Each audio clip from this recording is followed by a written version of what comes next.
Moby Dick, or the Whale, by Herman Melville. Etymology, supplied by a late consumptive usher to a grammar school. The pale usher, threadbare in coat, heart, body, and brain, I see him now. He was ever dusting his old lexicons and grammars with a queer handkerchief, mockingly embellished with all the gay flags of all the known nations of the world. He loved to dust his old grammars. It somehow mildly reminded him of his mortality. Quote, "While you take in hand to school others and to teach them by what name a whale-fish is to be called in our tongue, leaving out through ignorance the letter H, which almost alone maketh the signification of the word, you deliver that which is not true." Hakluyt. Quote, "Whale, Swedish and Danish val. This animal is named from roundness or rolling, for in Danish hvalt is arched or vaulted." Webster's Dictionary. Quote, "Whale. It is more immediately from the Dutch and German valen, Anglo-Saxon valvian, to roll, to wallow." Richardson's Dictionary. Keitos, Greek. Ketus, Latin. Whale, Anglo-Saxon. Hvalt, Danish. Val, Dutch. Val, Swedish. Vale, Icelandic. Whale, English. Baleine, French. Balena, Spanish. Piki Nui Nui, Fiji. Piki Nui Nui, Arromanguin.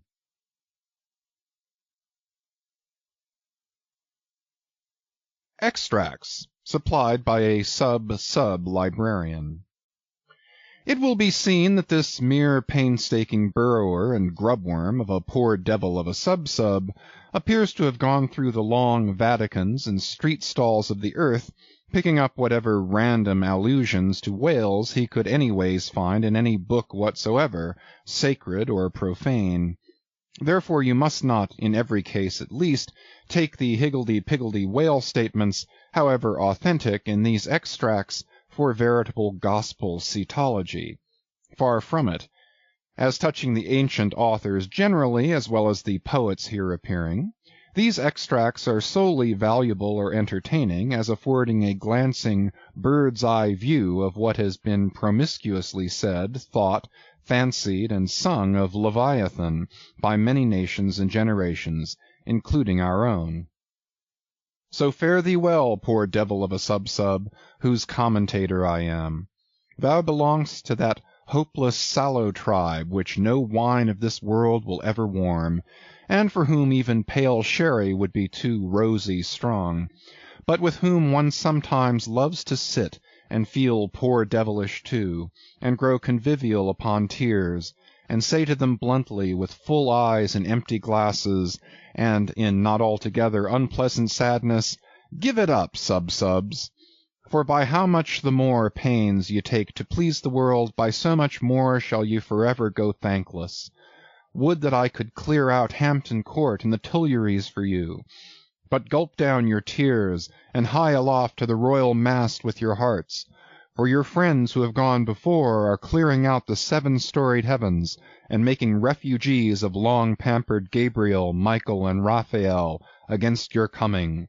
Here you strike but splintered hearts together, there you shall strike unsplinterable glasses." Extracts. Quote, "And God created great whales." Genesis. Quote, "Leviathan maketh a path to shine after him, one would think the deep to be hoary." Job. Quote, "Now the Lord had prepared a great fish to swallow up Jonah." Jonah. Quote, "There go the ships, there is that Leviathan whom thou hast made to play therein." Psalms. Quote, "In that day the Lord with his sore and great and strong sword shall punish Leviathan the piercing serpent, even Leviathan that crooked serpent, and he shall slay the dragon that is in the sea. Isaiah. Quote, And what thing soever besides cometh within the chaos of this monster's mouth, be it beast, boat, or stone, down it goes all incontinently that foul great swallow of his, and perisheth in the bottomless gulf of his paunch. Holland's Plutarch's Morals.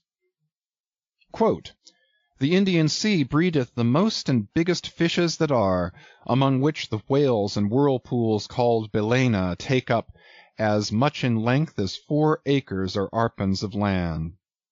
Holland's Pliny. Quote, Scarcely had we proceeded 2 days on the sea, when about sunrise a great many whales and other monsters of the sea appeared. Among the former one was of a most monstrous size. This came towards us open-mouthed, raising the waves on all sides, and beating the sea before him into a foam. Tooke's Lucian, The True History. Quote, He visited this country also with a view of catching horse whales, which had bones of very great value for their teeth, of which he brought some to the king. The best whales were catched in his own country, of which some were 48, some 50 yards long. He said that he was one of 6 who had killed 60 in 2 days. Other or Ochther's verbal narrative taken down from his mouth by King Alfred, A.D. 890. Quote, And whereas all the other things, whether beast or vessel, that enter into the dreadful gulf of this monster's (whale's) mouth, are immediately lost and swallowed up, the sea gudgeon retires into it in great security, and there sleeps. Montaigne, Apology for Raymond Sebond. Quote, Let us fly, let us fly! Old Nick take me if it's not Leviathan, described by the noble prophet Moses in the life of the patient Job. Rabelais. Quote, This whale's liver was 2 cartloads. Stow's Annals. Quote, The great Leviathan that maketh the seas to seethe like boiling pan. Lord Bacon's version of the Psalms. Quote, Touching that monstrous bulk of the whale or orc we have received nothing certain. They grow exceeding fat, insomuch that an incredible quantity of oil will be extracted out of one whale. Ibid, History of Life and Death. Quote, The sovereignest thing on earth is Parmacetti for an inward bruise. King Henry. Quote, Very like a whale. Hamlet. Quote, Which to secure no skill of leech's art mote him avail but to return again to his wound's worker that with lowly dart, dinting his breast, had bred his restless pain, like as the wounded whale to shore flies through the main. The Faerie Queen. Quote, Immensest whales, the motion of whose vast bodies can in a peaceful calm trouble the ocean till it boil. Sir William Davenant, Preface to Gondibert. Quote, What spermaceti is, men might justly doubt, since the learned Hosmanus in his work of 30 years saith plainly, Nescio quid sit. Sir T. Brown, of Spermaceti and the Spermaceti whale, vide his V.E.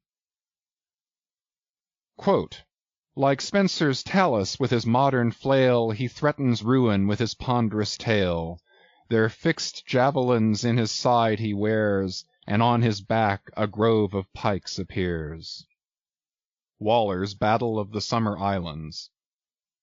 Quote, By art is created that great Leviathan, called a commonwealth or state, in Latin civitas, which is but an artificial man. Opening sentence of Hobbes's Leviathan. Quote, Silly Mansoul swallowed it without chewing, as if it had been a sprat in the mouth of a whale. Pilgrim's Progress. Quote, That sea beast, Leviathan, which God of all his works created hugest that swim the ocean stream. Paradise Lost.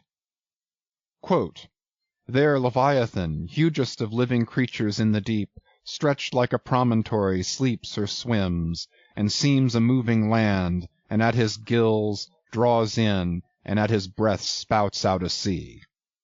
Ibid. Quote, the mighty whales which swim in a sea of water, and have a sea of oil swimming in them.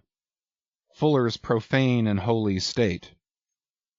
Quote, so close behind some promontory lie the huge Leviathan to attend their prey, and give no chance but swallow in the fry, which through their gaping jaws mistake the way.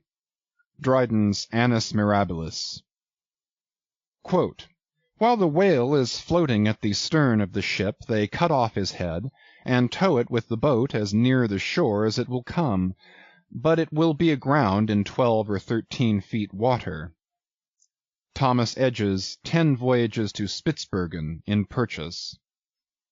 Quote, in their way they saw many whales sporting in the ocean, and in wantonness fuzzing up the water through their pipes and vents, which nature has placed on their shoulders. Sir T. Herbert's Voyages into Asia and Africa, Harris Call. Quote, here they saw such huge troops of whales that they were forced to proceed with a great deal of caution, for fear they should run their ship upon them. Schouten's Sixth Circumnavigation.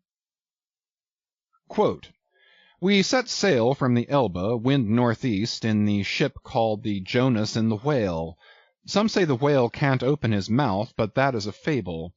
They frequently climb up the mast to see whether they can see a whale, for the first discoverer has a ducat for his pains. I was told of a whale taken near Shetland that had above a barrel of herrings in his belly. One of our harpooneers told me that he caught once a whale in Spitzbergen that was white all over. A Voyage to Greenland, A.D. 1671. Harris Call. Quote, several whales have come in upon this coast, Fife. Anno 1652, 180 feet in length of the whalebone kind came in, which, as I was informed, besides a vast quantity of oil, did afford 500 weight of baleen. The jaws of it stand for a gate in the garden of Pitferren. Sibbald's Fife and Kinross. Quote, myself have agreed to try whether I can master and kill this spermaceti whale, for I could never hear of any of that sort that was killed by any man, such as his fierceness and swiftness. Richard Straffer's Letter from the Bermudas, Philosophical Transactions, A.D. 1668.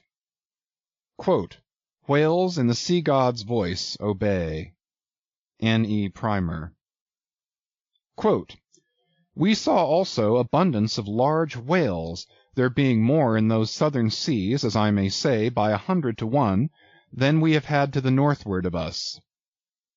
Captain Cowley's Voyage round the Globe, A.D. 1729. Quote, and the breath of a whale is frequently attended with such an insupportable smell as to bring on a disorder of the brain. Ulloa's South America. Quote, to 50 chosen sylphs of special note, we trust the important charge, the petticoat. Oft we have known that sevenfold fence to fail, though stuffed with hoops and armed with ribs of whale. Rape of the Loch. Quote, if we compare land animals in respect to magnitude with those that take up their abode in the deep, we shall find that they will appear contemptible in the comparison. The whale is doubtless the largest animal in creation. Goldsmith, Natural History. Quote, if you should write a fable for little fishes, you would make them speak like great whales. Goldsmith to Johnson. Quote, in the afternoon we saw what was supposed to be a rock, but it was found to be a dead whale, which some Asiatics had killed and were then towing ashore. They seemed to endeavor to conceal themselves behind the whale in order to avoid being seen by us. Cook's Voyages. Quote, the larger whales they seldom venture to attack. They stand in great dread of some of them, that when out at sea they are afraid to mention even their names, and carry dung, limestone, juniper wood, and some other articles of the same nature in their boats, in order to terrify and prevent their too near approach. Uno von Troil's Letters on Banks's and Solander's Voyage to Iceland in 1772. Quote, "The spermaceti whale found by the Nantuckois is an active, fierce animal, and requires vast address and boldness in the fisherman." Thomas Jefferson's Whale Memorial to the French Minister in 1778. Quote, "And pray, sir, what in the world is equal to it?" Edmund Burke's reference in Parliament to the Nantucket whale fishery. Quote, "Spain, a great whale stranded on the shores of Europe." Edmund Burke, somewhere. Quote, "A 10th branch of the King's ordinary revenue, said to be grounded on the consideration of his guarding and protecting the seas from pirates and robbers, is the right to royal fish, which are whales and sturgeon, and these, when either thrown ashore or caught near the coast, are the property of the King." Blackstone.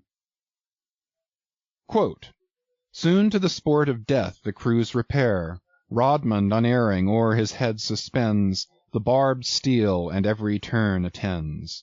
Falconer's Shipwreck. Quote, "Bright shone the roofs, the domes, the spires, and rockets blue self-driven, to hang their momentary fire around the vault of heaven. So fire with water to compare the ocean serves on high, upspouted by a whale in air to express unwieldy joy." Cowper on the Queen's visit to London. Quote, "10 or 15 gallons of blood are thrown out of the heart at a stroke, with immense velocity." John Hunter's account of the dissection of a whale, a small-sized one. Quote, "The aorta of a whale is larger in the bore than the main pipe of the waterworks at London Bridge, and the water roaring in its passage through that pipe is inferior in impetus and velocity to the blood gushing from the whale's heart." Paley's Theology. Quote, "The whale is a mammiferous animal without hind feet." Baron Cuvier. Quote, "In 40 degrees south we saw spermaceti whales, but did not take any till the 1st of May, the sea being then covered with them." Colnett's Voyage for the purpose of extending the spermaceti whale fishery. Quote, "In the free element beneath me swam, floundered and dived, in play, in chase, in battle, fishes of every color, form, and kind, which language cannot paint, and mariner had never seen, from dread Leviathan to insect millions peopling every wave, gathered in shoals immense, like floating islands, led by mysterious instincts through that waste and trackless region, though on every side assaulted by voracious enemies, whales, sharks, and monsters armed in front or jaw, with sword saws, spiral horns, or hooked fangs." Montgomery's World Before the Flood. Io, Paean, Io, sing to the finny people's king. Not a mightier whale than this in the vast Atlantic is, not a fatter fish than he flounders round the polar sea. Charles Lamb's Triumph of the Whale. Quote, "In the year 1690 some persons were on a high hill observing the whales spouting and sporting with each other, when one observed, 'There, pointing to the sea, is a green pasture where our children's grandchildren will go for bread.'" Obed Macy's History of Nantucket. Quote, "I built a cottage for Susan and myself, and made a gateway in the form of a Gothic arch, by setting up a whale's jaw bones." Hawthorne's Twice Told Tales. Quote, "She came to bespeak a monument for her first love, who had been killed by a whale in the Pacific Ocean no less than 40 years ago." Ibid. Quote, "No, sir, 'tis a right whale," answered Tom. "I saw his spout. He threw up a pair of as pretty rainbows as a Christian would wish to look at. He's a rale oil butt, that fellow." Cooper's Pilot. Quote, "The papers were brought in, and we saw in the Berlin Gazette that whales had been introduced on the stage there." Eckermann's Conversations with Goethe. Quote, "My God, Mr. Chase, what is the matter?" I answered, "We have been stove by a whale." Narrative of the shipwreck of the whale ship Essex of Nantucket, which was attacked and finally destroyed by a large sperm whale in the Pacific Ocean. By Owen Chase of Nantucket, first mate of said vessel. New York, 1821. Quote, A mariner sat in the shrouds one night, the wind was piping free, now bright, now dimmed was the moonlight pale, and the phosphor gleamed in the wake of the whale as it floundered in the sea. Elizabeth Oakes Smith. Quote, The quantity of line withdrawn from the boats engaged in the capture of this one whale amounted altogether to 10,440 yards, or nearly 6 English miles. Sometimes the whale shakes its tremendous tail in the air, which, cracking like a whip, resounds to the distance of 3 or 4 miles. Scoresby. Quote, Mad with the agonies he endures from these fresh attacks, the infuriated sperm whale rolls over and over. He rears his enormous head, and with wide expanded jaws snaps at everything around him. He rushes at the boats with his head. They are propelled before him with vast swiftness, and sometimes utterly destroyed. It is a matter of great astonishment that the consideration of the habits of so interesting and, in a commercial point of view, so important an animal as the sperm whale should have been so entirely neglected, or should have excited so little curiosity among the numerous, and many of them competent observers, that of late years must have possessed the most abundant and most convenient opportunities of witnessing their habitudes. Thomas Beale's History of the Sperm Whale, 1839. Quote, The cachalot, sperm whale, is not only better armed than the true whale, Greenland or right whale, in possessing a formidable weapon at either extremity of its body, but also more frequently displays a disposition to employ these weapons offensively, and in a manner at once so artful, bold, and mischievous, as to lead to its being regarded as the most dangerous to attack of all the known species of the whale tribe. Frederick de Bell Bennett's Whaling Voyage Round the Globe, 1840. Quote, October 13. There she blows, was sung out from the masthead. Where away? Demanded the captain. 3 points off the lee bow, sir. Raise up your wheel. Steady. Steady, sir.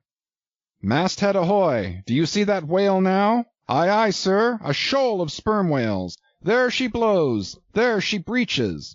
Sing out every time. Aye, aye, sir. There she blows. There. Thar she blows. Bows. Bows. How far off? 2 miles and a half. Thunder and lightning. So near. Call all hands. J. Ross Brown's Etchings of a Whaling Cruise, 1846. Quote, The whale ship Globe, on board of which vessel occurred the horrid transactions we are about to relate, belonged to the island of Nantucket.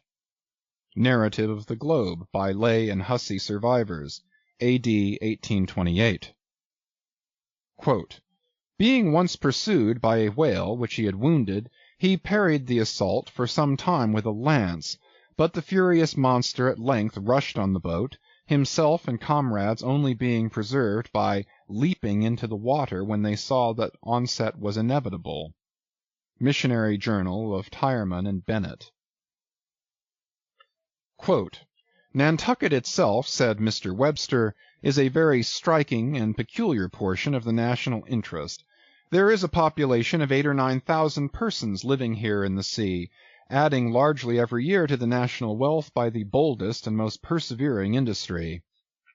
Report of Daniel Webster's speech in the U.S. Senate on the application for the erection of a breakwater at Nantucket, 1828. Quote, The whale fell directly over him and probably killed him in a moment. The Whale and His Captors, or the Whaleman's Adventures, and the Whale's Biography, gathered on the homeward cruise of the Commodore Preble. By Rev. Henry T. Cheever. Quote, If you make the least damn bit of noise, replied Samuel, I will send you to hell. Life of Samuel Comstock, the mutineer, by his brother William Comstock, another version of the whale ship Globe narrative. Quote, "The voyages of the Dutch and English to the Northern Ocean, in order if possible to discover a passage through it to India, though they failed of their main object, laid open the haunts of the whale." Macculloch's Commercial Dictionary.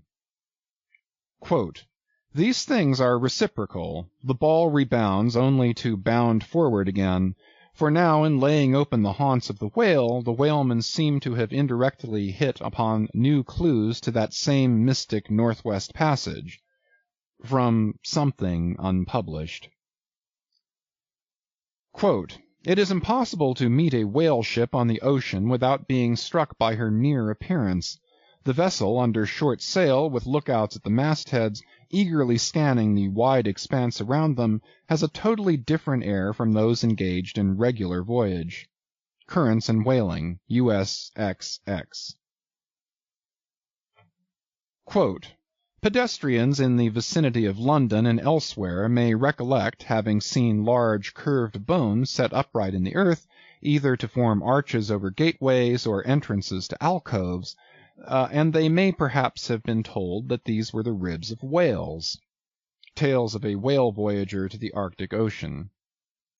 Quote, "It was not till the boats returned from the pursuit of these whales that the whites saw their ship in bloody possession of the savages enrolled among the crew."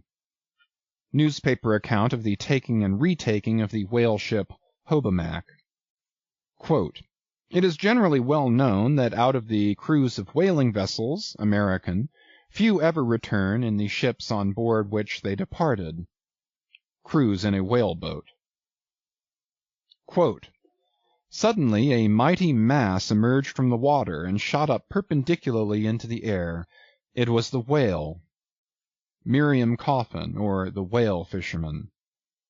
Quote, "The whale is harpooned, to be sure, but bethink you how you would manage a powerful unbroken colt with the mere appliance of a rope tied to the root of his tail."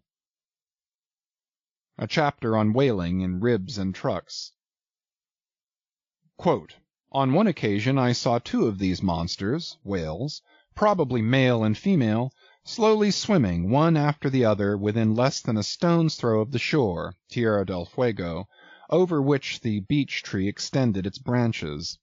Darwin's Voyage of a Naturalist. Quote, "Stern all!" exclaimed the mate, upon turning his head, and saw the distended jaws of the large sperm whale close to the head of the boat, threatening it with instant destruction. "Stern all for your lives!" Wharton, the Whale Killer. Quote, "So be cheery, my lads, let your hearts never fail, while the bold harpooner is striking the whale." Nantucket Song. Quote, "Oh, the rare old whale, mid storm and gale, in his ocean home will be, a giant in might, where might is right, and king of the boundless sea." Whale Song.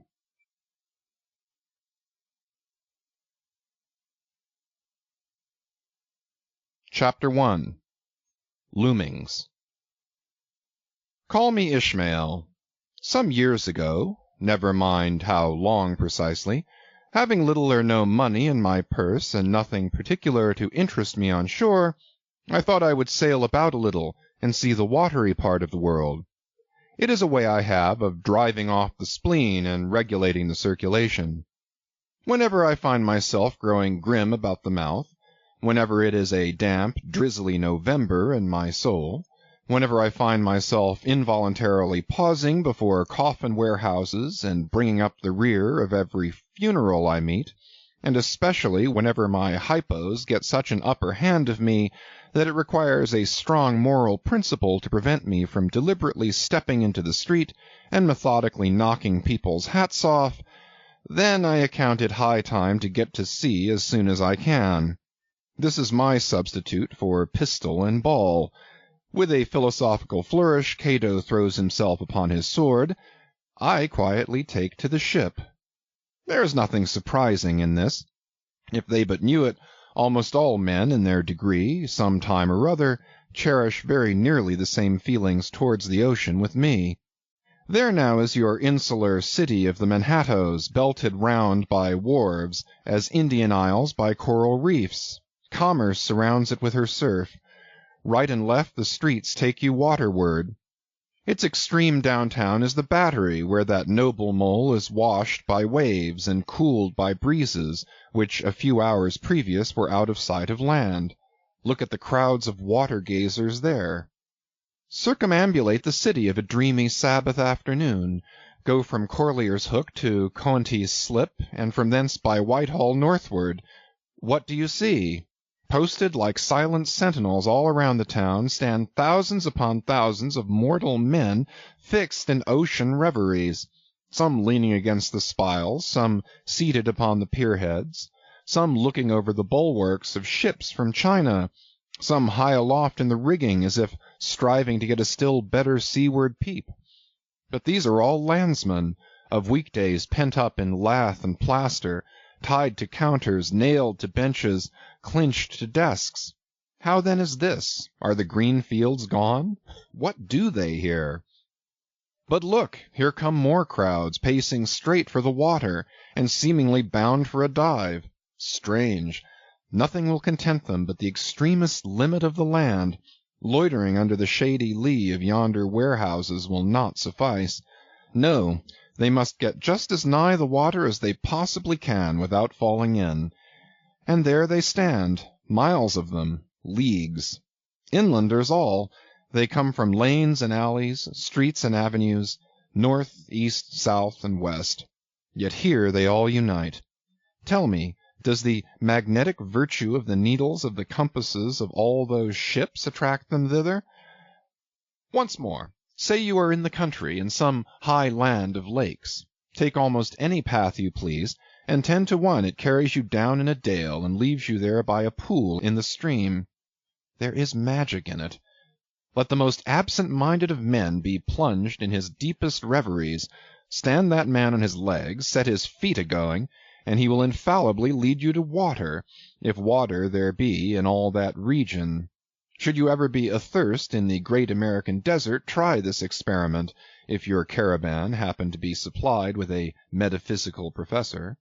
Yes, as everyone knows, meditation and water are wedded forever. But here is the artist. He desires to paint you the dreamiest, shadiest, quietest, most enchanting bit of romantic landscape in all the valley of the Saco. What is the chief element he employs? There stand his trees, each with a hollow trunk, as if a hermit and a crucifix were within. And here sleeps his meadow, and there sleep his cattle, and up from yonder cottage goes a sleepy smoke. Deep into the distant woodlands winds a mazy way, reaching to overlapping spurs of mountains bathed in their hillside blue.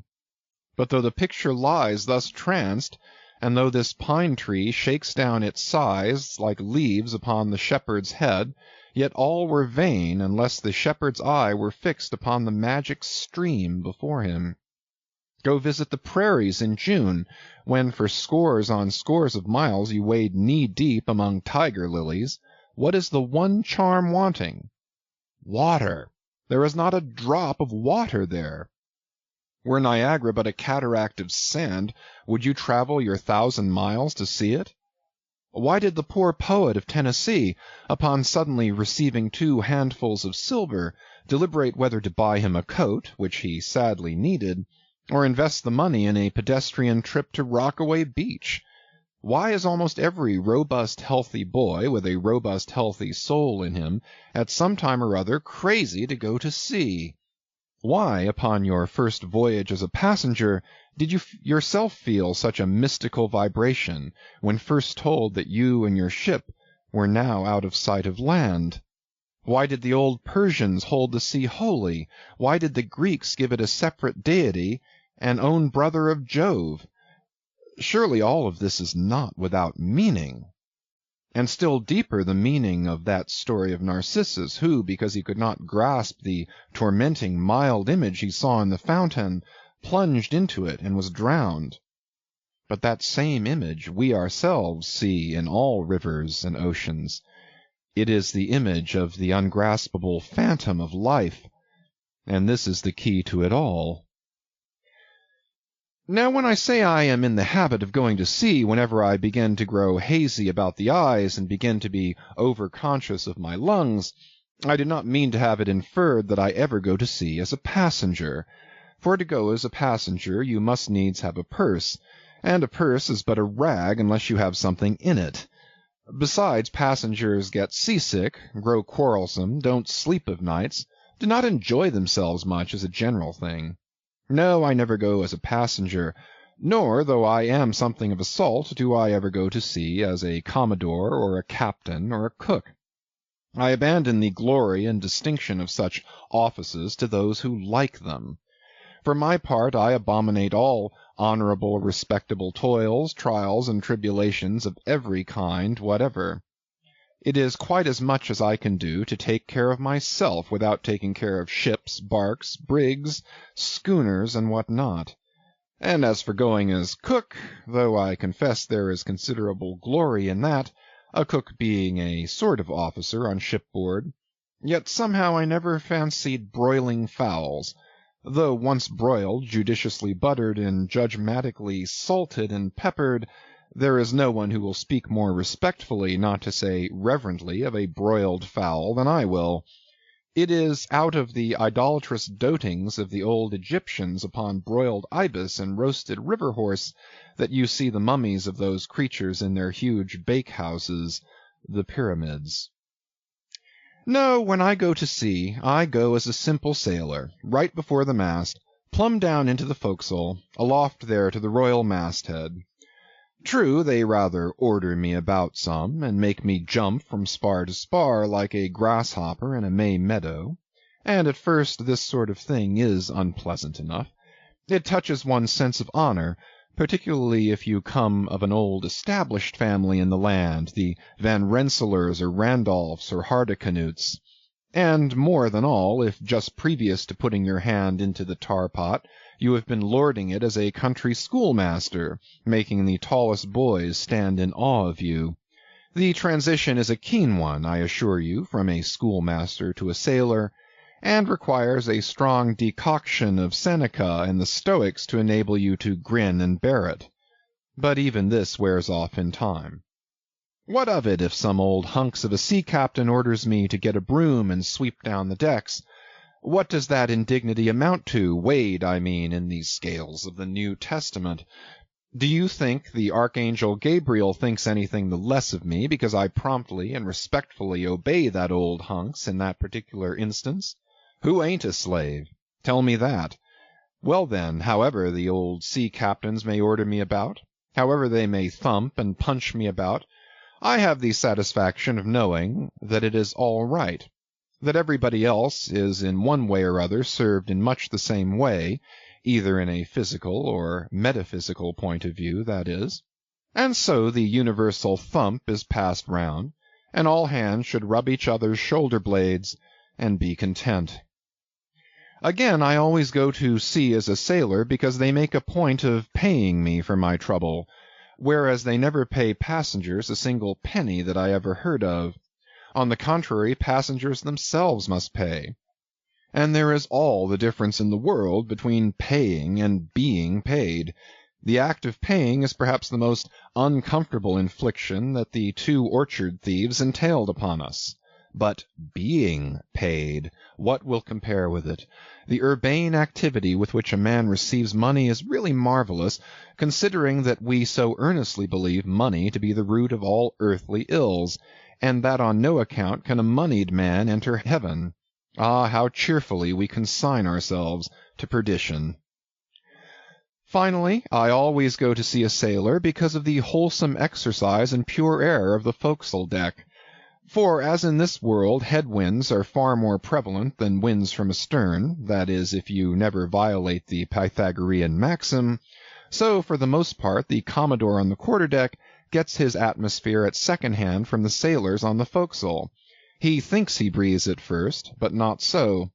In much the same way do the commonalty lead their leaders in many other things, at the same time that the leaders little suspect it.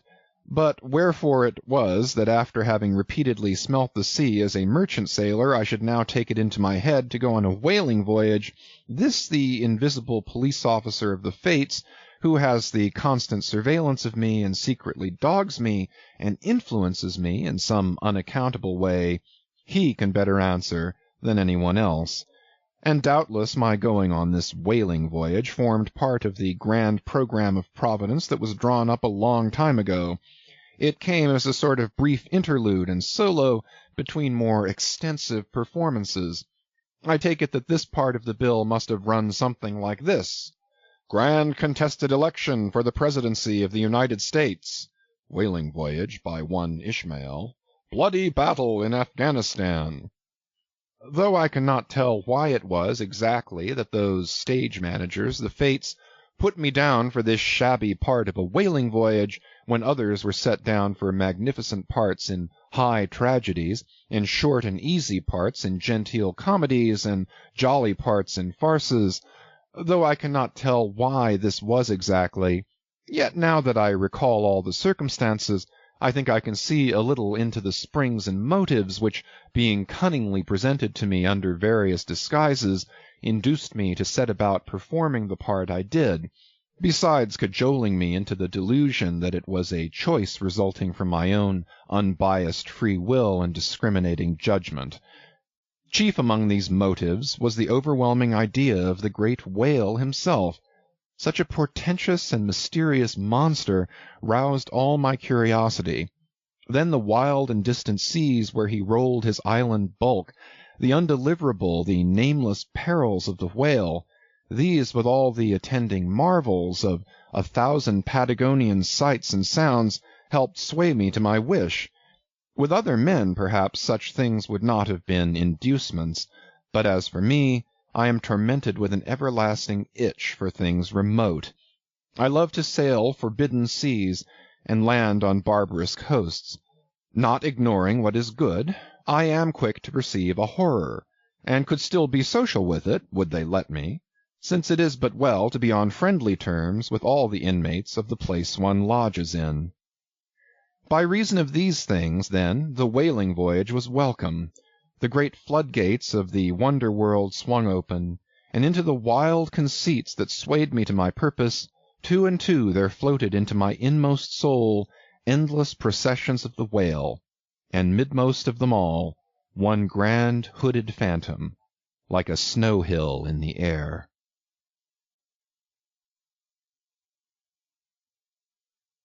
Chapter 2. The Carpet-Bag. I stuffed a shirt or two into my old carpet-bag, tucked it under my arm, and started for Cape Horn in the Pacific. Quitting the good city of Old Manhattan, I duly arrived in New Bedford. It was a Saturday night in December. Much was I disappointed upon learning that the little packet for Nantucket had already sailed, and that no way of reaching that place would offer till the following Monday. As most candidates for the pains and penalties of whaling stop at this same New Bedford, thence to embark on their voyage, it may as well be related that I, for one, had no idea of so doing. For my mind was made up to sail in no other than a Nantucket craft, because there was a fine boisterous something about everything connected with that famous old island which amazingly pleased me. Besides, though New Bedford has of late been gradually monopolizing the business of whaling, and though in this matter poor old Nantucket is now much behind her, yet Nantucket was her great original, the Tyre of this Carthage, the place where the first dead American whale was stranded. Where else but from Nantucket did those aboriginal whalemen, the red men, first sally out in canoes to give chase to the Leviathan? And where but from Nantucket, too, did that first adventurous little sloop put forth, partly laden with imported cobblestones, so goes the story, to throw at the whales, in order to discover when they were nigh enough to risk a harpoon from the bowsprit. Now, having a night, a day, and still another night following before me in New Bedford, ere I could embark for my destined port, it became a matter of concernment where I was to eat and sleep meanwhile. It was a very dubious-looking, nay, a very dark and dismal night, bitingly cold and cheerless. I knew no one in the place. With anxious grapnels I had sounded my pocket, and only brought up a few pieces of silver. So wherever you go, Ishmael, said I to myself, as I stood in the middle of a dreary street shouldering my bag, and comparing the gloom toward the north with the darkness towards the south, wherever in your wisdom you may conclude to lodge for the night, my dear Ishmael, be sure to inquire the price, and don't be too particular. With halting steps I paced the streets, and passed the sign of the Crossed Harpoons, but it looked too expensive and jolly there. Further on, from the bright red windows of the Swordfish Inn, there came such fervent rays that it seemed to have melted the packed snow and ice before the house, for everywhere else the congealed frost lay 10 inches thick in a hard asphaltic pavement, rather weary for me when I struck my foot against the flinty projections, because from hard, remorseless service the soles of my boots were in a most miserable plight. Too expensive and jolly, again thought I, pausing one moment to watch the broad glare in the street and hear the sounds of the tinkling glasses within. But go on, Ishmael, said I at last, don't you hear? Get away from before the door, your patched boots are stopping the way. So on I went. I now by instinct followed the streets that took me waterward, for there doubtless were the cheapest, if not the cheeriest, inns. Such dreary streets, blocks of blackness, not houses, on either hand, and here and there a candle, like a candle moving about in a tomb. At this hour of the night, of the last day of the week, that quarter of the town proved all but deserted. But presently I came to a smoky light proceeding from a low, wide building, the door of which stood invitingly open. It had a careless look, as if it were meant for the uses of the public, so entering, the first thing I did was to stumble over an ash-box in the porch. Ha! thought I. Ha! as the flying particles almost choked me. Are these ashes from that destroyed city, Gomorrah? But the Crossed Harpoons and the Swordfish? This, then, must needs be the sign of the trap. However, I picked myself up, and hearing a loud voice within, pushed on and opened a second interior door. It seemed a great black parliament sitting in Tophet. 100 black faces turned round in their rows to peer, and beyond a black angel of doom was beating a book in the pulpit. It was a negro church, and the preacher's text was about the blackness of darkness, and the weeping and wailing and teeth-gnashing there. Ha, Ishmael, muttered I, backing out, wretched entertainment at the sign of the trap. Moving on, I at last came to a dim sort of light, not far from the docks, and heard a forlorn creaking in the air, and, looking up, saw a swinging sign over the door with a white painting on it, faintly representing a tall, straight jet of misty spray, and these words underneath: The Spouter Inn, Peter Coffin. Coffin? Spouter? Rather ominous in that particular connection, thought I. But it is a common name in Nantucket, they say, and I suppose this Peter here is an emigrant from there. As the light looked so dim, and the place for the time looked quiet enough, and the dilapidated little wooden house itself looked as if it might have been carted here from the ruins of some burnt district, and as the swinging sign had a poverty-stricken sort of creak to it, I thought that here was the very spot for cheap lodgings and the best of pea coffee. It was a queer sort of place, a gable-ended old house, one side palsied, as it were, and leaning over sadly. It stood on a sharp, bleak corner, where that tempestuous wind Euroclydon kept up a worse howling than ever it did about poor Paul's tossed craft. Euroclydon, nevertheless, is a mighty pleasant zephyr to any one indoors, with his feet on the hob quietly toasting for bed. In judging of that tempestuous wind called Euroclydon, says an old writer, of whose works I possess the only copy extant, it maketh a marvellous difference whether thou lookest out at it from a glass window where the frost is all on the outside, or whether thou observest it from that sashless window where the frost is on both sides, and of which the white death is the only glazier. True enough, thought I, as this passage occurred to my mind. Old Blackletter, thou reasonest well. Yes, these eyes are windows, and this body of mine is the house. What a pity they didn't stop up the chinks and the crannies, though, and thrust in a little lint here and there. But it's too late to make any improvements now. The universe is finished, the copestone is on, and the chips were carted off 1,000,000 years ago. Poor Lazarus there, chattering his teeth against the curbstone for his pillow, and shaking off his tatters with his shiverings, he might plug up both ears with rags and put a corncob in his mouth, and yet that would not keep out the tempestuous Euroclydon. "Euroclydon," says old Dives in his red silken wrapper. He had a redder one afterwards. "Pooh, pooh! What a fine frosty night! How Orion glitters! What northern lights! Let them talk of their oriental summer climes of everlasting conservatories. Give me the privilege of making my own summer with my own coals." But what thinks Lazarus? Can he warm his blue hands by holding them up to the grand northern lights? Would not Lazarus rather be in Sumatra than here? Would he not far rather lay him down lengthwise along the line of the equator? Yea, ye gods, go down to the fiery pit itself in order to keep out this frost? Now that Lazarus should lie stranded there on the curbstone before the door of Dives, this is more wonderful than that an iceberg should be moored to one of the Moluccas. Yet Dives himself, he too lives like a czar in an ice palace made of frozen sighs, and being president of a temperance society, he only drinks the tepid tears of orphans. But no more of this blubbering now. We are going a whaling, and there is plenty of that yet to come.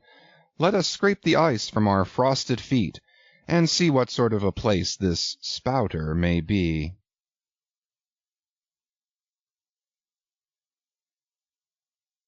Chapter 3 The Spouter Inn. Entering that gable-ended Spouter Inn, you found yourself in a wide, low, straggling entry, with old-fashioned wainscots, reminding one of the bulwarks of some condemned old craft. On one side hung a very large oil painting, so thoroughly besmoked, and every way defaced, that, in the unequal cross-lights by which you viewed it, it was only by diligent study and a series of systematic visits to it, and careful inquiry of the neighbors, that you could any way arrive at an understanding of its purpose. Such unaccountable masses of shades and shadows, that at first you almost thought some ambitious young artist, in the time of the New England hags, had endeavored to delineate chaos bewitched. But by dint of much and earnest contemplation and oft-repeated ponderings, and especially by throwing open the little window towards the back of the entry, you might at last come to the conclusion that such an idea, however wild, might not be altogether unwarranted.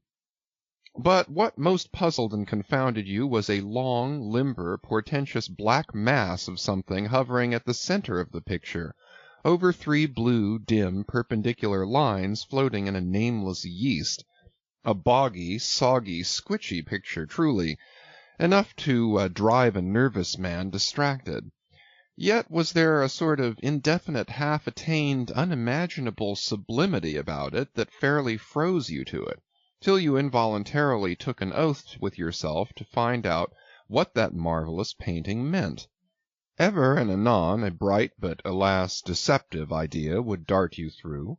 It's the Black Sea in a midnight gale. It's the unnatural combat of the 4 primal elements. It's a blasted heath. It's a Hyperborean winter scene. It's the breaking up of the ice-bound stream of time. But at last all these fancies yielded to that one portentous something in the picture's midst. That once found out, and all the rest were plain. But stop. Does it not bear a faint resemblance to a gigantic fish, even the great Leviathan himself? In fact, the artist's design seemed this, a final theory of my own, partly based upon the aggregated opinions of many aged persons with whom I conversed upon the subject. The picture represents a Cape Horner in a great hurricane, the half-foundered ship weltering there with its 3 dismantled masts alone visible, and an exasperated whale, purposing to spring clean over the craft, is in the enormous act of impaling himself upon the 3 mastheads. The opposite wall of this entry was hung over with a heathenish array of monstrous clubs and spears. Some were thickly set with glittering teeth resembling ivory saws, others were tufted with knots of human hair, and one was sickle-shaped, with a vast handle sweeping round like the segment made in the new-mown grass by a long-armed mower. You shuddered as you gazed, and wondered what monstrous cannibal and savage could ever have gone a death-harvesting with such a hacking, horrifying implement. Mixed with these were rusty old whaling lances and harpoons all broken and deformed. Some were storied weapons. With this once long lass, now wildly elbowed, 50 years ago did Nathan Swain kill 15 whales between a sunrise and a sunset, and that harpoon, so like a corkscrew now, was flung in the Javan seas and run away with by a whale years afterwards slain off the Cape of Blanco. The original iron entered nigh the tail, and, like a restless needle sojourning in the body of a man, travelled full 40 feet, and at last was found embedded in the hump. Crossing this dusky entry, and on through yon low-arched way, cut through what in old times must have been a great central chimney with fireplaces all round, you enter the public room. A still duskier place is this, with such low, ponderous beams above, and such old wrinkled planks beneath, that you would almost fancy you trod some old craft's cockpits, especially of such a howling night when this corner-anchored old ark rocked so furiously. On one side stood a long, low, shelf-like table covered with cracked glass cases, filled with dusty rarities gathered from this wide world's remotest nooks. Projecting from the further angle of the room stands a dark-looking den, the bar, a rude attempt at a right whale's head. Be that how it may, there stands the vast arched bone of the whale's jaw, so wide a coach might almost drive beneath it. Within are shabby shelves, ranged round with old decanters, bottles, flasks, and in those jaws of swift destruction, like another cursed Jonah, by which name indeed they called him, bustles a little withered old man, who, for their money, dearly sells the sailors deliriums and death. Abominable are the tumblers into which he pours his poison. Though true cylinders without, within the villainous green goggling glasses deceitfully tapered downwards to a cheating bottom. Parallel meridians rudely pecked into the glass surround these footpads goblets. Fill to this mark, and your charge is but a penny. To this, a penny more, and so on to the full glass, the Cape Horn measure, which you may gulp down for a shilling. Upon entering the place I found a number of young seamen gathered about a table, examining by a dim light the divers specimens of scrimshander. I sought the landlord, and telling him I desired to be accommodated with a room, received for answer that his house was full, not a bed unoccupied. "But avast," he added, tapping his forehead, "you hain't no objections to sharing a harpooneer's blanket, have ye? I suppose you're going a whaling, so you better get used to that sort of thing." I told him that I never liked to sleep two in a bed, that if I should ever do so it would depend upon who the harpooneer might be, and that if he, the landlord, really had no other place for me, and the harpooneer was not decidedly objectionable, why, rather than wander further about a strange town on so bitter a night, I would put up with the half of any decent man's blanket. "I thought so. All right, take a seat. Supper? You want supper? Supper'll be ready directly." I sat down on an old wooden settle, carved all over like a bench on the battery. At one end a ruminating tar was still further adorning it with his jackknife, stooping over and diligently working away at the space between his legs. He was trying his hand at a ship under full sail, but he didn't make much headway, I thought. At last some 4 or 5 of us were summoned to our meal in an adjoining room. It was cold as Iceland, no fire at all. The landlord said he couldn't afford it. Nothing but 2 dismal tallow candles, each in a winding sheet. We were fain to button up our monkey jackets, and hold to our lips cups of scalding tea with our half-frozen fingers, but the fare was of the most substantial kind, not only meat and potatoes, but dumplings, good heavens! Dumplings for supper. One young fellow in a green box coat addressed himself to these dumplings in a most direful manner. "My boy," said the landlord, "you'll have the nightmare to a dead certainty." "Landlord," I whispered, "that ain't the harpooneer, is it?" "Oh, no," said he, looking sort of diabolically funny. "The harpooner is a dark-complexioned chap. He never eats dumplings, he don't. He eats nothing but steaks, and he likes 'em rare." "The devil he does," says I. "Where is that harpooner? Is he here?" "He'll be here 'fore long," was the answer. I could not help it, but I began to feel suspicious of this dark-complexioned harpooner. At any rate, I made up my mind that if it so turned out that we should sleep together, he must undress and get into bed before I did. Supper over, the company went back to the bar-room, when, knowing not what else to do with myself, I resolved to spend the rest of the evening as a looker-on. Presently a rioting noise was heard without. Starting up, the landlord cried, "That's the Grampus's crew. I seed her reported in the offing this morning. A 3 years' voyage and a full ship. Hurrah, boys! Now we'll have the latest news from the Fijis." A tramping of sea-boots was heard in the entry. The door was flung open, and in rolled a wild set of mariners enough.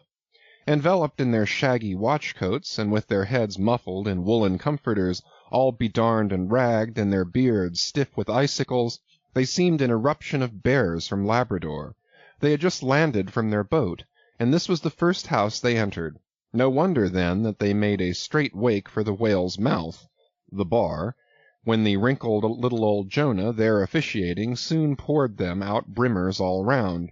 One complained of a bad cold in his head, upon which Jonah mixed him a pitch-like potion of gin and molasses, which he swore was a sovereign cure for all colds and catarrhs whatever, never mind of how long-standing, or whether caught off the coast of Labrador or on the weather side of an ice-island.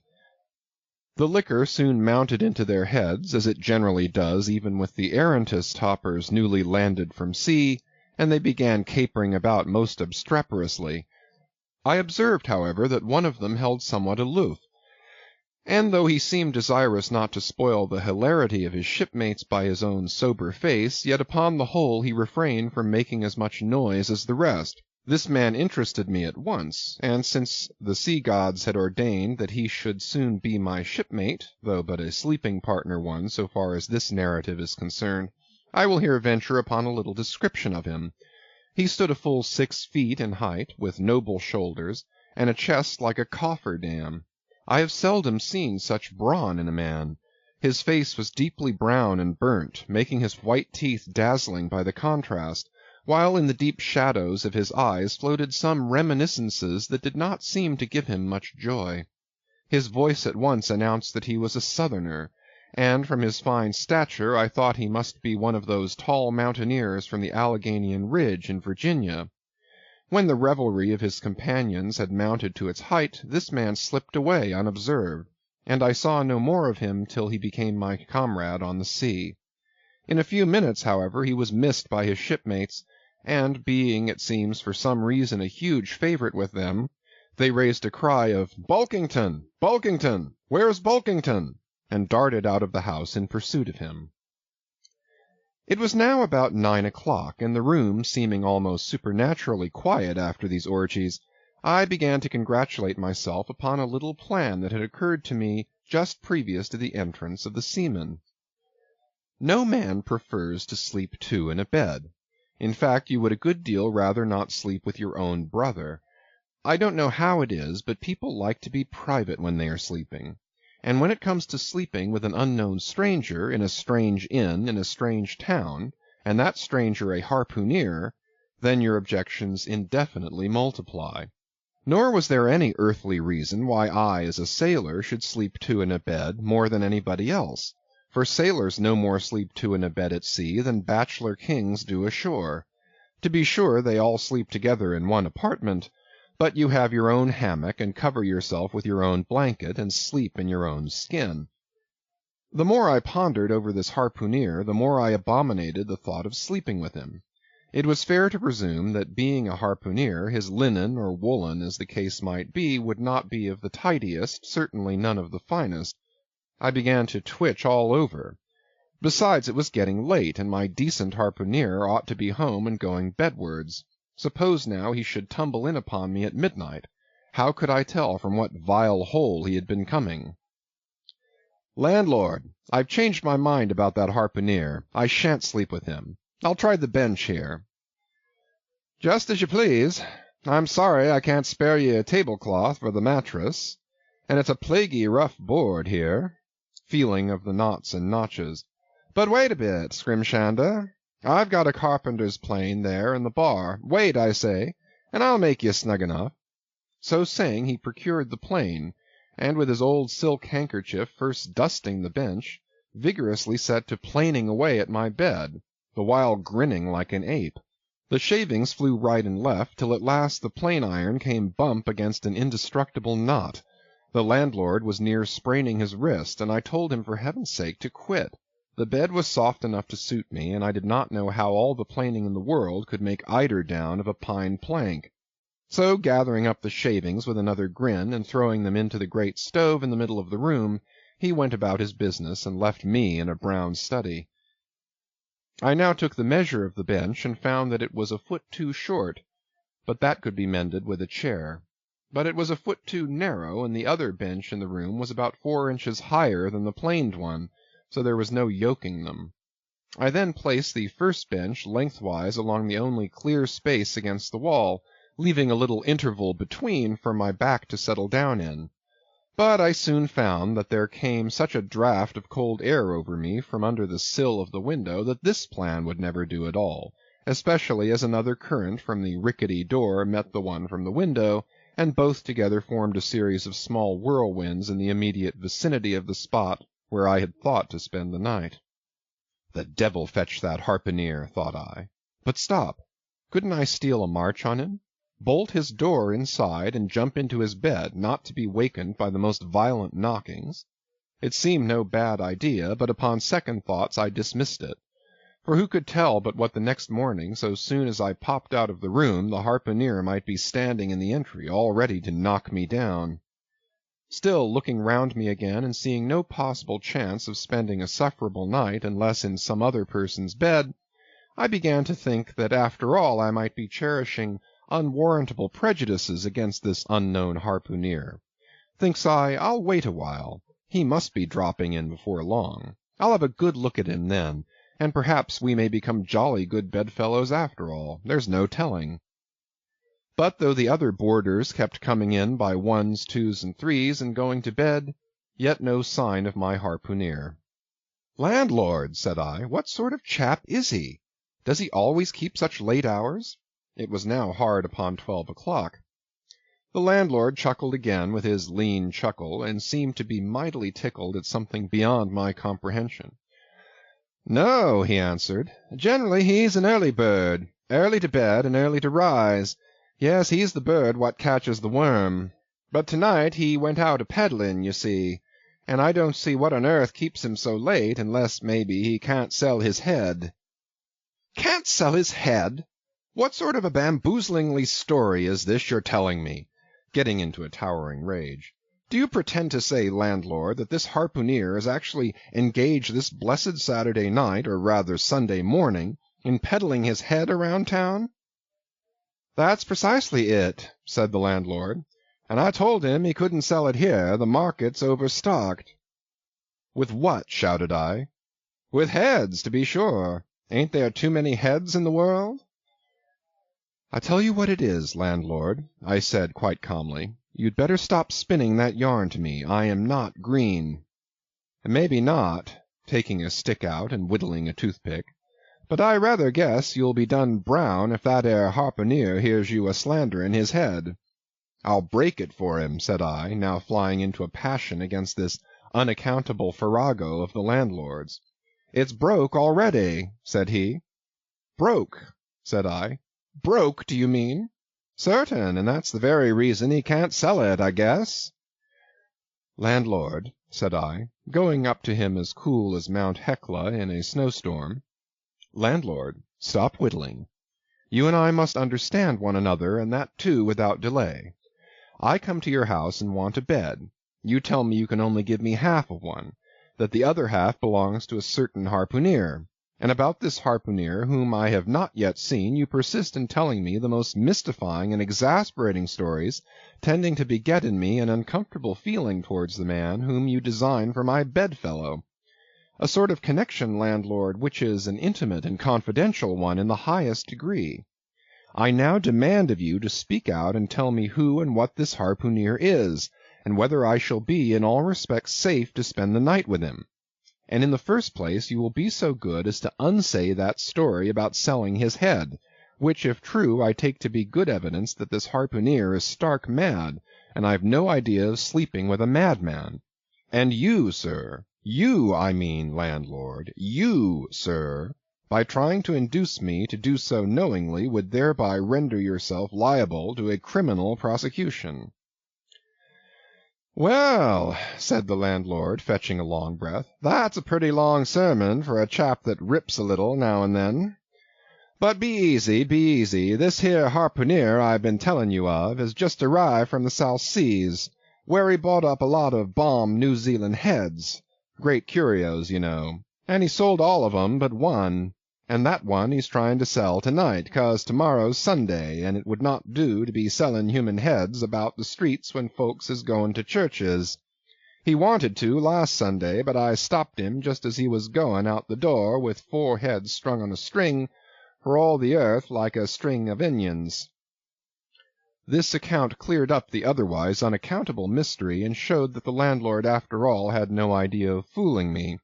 But at the same time what could I think of a harpooneer who stayed out of a Saturday night clean into the holy Sabbath, engaged in such a cannibal business as selling the heads of dead idolaters? Depend upon it, landlord, that harpooneer is a dangerous man. He pays regular, was the rejoinder. But come, it's getting dreadful late. You'd better be turning flukes. It's a nice bed. Sal and me slept in that 'ere bed the night we was spliced. There's plenty of room for 2 to kick about in that bed. It's an almighty big bed, that. Why, afore we give it up, Sal used to put our Sam and little Johnny in the foot of it. But I got a dreamin' and sprawlin' about one night, and somehow Sam got pitched on the floor, and came near breaking his arm. After that, Sal said it wouldn't do. Come along here, I'll give you a glim in a jiffy. And so saying, he lighted a candle and held it towards me, offering to lead the way.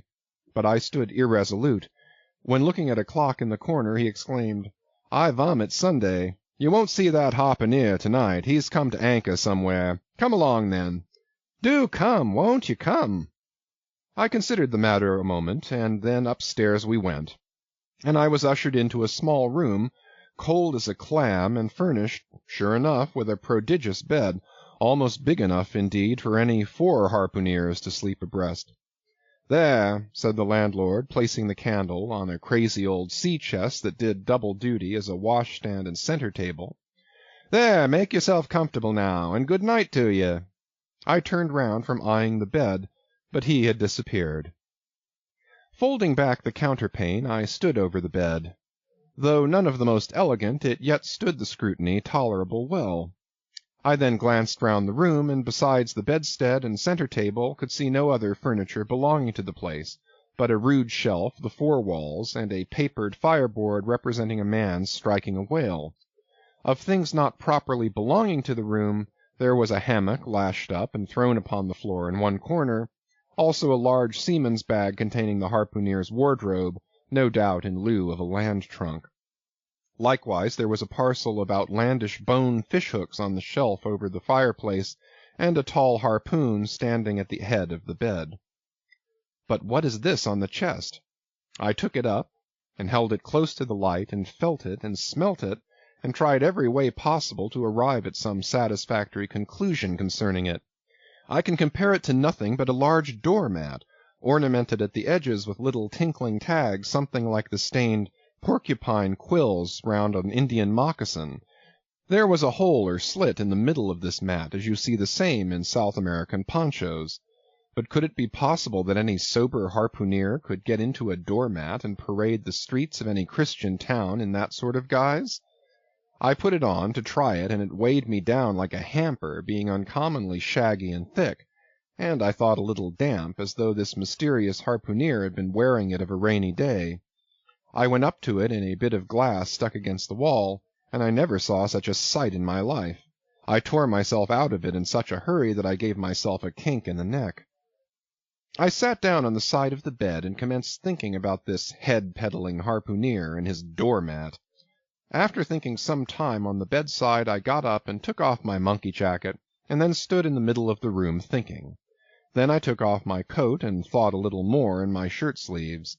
But beginning to feel very cold now, half undressed as I was, and remembering what the landlord said about the harpooneer's not coming home at all that night, it being so very late, I made no more ado, but jumped out of my pantaloons and boots, and then blowing out the light, tumbled into bed, and commended myself to the care of heaven. Whether that mattress was stuffed with corn cobs or broken crockery there is no telling, but I rolled about a good deal and could not sleep for a long time. At last I slid off into a light doze, and had pretty nearly made a good offing towards the land of Nod when I heard a heavy footfall in the passage, and saw a glimmer of light come into the room from under the door. Lord save me, thinks I, that must be the harpooneer, the infernal head peddler. But I lay perfectly still and resolved not to say a word till spoken to. Holding a light in one hand and that identical New Zealand head in the other, the stranger entered the room, and without looking towards the bed placed his candle a good way off from me on the floor in one corner, and then began working away at the knotted cords of the large bag I before spoke of as being in the room. I was all eagerness to see his face, but he kept it averted for some time while employed in unlacing the bag's mouth. This accomplished, however, he turned round, when, good heavens, what a sight! Such a face! It was of a dark purplish yellow colour, here and there stuck over with large blackish-looking squares.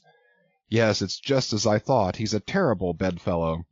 He's been in a fight, got dreadfully cut, and here he is just from the surgeon. But at that moment he chanced to turn his face so towards the light that I plainly saw they could not be sticking plasters at all, those black squares on his cheeks. They were stains of some sort or other. At first I knew not what to make of this, but soon an inkling of the truth occurred to me. I remembered a story of a white man, a whaleman too, who, falling among the cannibals, had been tattooed by them. I concluded that this harpooneer in the course of his distant voyages must have met with a similar adventure. And what is it, thought I, after all? It's only his outside. A man can be honest in any sort of skin. But then, what to make of his unearthly complexion? That part of it, I mean, lying round about and completely independent of the squares of tattooing. To be sure, it might be nothing but a good coat of tropical tanning, but I never heard of a hot sun tanning a white man into a purplish yellow one. However, I had never been in the South Seas, and perhaps the sun there produced these extraordinary effects upon the skin. Now, while all these ideas were passing through me like lightning, this harpooneer never noticed me at all. But after some difficulty, having opened his bag, he commenced fumbling in it, and presently pulled out a sort of a tomahawk, and a sealskin wallet with the hair on. Putting these on the old chest in the middle of the room, he then took the New Zealand head, a ghastly thing enough, and crammed it down into the bag. He now took off his hat, a new beaver hat, when I came nigh singing out with fresh surprise. There was no hair on his head, none to speak of at least, nothing but a small scalp knot twisted upon his forehead. His bald, purplish head now looked for all the world like a mildewed skull. Had not the stranger stood between me and the door, I would have bolted out of it quicker than I ever bolted a dinner. Even as it was, I thought something of slipping out the window, but it was the second floor back. I am no coward, but what to make of this head-peddling purple rascal altogether past my comprehension. Ignorance is the parent of fear, and being completely nonplussed and confounded about the stranger, I confessed I was now as much afraid of him as if it was the devil himself who had thus broken into my room in the dead of night. In fact, I was so afraid of him that I was not game enough just then to address him, and demand a satisfactory answer concerning what seemed inexplicable in him. Meanwhile he continued the business of undressing, and at last showed his chest and arms. As I live, these covered parts of him were checkered with the same squares as his face. His back, too, was all over the same dark squares. He seemed to have been in a 30 years' war, and just escaped from it with a sticking-plaster shirt. Still more, his very legs were marked as if a parcel of dark green frogs were running up the trunks of young palms. It was now quite plain that he must be some abominable savage or other shipped aboard of a whaleman in the South Seas, and so landed in this Christian country. I quaked to think of it. A peddler of heads, too, perhaps the heads of his own brothers. He might take a fancy to mine. Heavens, look at that tomahawk! But there was no time for shuddering, for now the savage went about something that completely fascinated my attention, and convinced me that he must indeed be a heathen. Going to his heavy grego, or rapal, or dreadnought, which he had previously hung on a chair, he fumbled in the pockets and produced at length a curious little deformed image, with a hunch on its back and exactly the color of a 3-days-old Congo baby. Remembering the embalmed head, at first I almost thought that this black mannikin was a real baby preserved in some similar manner, but seeing that it was not at all limber and that it glistened a good deal like polished ebony, I concluded that it must be nothing but a wooden idol, which indeed it proved to be. For now the savage goes up to the empty fireplace and, removing the papered fireboard, sets up this little hunchbacked image like a ten-pin between the andirons. The chimney jambs and all the bricks inside were very sooty, so that I thought this fireplace made a very appropriate little shrine or chapel for his Congo idol. I now screwed my eyes hard toward the half-hidden image, feeling but ill at ease, meantime, to see what was next to follow. First he takes about a double handful of shavings out of his grego pocket, and places them carefully before the idol. Then, laying a bit of ship biscuit on top and applying the flame from the lamp, he kindled the shavings into a sacrificial blaze. Presently, after many hasty snatches into the fire and still hastier withdrawals of his fingers, whereby he seemed to be scorching them badly, he at last succeeded in drawing out the biscuit, then blowing off the heat and ashes a little, he made a polite offer of it to the little negro. But the little devil did not seem to fancy such dry sort of fare at all. He never moved his lips. All these strange antics were accompanied by still stranger guttural noises from the devotee, who seemed to be praying in a sing-song or else singing some pagan psalmody or other, during which his face twitched about in the most unnatural manner. At last, extinguishing the fire, he took his idol up very unceremoniously and bagged it again in his grego pocket as carelessly as if he were a sportsman bagging a dead woodcock. All these queer proceedings increased my uncomfortableness, and seeing him now exhibiting strong symptoms of concluding his business operations and jumping into bed with me, I thought it was high time, now or never, before the light was put out, to break the spell in which I had so long been bound. But the interval I spent in deliberating what to say was a fatal one. Taking his tomahawk from the table, he examined the head of it for an instant, and then holding it to the light, with his mouth at the handle, he puffed out great clouds of tobacco smoke. The next moment the light was extinguished, and this wild cannibal, tomahawk between his teeth, sprang into bed with me. I sang out, I could not help it now, and giving a sudden grunt of astonishment, he began feeling me. Stammering out something, I knew not what, I rolled away from him against the wall, and then conjured him, whoever or whatever he might be, to keep quiet, and let me get up and light the lamp again. But his guttural responses satisfied me at once that he but ill comprehended my meaning. "Who devil you?" he said at last. "You no speaky, damn me, I kill ye." And so saying, the lighted tomahawk began flourishing about me in the dark. "Landlord! For God's sake! Peter Coffin!" shouted I. "Landlord! Watch! Coffin! Angels, save me!" "Speaky! Tell ye me who ye be, or damn me, I kill ye!" again growled the cannibal, while his horrid flourishings of the tomahawk scattered the hot tobacco ashes about me till I thought my linen would get on fire. But, thank heaven, at that moment the landlord came into the room, light in hand, and leaping from the bed I ran up to him. "Don't be afraid now," said he, grinning again. "Queequeg here wouldn't harm a hair of your head." "Stop your grinning," shouted I. "And why didn't you tell me that that infernal harpooneer was a cannibal?" "I thought you'd know it. Didn't I tell you he was a peddling heads around town? But turn flukes again and go to sleep. Queequeg, look here. You sabby me, I sabby you. This man sleepy you sabby?" "Me sabby plenty," grunted Queequeg, puffing away at his pipe and sitting up in bed.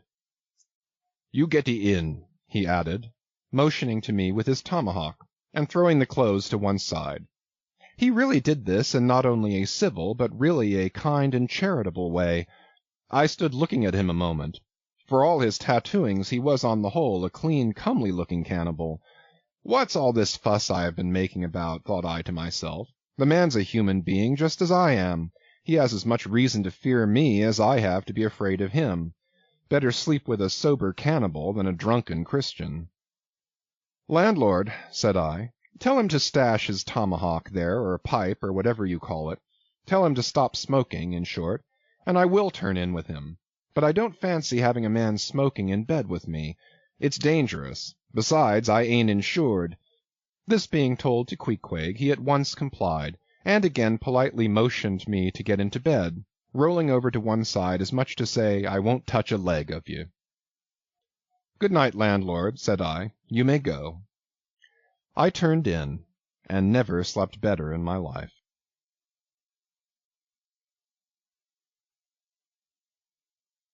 Chapter 4. The Counterpane. Upon waking next morning about daylight, I found Queequeg's arm thrown over me in the most loving and affectionate manner. You had almost thought I had been his wife. The counterpane was of patchwork, full of odd little party-colored squares and triangles, and this arm of his tattooed all over with an interminable Cretan labyrinth of a figure, no two parts of which were of one precise shade, owing, I suppose, to his keeping his arm at sea unmethodically in sun and shade, his shirt-sleeves irregularly rolled up at various times. This same arm of his, I say, looked for all the world like a strip of that same patchwork quilt. Indeed, partly lying on it as the arm did when I first awoke, I could hardly tell it from the quilt, they so blended their hues together, and it was only by the sense of weight and pressure that I could tell that Queequeg was hugging me. My sensations were strange. Let me try to explain them. When I was a child, I well remember a somewhat similar circumstance that befell me. Whether it was a reality or a dream, I never could entirely settle. The circumstance was this. I had been cutting up some caper or other. I think it was trying to crawl up the chimney, as I had seen a little sweep do a few days previous, and my stepmother, who somehow or other was all the time whipping me, or sending me to bed supperless, my mother dragged me by the legs out of the chimney and packed me off to bed, though it was only 2 o'clock in the afternoon of the 21st June, the longest day of the year in our hemisphere. I felt dreadfully, but there was no help for it, so upstairs I went to my little room in the 3rd floor, undressed myself as slowly as possible so as to kill time, and with a bitter sigh got between the sheets. I lay there dismally calculating that 16 entire hours must elapse before I could hope for a resurrection. 16 hours in bed. The small of my back ached to think of it. And it was so light, too, the sun shining in at the window, and a great rattling of coaches in the streets, and the sound of gay voices all over the house. I felt worse and worse. At last I got up, dressed, and softly going down in my stocking feet, sought out my stepmother, and suddenly threw myself at her feet, beseeching her as a particular favour to give me a good slippering for my misbehaviour, anything indeed but condemning me to lie abed such an endurable length of time. But she was the best and most conscientious of stepmothers, and back I had to go to my room. For several hours I lay there, broad awake, feeling a great deal worse than I have ever done since, even from the greatest subsequent misfortunes. At last I must have fallen into a troubled nightmare of a doze, and slowly waking from it, half steeped in dreams, I opened my eyes, and the before sunlit room was now wrapped in outer darkness. Instantly I felt a shock running through all my frame. Nothing was to be seen, and nothing was to be heard. But a supernatural hand seemed placed in mine. My arm hung over the counterpane, and the nameless, unimaginable, silent form or phantom to which the hand belonged seemed closely seated by my bedside. For what seemed ages piled on ages, I lay there, frozen with the most awful fears, not daring to drag away my hand, yet ever thinking that if I could but stir it 1 single inch, the horrid spell would be broken. I knew not how this consciousness at last glided away from me, but waking in the morning, I shudderingly remembered it all, and for days and weeks and months afterwards, I lost myself in confounding attempts to explain the mystery. Nay, to this very hour, I often puzzle myself with it. Now take away the awful fear, and my sensations at feeling the supernatural hand in mine were very similar in their strangeness to those which I experienced on waking up and seeing Queequeg's pagan arm thrown round me. But at length all the past night's events soberly recurred one by one in fixed reality, and then I lay only alive to the comical predicament. For though I tried to move his arm, unlock his bridegroom clasp, yet, sleeping as he was, he still hugged me tightly, as though naught but death should part us twain. I now strove to rouse him. "Queequeg!" But his only answer was a snore. I then rolled over, my neck feeling as if it were in a horse collar, and suddenly felt a slight scratch. Throwing aside the counterpane, there lay the tomahawk, sleeping by the savage's side, as if it were a hatchet-faced baby. A pretty pickle, truly, thought I. A bed here in a strange house in broad day with a cannibal and a tomahawk.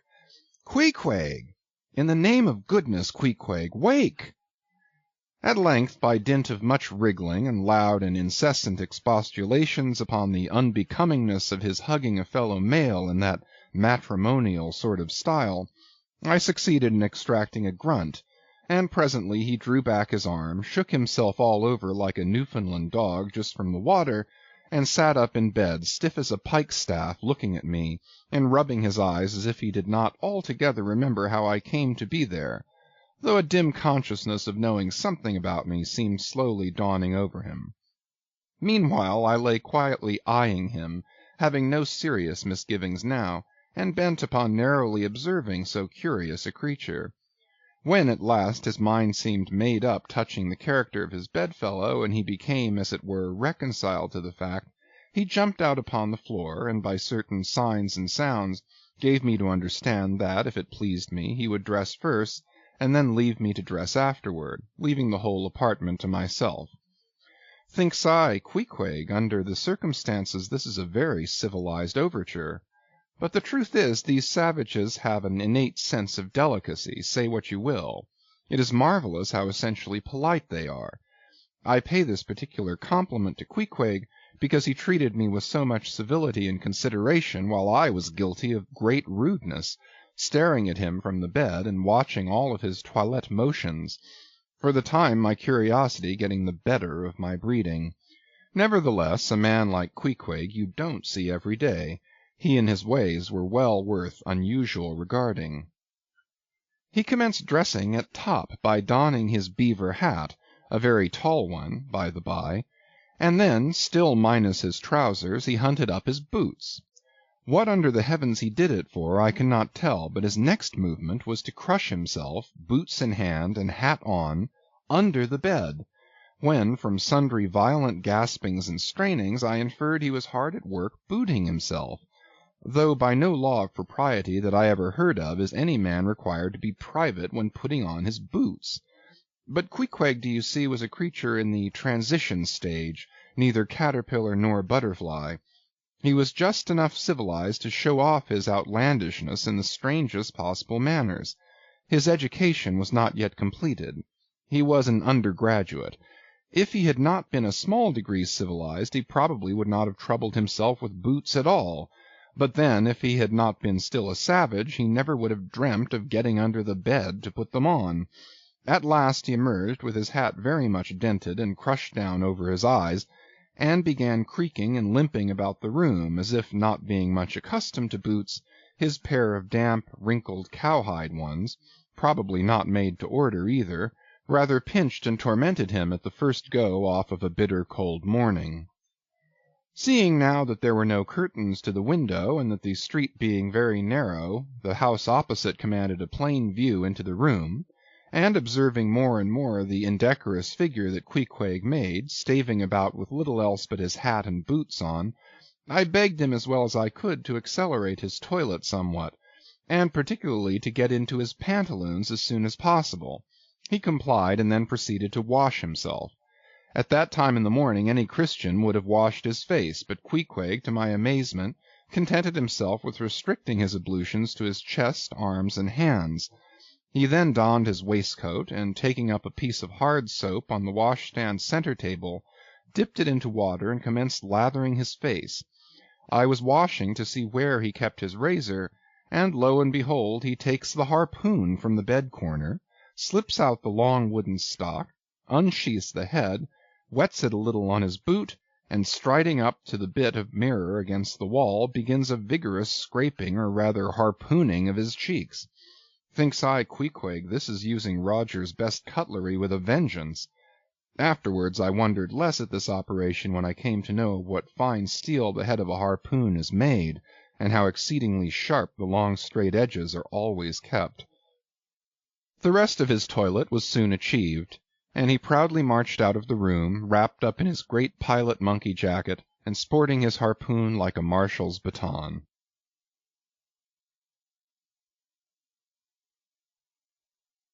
Chapter 5. Breakfast. I quickly followed suit, and descending into the bar-room accosted the grinning landlord very pleasantly. I cherished no malice toward him, though he had been skylarking with me not a little in the matter of my bedfellow. However, a good laugh is a mighty good thing, and rather too scarce a good thing, the more's the pity. So if any one man in his own proper person affords stuff for a good joke to anybody, let him not be backward, but let him cheerfully allow himself to spend and be spent in that way. And the man that has anything bountifully laughable about him, be sure there is more in that man than you perhaps think for. The bar-room was now full of the boarders who had been dropping in the night previous, and whom I had not as yet had a good look at. They were nearly all whalemen, chief mates, and second mates, and third mates, and sea carpenters, and sea coopers, and sea blacksmiths, and harpooneers, and ship-keepers, a brown and brawny company with bosky beards, an unshorn shaggy set, all wearing monkey jackets for morning gowns. You could pretty plainly tell how long each one had been ashore. This young fellow's healthy cheek is like a sun-toasted pear in hue, and would seem to smell almost as musky. He can not have been 3 days landed from his Indian voyage. That man next him looks a few shades lighter. You might say a touch of satin wood is in him. In the complexion of a third still lingers a tropic tawn, but slightly bleached withal. He, doubtless, has tarried whole weeks ashore. But who could show a cheek like Queequeg, which, barred with various tints, seemed, like the Andes' western slope, to show forth in one array contrasting climates, zone by zone. "Grub, ho!" now cried the landlord, flinging open a door, and in we went to breakfast. They say that men who have seen the world thereby become quite at ease in manner, quite self-possessed in company. Not always, though. Ledyard, the great New England traveller, and Mungo Park, the Scotch one, of all men they possess the least assurance in the parlour. But perhaps the mere crossing of Siberia in a sledge drawn by dogs, as Ledyard did, or the taking of a long solitary walk on an empty stomach in the negro heart of Africa, which was the sum of poor Mungo's performances, this kind of travel, I say, may not be the very best mode of attaining a high social polish. Still, for the most part, that sort of thing is to be had anywhere. These reflections just here are occasioned by the circumstance that after we were all seated at the table, and I was preparing to hear some good stories about whaling, to my no small surprise nearly every man maintained a profound silence. And not only that, but they looked embarrassed.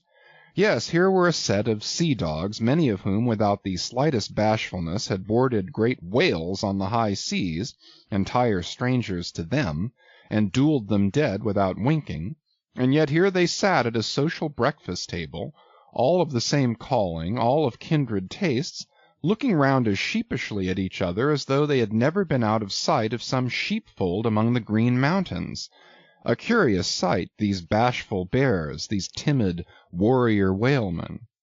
But as for Queequeg, why, Queequeg sat there among them, at the head of the table too, it so chanced, as cool as an icicle.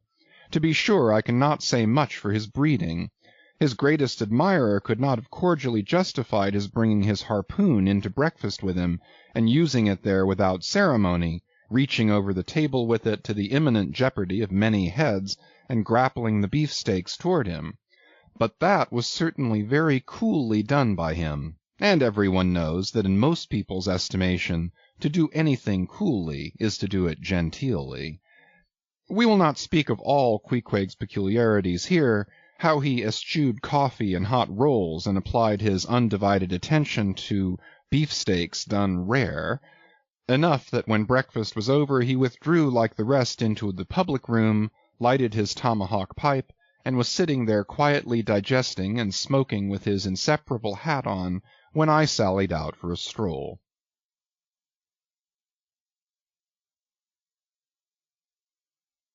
Chapter 6. The Street. If I had been astonished at first catching a glimpse of so outlandish an individual as Queequeg circulating among the polite society of a civilized town, that astonishment soon departed upon taking my first daylight stroll through the streets of New Bedford. In thoroughfares nigh the docks, any considerable seaport will frequently offer to view the queerest-looking nondescripts from foreign parts. Even in Broadway and Chestnut streets, Mediterranean mariners will sometimes jostle the affrighted ladies. Regent Street is not unknown to Lascars and Malays, and at Bombay, in the Apollo Green, live Yankees have often scared the natives. But New Bedford beats all Water Street and Wapping. In these last-mentioned haunts you see only sailors, but in New Bedford actual cannibals stand chatting at street corners, savages outright, many of whom yet carry on their bones unholy flesh. It makes a stranger stare. But besides the Fijians, Tonga-Tabouars, Arromangoans, Panangians, and Brigians, and besides the wild specimens of the whaling craft which unheeded reel about the streets, you will see other sights still more curious, certainly more comical. There weekly arrive in this town scores of green Vermonters and New Hampshiremen, all athirst for gain and glory in the fishery. They are mostly young, of stalwart frames, fellows who have felled forests and now seek to drop the axe and snatch the whale lance. Many are as green as the green mountains whence they came. In some things you would think them but a few hours old. Look there, that chap strutting round the corner. He wears a beaver hat and swallow-tailed coat, girdled with a sailor belt and sheath-knife. Here comes another with a southwester and a bombazine cloak. No town-bred dandy will compare with a country-bred one. I mean a downright bumpkin dandy, a fellow that, in the dog days, will mow his 2 acres in buckskin gloves for fear of tanning his hands. Now when a country dandy like this takes it into his head to make a distinguished reputation and joins the great whale fishery, you should see the comical things he does upon reaching the seaport. In bespeaking his sea outfit he orders bell-buttons to his waistcoats, straps to his canvas trousers. Ah, poor hayseed, how bitterly will burst those straps in the first howling gale, when thou art driven, straps, button, and all, down the throat of the tempest. But think not that this famous town has only harpooneers, cannibals, and bumpkins to show her visitors. Not at all. Still New Bedford is a queer place. Had it not been for us whalemen, that tract of land would this day perhaps have been in as howling condition as the coast of Labrador. As it is, parts of her back country are enough to frighten one, they look so bony. The town itself is perhaps the dearest place to live in all New England. It is a land of oil, true enough, but not like Canaan, a land also of corn and wine. The streets do not run with milk, nor in the springtime do they pave them with fresh eggs. Yet in spite of this, nowhere in all America will you find more patrician-like houses, parks and gardens more opulent, than in New Bedford. Whence came they? How planted upon this once scraggy scoria of a country?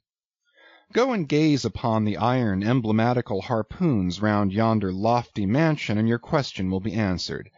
Yes, all these brave houses and flowery gardens came from the Atlantic, Pacific, and Indian Ocean. One and all they were harpooned and dragged up hither from the bottom of the sea. Can Herr Alexander perform a feat like that? In New Bedford, fathers, they say, give whales for dowers to their daughters, and portion off their nieces with a few porpoises apiece. You must go to New Bedford to see a brilliant wedding, for they say they have reservoirs of oil in every house, and every night recklessly burn their lengths in spermaceti candles. In summer-time the town is sweet to see, full of fine maples, long avenues of green and gold; and in August, high in air, the beautiful and bountiful horse-chestnuts, candelabra-wise, proffer the passer-by their tapering upright cones of congregated blossoms. So omnipotent is art, which in many a district of New Bedford has superinduced bright terraces of flowers upon the barren refuse rocks thrown aside at creation's final day. And the women of New Bedford, they bloom like their own red roses, but roses only bloom in summer, whereas the fine carnation of their cheeks is perennial as sunlight in the seventh heavens. Elsewhere match that bloom of theirs ye cannot, save in Salem, where, they tell me, the young girls breathe such musk, their sailor sweethearts smell them miles offshore, as though they were drawing nigh the odorous Moluccas instead of the puritanic sands.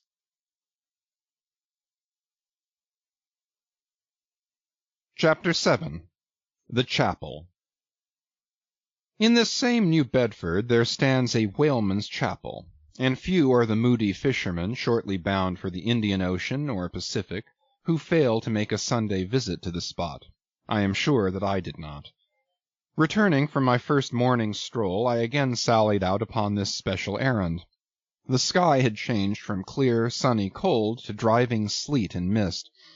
Wrapping myself in my shaggy jacket of the cloth called bearskin, I fought my way against the stubborn storm. Entering, I found a small scattered congregation of sailors and sailors' wives and widows. A muffled silence reigned, only broken at times by the shrieks of the storm. Each silent worshipper seemed purposely sitting apart from the other, as if each silent grief were insular and incommunicable. The chaplain had not yet arrived, and there these silent islands of men and women sat steadfastly eyeing several marble tablets, with black borders masoned into the walls on either side of the pulpit. 3 of them ran something like the following, but I do not pretend to quote.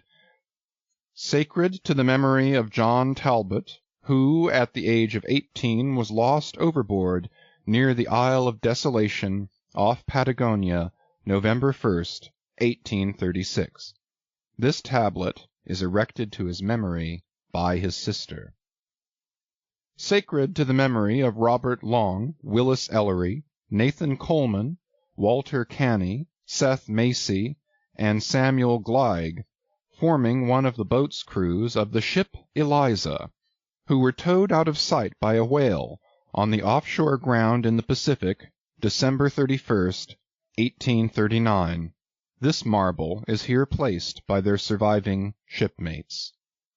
Sacred to the memory of the late Captain Ezekiel Hardy, who, in the bows of his boat, was killed by a sperm whale on the coast of Japan, August 3rd, 1833. This tablet is erected to his memory by his widow. Shaking off the sleet from my ice-glazed hat and jacket, I seated myself near the door, and turning sideways was surprised to see Queequeg near me. Affected by the solemnity of the scene, there was a wondering gaze of incredulous curiosity in his countenance. This savage was the only person present who seemed to notice my entrance, because he was the only one who could not read, and therefore was not reading those frigid inscriptions on the wall. Whether any of the relatives of the seamen whose names appeared there were now among the congregation, I knew not, but so many are the unrecorded accidents in the fishery, and so plainly did several women present wear the countenance, if not the trappings, of some unceasing grief, that I feel sure that here before me were assembled those in whose unhealing hearts the sight of those bleak tablets sympathetically caused the old wounds to bleed afresh. Oh, ye whose dead lie buried beneath the green grass, who, standing among flowers, can say, Here, here lies my beloved, you know not the desolation that broods in bosoms like these. What bitter blanks in those black-bordered marbles which cover no ashes! What despair in those immovable inscriptions! What deadly voids and unbidden infidelities in the lines that seem to gnaw upon all faith, and refuse resurrections to the beings who have placelessly perished without a grave. As well might those tablets stand in the cave of Elephanta as here.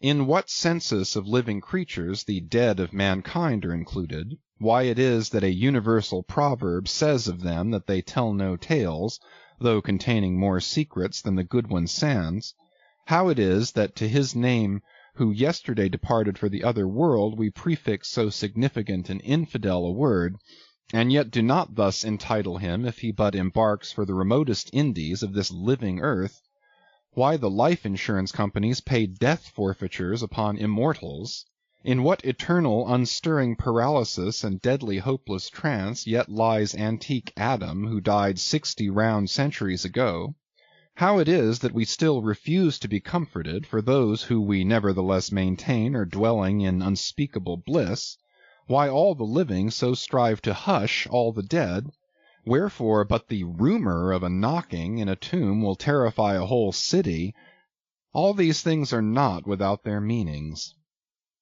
But faith, like a jackal, feeds among the tombs, and even from these dead doubts she gathers her most vital hope. It need scarcely be told with what feelings on the eve of a Nantucket voyage I regarded those marble tablets, and by the murky light of that darkened doleful day, read the fate of the whaleman who had gone before me. Yes, Ishmael, the same fate may be thine. But somehow I grew merry again. Delightful inducements to embark. Fine chance for promotion, it seems. Aye, a stove boat will make me an immortal by brevet. Yes, there is death in this business of whaling, a speechlessly quick, chaotic bundling of a man into eternity. But what then? Methinks we have hugely mistaken this matter of life and death. Methinks that what they call my shadow here on earth is my true substance. Methinks that in looking at things spiritual we are too much like oysters, observing the sun through the water, and thinking that thick water the thinnest of air. Methinks my body is but the lees of my better being. In fact, take my body who will. Take it, I say. It is not me. And therefore 3 cheers for Nantucket, and come a stove boat and stove body when they will, for stave my soul, Jove himself cannot.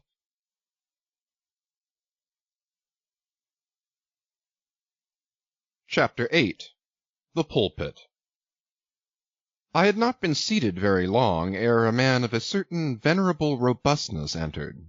Immediately as the storm-pelted door flew back upon admitting him, a quick, regardful eyeing of him by all of the congregation sufficiently attested that this fine old man was the chaplain. Yes, it was the famous Father Mapple, so called by the whalemen, among whom he was a very great favourite. He had been a sailor and a harpooneer in his youth, but for many years past had dedicated his life to the ministry. At the time I now write of, Father Mapple was in the hardy winter of a healthy old age, that sort of old age which seems merging into a second flowering youth, for among all the fissures of his wrinkles there shone certain mild gleams of a newly developing bloom, the spring verdure peeping forth even beneath February's snow. No one having previously heard his history could for the first time behold Father Mapple without the utmost interest, because there were certain engrafted clerical peculiarities about him imputable to that adventurous maritime life he had led. When he entered I observed that he carried no umbrella, and certainly had not come in his carriage, for his tarpaulin hat ran down with melting sleet, and his great pilot cloth jacket seemed almost to drag him to the floor with the weight of the water it had absorbed. However, hat and coat and overshoes were one by one removed, and hung up in a little space in an adjacent corner, when, arrayed in a decent suit, he quietly approached the pulpit. Like most old-fashioned pulpits, it was a very lofty one, and since a regular stairs to such a height would, by its long angle with the floor, seriously contract the already small area of the chapel, the architect, it seemed, had acted upon the hint of Father Mapple, and finished the pulpit without a stairs, substituting a perpendicular side ladder, like those used in mounting a ship from a boat at sea. The wife of a whaling captain had provided the chapel with a handsome pair of red-worsted man-ropes for this ladder, which, being itself nicely headed and stained with a mahogany colour, the whole contrivance, considering what manner of chapel it was, seemed by no means in bad taste. Halting for an instant at the foot of the ladder, and with both hands grasping the ornamental knobs of the man-ropes, Father Mapple cast a look upwards, and then with a truly sailor-like but still reverential dexterity, hand over hand, mounted the steps as if ascending the main-top of his vessel. The perpendicular parts of this side ladder, as is usually the case with swinging ones, were of cloth-covered rope. Only the rounds were of wood, so that at every step there was a joint. At my first glimpse of the pulpit it had not escaped me that however convenient for a ship, these joints in the present instance seemed unnecessary, for I was not prepared to see Father Mapple, after gaining the height, slowly turn round, and stooping over the pulpit, deliberately drag up the ladder step by step, till the whole was deposited within, leaving him impregnable in his little Quebec. I pondered some time without fully comprehending the reason for this. Father Mapple enjoyed such a wide reputation for sincerity and sanctity, that I could not suspect him of courting notoriety by any mere tricks of the stage. No, thought I, there must be some sober reason for this thing. Furthermore, it must symbolize something unseen. Can it be, then, that by that act of physical isolation he signifies his spiritual withdrawal for the time from all outward worldly ties and connections? Yes, for replenished with the meat and wine of the Word, to the faithful man of God this pulpit, I see, is a self-containing stronghold, a lofty Ehrenbreitstein with a perennial well of water within the walls. But the side ladder was not the only strange feature of the place, borrowed from the chaplain's former seafarings. Between the marble cenotaphs on either hand of the pulpit, the wall which formed its back was adorned with a large painting representing a gallant ship beating against a terrible storm off a lee coast of black rocks and snowy breakers. But high above the flying scud and dark rolling clouds there floated a little isle of sunlight, from which beamed forth an angel's face, and this bright face shed a distinct spot of radiance upon the ship's tossed deck, something like that silver plate now inserted into the Victory's plank where Nelson fell. Ah, noble ship, the angel seemed to say, beat on, thou noble ship, and bear a hardy helm, for lo, the sun is breaking through, the clouds are rolling off, serenest azure is at hand. Nor was the pulpit itself without a trace of the same sea taste that had achieved the ladder and the picture. Its panelled front was in the likeness of a ship's bluff bows, and the Holy Bible rested on a projecting piece of scroll-work fashioned after a ship's fiddle-headed beak. What could be more full of meaning? For the pulpit is ever this earth's foremost part, all the rest comes in its rear. The pulpit leads the world. From thence it is the storm of God's quick wrath is first descried, and the bow must bear the earliest brunt. From thence it is the god of breezes, fair or foul, is first invoked for favorable winds. Yes, the world's a ship on its passage out, and not a voyage complete, and the pulpit is its prow.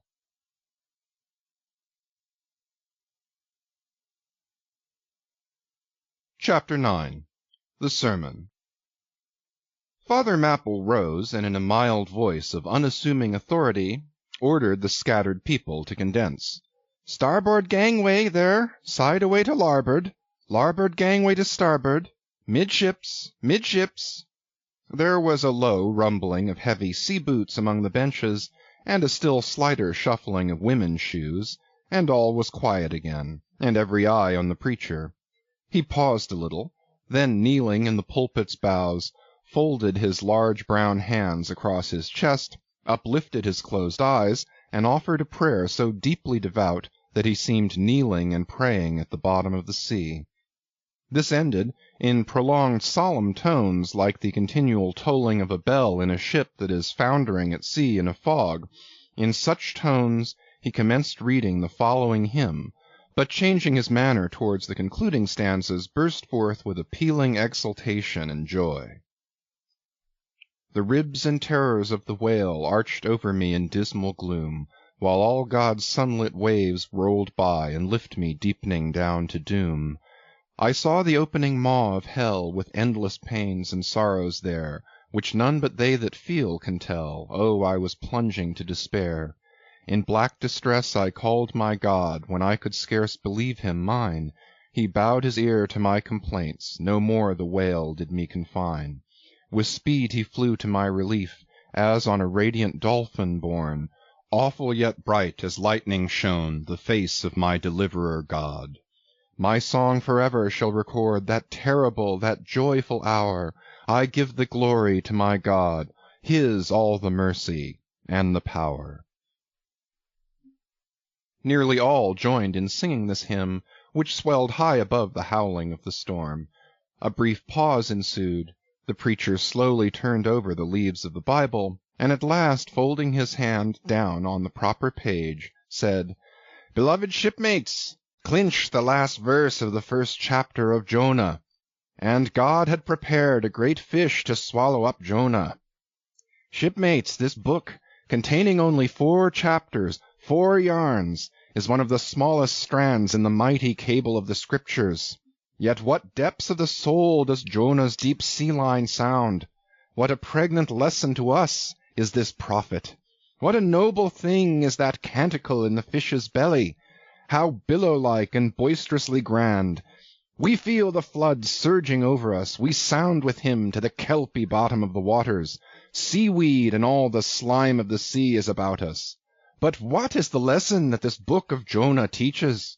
Shipmates, it is a 2-stranded lesson, a lesson to us all as sinful men, and a lesson to me as a pilot of the living God. As sinful men it is a lesson to us all because it is the story of the sin, hard-heartedness, suddenly awakened fears, the swift punishment, repentance, prayers, and finally the deliverance and joy of Jonah. As with all sinners among men, the sin of this son of Amittai was in his wilful disobedience to the command of God, never mind now what that command was or how conveyed, which he found a hard command. But all things that God would have us do are hard for us to do. Remember that, and hence he oftener commands us than endeavors to persuade. And if we obey God, we must disobey ourselves, and it is in this disobeying ourselves wherein the hardness of obeying God consists. With this sin of disobedience in him, Jonah still further flouts at God by seeking to flee from him. He thinks that a ship made by men will carry him into countries where God does not reign, but only the captains of this earth. He skulks about the wharves of Joppa, and seeks a ship that's bound for Tarshish. There lurks perhaps a hitherto unheeded meaning here. By all accounts Tarshish could have been no other city than the modern Cadiz. That's the opinion of learned men. And where is Cadiz, shipmates? Cadiz is in Spain, as far by water from Joppa as Jonah could possibly have sailed in those ancient days, when the Atlantic was an almost unknown sea. Because Joppa, the modern Jaffa, shipmates, is on the most easterly coast of the Mediterranean, the Syrian, and Tarshish or Cadiz more than 2,000 miles to the westward from that, just outside the Straits of Gibraltar. See ye not then, shipmates, that Jonah sought to flee world-wide from God? Miserable man! Oh, most contemptible, and worthy of all scorn! With slouched hat and guilty eyes, skulking from his God, prowling among the shipping like a vile burglar hastening to cross the seas. So disordered, self-condemning in his look, that had there been policemen in those days, Jonah, on the mere suspicion of something wrong, had been arrested ere he touched a deck. How plainly he's a fugitive! No baggage, not a hat-box, valise, or carpet-bag. No friends accompany him to the wharf with their adieus. At last, after much dodging search, he finds the Tarshish ship receiving the last items of her cargo, and as he steps on board to see its captain in the cabin, all the sailors, for the moment, desist from hoisting in the goods to mark the stranger's evil eye.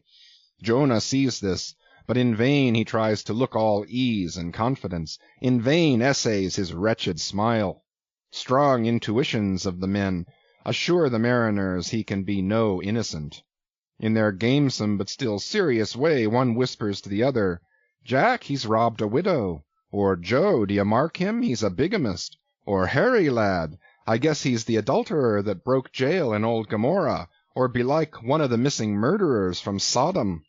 Another runs to read the bill that's stuck against the spile upon the wharf to which the ship is moored, offering 500 gold coins for the apprehension of a parricide, and containing a description of his person. He reads and looks from Jonah to the bill, while all his sympathetic shipmates now crowd round Jonah, prepared to lay their hands upon him. Frightened Jonah trembles, and summoning all his boldness to his face, only looks so much the more a coward. He will not confess himself suspected, but that itself is strong suspicion. So he makes the best of it, and when the sailors find him not to be the man that is advertised, they let him pass, and he descends into the cabin. "Who's there?" cries the captain at his busy desk, hurriedly making out his papers for the customs. "Who's there?" Oh, how that harmless question mangles Jonah. For the instant he almost turns to flee again, but he rallies.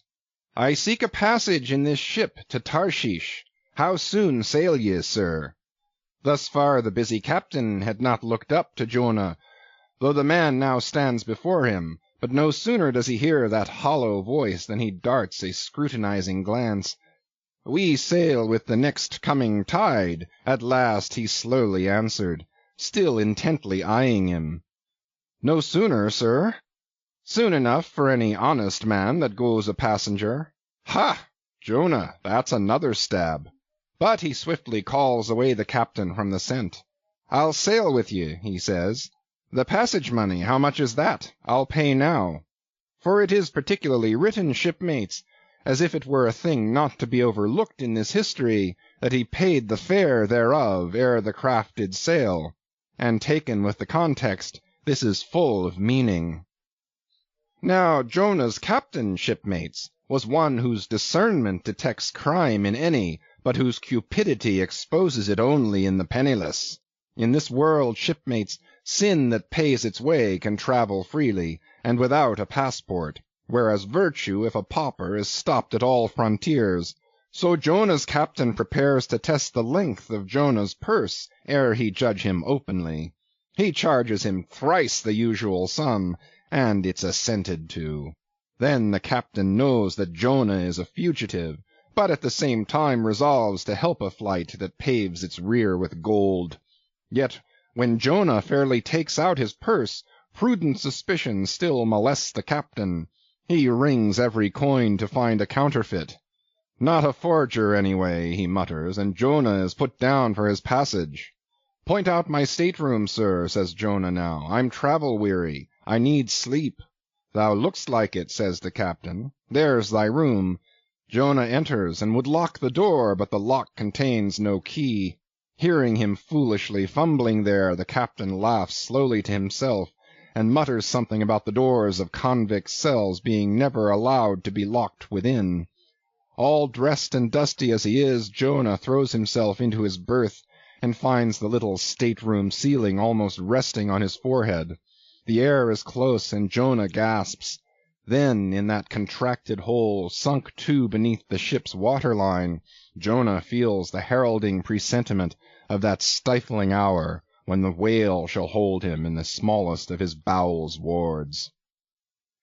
Screwed at its axis against the side, a swinging lamp slightly oscillates in Jonah's room, and the ship heeling over towards the wharf, with the weight of the last bales received, the lamp, flame and all, though in slight motion, still maintains a permanent obliquity with reference to the room, though in truth infallibly straight itself, it but made obvious the false lying levels among which it hung. The lamp alarms and frightens Jonah, as lying in his berth his tormented eyes roll round the place, and this thus far successful fugitive finds no refuge for his restless glance. But that contradiction in the lamp more and more appalls him. The floor, the ceiling, and the side are all awry. "Oh, so my conscience hangs in me," he groans, "straight upward so it burns, but the chambers of my soul are all in crookedness." Like one who after a night of drunken revelry hies to his bed, still reeling, but with conscience yet pricking him, as the plungings of the Roman racehorse but so much more strike his steel tags into him, as one who in that miserable plight still turns and turns in giddy anguish, praying God for annihilation until the fit be past, and at last amid the whirl of woe he feels a deep stupor steals over him, as over the man who bleeds to death, for conscience is the wound, and there's naught to stanch it. So, after sore wrestlings in his berth, Jonah's prodigy of ponderous misery drags him drowning down to sleep. And now the time of tide has come, the ship casts off her cables, and from the deserted wharf the uncheered ship for Tarshish, all careening, glides to sea. That ship, my friends, was the first of recorded smugglers. The contraband was Jonah. But the sea rebels. He will not bear the wicked burden. A dreadful storm comes on. The ship is like to break. But now, when the boatswain calls all hands to lighten her, when boxes, bales, and jars are clattering overboard, when the wind is shrieking and the men are yelling, and every plank thunders with trampling feet right over Jonah's head, in all this raging tumult Jonah sleeps his hideous sleep. He sees no black sky and raging sea, feels not the reeling timbers, and little hears he or heeds he the far rush of the mighty whale, which even now with open mouth is cleaving the seas after him. Aye, shipmates, Jonah was gone down into the sides of the ship, a berth in the cabin as I have taken it, and was fast asleep. But the frightened master comes to him, and shrieks in his dead ear, "What meanest thou, O sleeper? Arise!" Startled from his lethargy by that direful cry, Jonah staggers to his feet, and stumbling to the deck, grasps a shroud to look out upon the sea. But at that moment he is sprung upon by a panther billow leaping over the bulwarks. Wave after wave thus leaps on to the ship, and finding no speedy vent runs roaring fore and aft, till the mariners come nigh to drowning while yet afloat. And ever, as the white moon shows her affrighted face from the steep gullies in the blackness overhead, aghast Jonah sees the rearing bowsprit pointing high upward, but soon beat downward again towards the tormented deep. Terrors upon terrors run shouting through his soul. In all his cringing attitudes the god-fugitive is now too plainly known. The sailors mark him. More and more certain grow their suspicions of him, and at last, fully to test the truth, by referring the whole matter to high heaven, they fall to casting lots, to see for whose cause this great tempest was upon him. The lot is Jonah's. That discovered, then how furiously they mob him with their questions. What is thine occupation? Whence comest thou? Thy country? What people? But mark now, shipmates, the behavior of poor Jonah. The eager mariners but ask him who he is and where from, whereas they not only receive an answer to those questions, but likewise another answer to a question not put by them, but the unsolicited answer is forced from Jonah by the hard hand of God that is upon him.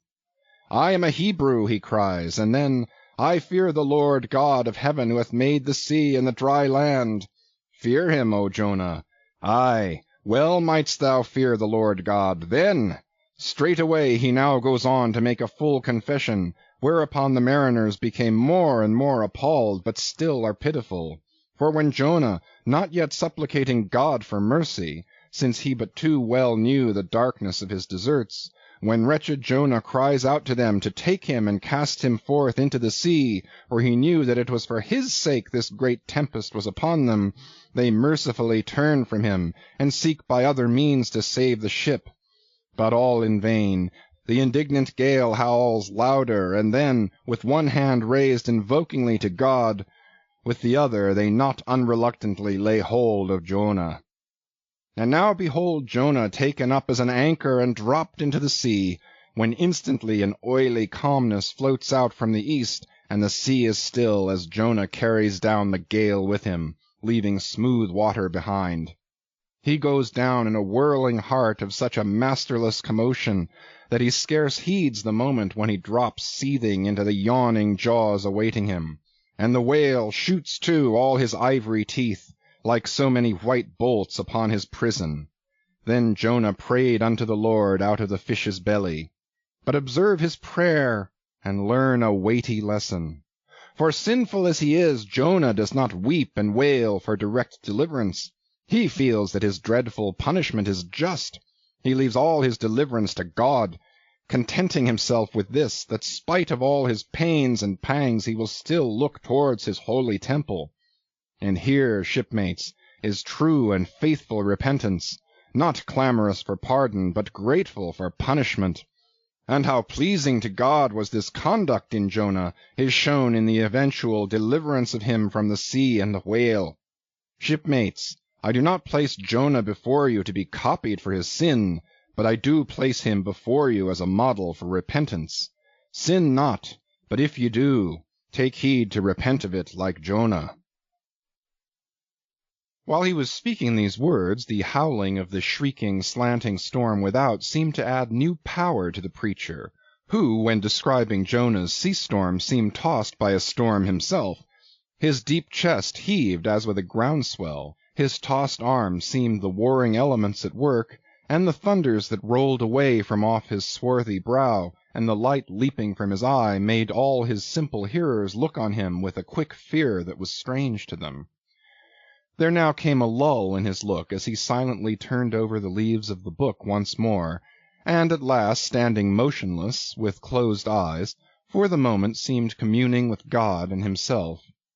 But again he leaned towards the people, and bowing his head lowly with an aspect of the deepest yet manliest humility, he spake these words. Shipmates, God has laid but one hand upon you. Both his hands press upon me. I have read ye by what murky light may be mine the lesson that Jonah teaches to all sinners, and therefore to you, and still more to me, for I am a greater sinner than you. And now how gladly would I come down from this masthead and sit on the hatches there where you sit, and listen as you listen, while some one of you reads me that other and more awful lesson which Jonah teaches to me as a pilot of the living God. How, being anointed pilot, prophet, or speaker of true things, and bidden by the Lord to sound those unwelcome truths in the ears of a wicked Nineveh, Jonah, appalled at the hostility he should raise, fled from his mission, and sought to escape his duty and his God by taking ship at Joppa. But God is everywhere. Tarshish he never reached.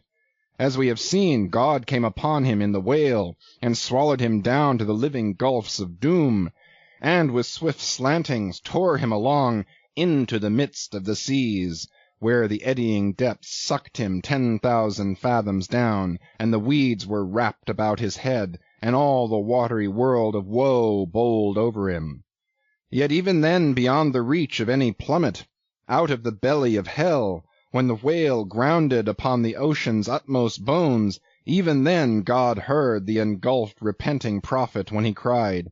Then God spake unto the fish, and from the shuddering cold and blackness of the sea the whale came breaching up towards the warm and pleasant sun, and all the delights of air and earth, and vomited out Jonah upon the dry land, when the word of the Lord came a second time.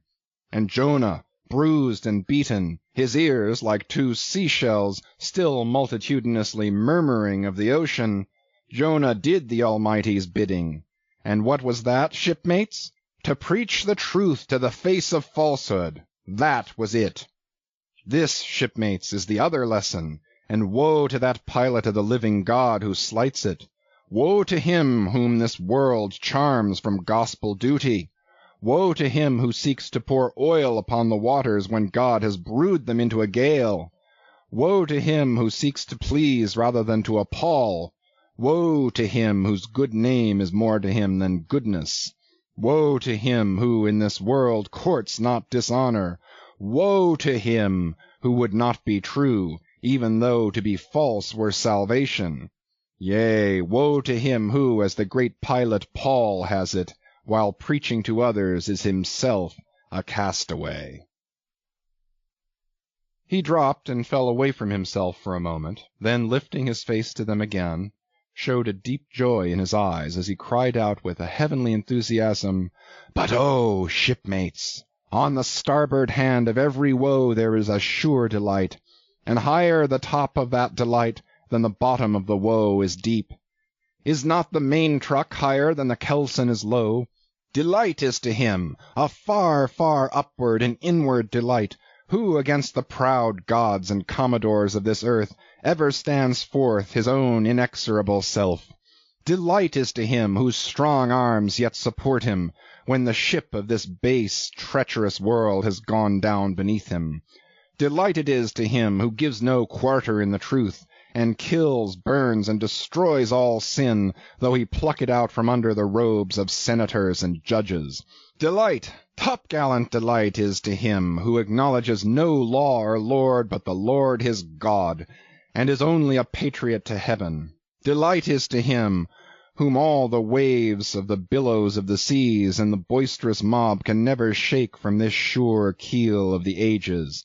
An eternal delight and deliciousness will be his, who, coming to lay him down, can say with his final breath, O Father, chiefly known to me by thy rod, mortal or immortal, here I die. I have striven to be thine, more than to be this world's or mine own. Yet this is nothing. I leave eternity to thee. For what is man that he should live out the lifetime of his God? He said no more, but slowly waving a benediction, covered his face with his hands, and so remained kneeling till all the people had departed, and he was left alone in the place.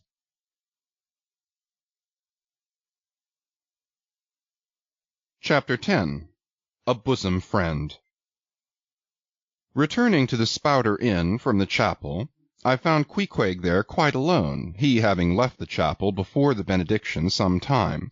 He was sitting on a bench before the fire, with his feet on the stove hearth, and in one hand was holding close to his face that little negro idol of his, peering hard into its face, and with a jackknife gently whittling away at its nose, meanwhile humming to himself in his heathenish way. But being now interrupted, he put up the image, and pretty soon going to the table, took up a large book there, and placing it on his lap, began counting the pages with deliberate regularity, at every 50th page, as I fancied, stopping a moment, looking vacantly around him, and giving utterance to a long-drawn gurgling whistle of astonishment. He would then begin again at the next 50, seeming to commence at the number 1 each time, as though he could not count more than 50, and it was only by such a large number of 50s being found together that his astonishment at the multitude of pages was excited. With much interest I sat watching him. Savage though he was, and hideously marred about the face, at least to my taste, his countenance yet had something in it which was by no means disagreeable. You cannot hide the soul. Through all his unearthly tattooings I thought I saw the traces of a simple, honest heart, and in his large, deep eyes, fiery black and bold, there seemed tokens of a spirit that would dare 1,000 devils. And besides all this there was a certain lofty bearing about the pagan, which even his uncouthness could not altogether maim. He looked like a man who had never cringed and had never had a creditor. Whether it was, too, that his head being shaved, his forehead was drawn out in freer and brighter relief, and looked more expansive than it otherwise would, this I will not venture to decide, but certain it was his head was phrenologically an excellent one. It may seem ridiculous, but it reminded me of General Washington's head, as seen in the popular busts of him. It had the same long, regularly graded, retreating slope from above the brows, which were likewise very projecting, like two long promontories thickly wooded on top. Queequeg was George Washington cannibalistically developed.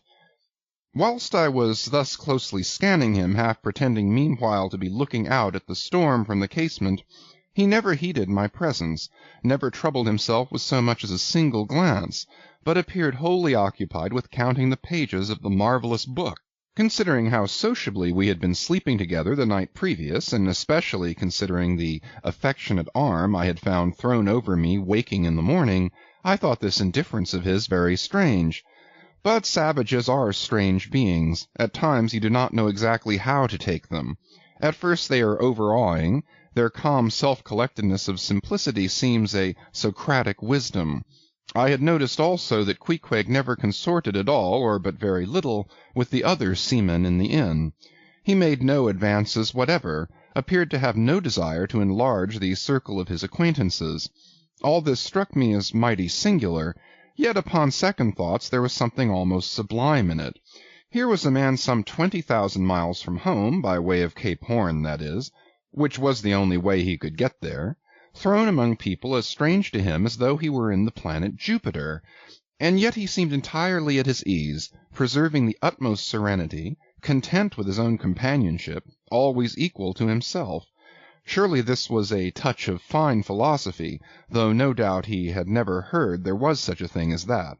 But perhaps, to be true philosophers, we mortals should not be conscious of so living or so striving.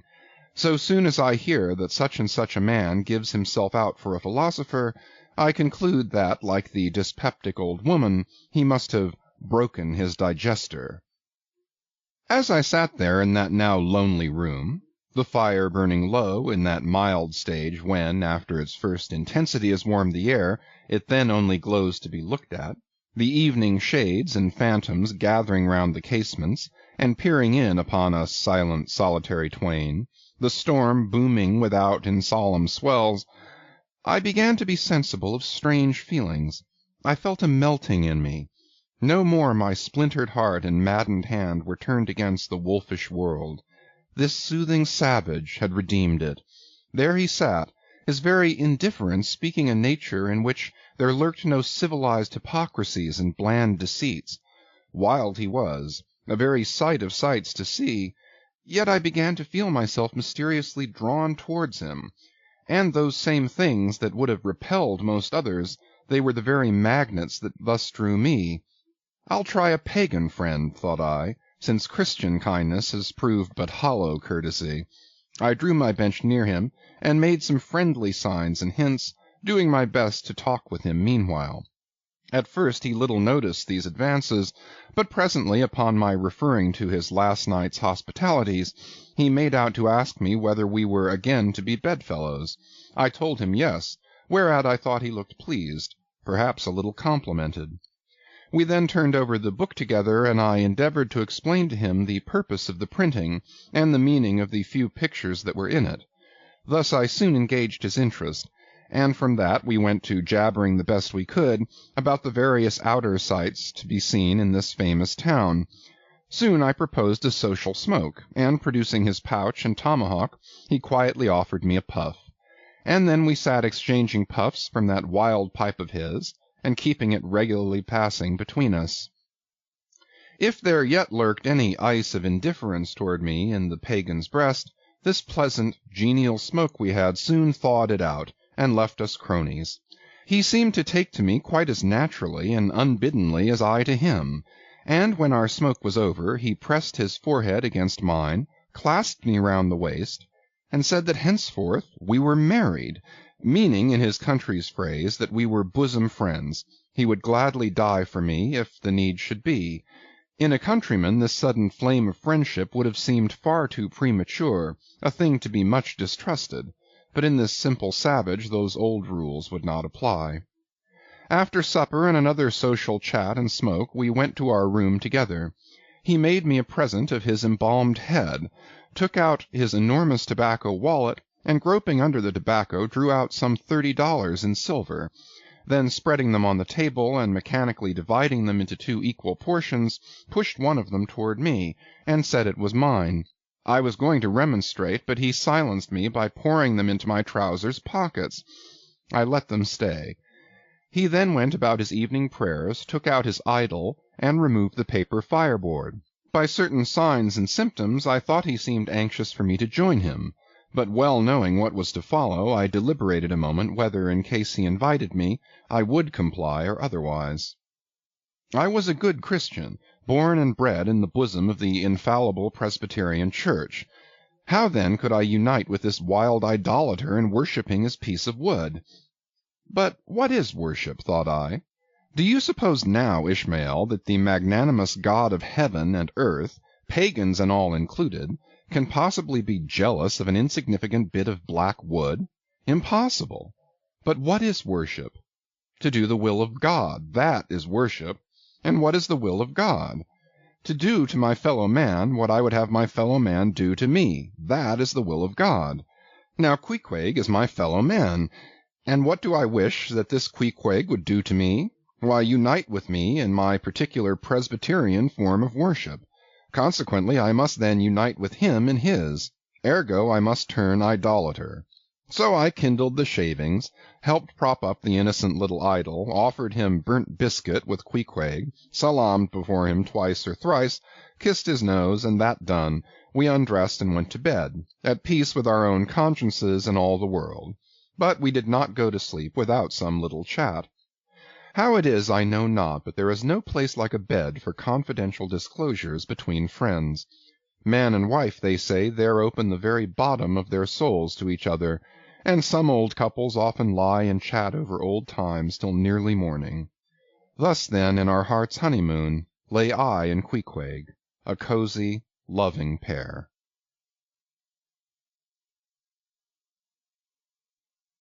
Chapter 11. Nightgown. We had lain thus in bed, chatting and napping at short intervals, and Queequeg now and then affectionately throwing his brown tattooed legs over mine, and then drawing them back, so entirely sociable and free and easy were we, when at last, by reason of our confabulations, what little nappishness remained in us altogether departed, and we felt like getting up again, though daybreak was yet some way down the future. Yes, we became very wakeful, so much so that our recumbent position began to grow wearisome, and by little and little we found ourselves sitting up, the clothes well tucked around us, leaning against the headboard with our 4 knees drawn up close together and our 2 noses bending over them, as if our knee-pans were warming pans.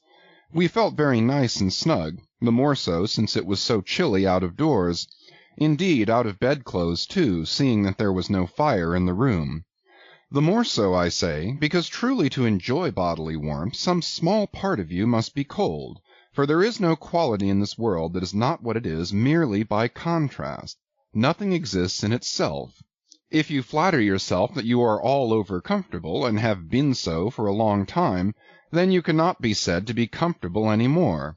But if, like Queequeg and me in the bed, the tip of your nose or the crown of your head be slightly chilled, why then indeed in the general consciousness you feel most delightfully and unmistakably warm. For this reason a sleeping apartment should never be furnished with a fire, which is one of the luxurious discomforts of the rich. For the height of this sort of deliciousness is to have nothing but the blanket between you and your snugness and the cold of the outer air. Then there you lie like the one warm spark in the heart of an Arctic crystal. We had been sitting in this crouching manner for some time when all at once I thought I would open my eyes, for when between sheets, whether by day or by night, and whether asleep or awake, I have a way of always keeping my eyes shut, in order the more to concentrate on the snugness of being in bed. Because no man can ever feel his own identity aright except his eyes be closed, as if darkness were indeed the proper element of our essences, though light be more congenial to our clayey part. Upon opening my eyes, then, and coming out of my own pleasant and self-created darkness into the imposed and coarse outer gloom of the unilluminated 12 o'clock at night, I experienced a disagreeable revulsion. Nor did I at all object to the hint from Queequeg that perhaps it were best to strike a light, seeing that we were so wide awake, and besides he felt a strong desire to have a few quiet puffs from his tomahawk. Be it said that though I had felt such a strong repugnance to his smoking in the bed the night before, yet see how elastic our stiff prejudices grow when love comes once to bend them. For now I like nothing better than to have Queequeg smoking by me, even in bed, because he seemed to be full of such serene household joy then. I no more felt unduly concerned for the landlord's policy of insurance. I was only alive to the condensed, confidential comfortableness of sharing a pipe and a blanket with a real friend. With our shaggy jackets drawn about our shoulders, we now passed the tomahawk from one to the other, till slowly there grew over us a blue-hanging tester of smoke, illuminated by the flame of the new-lit lamp. Whether it was that this undulating tester rolled the savage away to far distant scenes, I know not, but he now spoke of his native island, and eager to hear his history, I begged him to go on and tell it. He gladly complied. Though at the time I but ill comprehended not a few of his words, yet subsequent disclosures, when I had become more familiar with his broken phraseology, now enable me to present the whole story, such as it may prove, in the mere skeleton I give.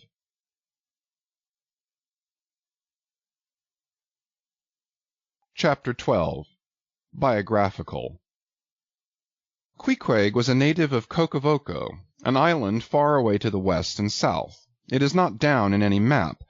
True places never are. When a new-hatched savage, running wild about his native woodlands in a grass-clout, followed by the nibbling goats as if he were a green sapling, even then in Queequeg's ambitious soul lurked a strong desire to see something more of Christendom than a specimen whaler or two. His father was a high chief, a king, his uncle a high priest, and on the maternal side he boasted aunts who were the wives of unconquerable warriors. There was excellent blood in his veins, royal stuff, though sadly vitiated, I fear, by the cannibal propensity he nourished in his untutored youth. A Sag Harbor ship visited his father's bay, and Queequeg sought a passage to the Christian lands. But the ship, having her full complement of seamen, spurned his suit, and not all the king his father's influence could prevail. But Queequeg vowed a vow. Alone in his canoe he paddled off to a distant strait, which he knew the ship must pass through when she quitted the island. On one side was a coral reef, on the other a low tongue of land, covered with mangrove thickets that grew out into the water.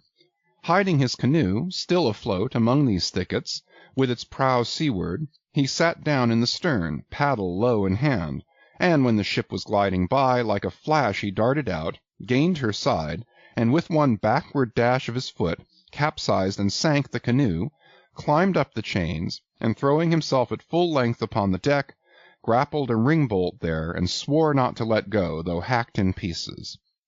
In vain the captain threatened to throw him overboard, suspended a cutlass over his naked wrists. Queequeg was the son of a king, and Queequeg budged not. Struck by his desperate dauntlessness, and his wild desire to visit Christendom, the captain at last relented, and told him he might make himself at home. But this fine young savage, this sea Prince of Wales, never saw the captain's cabin. They put him down among the sailors, and made a whaleman of him. But like Tsar Peter, content to toil in the shipyards of foreign cities, Queequeg disdained no seeming ignominy, if thereby he might happily gain the power of enlightening his untutored countrymen. For at bottom, so he told me, he was actuated by a profound desire to learn among the Christians the arts whereby to make his people still happier than they were, and more than that, still better than they were. But alas, the practices of whalemen soon convinced him that even Christians could be both miserable and wicked, infinitely more so than all his father's heathens. Arrived at last in old Sag Harbor, and seeing what the sailors did there, and going on to Nantucket, and seeing how they spent their wages in that place also, poor Queequeg gave it up for lost. Thought he, it's a wicked world in all meridians. I'll die a pagan. And thus, an old idolater at heart, he yet lived among these Christians, wore their clothes, and tried to talk their gibberish, hence the queer ways about him, though now some time from home. By hints I asked him whether he did not propose going back, and having a coronation, since he might now consider his father dead and gone, he being very old and feeble at the last accounts.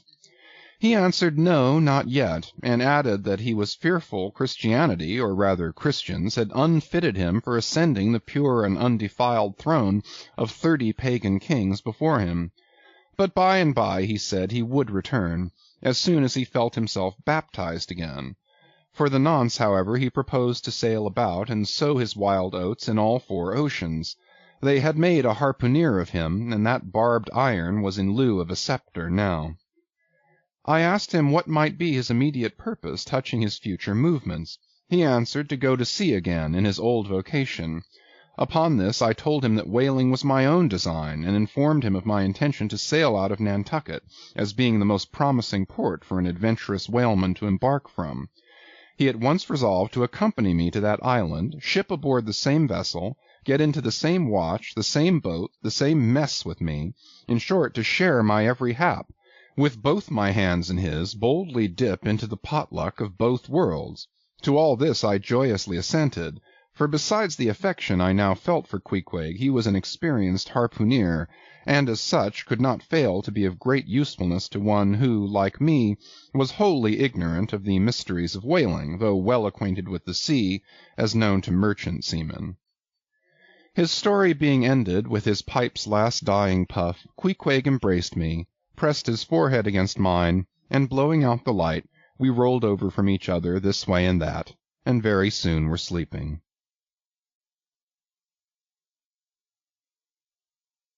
Chapter 13. Wheelbarrow. Next morning, Monday, after disposing of the embalmed head to a barber for a block, I settled my own and comrade's bill, using, however, my comrade's money. The grinning landlord, as well as the boarders, seemed amazingly tickled at the sudden friendship which had sprung up between me and Queequeg, especially as Peter Coffin's cock and bull stories about him had previously so much alarmed me concerning the very person whom I now companied with. We borrowed a wheelbarrow, and embarking our things, including my own poor carpet-bag and Queequeg's canvas sack and hammock, away went down to the Moss, a little Nantucket packet schooner moored at the wharf. As we were going along, the people stared, not at Queequeg so much, for they were used to seeing cannibals like him in their streets, but at seeing him and me on such confidential terms. But we heeded them not, going along wheeling the barrow by turns, and Queequeg now and then stopping to adjust the sheath on his harpoon barbs. I asked him why he carried such a troublesome thing with him ashore, and whether all whaling ships did not find their own harpoons. To this, in substance, he replied that though what I hinted was true enough, yet he had a particular affection for his own harpoon, because it was of assured stuff, well tried in many a mortal combat, and deeply intimate with the hearts of whales. In short, like many inland reapers and mowers, who go into the farmers' meadows armed with their own scythes, though in no wise obliged to furnish them, even so Queequeg, for his own private reasons, preferred his own harpoon. Shifting the barrow from my hand to his, he told me a funny story about the first wheelbarrow he had ever seen. It was in Sag Harbor. The owners of his ship, it seems, had lent him one, in which to carry his heavy chest to his boarding-house. Not to seem ignorant about the thing, though in truth he was entirely so concerning the precise way in which to manage the barrow, Queequeg put his chest upon it, lashes it fast, and then shoulders the barrow and marches up the wharf. Why, said I, Queequeg, you might have known better than that, one would think. Didn't the people laugh? Upon this he told me another story. The people of his island of Cocavoco, it seems, at their wedding feasts express the fragrant water of young cocoanuts into a large stained calabash, like a punch-bowl, and this punch-bowl always forms the great central ornament on the braided mat where the feast is held.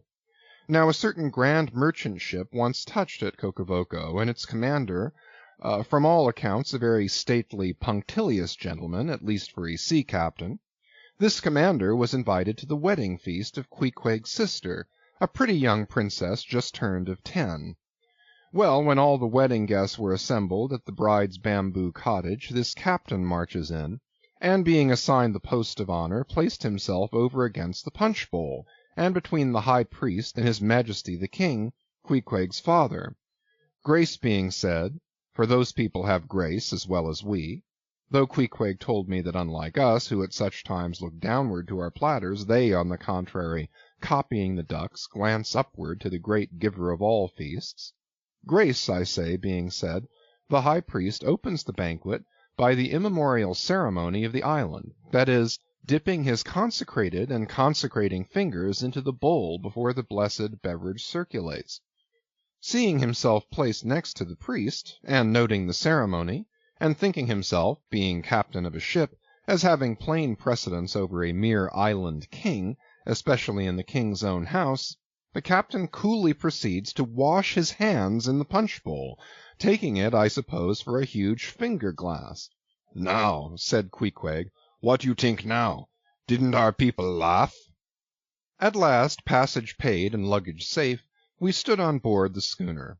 Hoisting sail, it glided down the Acushnet River.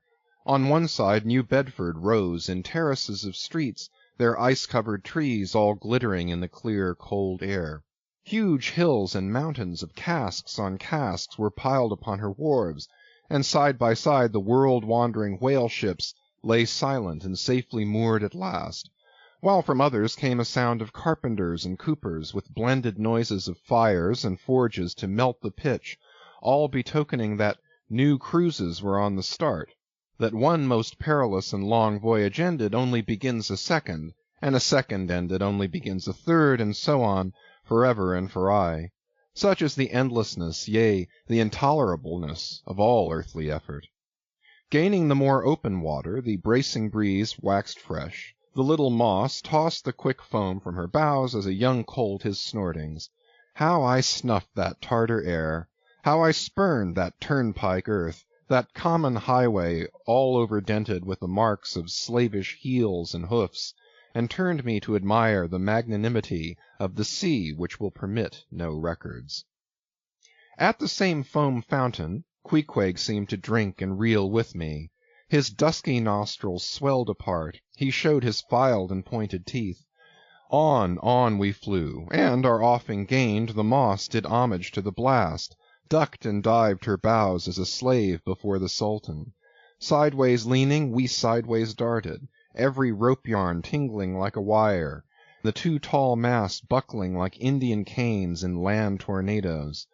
So full of this reeling scene were we, as we stood by the plunging bowsprit, that for some time we did not notice the jeering glances of the passengers, a lubber-like assembly, who marveled that two fellow beings should be so companionable, as though a white man were anything more dignified than a whitewashed negro. But there were some boobies and bumpkins there who, by their intense greenness, must have come from the heart and centre of all verdure. Queequeg caught one of these young saplings mimicking him behind his back. I thought the bumpkin's hour of doom was come.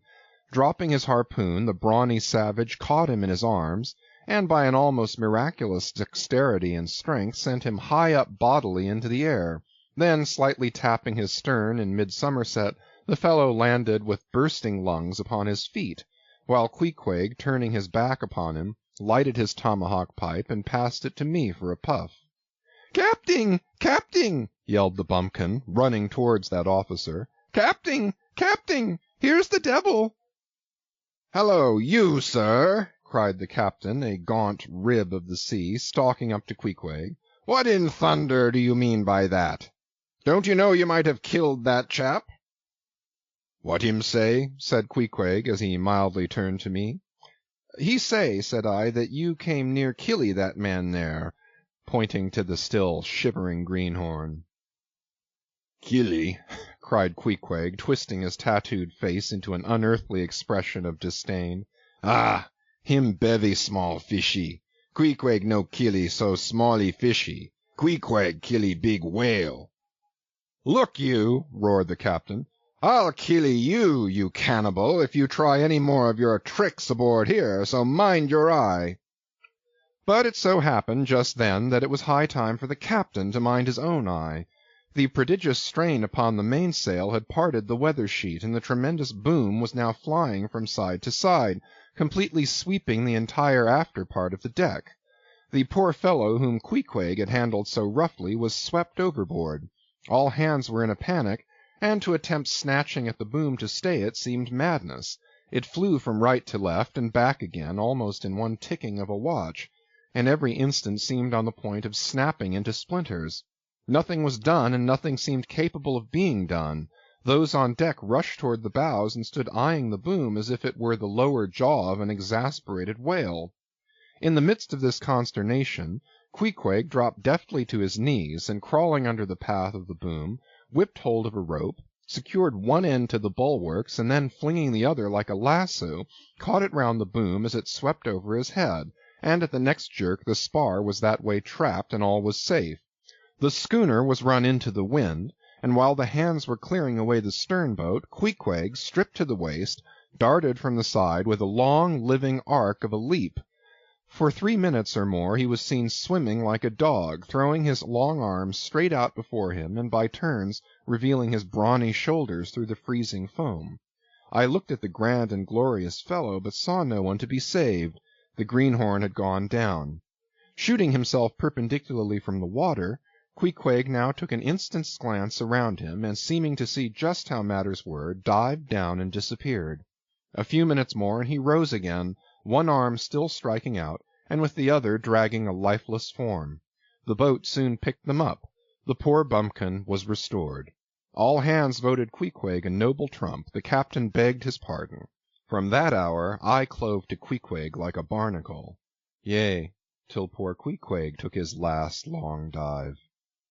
Was there ever such unconsciousness? He did not seem to think that he at all deserved a medal from the humane and magnanimous societies. He only asked for water, fresh water, something to wipe the brine off. That done, he put on dry clothes, lighted his pipe, and leaning against the bulwarks and mildly eyeing those around him, seemed to be saying to himself, "It's a mutual joint-stock world in all meridians. We cannibals must help these Christians."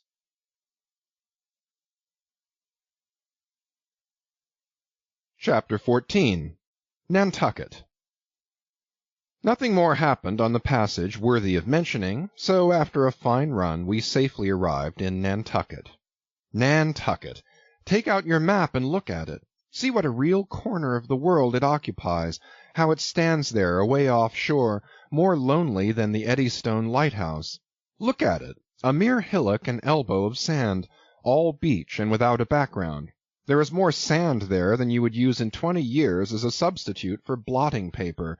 Some gamesome wights will tell you that they have to plant weeds there, that they don't grow naturally, that they import Canada thistles, that they have to send beyond seas for a spile to stop a leak in an oil cask, that pieces of wood in Nantucket are carried about like bits of the true cross in Rome, that people there plant toadstools before their house to get under the shade in summer-time, that one blade of grass makes an oasis, 3 blades in a day's walk a prairie, that they wear quicksand shoes, something like Laplander snowshoes, that they are so shut up, belted about, every way enclosed, surrounded, and made an utter island of by the ocean, that to their very chairs and tables small clams will sometimes be found adhering, as to the backs of sea-turtles.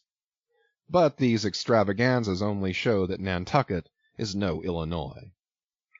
Look now at the wondrous traditional story of how this island was settled by the red men. Thus goes the legend. In olden times an eagle swooped down upon the New England coast and carried off an infant Indian in its talons. With loud laments the parents saw their child borne out of sight over the wide waters.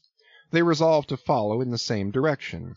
Setting out in their canoes after a perilous passage, they discovered the island, and there they found an empty ivory casket, the poor little Indian's skeleton.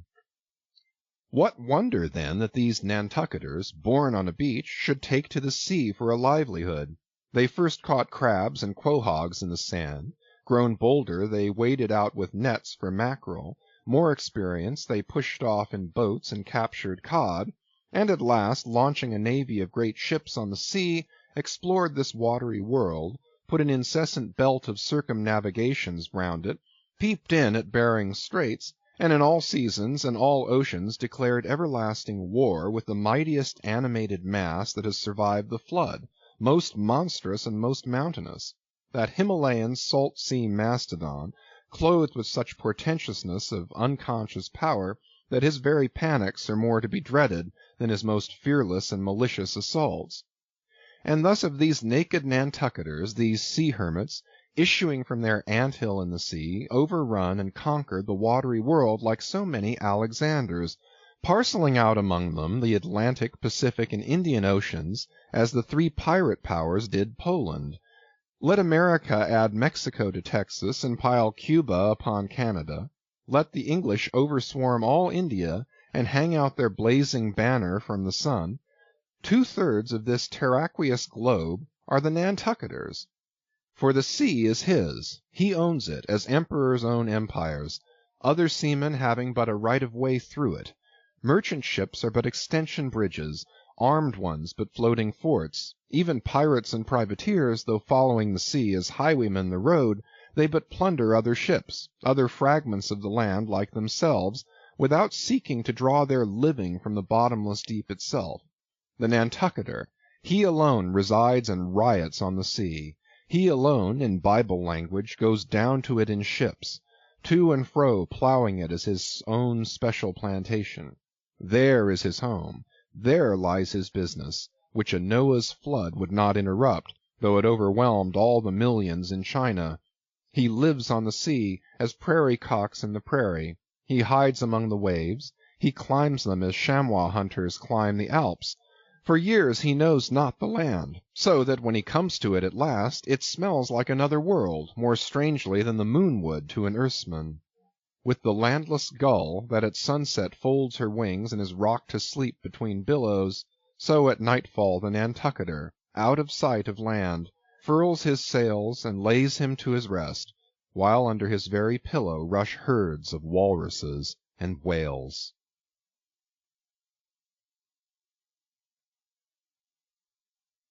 Chapter 15. Chowder.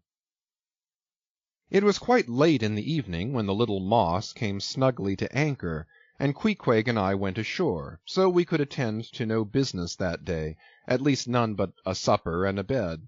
The landlord of the Spouter Inn had recommended us to his cousin, Hosea Hussey of the Trypots, whom he asserted to be the proprietor of one of the best-kept hotels in all Nantucket, and moreover he had assured us that Cousin Hosea, as he called him, was famous for his chowders. In short, he plainly hinted that we could not possibly do better than try potluck at the Trypots. But the directions he had given us about keeping a yellow warehouse on our starboard hand till we opened a white church to the larboard, and then keeping that on the larboard hand till we made a corner 3 points to the starboard, and that done, then ask the first man we met where the place was, these crooked directions of his very much puzzled us at first, especially as at the outset Queequeg insisted that the yellow warehouse, our first point of departure, must be left on the larboard hand, whereas I had understood Peter Coffin to say it was on the starboard. However, by dint of beating about a little in the dark, and now and then knocking up a peaceable inhabitant to inquire the way, we at last came to something which there was no mistaking. 2 enormous wooden pots, painted black, and suspended by asses' ears, swung from the cross-trees of an old topmast, planted in front of an old doorway. The horns of the cross-trees were sawed off on the other side, so that this old topmast looked not a little like the gallows. Perhaps I was over-sensitive to such impressions at the time, but I could not help staring at this gallows with vague misgiving. A sort of crick was in my neck as I gazed up to the 2 remaining horns. Yes, 2 of them. One for Queequeg and one for me.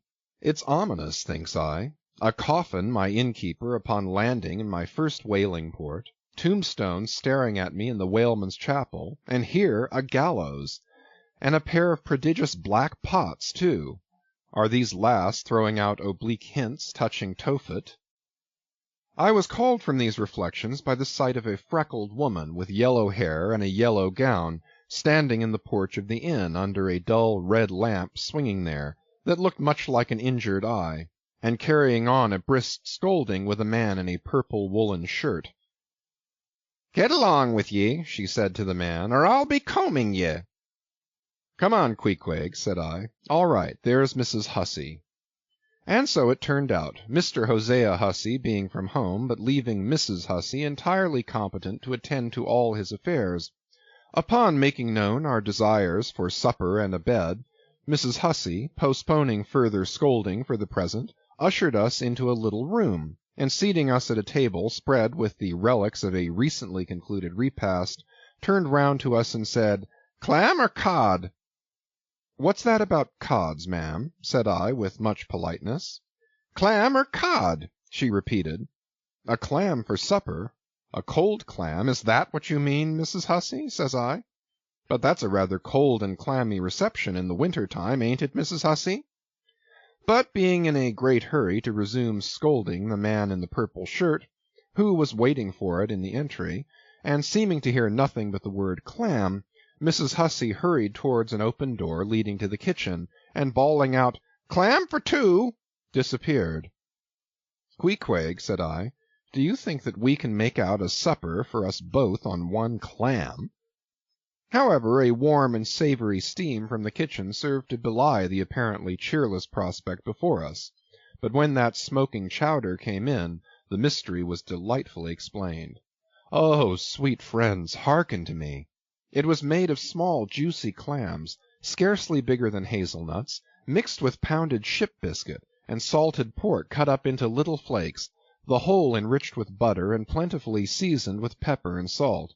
Our appetites being sharpened by the frosty voyage, and in particular Queequeg seeing his favorite fishing food before him, and the chowder being surpassingly excellent, we dispatched it with great expedition.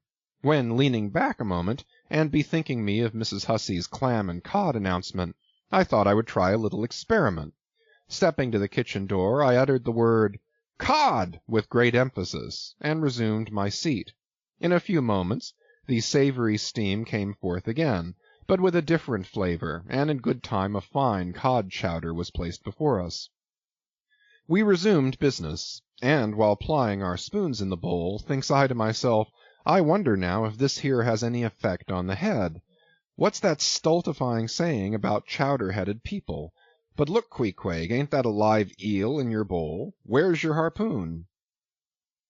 Fishiest of all fishy places was the trypots, which well deserved its name, for the pots there were always boiling chowders, chowder for breakfast, and chowder for dinner, and chowder for supper, till you began to look for fish bones coming through your clothes. The area before the house was paved with clam shells. Mrs. Hussey wore a polished necklace of codfish vertebrae, and Hosea Hussey had his account books bound in superior old shark skin. There was a fishy flavor to the milk, too, which I could not at all account for, till one morning, happening to take a stroll along the beach among some fishermen's boats, I saw Hosea's brindled cow feeding on fish remnants, and marching along the sand with each foot in a cod's decapitated head, looking very slipshod, I assure you. Supper concluded, we received a lamp, and directions from Mrs. Hussey concerning the nearest way to bed. But as Queequeg was about to precede me up the stairs, the lady reached forth her arm, and demanded his harpoon. She allowed no harpoon in her chambers. Why not? Said I. Every true whaleman sleeps with his harpoon. But why not? Because it's dangerous, says she. Ever since young Stiggs, comin' from that unfort'nate v'y'ge of his, when he was gone 4 years and a half, with only 3 barrels of ile, was found dead in my first floor back with his harpoon in his side. Ever since then I allow no boarders to take sich dangerous weepons in their rooms at night. So, Mr. Queequeg, for she had learned his name, I will just take this here iron and keep it for you till morning. But the chowder, clam or cod tomorrow for breakfast, men? Both, says I, and let's have a couple of smoked herring by way of variety.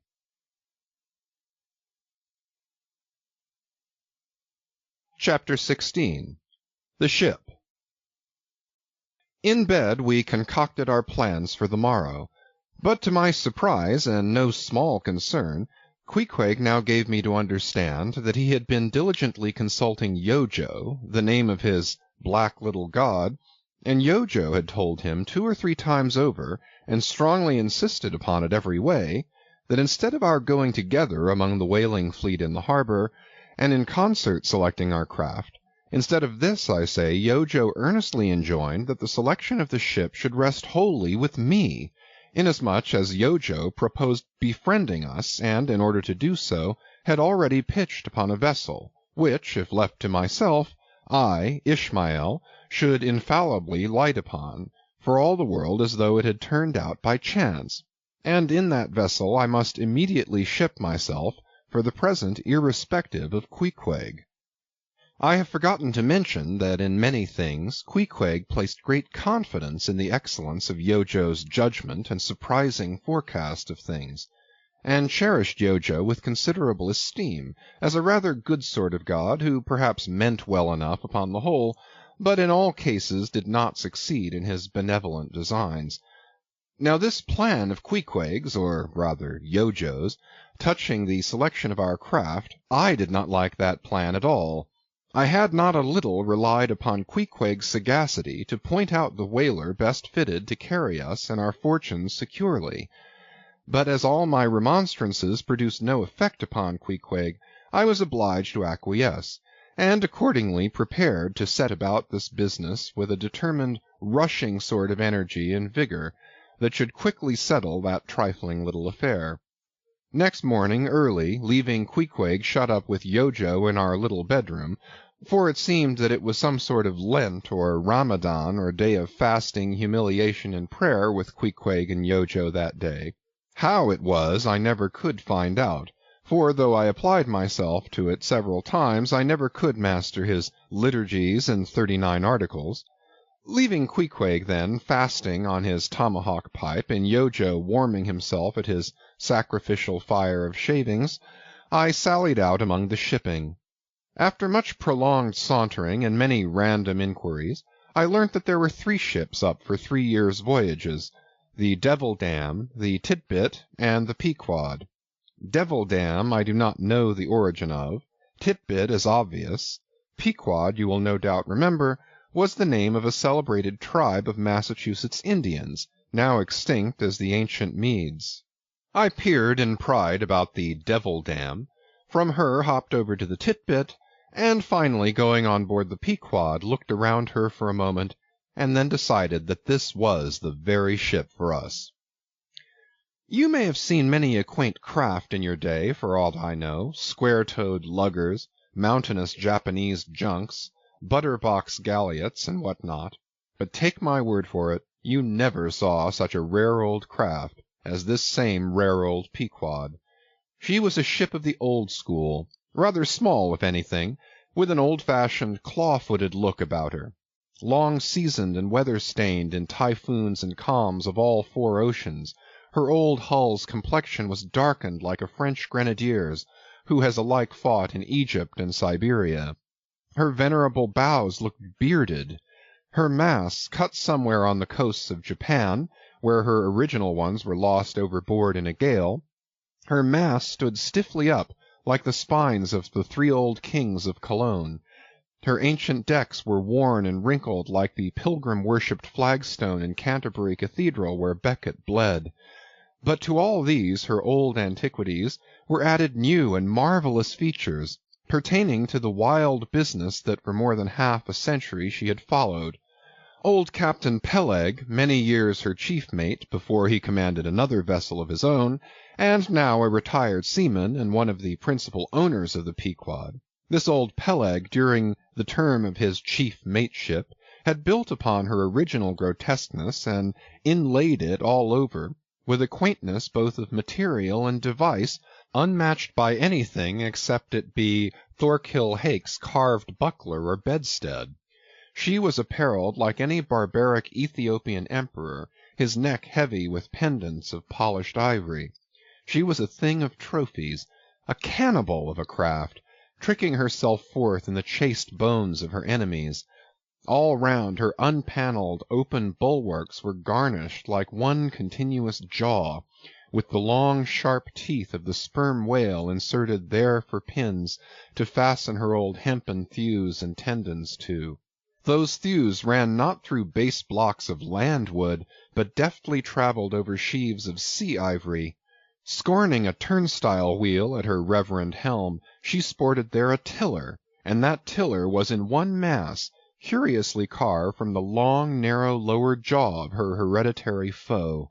The helmsman who steered by that tiller in a tempest felt like the Tartar when he holds back his fiery steed by clutching its jaw. A noble craft, but somehow a most melancholy. All noble things are touched with that.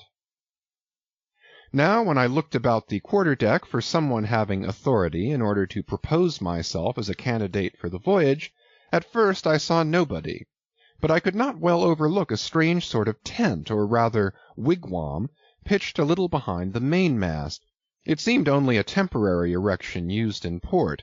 It was of a conical shape some 10 feet high, consisting of the long, huge slabs of limber black bone taken from the middle and highest part of the jaws of the right whale. Planted with their broad ends on the deck, a circle of these slabs, laced together, mutually sloped towards each other, and at the apex united in a tufted point, where the loose hairy fibres waved to and fro like the topknot on some old Potawatomi sachem's head. A triangular opening faced towards the bows of the ship, so that the insider commanded a complete view forward. And half concealed in this queer tenement I at length found one who, by his aspect, seemed to have authority, and who, it being noon, and the ship's work suspended, was now enjoying respite from the burden of command. He was seated on an old-fashioned oaken chair, wriggling all over with curious carving, and the bottom of which was formed of a stout interlacing of the same elastic stuff of which the wigwam was constructed. There was nothing so very particular, perhaps, about the appearance of the elderly man I saw. He was brown and brawny, like most old seamen, and heavily rolled up in blue pilot cloth, cut in the Quaker style, only there was a fine and almost microscopic network of the minutest wrinkles interlacing round his eyes, which must have arisen from his continual sailings in many hard gales, and always looking to windward, for this causes the muscles about the eyes to become pursed together. Such eye wrinkles are very effectual in a scowl. "Is this the captain of the Pequod?" said I, advancing to the door of the tent. "Supposing it be the captain of the Pequod, what dost thou want of him?" he demanded. "I was thinking of shipping." "Thou wast thou? I see thou art no Nantucketer. Ever been in a stove boat?" "No, sir, I never have." "Dost know nothing at all about whaling, I dare say, eh?" "Nothing, sir, but I have no doubt I soon shall learn. I've been several voyages in the merchant service, and I think that—" "Merchant service be damned! Talk not that lingo to me. Dost see that leg? I'll take that leg away from thy stern if ever thou talkest of the marchant service to me again. Marchant service, indeed! I suppose now ye feel considerable proud of having served in those marchant ships. But flukes, man, what makes thee want to go a-whaling, eh? It looks a little suspicious, don't it, eh? Hast not been a pirate, hast thou? Didst not rob thy last captain, didst thou?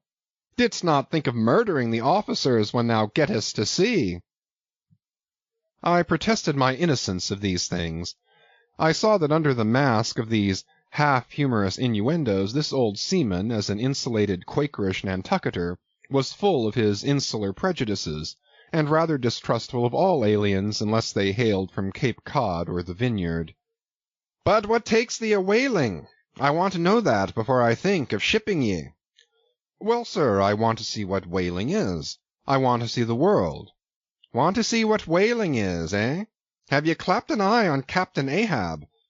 "Who is Captain Ahab, sir?" "Aye, I thought so. Captain Ahab is the captain of this ship?" "I am mistaken, then. I thought I was speaking to the captain himself." "Thou art speaking to Captain Peleg. That's who you're speaking to, young man. It belongs to me and Captain Bildad to see the Pequod fitted out for the voyage and supplied with all her needs, including crew. We are part owners and agents. But as I was going to say, if thou wantest to know what whaling is, as thou tellest ye do, I can put ye in the way of finding it out before ye bind yourself to it past backing out. Clap eye on Captain Ahab, young man, and thou wilt find that he has only one leg." "What do you mean, sir? Was the other lost by a whale?" "Lost by a whale? Young man, come nearer to me. It was devoured, chewed up, crunched by the monstrousest parmacetti that ever chipped a boat. Ah! I was a little alarmed by his energy, perhaps also a little touched at the hearty grief in his concluding exclamation, but said as calmly as I could, "What you say is no doubt true enough, sir, but how could I know there was any peculiar ferocity in that particular whale, though indeed I might have inferred as much from the simple fact of the accident." "Now look ye, young man, thy lungs are a sort of a soft, d'ye see? Thou dost not talk shark a bit. Sure ye been to sea before now? Sure of that?" "Sir," said I thought I told you that I had been 4 voyages in the merchant—" "Hard down on that! Mind what I said about the marchant service. Don't aggravate me, I won't have it. But let us understand each other.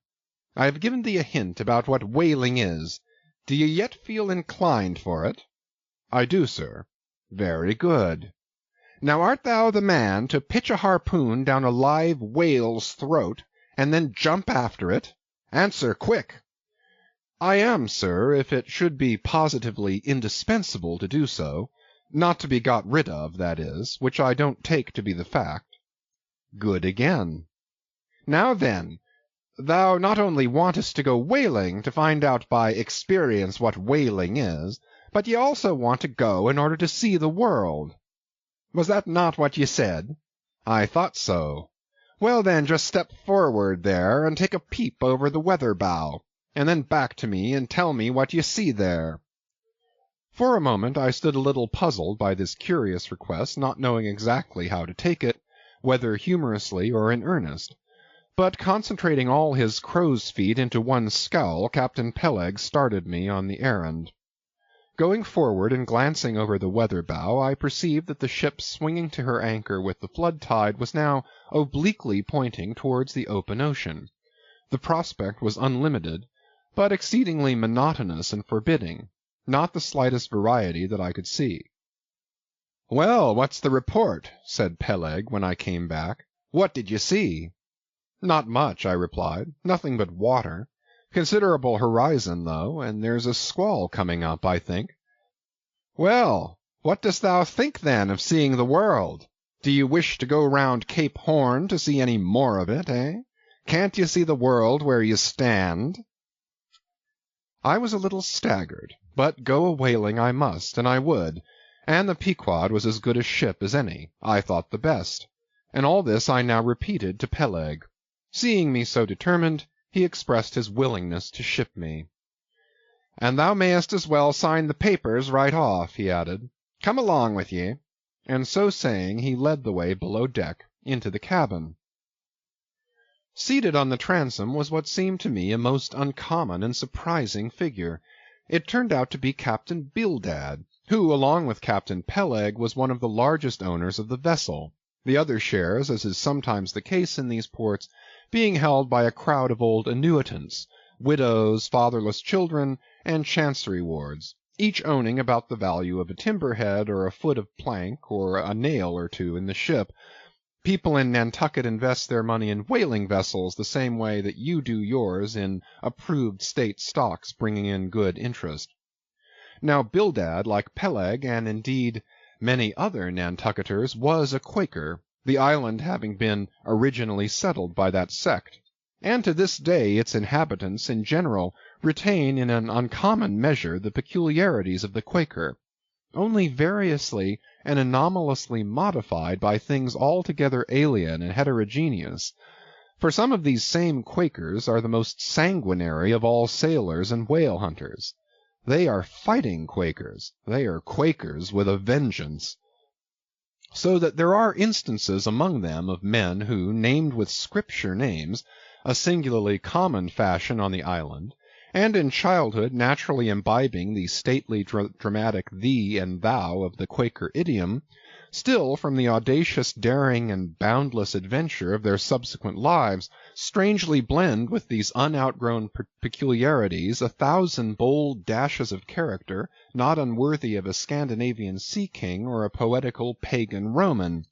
And when these things unite in a man of greatly superior natural force, with a globular brain and a ponderous heart, who has also by the stillness and seclusion of many long night watches in the remotest waters, and beneath constellations never seen here at the North, been led to think untraditionally and independently, receiving all nature's sweet or savage impressions fresh from her own virgin, voluntary, and confiding breast, and thereby chiefly, but with some help from accidental advantages, to learn a bold and nervous lofty language, that man makes one in a whole nation's census, a mighty pageant creature formed for noble tragedies.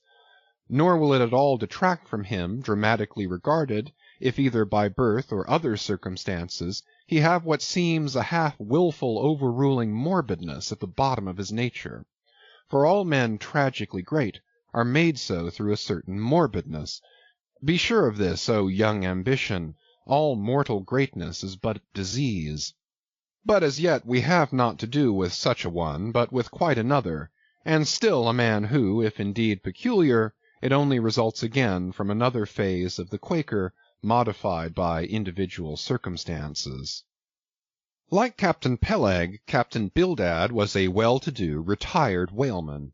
But unlike Captain Peleg, who cared not a rush for what are called serious things, and indeed deemed those selfsame serious things the veriest of all trifles, Captain Bildad had not only been originally educated according to the strictest sect of Nantucket Quakerism, but all his subsequent ocean life, and the sight of many unclad lovely island creatures round the Horn, all that had not moved this native-born Quaker one single jot, had not so much as altered one angle of his vest. Still, for all this immutableness, there was some lack of common consistency about the worthy Captain Bildad. Though refusing from conscientious scruples to bear arms against land invaders, yet himself had illimitably invaded the Atlantic and Pacific, and though a sworn foe to human bloodshed, yet had he, in his straight-bodied coat, spilled tons upon tons of Leviathan gore. How now, in the contemplative evening of his days, the pious Bildad reconciled these things in his reminiscence, I do not know, but it did not seem to concern him much, and very probably he had long since come to the sage and sensible conclusion that a man's religion is one thing, and this practical world quite another. This world pays dividends. Rising from a little cabin boy in short clothes of the drabbest drab to a harpooneer in the broad shad-bellied waistcoat, from that becoming boat-header, chief mate, and captain, and finally a ship-owner, Bildad, as I hinted before, had concluded his adventurous career by wholly retiring from active life at the goodly age of 60, and dedicating his remaining days to the quiet receiving of his well-earned income.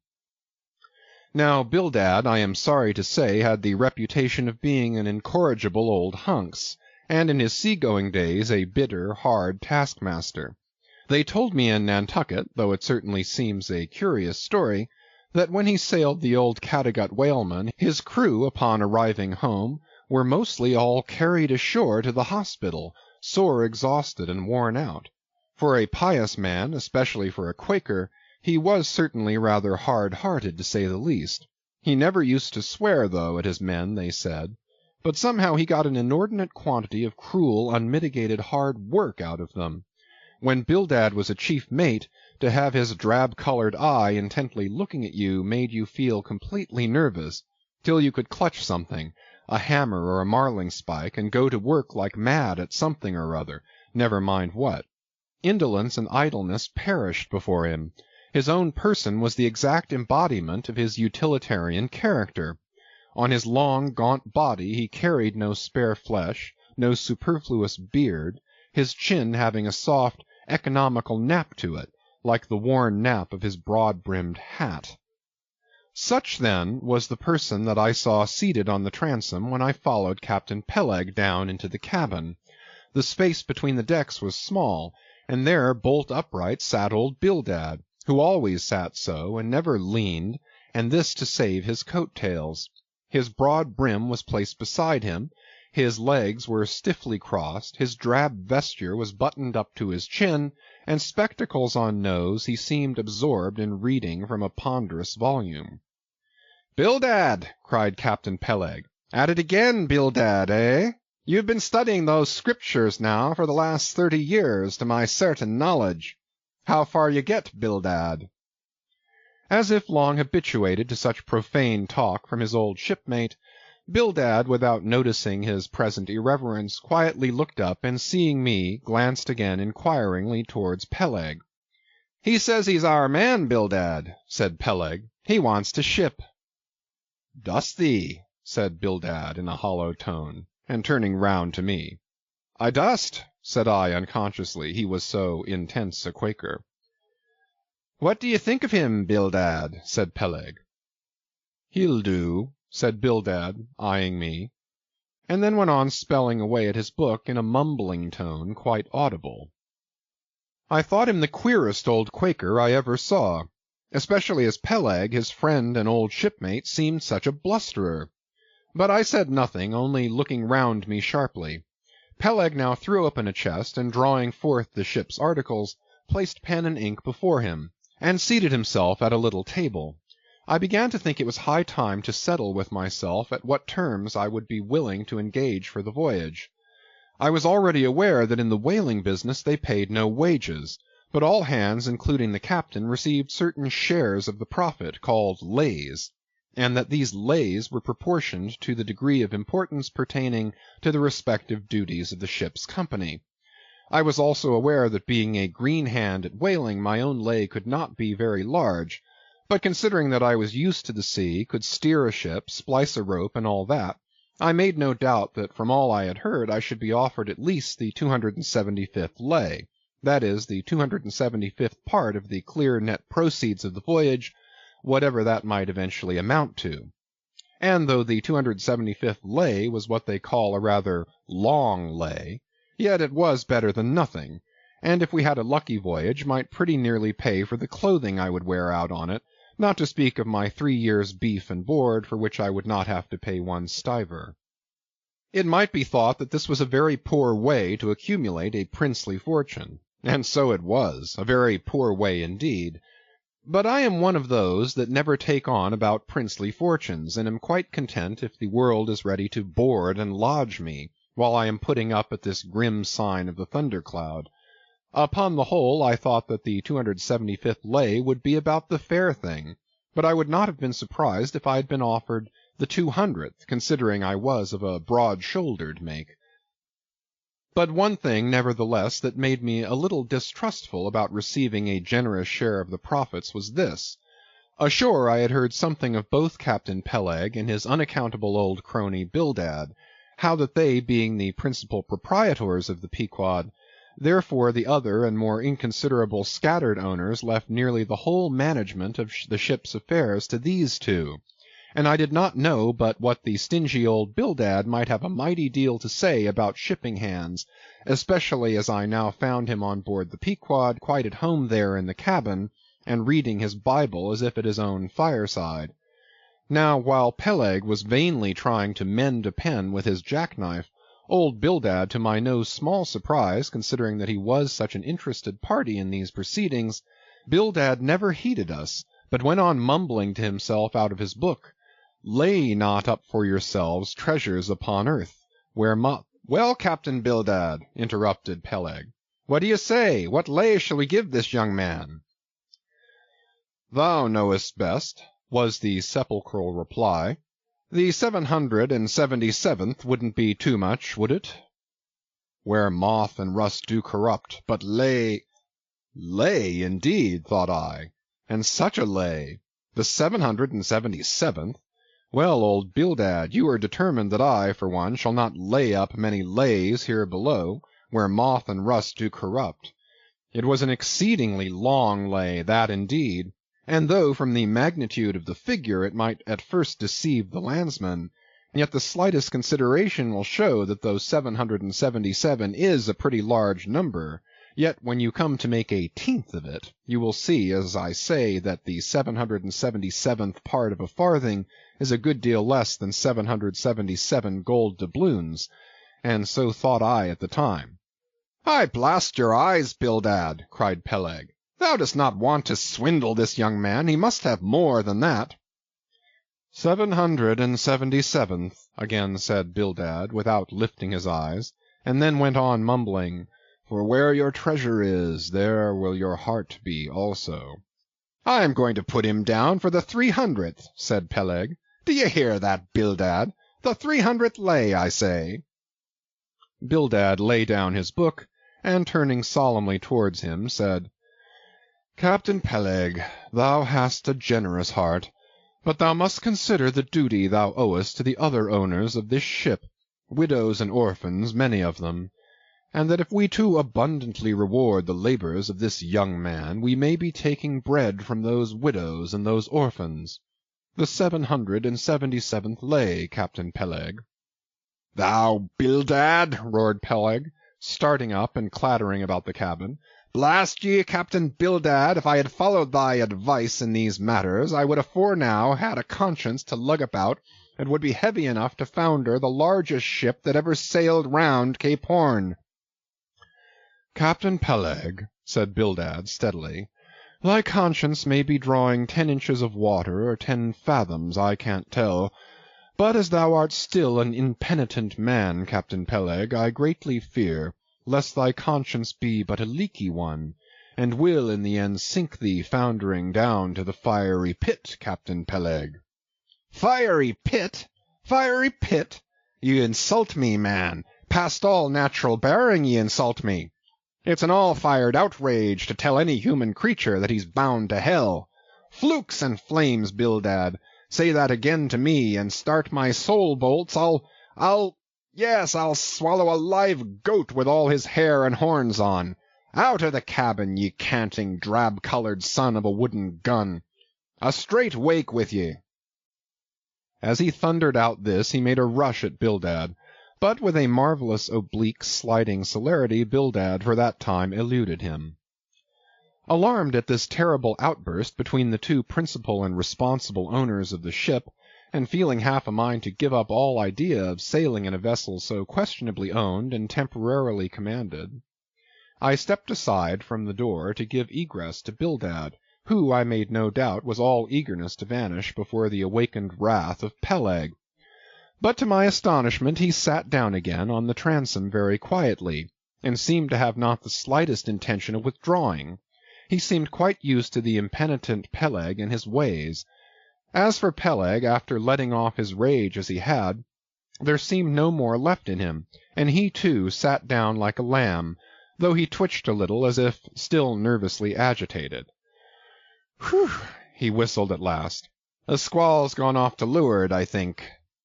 Bildad, thou used to be good at sharpening a lance. Mend that pen, will you? My jackknife here needs the grindstone. That's he, thank you, Bildad. Now then, my young man, Ishmael's thy name, didn't you say? Well then, down you go here, Ishmael, for the 300th lay." "Captain Peleg," said I have a friend with me who wants to ship too. Shall I bring him down tomorrow?" "To be sure," said Peleg. "Fetch him along, and we'll look at him." "What lay does he want?" groaned Bildad, glancing up from the book in which he had again been burying himself. "Ah, never mind about that, Bildad," said Peleg. "Has he ever whaled at any?" turning to me. "Killed more whales than I can count, Captain Peleg." "Well, bring him along, then." And after signing the papers, off I went, nothing doubting but that I had done a good morning's work, and that the Pequod was the identical ship that Yojo had provided to carry Queequeg and me round the Cape. But I had not proceeded far when I began to bethink me that the captain with whom I was to sail yet remained unseen by me, though indeed in many cases a whale ship will be completely fitted out, and receive all her crew on board ere the captain makes himself visible by arriving to take command, for sometimes these voyages are so prolonged, and the shore intervals at home so exceedingly brief, that if the captain have a family, or any absorbing concernment of that sort, he does not trouble himself much about his ship in port, but leaves her to the owners till all is ready for sea. However, it is always as well to have a look at him before irrevocably committing yourself into his hands. Turning back, I accosted Captain Peleg, inquiring where Captain Ahab was to be found. "And what dost thou want of Captain Ahab? It's all right enough, thou art shipped." "Yes, but I should like to see him." "But I don't think you wilt be able to at present. I don't know exactly what's the matter with him, but he keeps close inside the house, a sort of sick, and yet he don't look so. In fact, he ain't sick, but no, he isn't well either. Anyhow, young man, he won't always see me, so I don't suppose he will thee. He's a queer man, Captain Ahab, so some think, but a good one. Oh, thou'lt like him well enough, no fear, no fear. He's a grand, ungodly, godlike man, Captain Ahab. Doesn't speak much, but when he does speak, then you may well listen. Mark ye, be forewarned. Ahab's above the common. Ahab's been in colleges, as well as 'mongst the cannibals, been used to deeper wonders than the waves, fixed his fiery lance in mightier, stranger foes than whales. His lance, aye, the keenest and the surest that out of all our isle. Oh, he ain't Captain Bildad, no, and he ain't Captain Peleg, he's Ahab, boy. And Ahab of old, thou knowest, was a crowned king. And a very vile one. When that wicked king was slain, the dogs, did they not lick his blood? Come hither to me. Hither, hither, said Peleg, with a significance in his eye that almost startled me.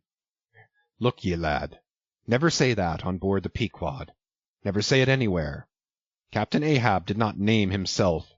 'Twas a foolish, ignorant whim of his crazy widowed mother, who died when he was only 12 months old.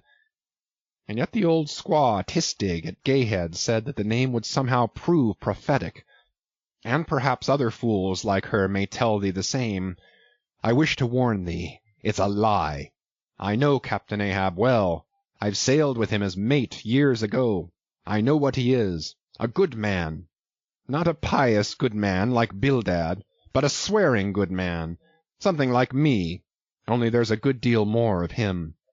Aye, aye, I know that he was never very jolly, and I know that on the passage home he was a little out of his mind for a spell, but it was the sharp-shooting pains in his bleeding stump that brought that about, as any one might see. I know, too, that ever since he lost his leg last voyage by that accursed whale, he's been a kind of moody, desperate moody, and savage sometimes. But that will all pass off.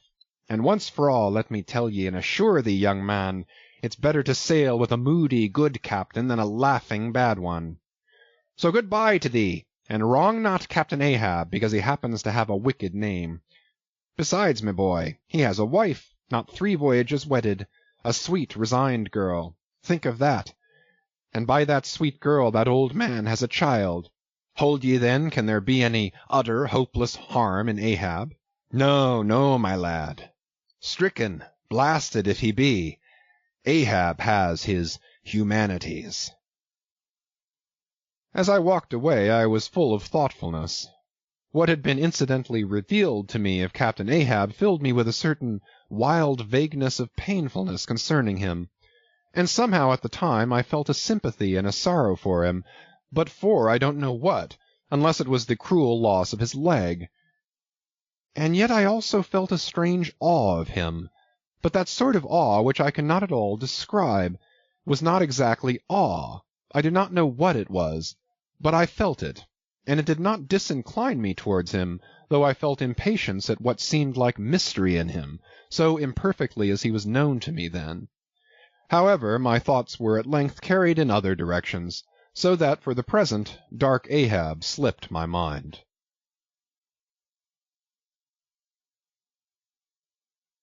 Chapter 17 The Ramadan.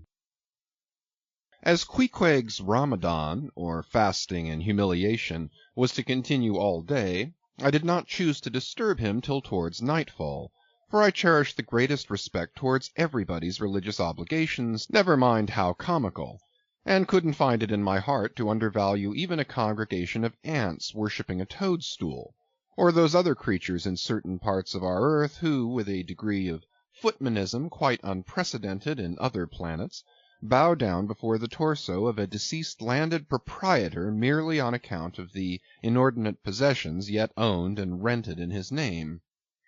I say we good Presbyterian Christians should be charitable in these things, and not fancy ourselves so vastly superior to other mortals, pagans and what not, because of their half-crazy conceits on these subjects.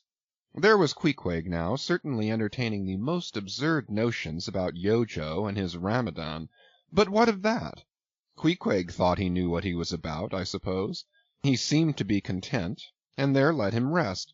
All our arguing with him would not avail. Let him be, I say, and heaven have mercy on us all, Presbyterians and pagans alike, for we are all somehow dreadfully cracked about the head, and sadly need mending.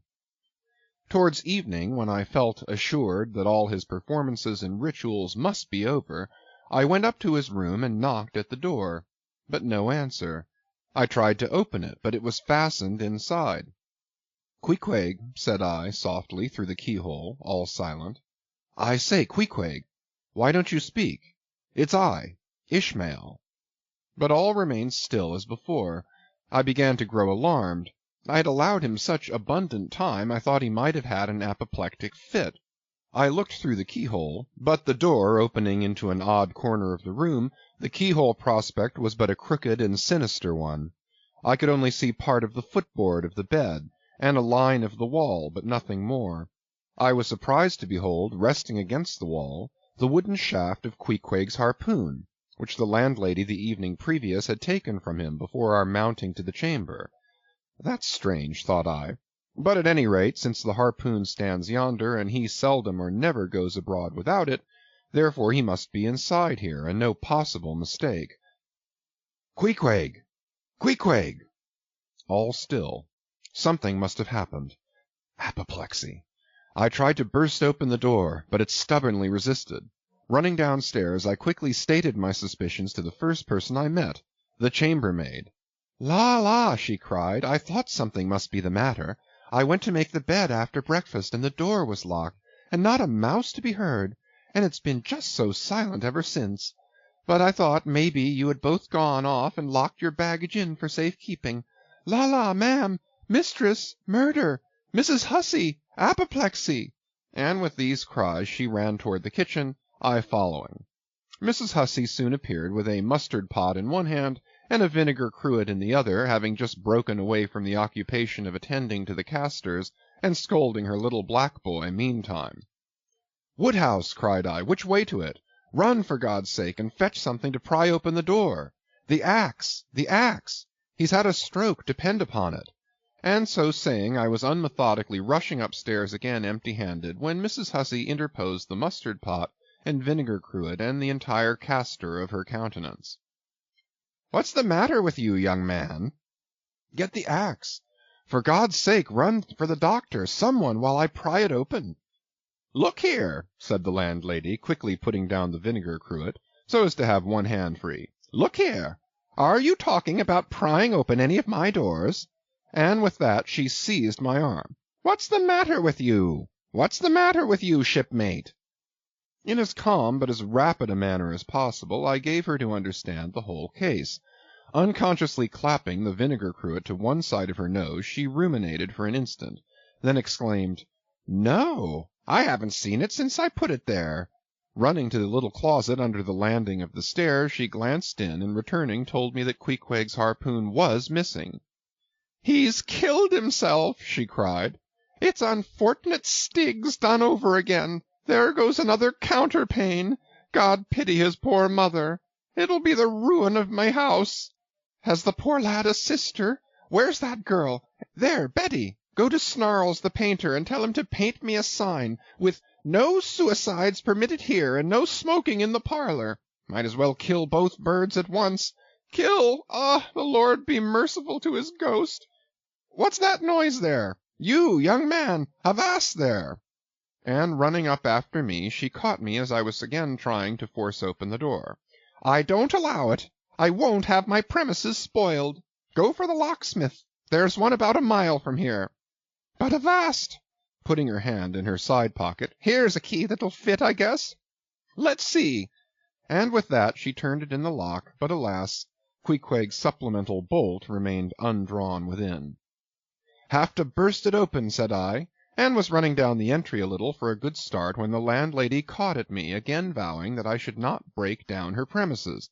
But I tore from her, and with a sudden bodily rush dashed myself full against the mark. With a prodigious noise the door flew open, and the knob, slamming against the wall, sent the plaster to the ceiling. And there, good heavens, there sat Queequeg, altogether cool and self-collected, right in the middle of his room, squatting on his hams and holding Yojo on the top of his head. He looked neither one way nor the other way, but sat like a carved image with scarce a sign of active life. Queequeg, said I, going up to him, Queequeg, what's the matter with you?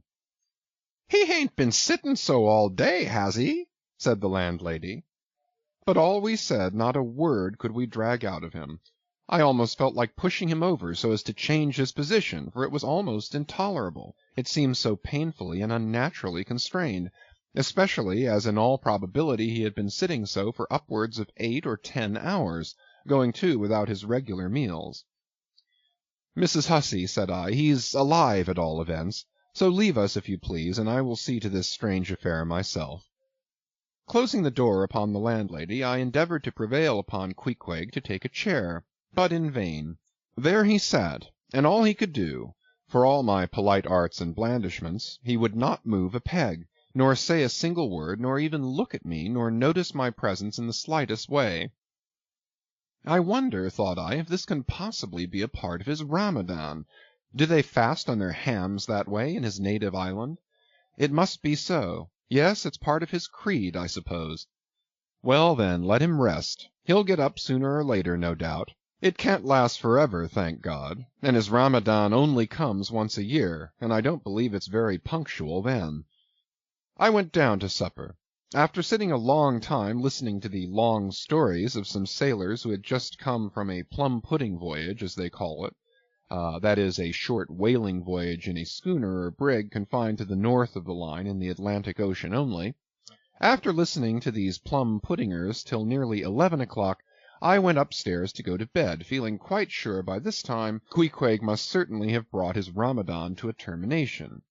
But no, there he was, just where I had left him. He had not stirred an inch.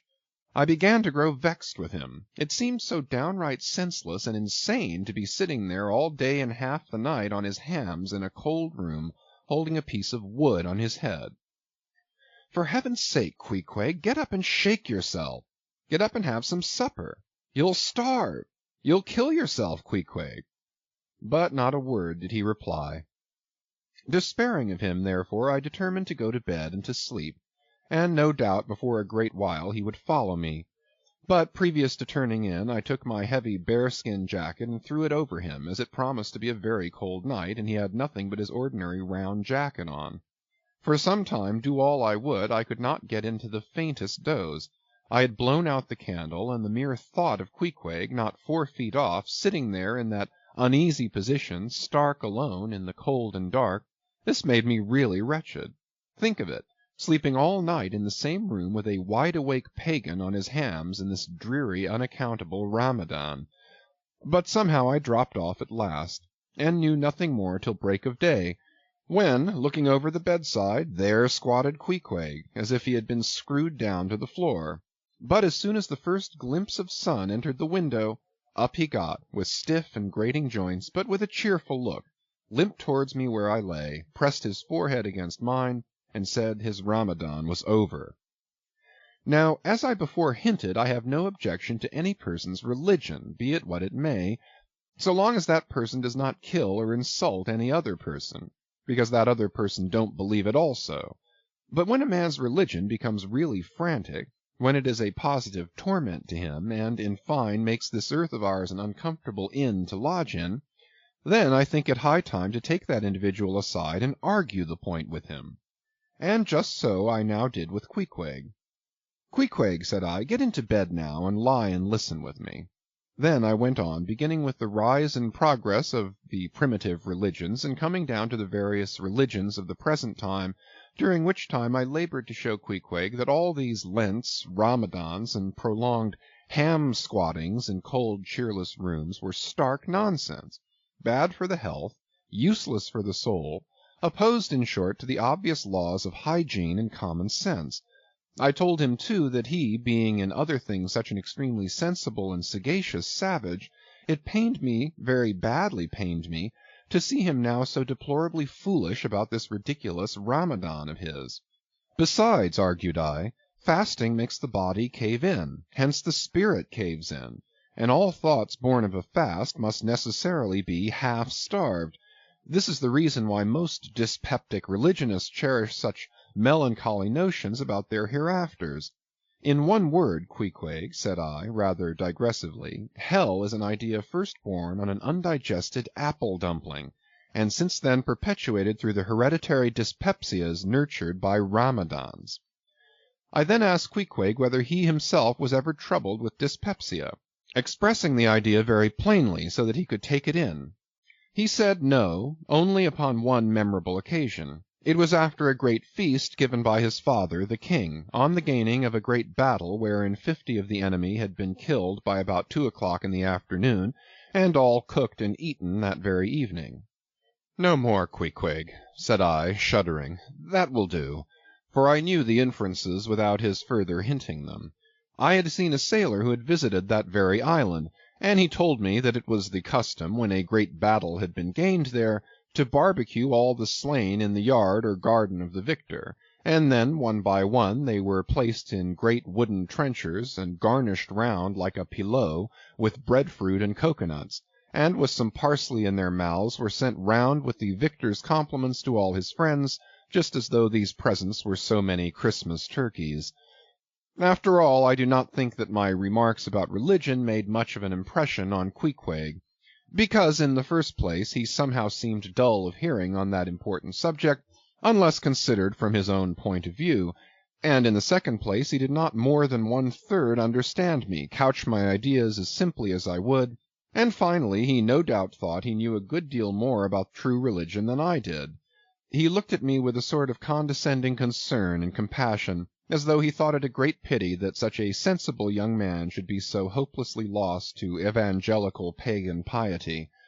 At last we rose and dressed, and Queequeg, taking a prodigiously hearty breakfast of chowders of all sorts, so that the landlady should not make much profit by reason of his Ramadan, we sallied out to board the Pequod, sauntering along and picking our teeth with halibut bones.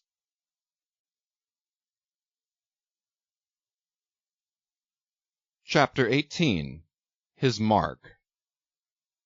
As we were walking down the end of the wharf towards the ship, Queequeg carrying his harpoon, Captain Peleg in his gruff voice loudly hailed us from his wigwam, saying he had not suspected my friend was a cannibal, and furthermore announcing that he let no cannibals on board that craft unless they previously produced their papers.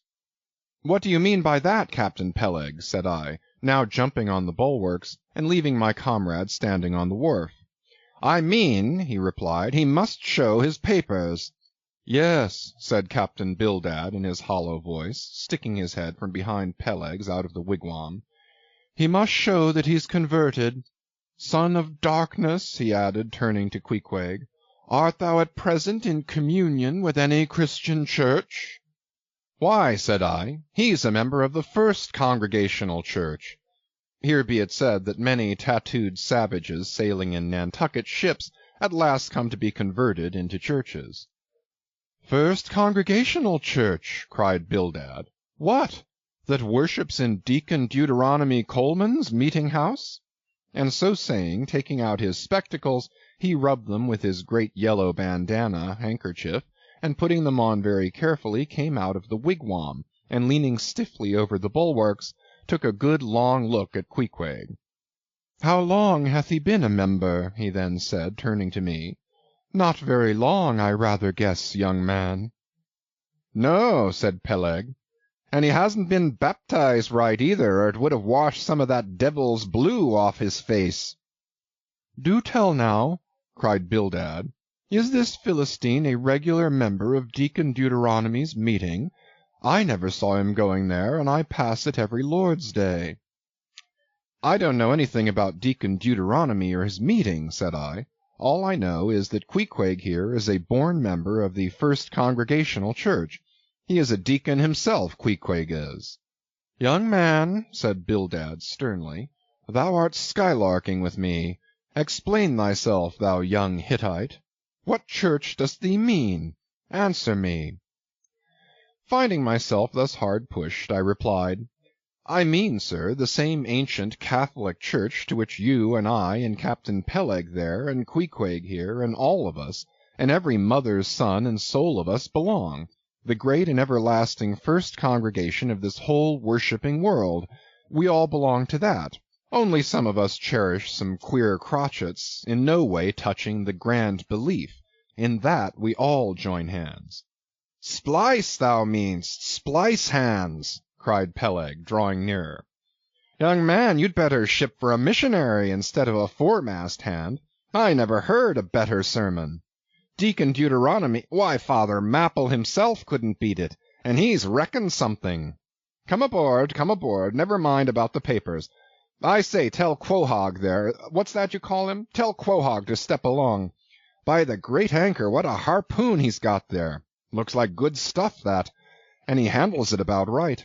I say, Quohog, or whatever your name is, did you ever stand in the head of a whaleboat? Did you ever strike a fish?" Without saying a word, Queequeg, in his wild sort of way, jumped upon the bulwarks, from thence into the bows of one of the whaleboats hanging to the side, and then bracing his left knee and poising his harpoon, cried out in some such way as this: "Cap'n, you see him small drop tar on water there? You see him? Well, s'pose him one whale eye. Well den." And taking sharp aim at it, he darted the iron right over Bildad's broad brim, clean across the ship's deck, and struck the glistening tar spot out of sight.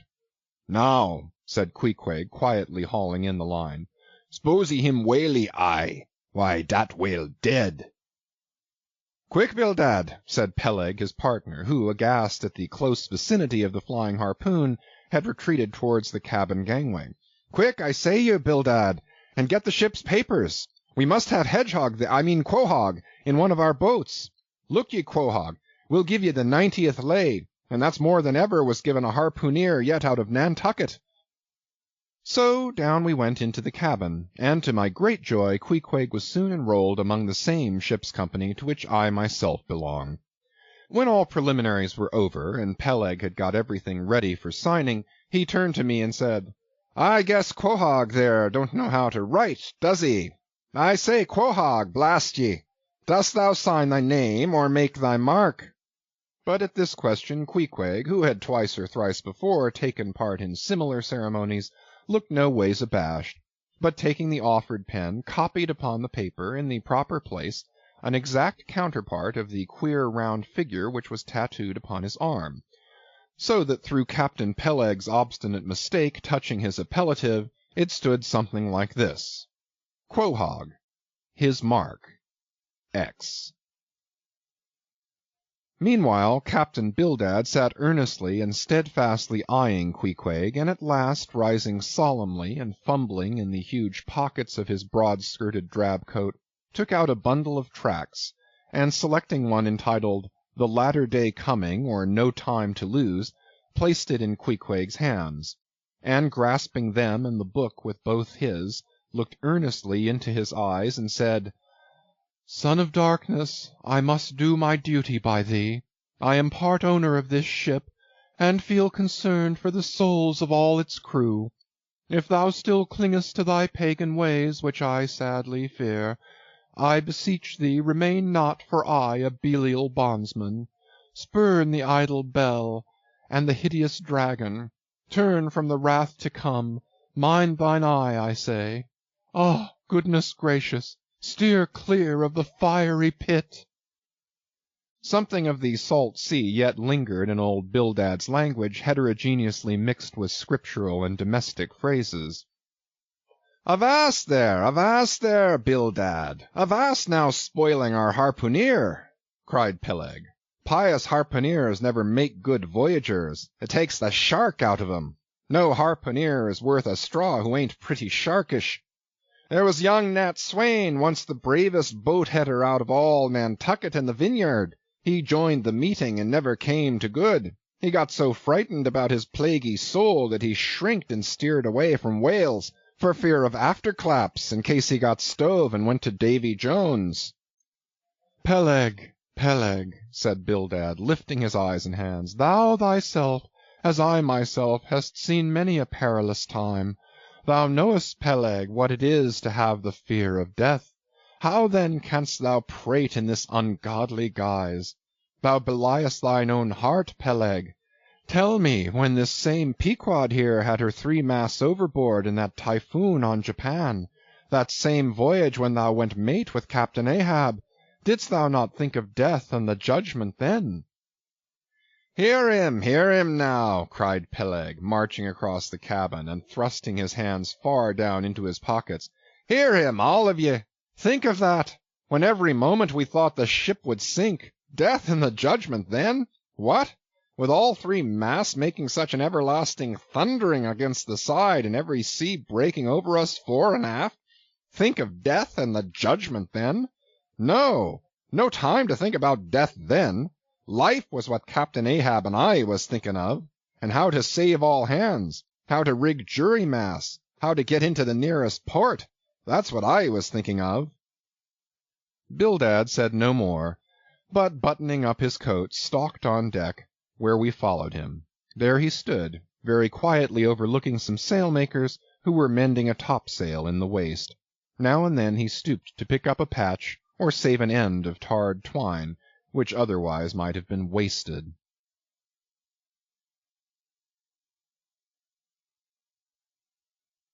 Chapter 19. The Prophet. "Shipmates, have ye shipped in that ship?" Queequeg and I had just left the Pequod, and were sauntering away from the water, for the moment each occupied with his own thoughts, when the above words were put to us by a stranger, who, pausing before us, levelled his massive forefinger at the vessel in question. He was but shabbily apparelled in faded jacket and patched trousers, a rag of a black handkerchief investing his neck.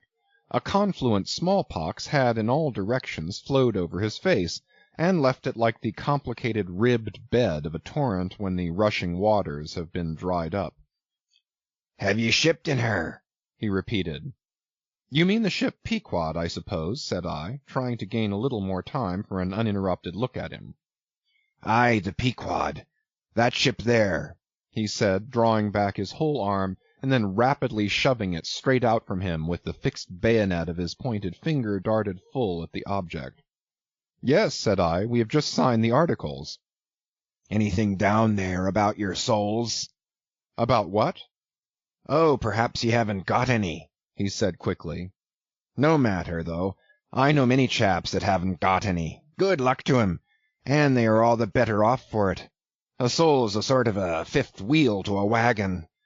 "What are you jabbering about, shipmate?" said I. "He's got enough, though, to make up for all deficiencies of that sort in other chaps," abruptly said the stranger, placing a nervous emphasis upon the word he. "Queequeg," said I, "let's go. This fellow has broken loose from somewhere. He's talking about something and somebody we don't know." "Stop!" cried the stranger. "You said true. You haven't seen Old Thunder yet, have ye?" "Who's Old Thunder?" said I, again riveted with the insane earnestness of his manner. "Captain Ahab." "What, the captain of our ship, the Pequod?" "Aye, among some of us old sailor chaps he goes by that name. You haven't seen him yet, have ye?" "No, we haven't. He's sick, they say, but is getting better, and will be all right again before long." "All right again before long," laughed the stranger, with a solemnly derisive sort of laugh. "Look ye, when Captain Ahab is all right, then this left arm of mine will be all right. Not before." "What do you know about him?" "What did they tell you about him? Say that."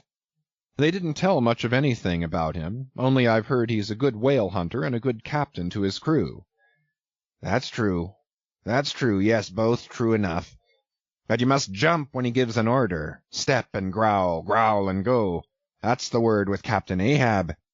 But nothing about the thing that happened to him off Cape Horn long ago, when he lay like dead for 3 days and nights. Nothing about that deadly scrimmage with the Spaniard before the altar in Santa. Heard nothing about that, eh? Nothing about the silver calabash he spat into, and nothing about losing his leg last voyage according to the prophecy? Didn't you hear a word about them matters and something more, eh? No, I don't think ye did. How could ye? Who knows it? Not all Nantucket, I guess. But howsever, mayhap you've heard tell about the leg, and how he lost it. Aye, you've heard of that, I dare say. Oh, yes, that everyone knows a'most. I mean they know he's only one leg, and that a parmaset he took the other off." "My friend," said I, "what all this gibberish of yours is about I don't know, and I don't much care, for it seems to me that you must be a little damaged in the head. But if you are speaking of Captain Ahab, of that ship there, the Pequod, then let me tell you that I know all about the loss of his leg." "All about it, eh? Sure you do? All?" "Pretty sure." With finger pointed and eye levelled at the Pequod, the beggar-like stranger stood a moment, as if in troubled reverie, and then, starting a little, turned and said, "You've shipped, have ye? Names down on the papers? Well, well, what's signed is signed, and what's to be will be, and then again perhaps it won't be, after all. Anyhow, it's all fixed and arranged already, and some sailors or other must go with him, I suppose. As well these as any other men, God pity 'em. Morning to you, shipmates, morning. The ineffable heavens bless ye. I'm sorry I stopped ye. Look here, friend, said I, if you have anything important to tell us, out with it. But if you are only trying to bamboozle us, you're mistaken in your game. That's all I have to say. And it's said very well, and I like to hear a chap talk up that way. You are just the man for him, the likes of you. Morning to you, shipmates, morning. Oh, when you get there, tell 'em I've concluded not to make one of 'em. Ah, my dear fellow, you can't fool us that way. You can't fool us. It is the easiest thing in the world for a man to look as if he had a great secret in him. Morning to you, shipmates, morning. Morning it is, said I. Come along, Queequeg, let's leave this crazy man. But stop. Tell me your name, will you? Elijah. Elijah, thought I. And we walked away, both commenting after each other's fashion upon this ragged old sailor, and agreed that he was nothing but a humbug trying to be a bugbear. But we had not gone perhaps above 100 yards, when chancing to turn a corner and looking back as I did so, who should be seen but Elijah following us, though at a distance. Somehow the sight of him struck me so that I said nothing to Queequeg of his being behind, but passed on with my comrade, anxious to see whether the stranger would turn the same corner that we did. He did, and then it seemed to me that he was dogging us, but with what intent I could not for the life of me imagine. This circumstance, coupled with his ambiguous half-hinting, half-revealing, shrouded sort of talk, now begat in me all kinds of vague wonderments and half-apprehensions, and all connected with the Pequod and Captain Ahab, and the leg he had lost, and the Cape Horn fit, and the silver calabash, and what Captain Peleg had said of him when I left the ship on the day previous, and the prediction of the squaw Tistig, and the voyage we had bound ourselves to sail, and 100 other shadowy things. I was resolved to satisfy myself whether this ragged Elijah was really dogging us or not, and with that intent crossed the way with Queequeg, and on that side of it retraced our steps. But Elijah passed on without seeming to notice us. This relieved me, and once more and finally, as it seemed to me, I pronounced him in my heart a humbug.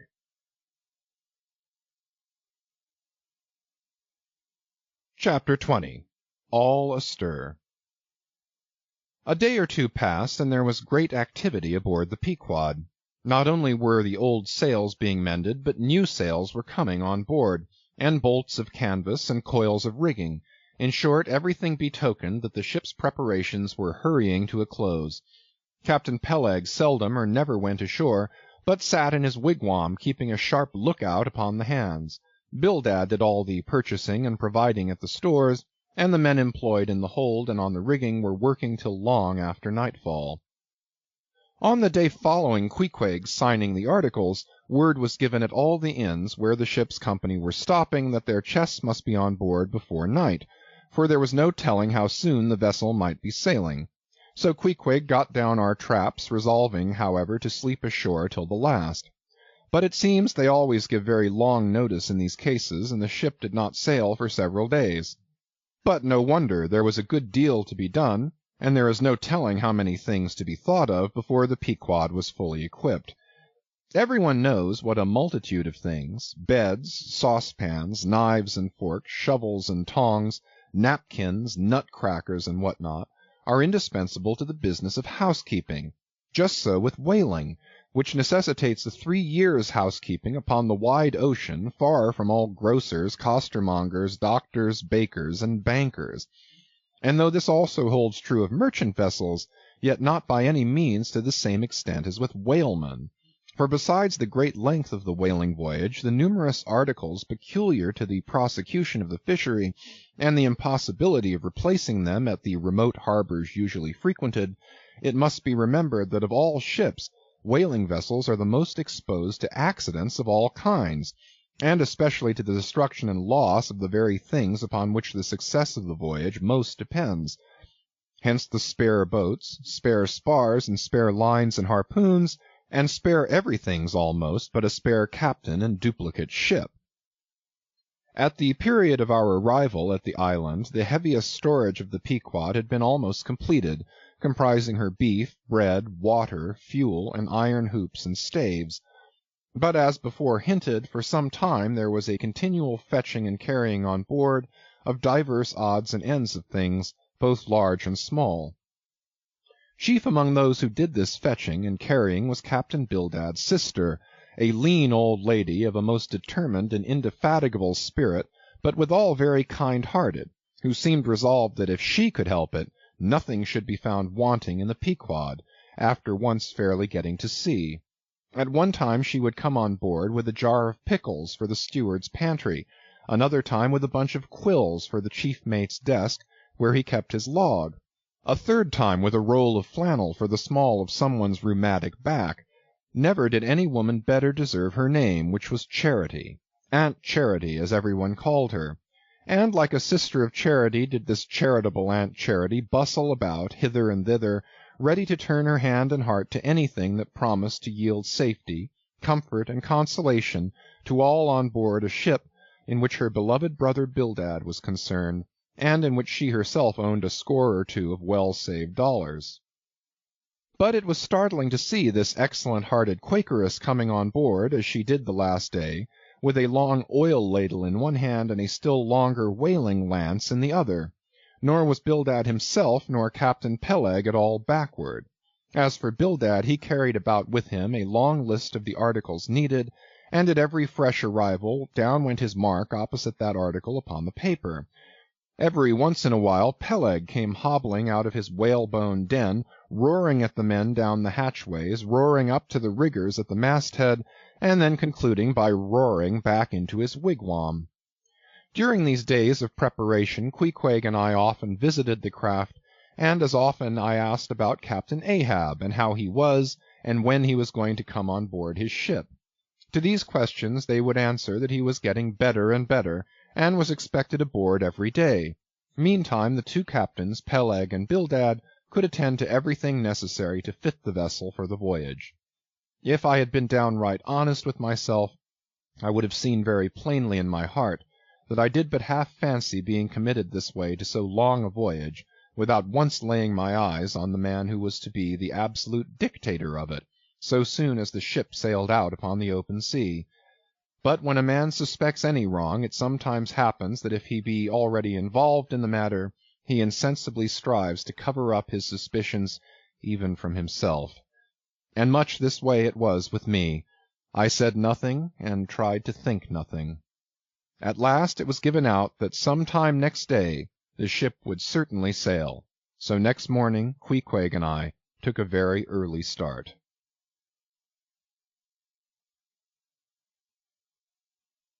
Chapter 21.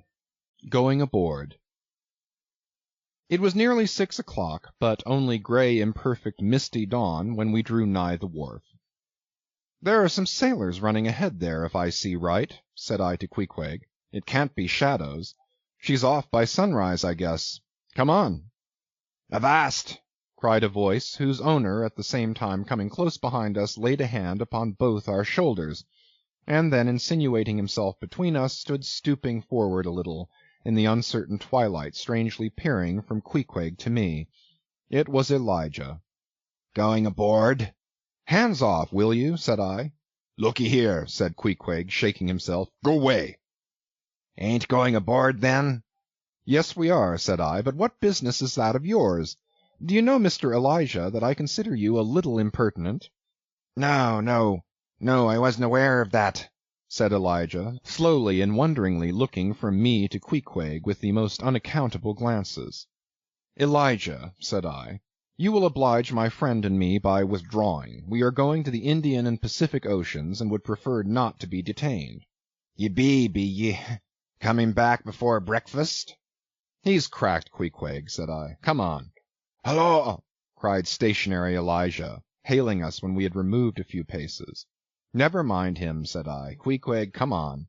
But he stole up to us again, and suddenly clapping his hands on my shoulder, said, "Did you see anything looking like men going towards that ship a while ago?" Struck by this plain, matter-of-fact question, I answered, saying yes, I thought I did see 4 or 5 men, but it was too dim to be sure. Very dim, said Elijah. "Morning to ye." Once more we quitted him, but once more he came softly after us, and touching my shoulder again, said, "See if you can find 'em now, will ye?" "Find who?" "Morning to ye," he rejoined, again moving off. "Oh, I was going to warn you against—but never mind. It's all one, all in the family, too. Sharp frost this morning, ain't it? Good-bye to ye. Shan't see you again very soon, I guess, unless it's before the grand jury."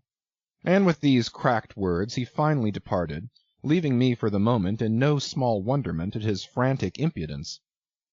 At last, stepping on board the Pequod, we found everything in profound quiet, not a soul moving. The cabin entrance was locked within, the hatches were all on, and lumbered with coils of rigging. Going forward to the forecastle, we found the slide of the scuttle open. Seeing a light, we went down, and found only an old rigger there, wrapped in a tattered pea-jacket. He was thrown at whole length upon two chests, his face downwards and enclosed in his folded arms. The profoundest slumber slept upon him. "Those sailors we saw, Queequeg, where can they have gone to?" said I, looking dubiously at the sleeper. But it seemed that, when on the wharf, Queequeg had not at all noticed what I now alluded to. Hence I would have thought myself to have been optically deceived in that matter were it not for Elijah's otherwise inexplicable question.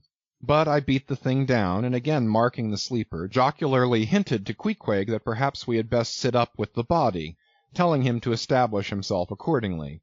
He put his hand upon the sleeper's rear as though feeling if it was soft enough, and then, without more ado, quietly sat down there. "Gracious, Queequeg, don't sit there," said I. "Oh, perry dood seat," said Queequeg. "My country way. Won't hurt him face." "Face," said I, "call that his face? A very benevolent countenance, then. But how hard he breathes! He's heaving himself. Get off, Queequeg, you're heavy. It's grinding the face of the poor. Get off, Queequeg. Look, he'll twitch you off soon. I wonder he don't wake." Queequeg removed himself to just beyond the head of the sleeper, and lighted his tomahawk pipe. I sat at the feet. We kept the pipe passing over the sleeper, and from one to the other. Meanwhile, upon questioning him in his broken fashion, Queequeg gave me to understand that in his land, owing to the absence of settees and sofas of all sorts, the kings, chiefs, and great people generally were in the custom of fattening some of the lower orders for ottomans, and to furnish a house comfortably in that respect you had only to buy up 8 or 10 lazy fellows and lay them round in the piers and alcoves. Besides, it was very convenient on an excursion, much better than those garden chairs which are convertible into walking sticks. Upon occasion, a chief calling his attendant and desiring him to make a settee of himself under a spreading tea, perhaps in some damp marshy place. While narrating these things, every time Queequeg received the tomahawk from me, he flourished the hatchet side of it over the sleeper's head. "What's that for, Queequeg?" "Perry easy, killie. Oh, perry easy." He was going on with some wild reminiscences about his tomahawk pipe, which, it seemed, had in its two uses both brained his foes and soothed his soul, when we were directly attracted to the sleeping rigger. The strong vapor was now completely filling the contracted hole. It began to tell upon him. He breathed with a sort of muffledness, then seemed troubled in the nose, then revolved over once or twice, then sat up and rubbed his eyes. "Hullo!" he breathed at last. "Who be ye smokers?" "Shipped men," answered I. "When does she sail?" Aye, you're going in her, be ye? She sails to-day. The captain came aboard last night." "What captain? Ahab?" "Who but him, indeed?" I was going to ask him some further questions concerning Ahab when we heard a noise on deck. "Hallo! Starbuck's astir," said the rigger. "He's a lively chief mate, that. Good man and a pious, but all alive now. I must turn to." And so saying he went on deck, and we followed. It was now clear sunrise. Soon the crew came on board in 2s and 3s, the riggers bestirred themselves, the mates were actively engaged, and several of the shore people were busy in bringing various last things on board. Meanwhile Captain Ahab remained invisibly enshrined within his cabin.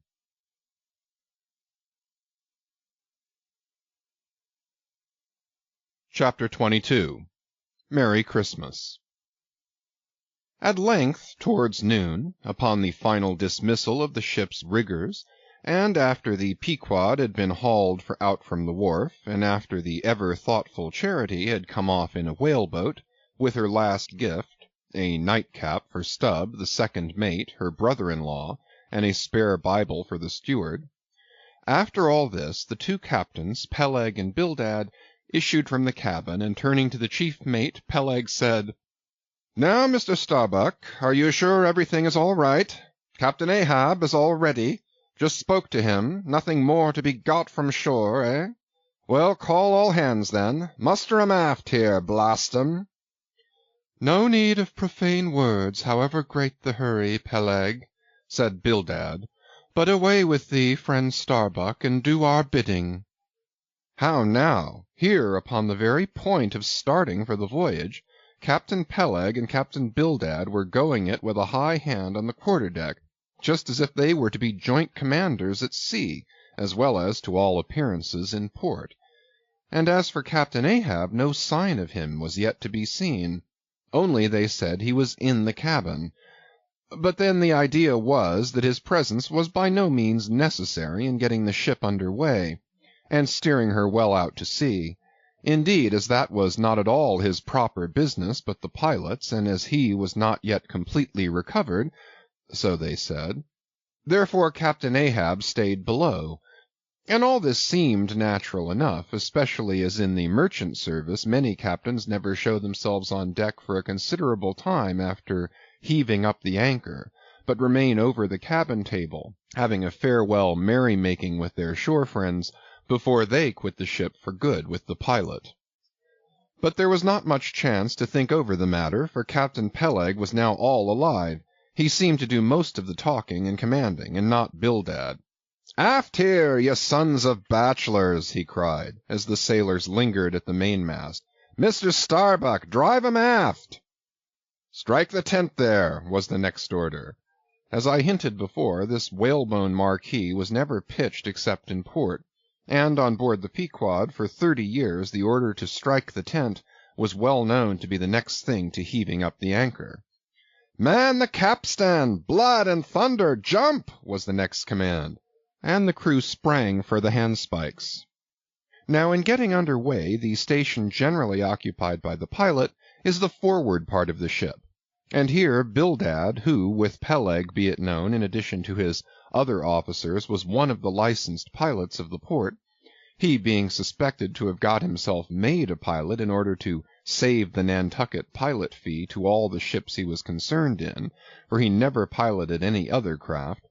Bildad, I say, might now be seen actively engaged in looking over the bows for the approaching anchor, and at intervals singing what seemed a dismal stave of psalmody to cheer the hands at the windlass, who roared forth some sort of chorus about the girls in Booble Alley, with a hearty good will.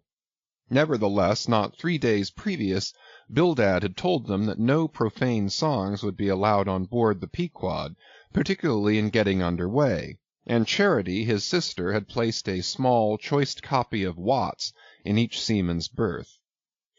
Meantime, overseeing the other part of the ship, Captain Peleg ripped and swore astern in the most frightful manner.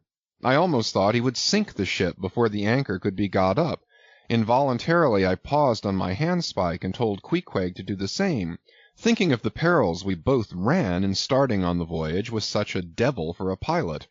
I was comforting myself, however, with the thought that in pious Bildad might be found some salvation, spite of his 777th lay, when I felt a sudden sharp poke in my rear, and turning round was horrified at the apparition of Captain Peleg in the act of withdrawing his leg from my immediate vicinity. That was my first kick. "Is that the way they heave in the merchant service?" he roared. "Spring, thou sheephead, spring, and break thy backbone! Why don't you spring, I say, all of ye, spring! Quohog! Spring, thou chap with the red whiskers, spring there, Scotch cap! Spring, thou green pants! Spring, I say, all of ye, and spring your eyes out!" And so saying, he moved along the windlass, here and there using his leg very freely, while imperturbable Bildad kept leading off with his psalmody. Thinks I, Captain Peleg must have been drinking something today. At last the anchor was up, the sails were set, and off we glided. It was a short, cold Christmas, and as the short northern day merged into night, we found ourselves almost broad upon the wintry ocean, whose freezing spray cased us in ice as in polished armor. The long rows of teeth on the bulwarks glistened in the moonlight, and like the white ivory tusks of some huge elephant, vast curving icicles depended from the bows. Lank Bildad, as pilot, headed the first watch, and ever and anon, as the old craft deep-dived into the green seas, and sent the shivering frost all over her, and the winds howled, and the cordage rang, his steady notes were heard. Sweet fields beyond the swelling flood stand dressed in living green, so to the Jews old Canaan stood, while Jordan rolled between. Never did those sweet words sound more sweetly to me than then. They were full of hope and fruition. Spite of this frigid winter night in the boisterous Atlantic, spite of my wet feet and wetter jacket, there was yet, it then seemed to me, many a pleasant haven in store, and meads and glades so eternally vernal that the grass shot up by the spring, untrodden, unwilted, remains at midsummer. At last we gained such an offing that the two pilots were needed no longer. The stout sailboat that had accompanied us began ranging alongside. It was curious and not unpleasing how Peleg and Bildad were affected at this juncture, especially Captain Bildad, for loath to depart yet, very loath to leave for good a ship bound on so long and perilous a voyage, beyond both stormy capes, a ship in which some thousands of his hard-earned dollars were invested, a ship in which an old shipmate sailed as captain, a man almost as old as he, once more starting to encounter all the terrors of the pitiless jaw, loath to say good-bye to a thing so every way brimful of every interest to him, poor old Bildad lingered long, paced the deck with anxious strides, ran down into the cabin to speak another farewell word there, again came on deck, and looked to windward, looked towards the wide and endless waters, only bounded by the far-off, unseen eastern continents, looked toward the land, looked aloft, looked right and left, looked everywhere and nowhere,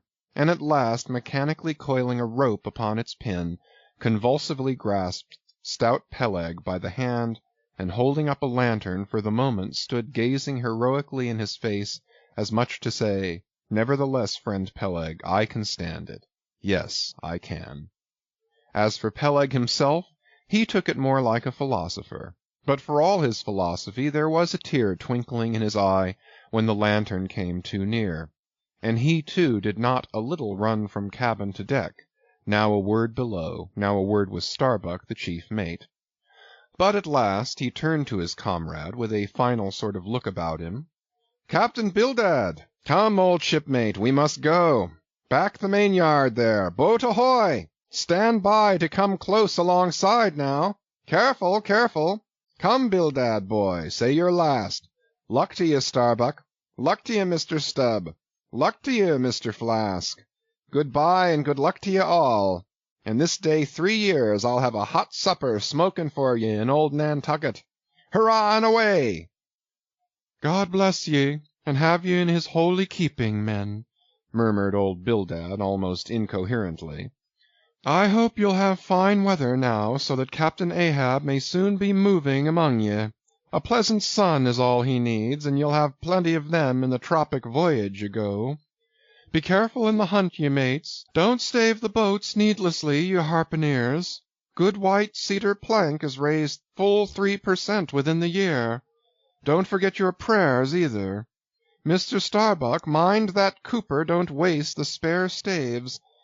Oh, the sail needles are in the green locker. Don't whale it too much on the Lord's days, men. But don't miss a fair chance, either. That's rejecting heaven's good gifts. Have an eye to the molasses tierce, Mr. Stubb. It was a little leaky, I thought. If ye touch at the islands, Mr. Flask, beware of fornication. Good-bye, good-bye. Don't keep that cheese too long down in the hold, Mr. Starbuck, it'll spoil. Be careful with the butter, 20 cents the pound it was, and mind ye if—" "Come, come, Captain Bildad, stop palavering. Away! and with that Peleg hurried him over the side, and both dropped into the boat. Ship and boat diverged, the cold, damp night breeze blew between, a screaming gull flew overhead, the two hulls wildly rolled, we gave 3 heavy-hearted cheers, and blindly plunged, like fate, into the lone Atlantic.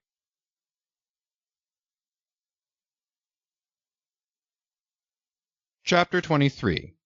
The Lee Shore. Some chapters back one Bulkington was spoken of, a tall, new-landed mariner encountered in New Bedford at the inn.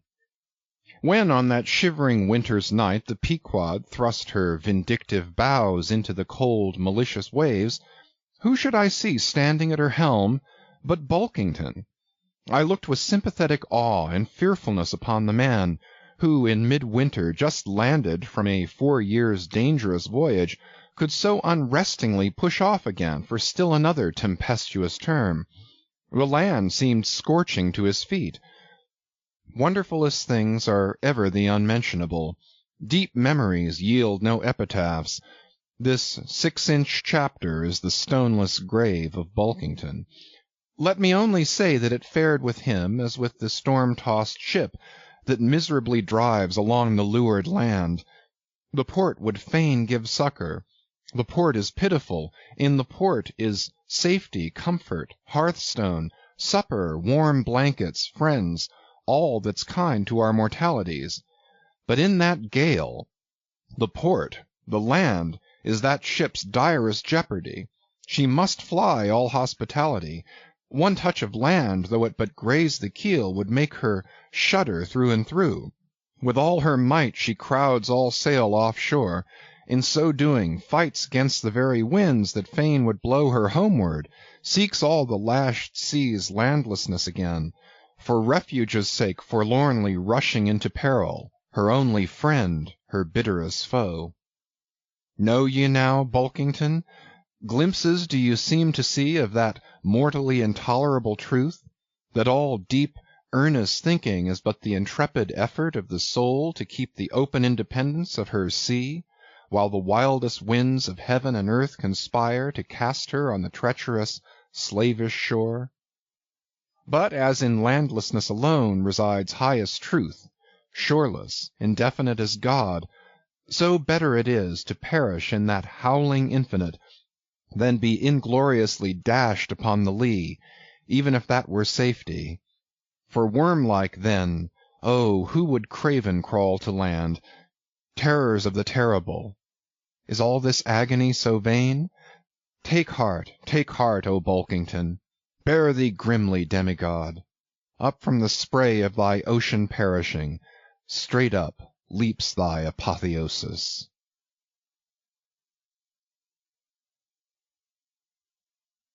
Chapter 24. The Advocate. As Queequeg and I are now fairly embarked in this business of whaling, and as this business of whaling has somehow come to be regarded among landsmen as a rather unpoetical and disreputable pursuit, therefore I am all anxiety to convince you, ye landsmen, of the injustice hereby done to us hunters of whales. In the first place, it may be deemed almost superfluous to establish the fact that among people at large the business of whaling is not accounted on a level with what are called the liberal professions. If a stranger were introduced into any miscellaneous metropolitan society, it would but slightly advance the general opinion of his merits were he presented to the company as a harpooneer, say, and if in emulation of the naval officers he should append the initials SWF, sperm whale fishery, to his visiting card, such a procedure would be deemed preeminently presuming and ridiculous. Doubtless one leading reason why the world declines honoring us whalemen is this: they think that at best our vocation amounts to a butchering sort of business, and that when actively engaged therein we are surrounded by all manner of defilements. Butchers we are, that is true. But butchers also, and butchers of the bloodiest badge, have been all the martial commanders whom the world invariably delights to honor. And as for the matter of the alleged uncleanliness of our business, you shall soon be initiated into certain facts hitherto pretty generally unknown, and which, upon the whole, will triumphantly plant the sperm whale ship at least among the cleanliest things of this tidy earth. But even granting the charge in question to be true, what disordered slippery decks of a whale ship are comparable to the unspeakable carrion of those battlefields from which so many soldiers return to drink in all ladies' plaudits?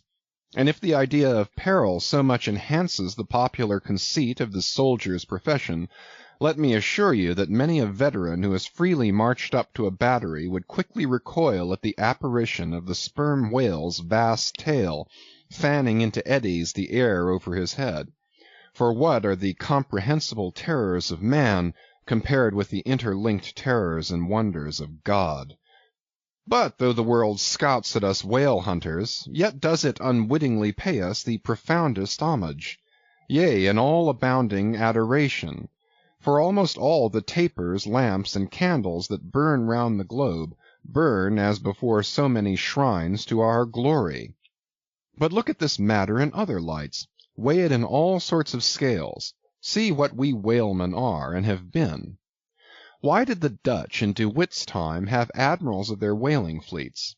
Why did Louis XVI of France, at his own personal expense, fit out whaling ships from Dunkirk, and politely invite to that town some score or two of families from our own island of Nantucket? Why did Britain, between the years 1750 and 1788, pay her whalemen in bounties of upwards of £1,000,000?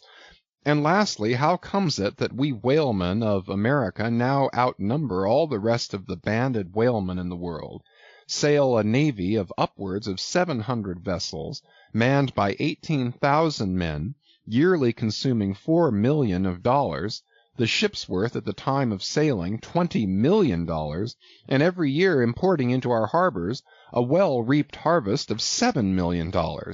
How comes all this if there be not something puissant in whaling? But this is not the half. Look again. I freely assert that the cosmopolite philosopher cannot, for his life, point out one single peaceful influence which within the last 60 years has operated more potentially upon the whole broad world, taken in one aggregate, than the high and mighty business of whaling. One way and another it has begotten events so remarkable in themselves, and so continuously momentous in their sequential issues, that whaling may well be regarded as that Egyptian mother who bore offspring themselves pregnant from her womb. It would be a hopeless, endless task to catalogue all these things. Let a handful suffice. For many years past the whale ship has been the pioneer in ferreting out the remotest and least known parts of the earth. She has explored seas and archipelagos which had no chart, where no Cook or Vancouver had ever sailed. If American and European men of war now peacefully ride in once savage harbors, let them fire salutes to the honor and glory of the whale ship, which originally showed them the way, and first interpreted between them and the savages. They may celebrate as they will the heroes of exploring expeditions, your Cooks, your Krusensterns, but I say that scores of anonymous captains have sailed out of Nantucket that were as great and greater than your Cook and your Krusenstern. For in their succorless empty-handedness, they, in the heathenish sharked waters and by the beaches of unrecorded javelin islands, battled with virgin wonders and terrors that Cook with all his marines and muskets would not willingly have dared. All that is made such a flourish of in old South Sea voyages, those things were but the lifetime commonplaces of our heroic Nantucketers. Often adventures which Vancouver dedicates 3 chapters to, these men accounted unworthy of being set down in the ship's common log. Ah, the world! Ah, the world! Until the whale fishery rounded Cape Horn, no commerce but colonial, scarcely any intercourse but colonial, was carried on between Europe and the long line of the opulent Spanish provinces on the Pacific coast. It was the whalemen who first broke through the jealous policy of the Spanish crown touching those colonies, and if space permitted, it might be distinctly shown how from those whalemen at last eventuated the liberation of Peru, Chile, and Bolivia from the yoke of old Spain, and the establishment of eternal democracy in those parts. That great America on the other side of the sphere, Australia, was given to the enlightened world by the whalemen. After its first blunder-born discovery by a Dutchman, all other ships long shunned those shores as pestiferously barbarous. But the whale ship touched there. The whale ship is the true mother of that now mighty colony. Moreover, in the infancy of the first Australian settlement, the emigrants were several times saved from starvation by the benevolent biscuit of the whale ship luckily dropping an anchor in their waters. The uncounted isles of all Polynesia confess the same truth, and do commercial homage to the whale ship that cleared the way for the missionary and the merchant, and in many cases carried the primitive missionaries to their first destinations. If that double-bolted land, Japan, is ever to become hospitable, it is the whale ship alone to whom the credit will be due, for already she is on the threshold. But if, in the face of all this, you still declare that whaling has no aesthetically noble associations connected with it, then I am ready to shiver 50 lances with you there, and unhorse you with a split helmet every time. The whale has no famous author, and whaling no famous chronicler, you will say. The whale no famous author, and whaling no famous chronicler? Who wrote the first account of our Leviathan? Who but mighty Job?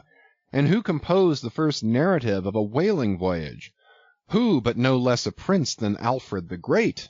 Who with his own royal pen took down the words from Other, the Norwegian whale hunter of those times, and who pronounced our glowing eulogy in Parliament? Who but Edmund Burke? True enough, but then whalemen themselves are poor devils. They have no good blood in their veins. No good blood in their veins? They have something better than royal blood there. The grandmother of Benjamin Franklin was Mary Morrell, afterwards by marriage Mary Folger, one of the old settlers of Nantucket, and the ancestress to a long line of Folgers and harpooneers, all kith and kin to the noble Benjamin, to this day darting the barbed iron from one side of the world to the other. Good again, but then all confess that somehow whaling is not respectable. Whaling not respectable? Whaling is imperial. By the old English statutory law, the whale is declared a royal fish. Oh, that's only nominal. The whale himself has never figured in any grand, imposing way. The whale never figured in any grand, imposing way. In one of the mighty triumphs given to a Roman general upon his entering the world's capital, the bones of a whale, brought all the way from the Syrian coast, were the most conspicuous object in the symboled procession. Footnote. See subsequent chapters for something more on this head. End of footnote. Grant it, since you cite it, but say what you will, there is no real dignity in whaling. No dignity in whaling! The dignity of our calling the very heavens attest. Cetus is a constellation in the south. No more! Drive down your hat in the presence of the Tsar and take it off to Queequeg. No more! I know a man that in his lifetime has taken 350 whales. I account that man more honorable than that great captain of antiquity who boasted of taking as many walled towns. And as for me, if by any possibility there be any as yet undiscovered prime thing in me, if I shall ever deserve any real repute in that small but high hushed world which I might not be unreasonably ambitious of, if hereafter I shall do anything that, upon the whole, a man might rather have done than to have left undone, if at my death my executors, or more properly my creditors, find any precious manuscripts in my desk, then here I prospectively ascribe all the honor and the glory to whaling, for a whale ship was my Yale College and my Harvard.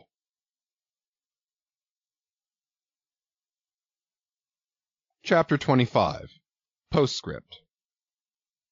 In behalf of the dignity of whaling, I would fain advance naught but substantiated facts, But after embattling his facts, an advocate who should wholly suppress a not unreasonable surmise, which might tell eloquently upon his case, such an advocate, would he not be blameworthy? It is well known that at the coronation of kings and queens, even modern ones, a certain curious process of seasoning them for their functions is gone through. There is a salt cellar of state, so called, and there may be a castor of state. How they use the salt precisely, who knows? Certain I am, however, that a king's head is solemnly oiled at his coronation, even as a head of salad.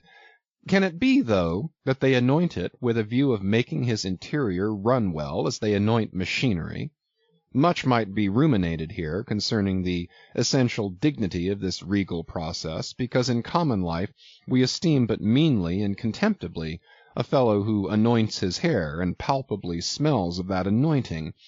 In truth, a mature man who uses hair oil, unless medicinally, that man has probably got a quaggy spot in him somewhere. As a general rule, he can't amount to much in his totality. But the only thing to be considered here is this: what kind of oil is used at coronation? Certainly it cannot be olive oil, or macassar oil, nor castor oil, nor bear's oil, nor train oil, nor cod liver oil. What then can it possibly be but sperm oil in its unmanufactured, unpolluted state, the sweetest of all oils? Think of that, ye loyal Britons! We whalemen supply your kings and queens with coronation stuff.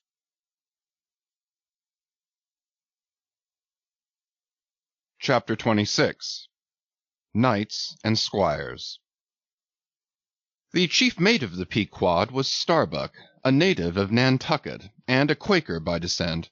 He was a long, earnest man, and though born on an icy coast, seemed well adapted to endure the hot latitudes, his flesh being hard as twice-baked biscuit. Transported to the Indies, his live blood would not spoil like bottled ale.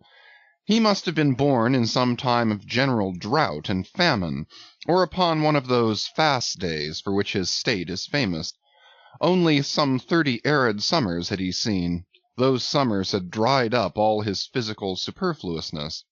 But this, his thinness, so to speak, seemed no more the token of wasting anxieties and cares than it seemed the indication of any bodily blight. It was merely the condensation of the man. He was by no means ill-looking, quite the contrary. His pure, tight skin was an excellent fit, and closely wrapped up in it, and embalmed with inner health and strength like a revivified Egyptian, this Starbuck seemed prepared to endure for long ages to come, and to endure always as now, for be it polar snow or torrid sun, like a patent chronometer, his interior vitality was warranted to do well in all climates. Looking into his eyes, you seemed to see there the yet lingering images of those thousandfold perils he had calmly confronted through life. A staid, steadfast man, whose life for the most part was a telling pantomime of action, and not a tame chapter of sounds. Yet for all his hardy sobriety and fortitude, there were certain qualities in him which at times affected, and in some cases seemed well nigh to overbalance all the rest. Uncommonly conscientious for a seaman, and endued with a deep natural reverence, the wild watery loneliness of his life did therefore strongly incline him to superstition, but to that sort of superstition which in some organizations seems rather to spring, somehow, from intelligence than from ignorance. Outward portents and inward presentiments were his, and if at times these things bent the welded iron of his soul, so much more did his far-away domestic memories of his young Cape wife and child tend to bend him still more from the original ruggedness of his nature, and open him still further to those latent influences which, in some honest-hearted men, restrain the gush of dare-devil daring so often evinced by others in the more perilous vicissitudes of the fisheries. "I will have no man in my boat," said Starbuck, "who is not afraid of a whale." By this he seemed to mean, not only that the most reliable and useful courage was that which arises from the fair estimation of the encountered peril, but that an utterly fearless man is a far more dangerous comrade than a coward. "Aye, aye," said Stubb, the second mate. "Starbuck there is as careful a man as you'll find anywhere in this fishery. But we shall ere long see what that word careful precisely means when used by a man like Stubb, or almost any other whale hunter. Starbuck was no crusader after perils. In him courage was not a sentiment, but a thing simply useful to him, and always at hand, upon all mortally practical occasions. Besides, he thought, perhaps, that in this business of whaling, courage was one of the great staple outfits of the ship, like her beef and her bread, and not to be foolishly wasted. Therefore he had no fancy for lowering for whales after sundown, nor for persisting in fighting a fish that too much persisted in fighting him. For, thought Starbuck, I am here in this critical ocean to kill whales for my living, and not to be killed by them for theirs. And that hundreds of men had been so killed, Starbuck well knew. What doom was his own father's? Where in the bottomless deeps could he find the torn limbs of his brother? With memories like these in him, and moreover given to a certain superstitiousness, as has been said, the courage of this Starbuck, which could nevertheless still flourish, must indeed have been extreme. But it was not in reasonable nature that a man so organized, and with such terrible experiences and remembrances as he had, it was not in nature that these things should fail in latently engendering an element in him which, under suitable circumstances, would break out from its confinement, and burn all his courage up. And brave as he might be, it was that sort of bravery chiefly, visible in some intrepid men, which, while generally abiding firm in the conflict with seas or winds or whales, or any of the ordinary irrational horrors of the world, yet cannot withstand those more terrific because more spiritual terrors, which sometimes menace you from the concentrating brow of an enraged and mighty man. But were the coming narrative to reveal in any instance the complete abasement of poor Starbuck's fortitude, scarce might I have the heart to write it, for it is a thing most sorrowful, nay shocking, to expose the fall of valor in the soul. Men may seem detestable as joint stock companies and nations. Knaves, fools, and murderers there may be. Men may have mean and meager faces. But man, in the ideal, is so noble and so sparkling, such a grand and glowing creature, that over any ignominious blemish in him all his fellows should run to throw their costliest robes. That immaculate manliness we feel within ourselves, so far within us that it remains intact though all the outer characters seem gone, bleeds with keenest anguish at the undraped spectacle of a valor-ruined man. Nor can piety itself, at such a shameful sight, completely stifle her upbraidings against the permitting stars. But this august dignity I treat of is not the dignity of kings and robes, but that abounding dignity which has no robed investiture. Thou shalt see it shining in the arm that wields a pick or drives a spike, that democratic dignity which, on all hands, radiates without end from God himself, the great God absolute, the center and circumference of all democracy, his omnipresence, our divine equality. If then to meanest mariners and renegades and castaways I shall hereafter ascribe high qualities, though dark, weave round them tragic graces, if even the most mournful, perchance the most abased among them all, shall at times lift himself to the exalted mounts, if I shall touch that workman's arm with some ethereal light, if I shall spread a rainbow over his disastrous set of sun, then against all mortal critics bear me out in it, thou just spirit of equality, which has spread one royal mantle of humanity over all my kind. Bear me out in it, thou great democratic God, who didst not refuse the swart convict Bunyan the pale poetic pearl, thou who didst clothe with doubly hammered leaves of finest gold the stumped and paupered arm of old Cervantes, thou who didst pick up Andrew Jackson from the pebbles, who didst hurl him upon a war-horse, who didst thunder him higher than a throne, thou who, in all thy mighty earthly marchings, ever cullest thy selectest champions from the kingly commons, Bear me out in it, O God. Chapter 27. Knights and Squires. Stubb was the second mate. He was a native of Cape Cod, and hence, according to local usage, he was called a Cape Codman. A happy-go-lucky, neither craven nor valiant, taking perils as they came with an indifferent air, and while engaged in the most imminent crisis of the chase, toiling away calm and collected as a journeyman joiner engaged for the year.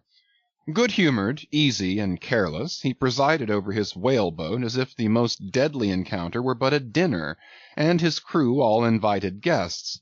He was as particular about the comfortable arrangement of his part of the boat as an old stage-driver is about the snugness of his box. When close to the whale, in the very deathlock of the fight, he handled his unpitying lance coolly and off-handedly, as a whistling tinker his hammer. He would hum over his old rig-a-dig tunes while flank and flank with the most exasperated monster. Long usage had, for this Stubb, converted the jaws of death into an easy-chair. What he thought of death itself there was no telling. Whether he ever thought of it at all might be a question. But if he ever did chance to cast his mind that way after a comfortable dinner, no doubt, like a good sailor, he took it to be a sort of a call to the watch to tumble aloft and bestir themselves there, about something which he would find out when he obeyed the order, and not sooner. What, perhaps, with other things, made Stubb such an easy-going, unfearing man, so cheerfully trudging off with the burden of life in a world full of grave peddlers, all bowed to the ground with their packs, what helped to bring about that almost impious good humor of his, that thing must have been his pipe. For like his nose, his short black little pipe was one of the regular features of his face. You would almost as soon have expected him to turn out of his bunk without his nose as without his pipe. He kept a whole row of pipes there ready loaded, stuck in a rack, within easy reach of his hand, and whenever he turned in he smoked them all out in succession, lighting one from another to the end of the chapter, then loading them again to be in readiness anew. For when Stubb dressed, instead of first putting his legs into his trousers, he put his pipe into his mouth. I say this continual smoking must have been one cause, at least, of his peculiar disposition, for everyone knows that this earthly air, whether ashore or afloat, is terribly infected with the nameless miseries of the numberless mortals who have died exhaling it. And as in a time of cholera some people go about with camphorated handkerchiefs to their mouths, so likewise against all mortal tribulations, Stubb's tobacco smoke might have operated as a sort of disinfecting agent.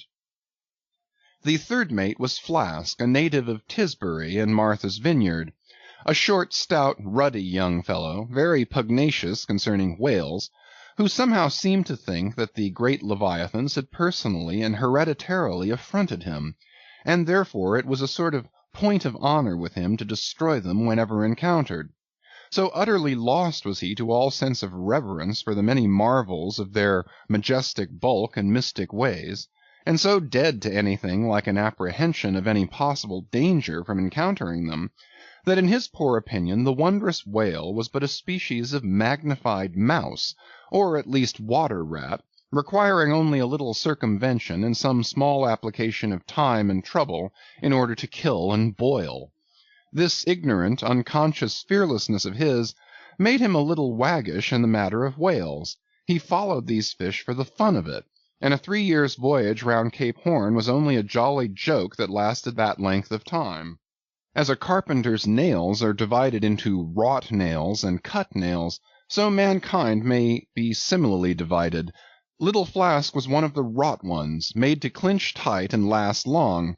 They called him King Post on board the Pequod, because in form he could be well likened to the short square timber known by that name in Arctic whalers, and which by the means of many radiating side timbers inserted into it, serves to brace the ship against the icy concussions of those battering seas. Now these three mates, Starbuck, Stubb, and Flask, were momentous men. They it was who by universal prescription commanded 3 of the Pequod's boats as headmen, in that grand order of battle in which Captain Ahab would probably marshal his forces to descend on the whales, these three headsmen were as captains of companies, or, being armed with their long, keen whaling spears, they were as a picked trio of lancers, even as the harpooneers were flingers of javelins. And since, in this famous fishery, each mate or headsman, like a Gothic knight of old, is always accompanied by his boat-steerer or harpooneer, who in certain conjunctures provides him with a fresh lance, when the former one has been badly twisted, or elbowed in the assault, and moreover, as there generally subsists between the two a close intimacy and friendliness, it is therefore but meet that in this place we set down who the Pequod's harpooneers were, and to what headsman each of them belonged. First of all was Queequeg, whom Starbuck, the chief mate, had selected for his squire, but Queequeg is already known. Next was Tashtego, an unmixed Indian from Gayhead, the most westerly promontory of Martha's Vineyard, where there still exists the last remnant of a village of red men, which has long supplied the neighboring island of Nantucket with many of her most daring harpooneers. In the fishery they usually go by the generic name of Gay Headers. Tashtego's long, lean, sable hair, his high cheekbones and black rounding eyes, for an Indian oriental in their largeness, but Antarctic in their glittering expression, all this sufficiently proclaimed him an inheritor of the unvitiated blood of those proud warrior hunters who, in quest of the great New England moose, had scoured, bow in hand, the aboriginal forests of the Maine. But no longer snuffing in the trail of the wild beasts of the woodland, Tashtego now hunted in the wake of the great whales of the sea, the unerring harpoon of the sun fitly replacing the infallible arrow of the sires. To look at the tawny brawn of his lithe, snaky limbs, you would almost have credited the superstitions of some of the earlier Puritans, and half believed this wild Indian to be a son of the prince of the powers of the air. Tashtego was Stubb, the second mate's squire. Third among the harpooneers was Daggoo, a gigantic coal-black negro savage with a lion-like tread, an Ahasuerus to behold. Suspended from his ears were two golden hoops, so large that the sailors called them ring-bolts, and would talk of securing the topsail halyards to them. In his youth Daggoo had voluntarily shipped on board a whaler, lying in a lonely bay on his native coast, and never having been anywhere in the world but in Africa, Nantucket, and the pagan harbors most frequented by whalemen, and having now led for many years the bold life of the fishery in the ships of owners uncommonly heedful of what manner of men they shipped, Daggoo retained all his barbaric virtues, and erect as a giraffe, moved about the decks in all the pomp of 6 feet 5 in his socks. There was a corporeal humility in looking up at him, and a white man standing before him seemed a white flag come to beg truce of a fortress. Curious to tell, this imperial negro, Ahasuerus Daggoo, was the squire of Little Flask, who looked like a chessman beside him. As for the residue of the Pequod's company, be it said that at the present day not more than 1 in 2 of the many thousand men before the mast employed in the American whale fishery are Americans born, though pretty nearly all the officers are. Herein it is the same with the American whale fishery as it is with the American army and military and merchant navies, and the engineering forces employed in the construction of the American canals and railroads. The same, I say, because in all these cases the native American liberally provides the brains, the rest of the world is generously supplying the muscles. No small number of these whaling seamen belong to the Azores, where the outward-bound Nantucket whalers frequently touch to augment their crews from the hardy peasants of those rocky shores. In like manner the Greenland whalers sailing out of Hull or London put in at the Shetland Islands to receive the full complement of their crew. Upon the passage homeward they drop them there again. How it is there is no telling, but islanders seem to make the best whalemen. They were nearly all islanders in the Pequod. Isolatos, too, I call such, not acknowledging the common continent of men, but each isolato living on a separate continent of his own. Yet now, federated along one keel, what a set these isolatos were! An Anacharsis Cloots deputation from all the isles of the sea, and all the ends of the earth, accompanying old Ahab in the Pequod, to lay the world's grievances before that bar from which not very many of them ever come back. Black little Pip, he never did. Oh no, he went before. Poor Alabama boy. On the grim Pequod's forecastle you shall ere long see him, beating his tambourine, prelusive of the eternal time, when sent for, to the great quarter-deck on high, he was bid strike in with angels, and beat his tambourine in glory. Called a coward here, hailed a hero there.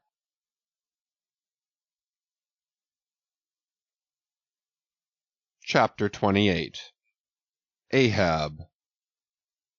For several days after leaving Nantucket, nothing above hatches was seen of Captain Ahab.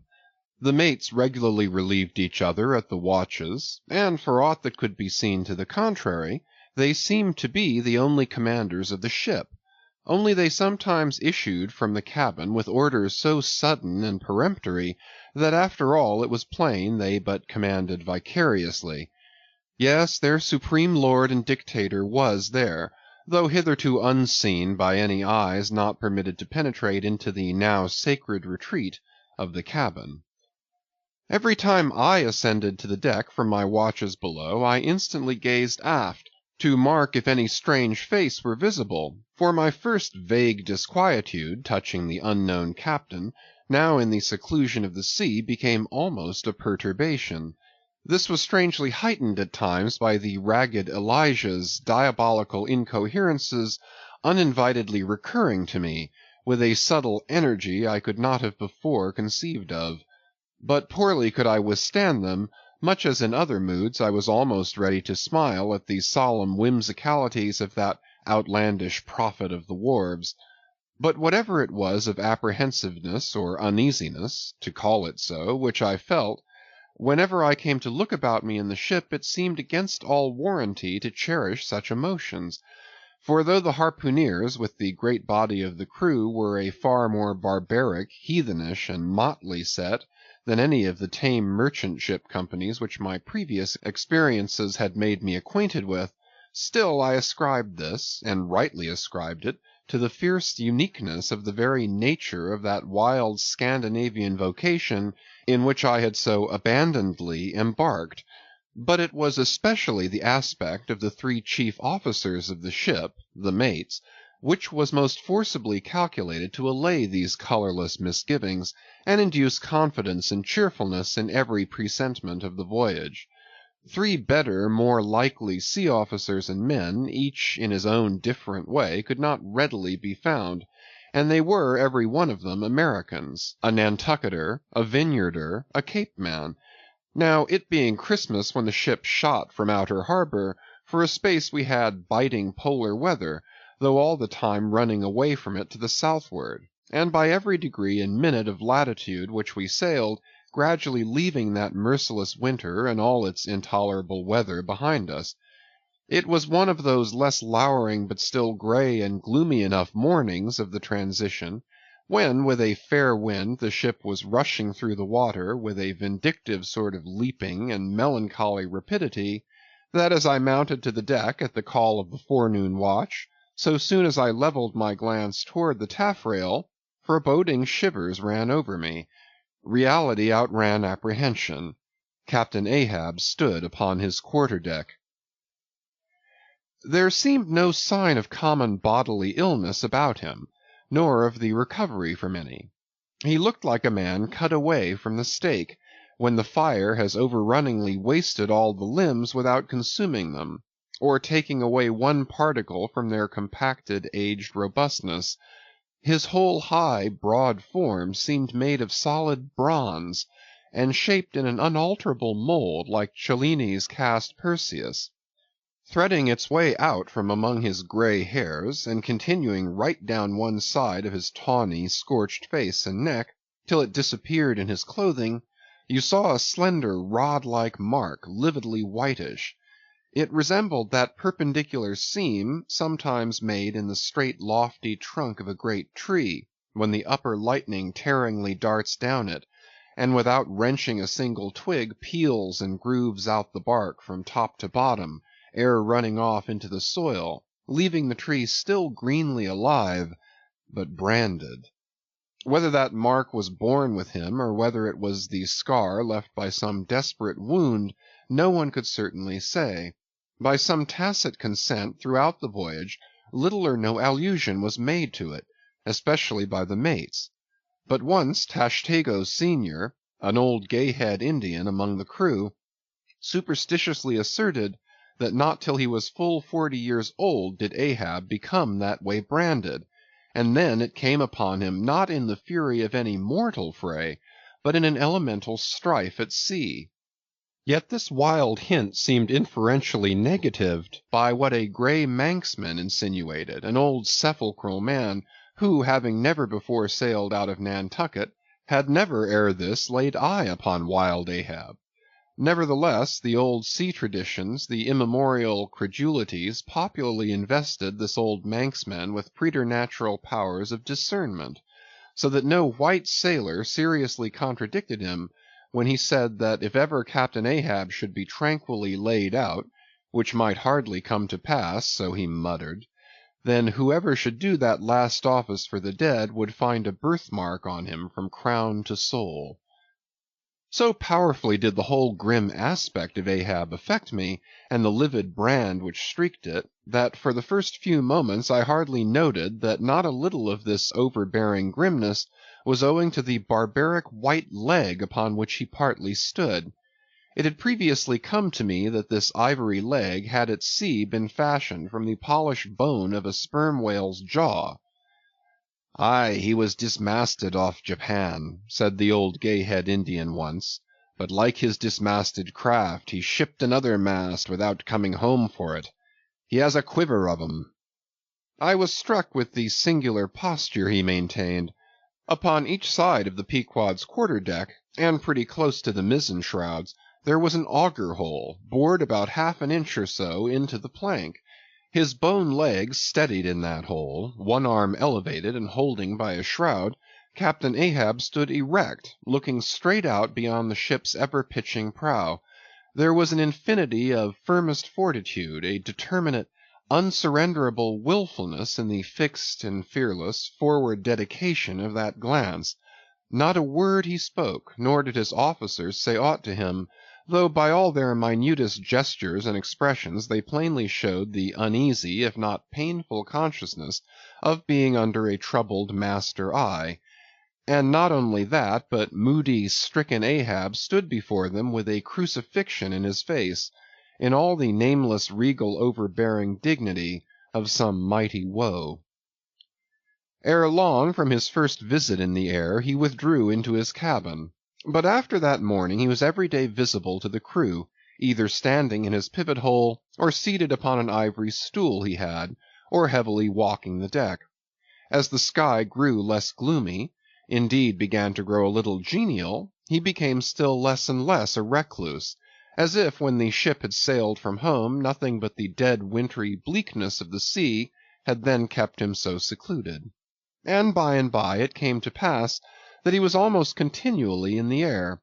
But as yet, for all that he said or perceptibly did on the at last sunny deck, he seemed as unnecessary there as another mast. But the Pequod was only making a passage now, not regularly cruising.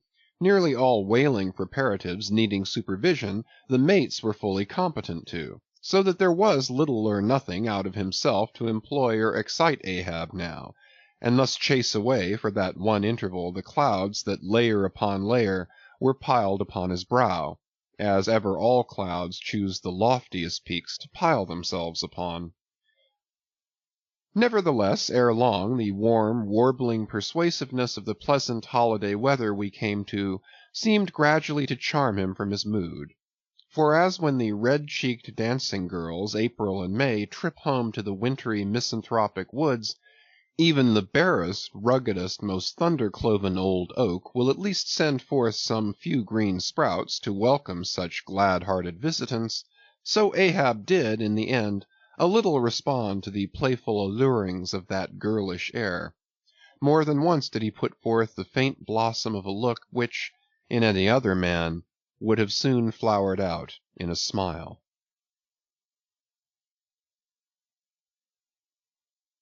Chapter 29. Enter Ahab, to him Stubb.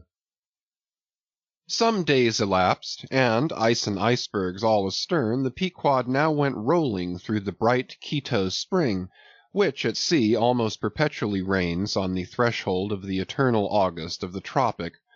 The warmly cool, clear, ringing, perfumed, overflowing, redundant days were as crystal goblets of Persian sherbet, heaped up, flaked up with rose-water snow.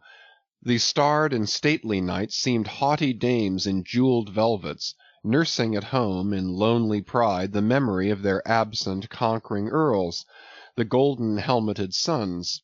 For sleeping man 'twas hard to choose between such winsome days and such seducing nights. But all the witcheries of that unwaning weather did not merely lend new spells and potencies to the outward world. Inward they turned upon the soul, especially when the still mild hours of eve came on. Then memory shot her crystals as the clear ice most forms of noiseless twilights. And all these subtle agencies, more and more they wrought on Ahab's texture. Old age is always wakeful, as if, the longer linked with life, the less man has to do with aught that looks like death. Among sea commanders, the old greybeards will oftenest leave their berths to visit the night-cloak deck. It was so with Ahab, only that now of late he seemed so much to live in the open air, that truly speaking his visits were more to the cabin than from the cabin to the planks. "It feels like going down into one's tomb," he would mutter to himself, "for an old captain like me to be descending this narrow scuttle, to go to my grave-dug berth."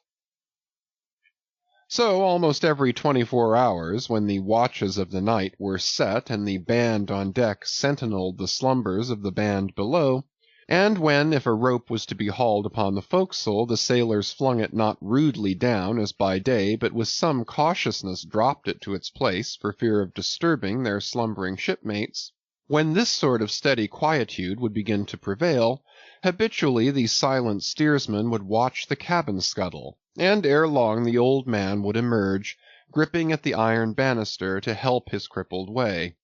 Some considering touch of humanity was in him, for at times like these he usually abstained from patrolling the quarter-deck, because to his wearied mates, seeking repose within 6 inches of his ivory heel, such would have been the reverberating crack and din of that bony step that their dreams would have been on the crunching teeth of sharks. But once the mood was on him too deep for common regardings, and as with heavy lumber-like pace he was measuring the ship from taffrail to mainmast, Stubb, the old second mate, came up from below, with a certain unassured deprecating humorousness, hinted that if Captain Ahab was pleased to walk the planks, then no one could say nay, but there might be some way of muffling the noise, hinting something indistinctly and hesitatingly about a globe of tow and the insertion into it of the ivory heel. Ah, Stubb, thou didst not know Ahab then. "Am I a cannon ball, Stubb," said Ahab, "that thou wouldst wad me that fashion? But go thy ways, I had forgot. Below to thy nightly grave, where such as ye sleep between shrouds, to use ye to filling one at last. Down, dog, and kennel." Starting at the unforeseen concluding exclamation of the so suddenly scornful old man, Stubb was speechless for a moment, and then said excitedly, "I am not used to be spoken to that way, sir. I do but less than half like it, sir." "Avast!" gritted Ahab between his set teeth, and violently moving away as if to avoid some passionate temptation. "No, sir, not yet," said Stubb, emboldened. "I will not tamely be called a dog, sir." "Then be called 10 times a donkey and a mule and an ass, and begone, or I'll clear the world of thee." As he said this, Ahab advanced upon him with such overbearing terrors in his aspect, that Stubb involuntarily retreated. "I was never served so before without giving a hard blow for it," muttered Stubb as he found himself descending the cabin scuttle. "It's very queer. Stop, Stubb. Somehow, now, I don't well know whether to go back and strike him, or what's that? Down here on my knees and pray for him? Yes, that was the thought coming up in me. But it would be the first time I ever did pray. It's queer, very queer. And he's queer, too. I take him fore and aft, he's about the queerest old man Stubb ever sailed with. How he flashed at me, his eyes like powder pans. Is he mad? Anyway, there's something on his mind, as sure as there must be something on a deck when it cracks. He ain't in his bed now, either, more than 3 hours out of 24, and he don't sleep then. Didn't that doughboy, the steward, tell me that of a morning he always finds the old man's hammock clothes all rumpled and tumbled, and the sheets down at the foot, and the coverlid almost tied into knots, and the pillow a sort of frightful hot, as though a baked brick had been on it. A hot old man. I guess he's got what some folks ashore call a conscience. It's a kind of tick-dolly row, they say. Worse nor a toothache. Well, well, I don't know what it is, but the Lord keep me from catching it. He's full of riddles. I wonder what he goes into the afterhold for every night, as Doughboy tells me he suspects. What's that for, I should like to know? Who's made appointments with him in the hold? Ain't that queer now? But there's no telling. It's the old game. Here goes for a snooze. Damn me, it's worth a fellow's while to be born into the world if only to fall right asleep. And now that I think of it, that's about the first thing babies do. And that's sort of queer, too. Damn me, but all things are queer, come to think of 'em. But that's against my principles. Think not is my 11th commandment, and sleep when you can is my 12th. So here goes again. But how's that? Didn't he call me a dog? Blazes! He called me 10 times a donkey and piled a lot of jackasses on top of that. He might as well have kicked me and be done with it. Maybe he did kick me, and I didn't observe it. I was so taken all aback with his brow, somehow. It flashed like a bleached bone. What the devil's the matter with me? I don't stand right on my legs. Coming afoul of that old man has a sort of turned me wrong side out. By the Lord, I must have been dreaming, though. How?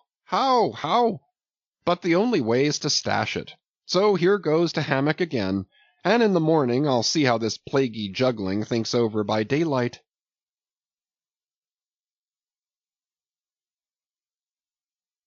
Chapter 30. The Pipe. When Stubb had departed, Ahab stood for a while leaning over the bulwarks, and then, as had been usual with him of late, calling a sailor of the watch, he sent him below for his ivory stool and also his pipe. Lighting his pipe at the binnacle lamp and planting the stool on the weather side of the deck, he sat and smoked. In old Norse times the thrones of the sea-loving Danish kings were fabricated, saith tradition, of the tusks of the narwhale. How could one look at Ahab, then, seated on that tripod of bones, without bethinking him of the royalty it symbolized? For a Khan of the plank, and a king of the sea, and a great lord of Leviathans was Ahab. Some moments passed, during which the thick vapor came from his mouth in quick and constant puffs, which blew back again into his face. "How now?" he soliloquized at last, withdrawing the tube. "This smoking no longer soothes. Oh, my pipe! Hard must it go with me if thy charm be gone. Here have I been unconsciously toiling, not pleasuring, aye, and ignorantly smoking to windward all the while. To windward, and with such nervous whiffs, as if, like the dying whale, my final jets were the strongest and fullest of trouble. What business have I with this pipe? This thing that is meant for sereneness, to send up mild white vapors among mild white hairs, not among torn iron-grey locks like mine. I'll smoke no more." He tossed the still-lighted pipe into the sea. The fire hissed in the waves. The same instant the ship shot by the bubble the sinking pipe made. With slouched hat, Ahab lurchingly paced the planks.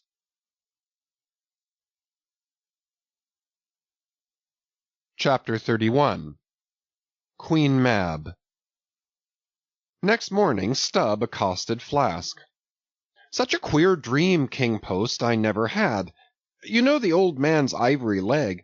Well, I dreamed he kicked me with it, and when I tried to kick back, upon my soul, my little man, I kicked my leg right off.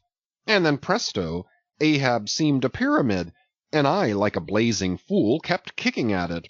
But what was still more curious, Flask, you know how curious all dreams are, through all this rage that I was in, I somehow seemed to be thinking to myself that after all it was not much of an insult, that kick from Ahab. Why, thinks I, what's the row? It's not a real leg, only a false leg. And there's a mighty difference between a living thump and a dead thump. That's what makes a blow from the hand, Flask, 50 times more savage to bear than a blow from a cane. The living member, that makes the living insult, my little man. And thinks I to myself all the while, mind, while I was stubbing my silly toes against that cursed pyramid, so confoundedly contradictory was it all the while, I say, I was thinking to myself, what's his leg now but a cane? A whalebone cane. Yes, thinks I. It was only a playful cudgeling, in fact only a whaleboning that he gave me, not a base kick. Besides, thinks I, look at it once, why, the end of it, the foot part, what a small sort of end it is, whereas if a broad-footed farmer kicked me, there's a devilish broad insult. But this insult is whittled down to a point only. But now comes the greatest joke of the dream, Flask. While I was battering away at the pyramid, a sort of badger-haired old merman, with a hump on his back, takes me by the shoulders and slews me round.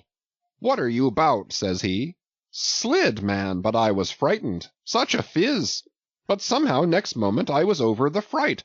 "What am I about?" says I at last. "And what business is that of yours, I should like to know, Mr. Humpback? Do you want a kick?" By the Lord, Flask, I had no sooner said that, than he turned round his stern to me, bent over, and dragging up a lot of seaweed he had for a clout, what do you think I saw? Why, thunder alive, man, his stern was stuck full of marlin spikes, with the points out. Says I, on second thoughts, I guess I won't kick you, old fellow. "Wise Stubb," says he, "wise Stubb," and kept muttering it all the time, a sort of eating of his own gums like a chimney hag. Seeing he wasn't going to stop saying over his wise Stubb, I thought I might as well fall to kicking the pyramid again. But I had only just lifted my foot for it when he roared out, "Stop that kicking!" "Hallo," says I, "what's the matter now, old fellow?" "Look ye here," says he, "let's argue the insult. Captain Ahab kicked you, didn't he?" "Yes, he did," says I, "right here it was." "Very good," says he, "he used his ivory leg, didn't he?" "Yes, he did," says I. "Well then," says he, "wise Stubb, what have you to complain of? Didn't he kick you with right good will? It wasn't a common pitch-pine leg he kicked with, was it? No, you were kicked by a great man, and with a beautiful ivory leg, Stubb. It's an honor. I consider it an honor. Listen, wise Stubb. In old England, the greatest lords think it great glory to be slapped by a queen, and made garter knights of. But be your boast, Stubb, that ye were kicked by old Ahab, and made a wise man of. Remember what I say. Be kicked by him. Account his kicks honors, and on no account kick back, for you can't help yourself, wise Stubb. Don't you see that pyramid?" With that he all of a sudden seemed somehow, in some queer fashion, to swim off into the air. I snored, rolled over, and there I was in my hammock. Now what do you think of that dream, Flask? "I don't know, it seems sort of foolish to me, though."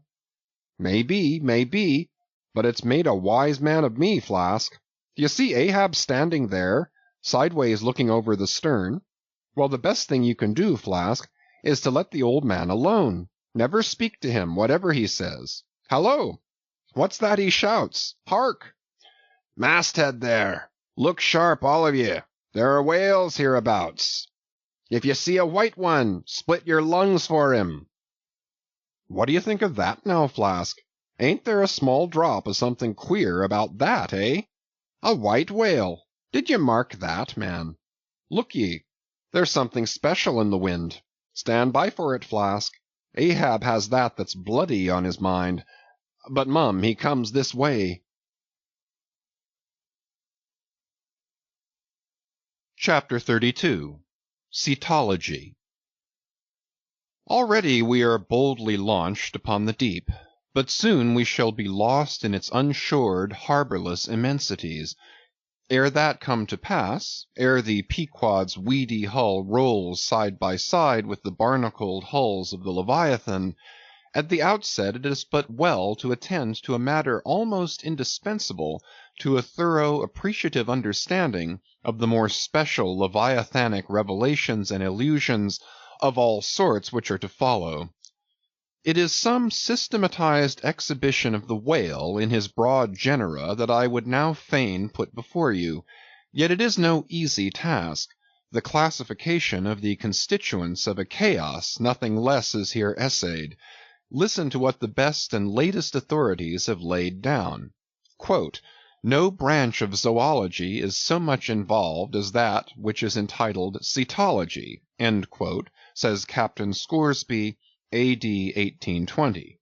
Quote, "It is not my intention, were it in my power, to enter into the inquiry as to the true method of dividing the cetacea into groups and families. Utter confusion exists among historians of this animal," end quote, sperm whale, says Surgeon Beale, A.D. 1839. Quote, "Unfitness to pursue our research in the unfathomable waters," end quote. Quote, "Impenetrable veil covering our knowledge of the cetacea," end quote. Quote, "A field strewn with thorns," end quote.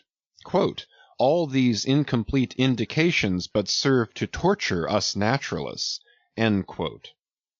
Thus speak of the whale, the great Cuvier and John Hunter, and Lesson, those lights of zoology and anatomy. Nevertheless, though of real knowledge there be little, yet of books there are a plenty, and so, in some small degree, with cetology or the science of whales. Many are the men, small and great, old and new, landsmen and seamen, who have at large or in little written of the whale. Run over a few: the authors of the Bible, Aristotle, Pliny, Aldrovandi, Sir Thomas Browne, Gesner, Ray, Linnaeus, Rondeletius, Willoughby, Green, Artedi, Sibbald, Brisson, Martin, Lacépède, Bonterre, Desmarais, Baron Cuvier, Frederick Cuvier, John Hunter, Owen, Scoresby, Beale, Bennett, J. Ross Browne, the author of Miriam Coffin, Olmsted, and the Reverend T. Cheever. But to what ultimate generalizing purpose all these have written, the above cited extracts will show. Of the names in this list of whale authors, only those following Owen ever saw living whales, and but one of them was a real professional harpooner and whaleman, I mean Captain Scoresby. On the separate subject of the Greenland or right whale, he is the best existing authority. But Scoresby knew nothing and says nothing of the great sperm whale, compared with which the Greenland whale is almost unworthy mentioning. And here be it said that the Greenland whale is a usurper upon the throne of the seas. He is not even by any means the largest of the whales. Yet, owing to the long priority of his claims, and the profound ignorance which, until some 70 years back, invested the then fabulous or utterly unknown sperm whale, and which ignorance to this present day still reigns in all but some few scientific retreats and whale ports, this usurpation has been every way complete. Reference to nearly all the Leviathanic allusions in the great poets of past days will satisfy you that the Greenland whale, without one rival, was to them the monarch of the seas. But the time has at last come for a new proclamation.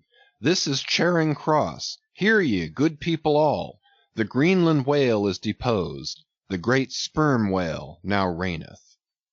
There are only two books in being which at all pretend to put the living sperm whale before you, and at the same time in the remotest degree succeed in the attempt.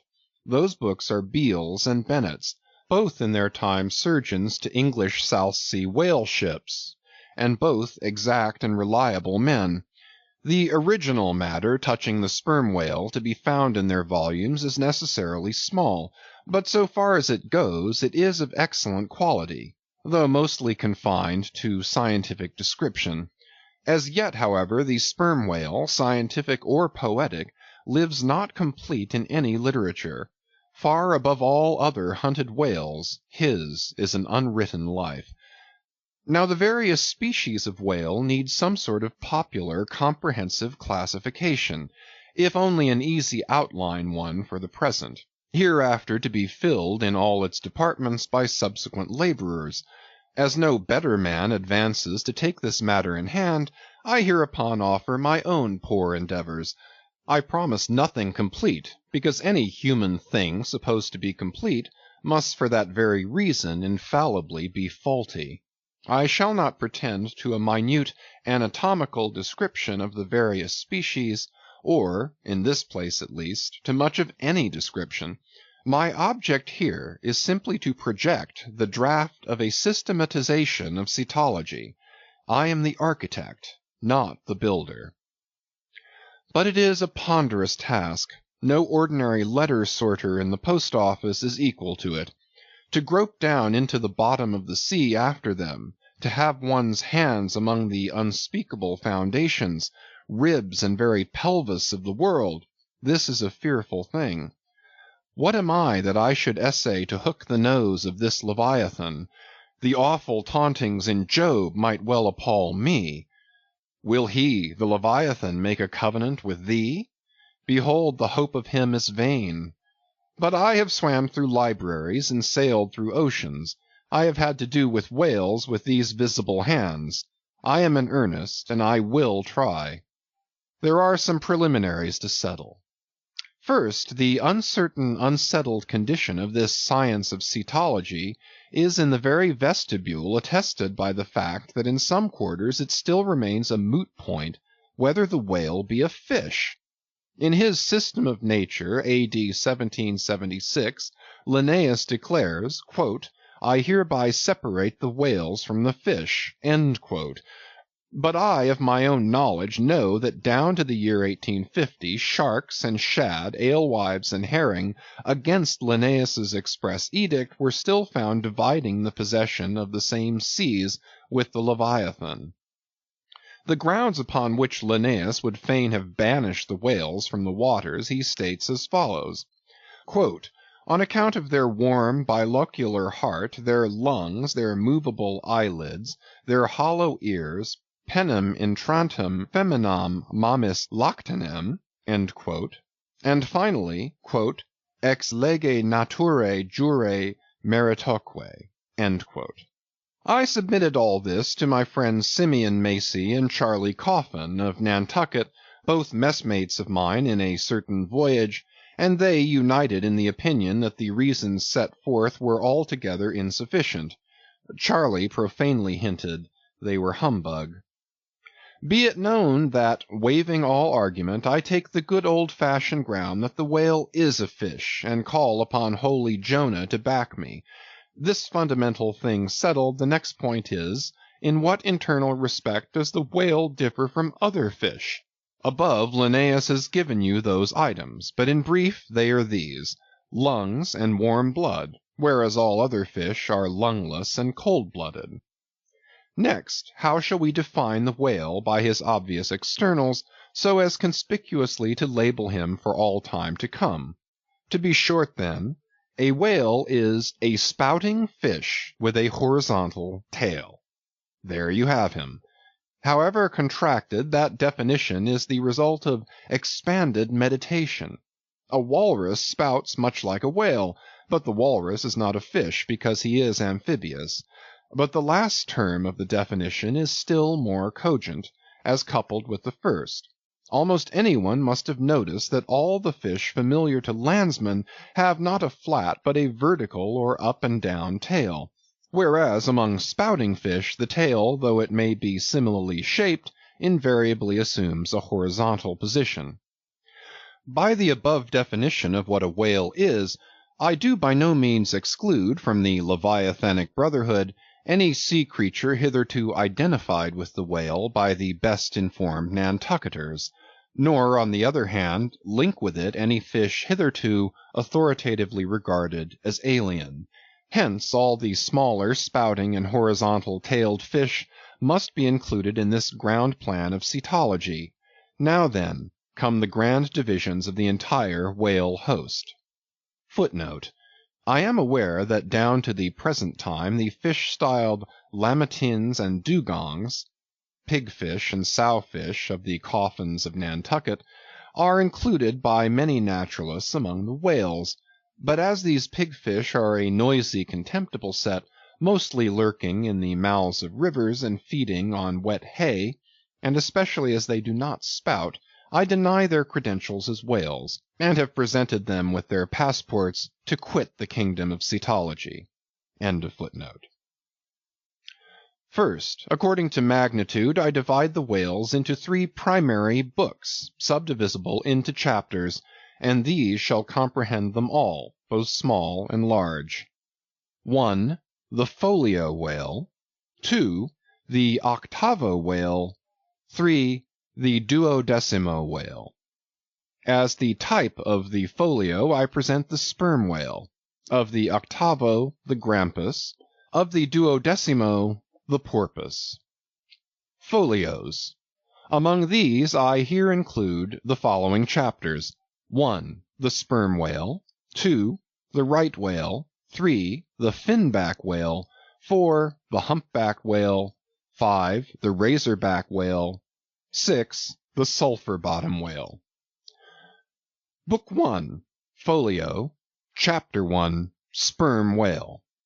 This whale, among the English of old vaguely known as the trumpa whale, and the physeter whale, and the anvil-headed whale, is the present cachalot of the French, and the potzfisch of the Germans, and the macrocephalus of the long words. He is without doubt the largest inhabitant of the globe, the most formidable of all whales to encounter, the most majestic in aspect, and lastly, by far, the most valuable in commerce, he being the only creature from which that valuable substance, spermaceti, is obtained. All his peculiarities will, in many other places, be enlarged upon. It is chiefly with his name that I now have to do. Philologically considered, it is absurd. Some centuries ago, when the sperm whale was almost wholly unknown in his own proper individuality, and when his oil was only accidentally obtained from the stranded fish, in those days spermaceti, it would seem, was popularly supposed to be derived from a creature identical with the one then known in England as the Greenland or right whale. It was the idea also that this same spermaceti was that quickening humor of the Greenland whale which the first syllable of the word literally expresses. In those times also spermaceti was exceedingly scarce, not being used for light, but only as an ointment and medicament. It was only to be had from the druggists as you nowadays buy an ounce of rhubarb. When, as I opine, in the course of time, the true nature of spermaceti became known, its original name was still retained by the dealers, no doubt to enhance its value by a notion so strangely significant of its scarcity. And so the appellation must have at last come to be bestowed upon the whale from which this spermaceti was really derived. Book 1. Folio. Chapter 2. Right whale. In one respect this is the most venerable of the leviathans, being the one first regularly hunted by man. It yields the article commonly known as whalebone or baleen, and the oil specially known as whale oil, an inferior article in commerce. Among the fishermen he is indiscriminately designated by all the following titles: the whale, the Greenland whale, the black whale, the great whale, the true whale, the right whale. There is a deal of obscurity concerning the identity of the species thus multitudinously baptized. What then is the whale which I include in the second species of my folios? It is the great mysticetus of the English naturalists, the Greenland whale of the English whalemen, the Baleine ordinaire of the French whalemen, the Grauland's wallfish of the Swedes. It is the whale which for more than 2 centuries past has been hunted by the Dutch and English in the Arctic seas. It is the whale which the American fishermen have long pursued in the Indian Ocean, on the Brazil banks, in the Norwest coast, and in various other parts of the world designated by them right whale cruising grounds. Some pretend to see a difference between the Greenland whale of the English and the right whale of the Americans, but they precisely agree in all their grand features, nor has there yet been presented a single determinate fact upon which to ground a radical distinction. It is by endless subdivisions based upon the most inconclusive differences that some departments of natural history become so repellingly intricate. The right whale will elsewhere be treated of at some length, with reference to elucidating the sperm whale. Book 1, Folio, Chapter 3, Finback. Under this head I reckon a monster which by the various names of Finback, Tall Spout, and Long John has been seen almost in every sea, and is commonly the whale whose distant jet is so often descried by passengers crossing the Atlantic, in the New York packet tracks. In the length he attains, and in his baleen, the Finback resembles the right whale, but is of a less portly girth, and a lighter color, approaching to olive. His great lips present a cable-like aspect, formed by the intertwisting, slanting folds of large wrinkles. His grand distinguishing feature, the fin, from which he derives his name, is often a conspicuous object. This fin is some 3 or 4 feet long, growing vertically from the hinder part of the back, of an angular shape, and with a very sharp, pointed end. Even if not the slightest other part of the creature be visible, this isolated fin will, at times, be seen plainly projecting from the surface. When the sea is moderately calm, and slightly marked with spherical ripples, and this gnomon-like fin stands up and casts shadows upon the wrinkled surface, it may well be supposed that the watery circle surrounding it somewhat resembles a dial, with its style and wavy hour lines graved on it. On that Ahaz dial the shadow often goes back. The Finback is not gregarious. He seems a whale-hater, as some men are man-haters. Very shy, always going solitary, unexpectedly rising to the surface in the remotest and most sullen waters, his straight and single lofty jet rising like a tall misanthropic spear upon a barren plain, gifted with such wondrous power and velocity in swimming as to defy all present pursuit from man, this Leviathan seems the banished and unconquerable Cain of his race, bearing for his mark that style upon his back. From having the baleen in his mouth, the Finback is sometimes included with the right whale among a theoretic species denominated whalebone whales, that is, whales with baleen. Of these so-called whalebone whales there would seem to be several varieties, most of which, however, are little known. Broad-nosed whales and beaked whales, pike-headed whales, bunched whales, under-jawed whales, and rostrated whales are the fishermen's names for a few sorts. In connection with this appellative of whalebone whales, it is of great importance to mention that however such a nomenclature may be convenient in facilitating allusions to some kinds of whales, yet it is in vain to attempt a clear classification of the Leviathan, founded upon either his baleen, or hump, or fin, or teeth, notwithstanding that those marked parts or features very obviously seem better adapted to afford the basis for a regular system of cetology than any other detached bodily distinctions which the whale in his kinds presents. How then? The baleen, hump, back fin, and teeth, these are things whose peculiarities are indiscriminately dispersed among all sorts of whales, without any regard to what may be the nature of their structure and other and more essential particulars. Thus the sperm whale and the humpback whale each has a hump, but there the similitude ceases. Then this same humpback whale and the Greenland whale, each of these has baleen, but there again the similitude ceases. And it is just the same with the other parts above mentioned. In various sorts of whales they form such irregular combinations, or in the case of any one of them detached, such an irregular isolation, as utterly to defy all general methodization formed upon such a basis. On this rock every one of the whale naturalists has split. But it may possibly be conceived that in the internal parts of the whale, in his anatomy, there at least we shall be able to hit the right classification. Nay, what thing, for example, is there in the Greenland whale's anatomy more striking than his baleen? Yet we have seen that by his baleen it is impossible to correctly classify the Greenland whale. And if you descend into the bowels of the various leviathans, why there you will not find distinctions a 50th part as available to the systematizer as those external ones already enumerated. What then remains? Nothing but to take hold of the whales bodily, in their entire liberal volume, and boldly sort them that way. And this is the bibliographical system here adopted, and it is the only one that can possibly succeed, for it alone is practicable. To proceed. Book 1, Folio, Chapter 4, Humpback. This whale is often seen on the northern American coast. He has been frequently captured there and towed into harbor. He has a great pack on him like a peddler, or you might call him the elephant and castle whale. At any rate, the popular name for him does not sufficiently distinguish him, since the sperm whale also has a hump, though a smaller one. His oil is not very valuable. He has baleen.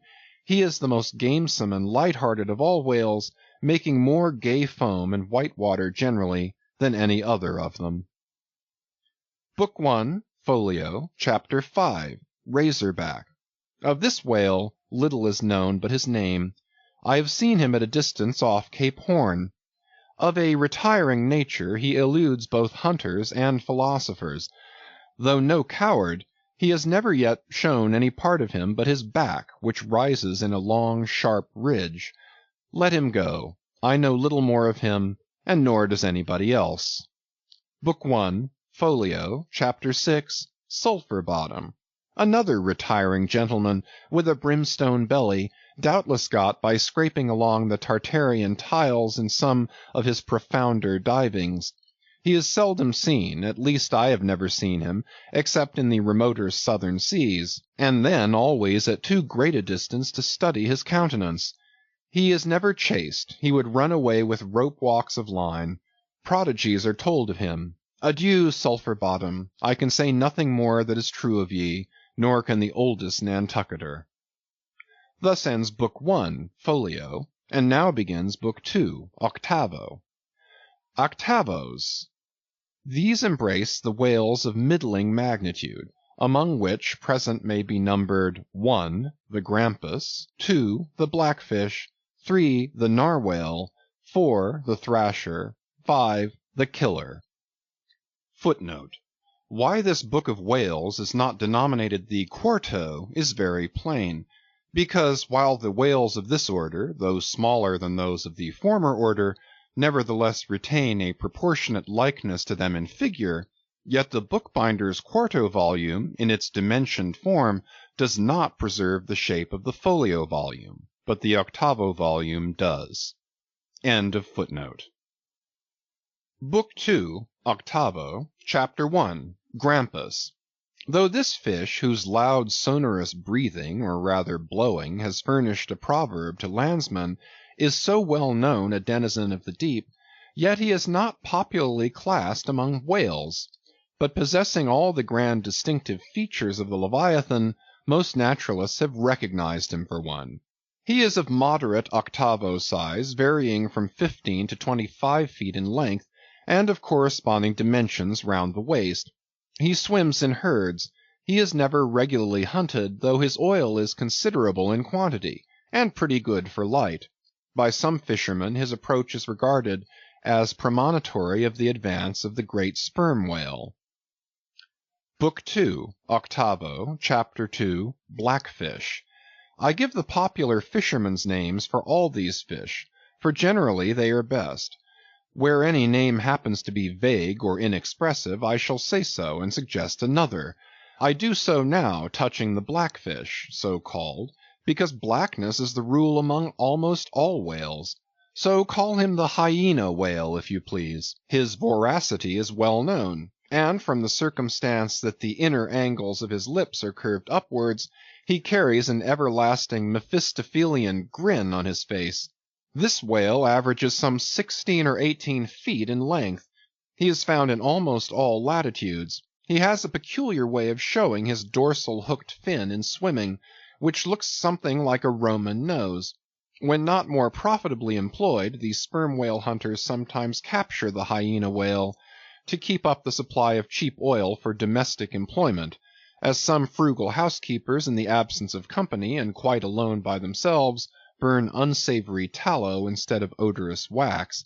Though their blubber is very thin, some of these whales will yield you upwards of 30 gallons of oil. Book II, 8vo, Chapter 3, Narwhale, that is, Nostril Whale. Another instance of a curiously named whale, so named, I suppose, from his peculiar horn being originally mistaken for a peaked nose. The creature is some 16 feet in length, while its horn averages 5 feet, though some exceed 10 and even attain to 15 feet. Strictly speaking, this horn is but a lengthened tusk, growing out from the jaw in a line a little depressed from the horizontal. But it is only found on the sinister side, which has an ill effect, giving its owner something analogous to the aspect of a clumsy left-handed man.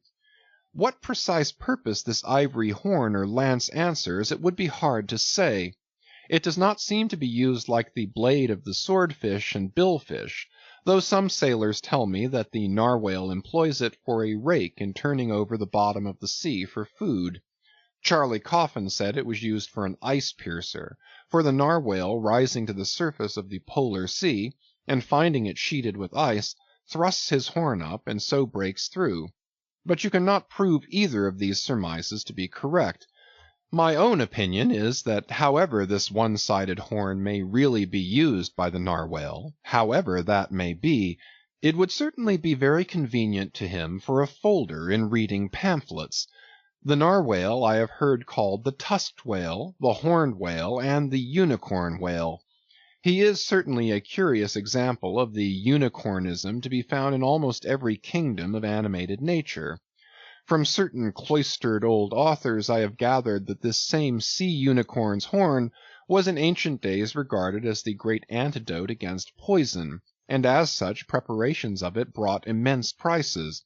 It was also distilled to a volatile salts for fainting ladies, the same way that the horns of the male deer are manufactured into hartshorn.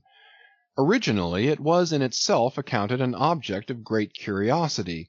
Blackletter tells me that Sir Martin Frobisher, on his return from that voyage when Queen Bess did gallantly wave her jewelled hand to him from a window of Greenwich Palace, as his bold ship sailed down the Thames, "When Sir Martin returned from that voyage," saith Blackletter, "on bended knees he presented to her Highness a prodigious long horn of the narwhale, which for a long period after hung in the castle at Windsor." An Irish author avers that the Earl of Leicester on bended knees did likewise present to her Highness another horn, pertaining to a land beast of the unicorn nature.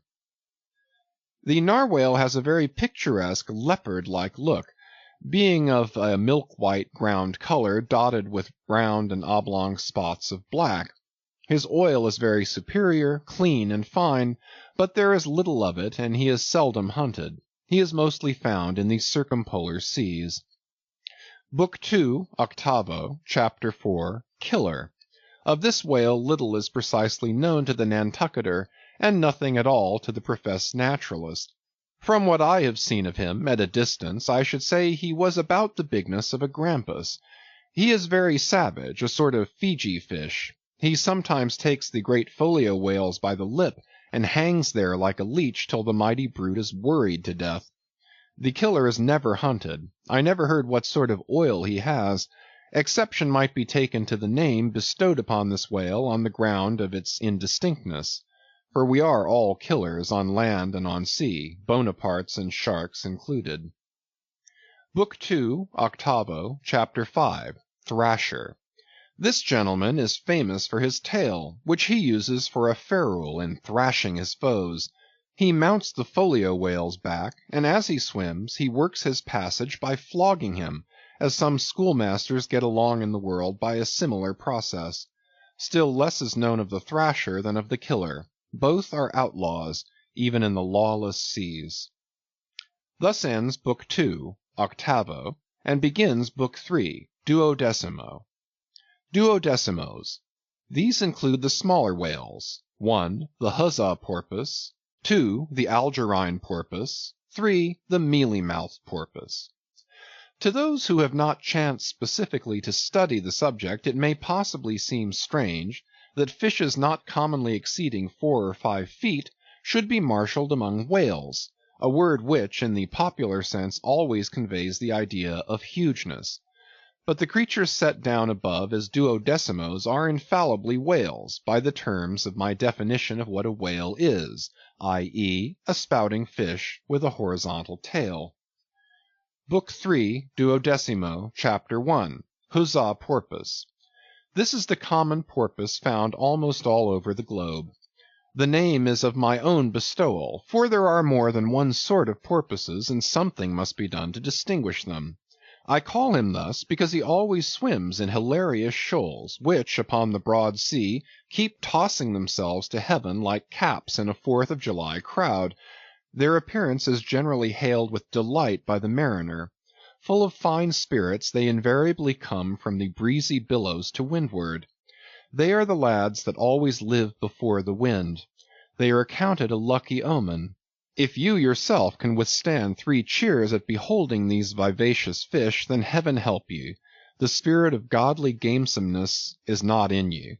A well-fed, plump huzzah porpoise will yield you 1 good gallon of good oil, but the fine and delicate fluid extracted from his jaws is exceedingly valuable. It is in request among jewelers and watchmakers. Sailors put it on their hones. Porpoise meat is good eating, you know. It may never have occurred to you that a porpoise spouts. Indeed, his spout is so small that it is not very readily discernible. But the next time you have a chance, watch him, and you will then see the great sperm whale himself in miniature. Book 3, duodecimo, Chapter 2, Algerine Porpoise. A pirate. Very savage. He is only found, I think, in the Pacific. He is somewhat larger than the huzzah porpoise, but much of the same general make. Provoke him, and he will buckle to a shark. I have lowered for him many times, but never yet saw him captured. Book 3, duodecimo, Chapter 3, Mealy-mouthed Porpoise. The largest kind of porpoise, and only found in the Pacific, so far as it is known. The only English name by which he has hitherto been designated is that of the fishers, right whale porpoise, from the circumstance that he is chiefly found in the vicinity of that folio. In shape he differs in some degree from the huzzah porpoise, being of a less rotund and jolly girth. Indeed, he is of quite a neat and gentlemanlike figure. He has no fins on his back, most other porpoises have. He has a lovely tail, and sentimental Indian eyes of a hazel hue. But his mealy mouth spoils all.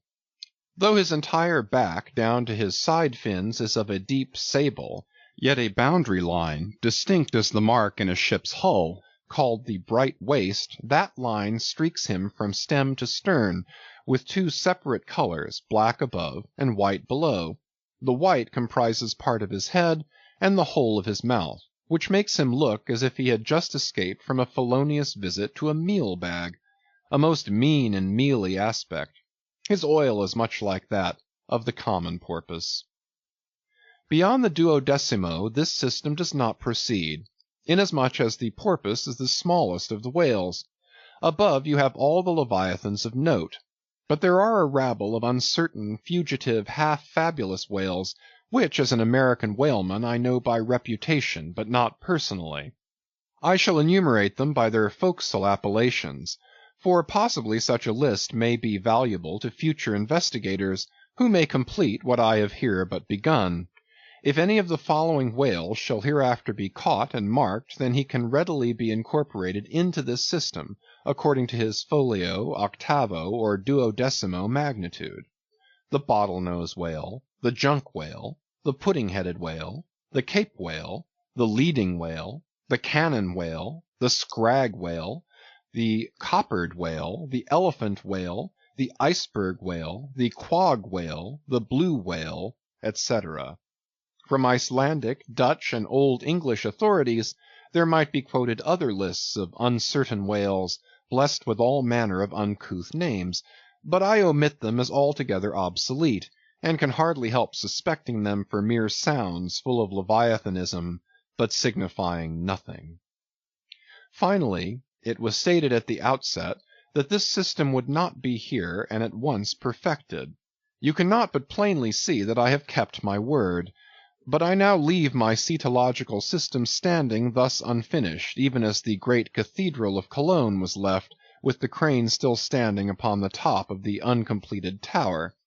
For small erections may be finished by their first architects. Grand ones, true ones, ever leave the copestone to posterity. God keep me from ever completing anything. This whole book is but a draught, nay, but the draught of a draught. Oh, time, strength, cash, and patience.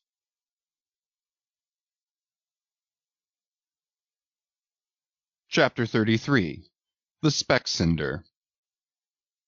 Concerning the officers of the whale-craft, this seems as good a place as any to set down a little domestic peculiarity on shipboard, arising from the existence of the harpooneer class of officers, a class unknown, of course, in any other marine than the whale fleet.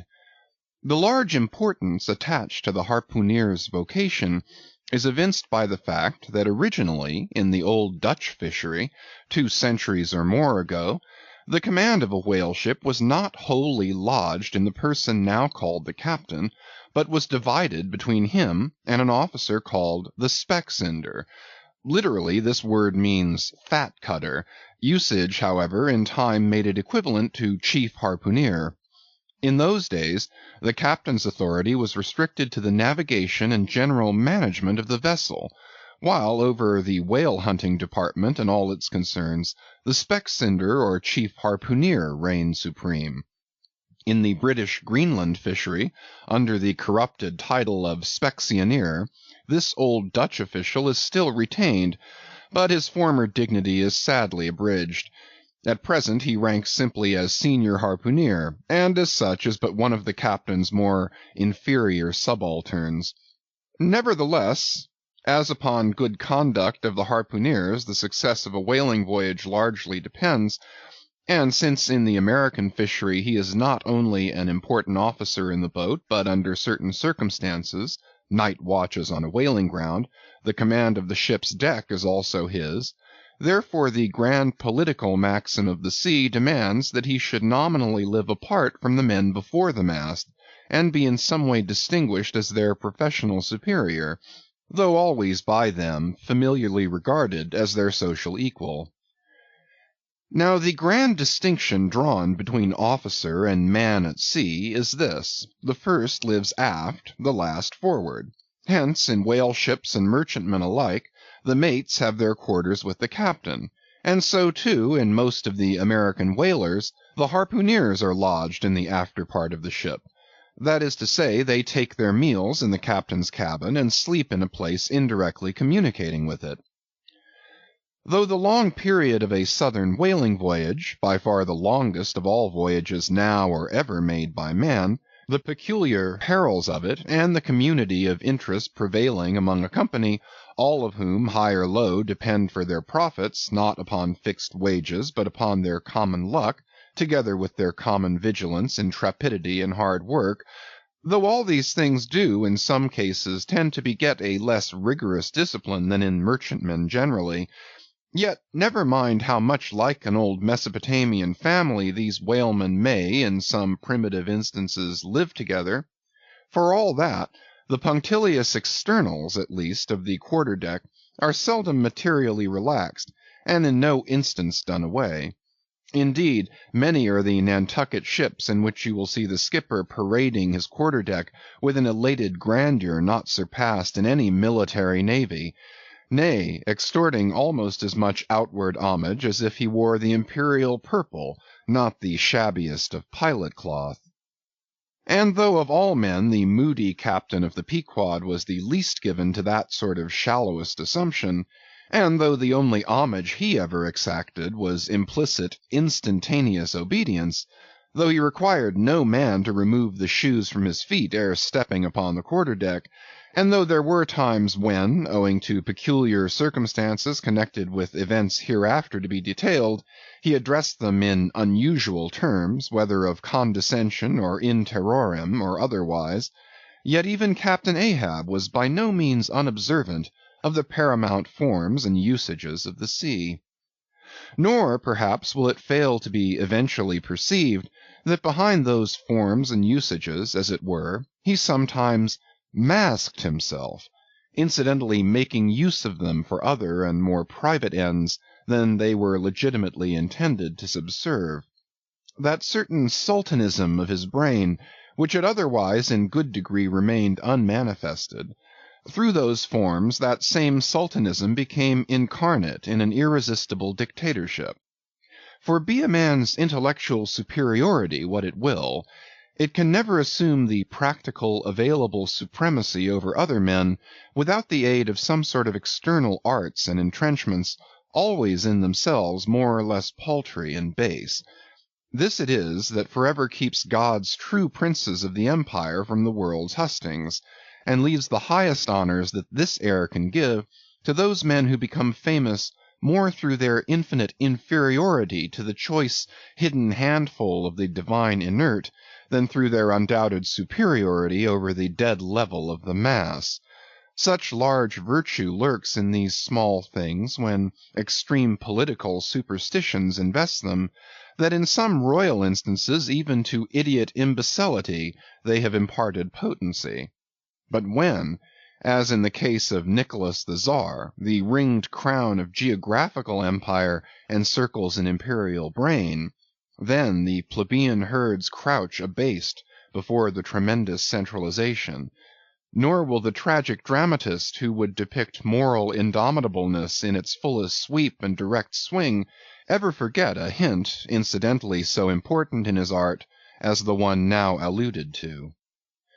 But Ahab, my captain, still moves before me in all his Nantucket grimness and shagginess, and in this episode touching emperors and kings, I must not conceal that I have only to do with a poor old whale hunter like him, and therefore all outward majestical trappings and housings are denied me. O Ahab, what shall be grand in thee, it must needs be plucked at from the skies, and dived for in the deep, and featured in the unbodied air.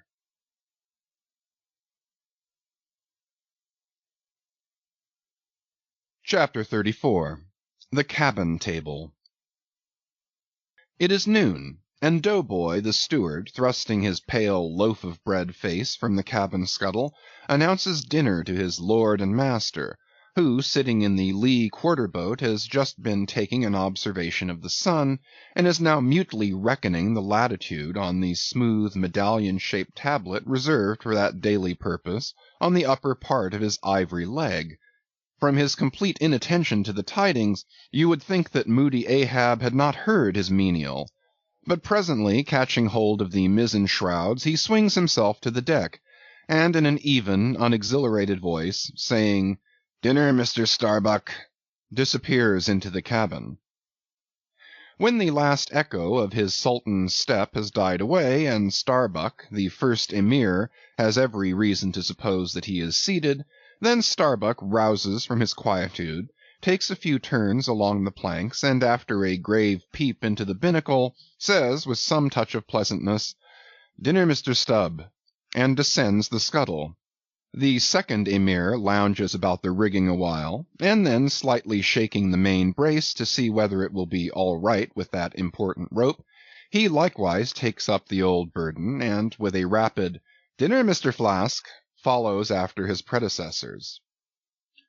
But the third Emir, now seeing himself all alone on the quarter-deck, seems to feel relieved from some curious restraint, for tipping all sorts of knowing winks in all sorts of directions, and kicking off his shoes, he strikes into a sharp but noiseless squall of a hornpipe right over the Grand Turk's head, and then, by a dexterous sleight, pitching his cap up into the mizzen-top for a shelf, he goes down rollicking, so far at least as he remains visible from the deck, reversing all other processions by bringing up the rear with music.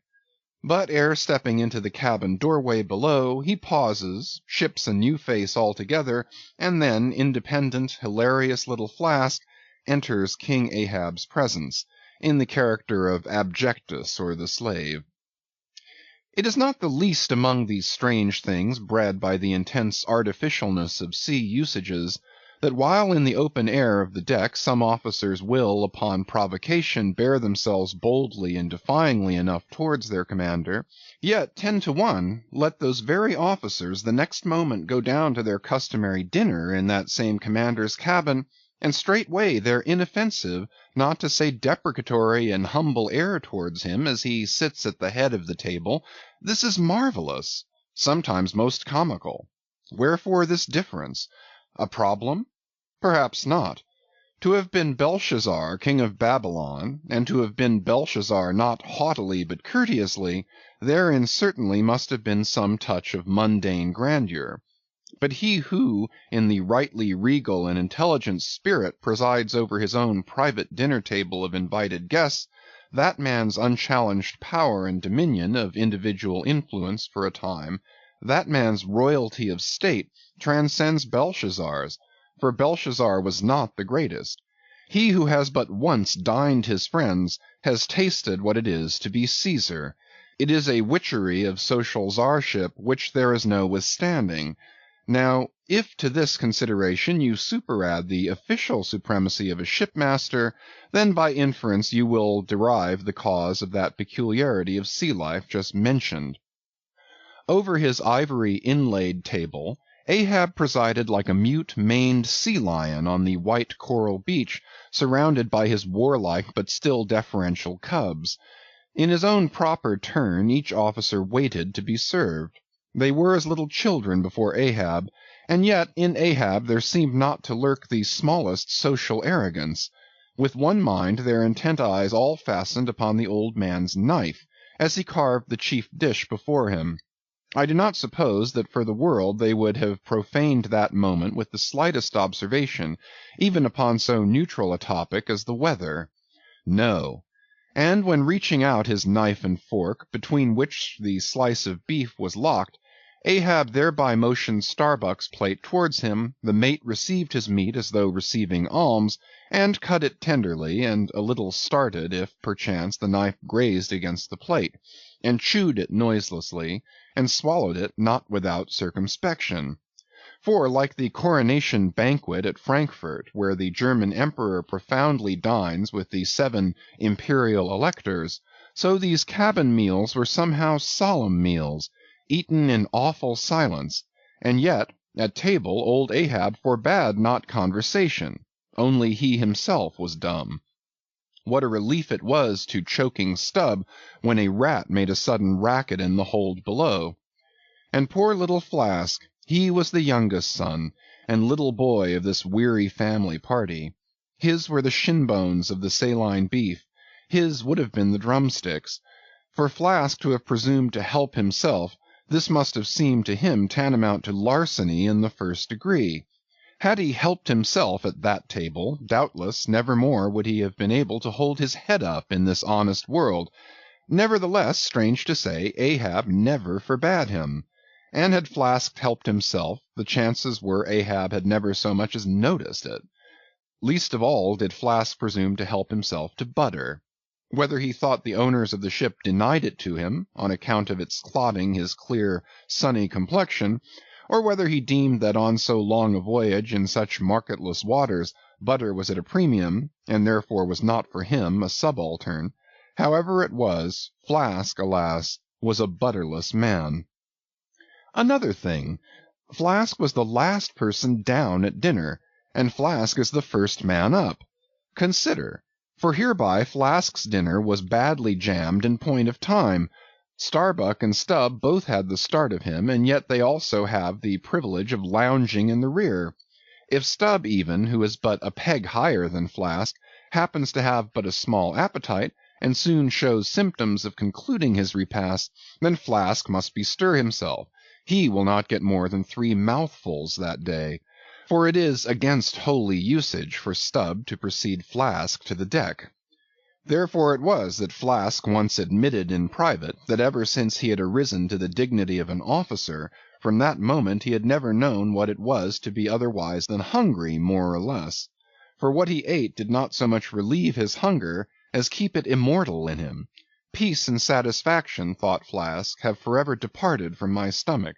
I am an officer, but how I wish I could fish a bit of old-fashioned beef in the forecastle as I used to when I was before the mast. There's the fruits of promotion now, there's the vanity of glory, there's the insanity of life. Besides, if it were so that any mere sailor of the Pequod had a grudge against Flask in Flask's official capacity, all that sailor had to do in order to obtain ample vengeance was to go aft at dinner-time and get a peep at Flask through the cabin skylight, sitting silly and dumbfounded before awful Ahab. Now Ahab and his 3 mates formed what may be called the first table in the Pequod's cabin. After their departure, taking place in inverted order to their arrival, the canvas cloth was cleared, or rather was restored to some hurried order by the pallid steward, and then the 3 harpooneers were bidden to the feast, they being its residuary legatees. They made a sort of temporary servants' hall of the high and mighty cabin. In strange contrast to the hardly tolerable constraint and nameless invisible domineerings of the captain's table was the entire carefree license and ease, the almost frantic democracy of those inferior fellows, the harpooneers. While their masters, the mates, seemed afraid of the sound of the hinges of their own jaws, the harpooneers chewed their food with such a relish that there was a report to it. They dined like lords. They filled their bellies like Indian ships all day loading with spices. Such portentous appetites had Queequeg and Tashtego, that to fill out the vacancies made by the previous repast, often the pale doughboy was fain to bring on a great baron of salt junk, seemingly quarried out of the solid ox. And if he were not lively about it, if he did not go with a nimble hop, skip, and a jump, then Tashtego had an ungentlemanly way of accelerating him by darting a fork at his back, harpoon-wise, and once Daggoo, seized with a sudden humor, assisted Doughboy's memory by snatching him up bodily, and thrusting his head into a great empty wooden trencher, while Tashtego, knife in hand, began laying out the circle preliminary to scalping him. He was naturally a very nervous, shuddering sort of little fellow, this bread-faced steward, the progeny of a bankrupt baker and a hospital nurse. And what with the standing spectacle of the black terrific Ahab and the periodical tumultuous visitations of these 3 savages, Doughboy's whole life was one continual lip-quiver. Commonly, after seeing the harpooneers furnished with all things they demanded, he would escape from their clutches into his little pantry adjoining, and fearfully peep out at them through the blinds of its door till all was over. It was a sight to see Queequeg seated over against Tashtego, opposing his filed teeth to the Indians, crosswise to them Daggoo seated on the floor, for a bench would have brought his hearse-plumed head to the low carlines, at every motion of his colossal limbs making the low cabin framework to shake, as when an African elephant goes passenger in a ship. But for all this, the great negro was wonderfully abstemious, not to say dainty. It seemed hardly possible that by such comparatively small mouthfuls he could keep up the vitality diffused through so broad, baronial, and superb a person. But, doubtless, this noble savage fed strong and drank deep of the abounding element of air, and through his dilated nostrils snuffed in the sublime life of the worlds. Not by beef or by bread are giants made or nourished. But Queequeg, he had a mortal barbaric smack of the lip in eating, an ugly sound enough, so much so that the trembling doughboy almost looked to see whether any marks of teeth lurked in his own lean arms. And when he would hear Tashtego singing out for him to produce himself, that his bones might be picked, the simple-witted steward all but shattered the crockery hanging round him in the pantry by his sudden fits of the palsy. Nor did the whetstone which the harpooneers carried in their pockets for their lances and other weapons, and with which whetstones at dinner they would ostentatiously sharpen their knives, that grating sound did not at all tend to tranquilize poor Doughboy. How could he forget that in his island days Queequeg, for one, must certainly have been guilty of some murderous convivial indiscretions? Alas, Doughboy, hard fares the white waiter who waits upon cannibals. Not a napkin should he carry on his arm, but a buckler. In good time, though, to his great delight, the three salt sea warriors would rise and depart, to his credulous, fable-mongering ears all their martial bones jingling in them at every step, like Moorish scimitars in scabbards. But though these barbarians dined in the cabin, and nominally lived there, still, being anything but sedentary in their habits, they were scarcely ever in it except at meal times, and just before sleeping time, when they passed through it to their own peculiar quarters. In this one matter Ahab seemed no exception to most American whale captains, who, as a set, rather incline to the opinion that by rights the ship's cabin belongs to them, and that it is by courtesy alone that anybody else is at any time permitted there. So that in real truth the mates and harpooneers of the Pequod might more properly be said to have lived out of the cabin than in it, for when they did enter it, it was something as a street door enters a house, turning inwards for a moment only to be turned out the next, and as a permanent thing residing in the open air. Nor did they lose much hereby. In the cabin was no companionship. Socially, Ahab was inaccessible. Though nominally included in the census of Christendom, he was still alien to it. He lived in the world as the last of the grizzly bears lived in settled Missouri. And as when spring and summer had departed, that wild Logan of the woods, burying himself in the hollow of a tree, lived out the winter there, sucking his own paws, so in his inclement, howling old age, Ahab's soul, shut up in the caved trunk of his body, there fed upon the sullen paws of its gloom.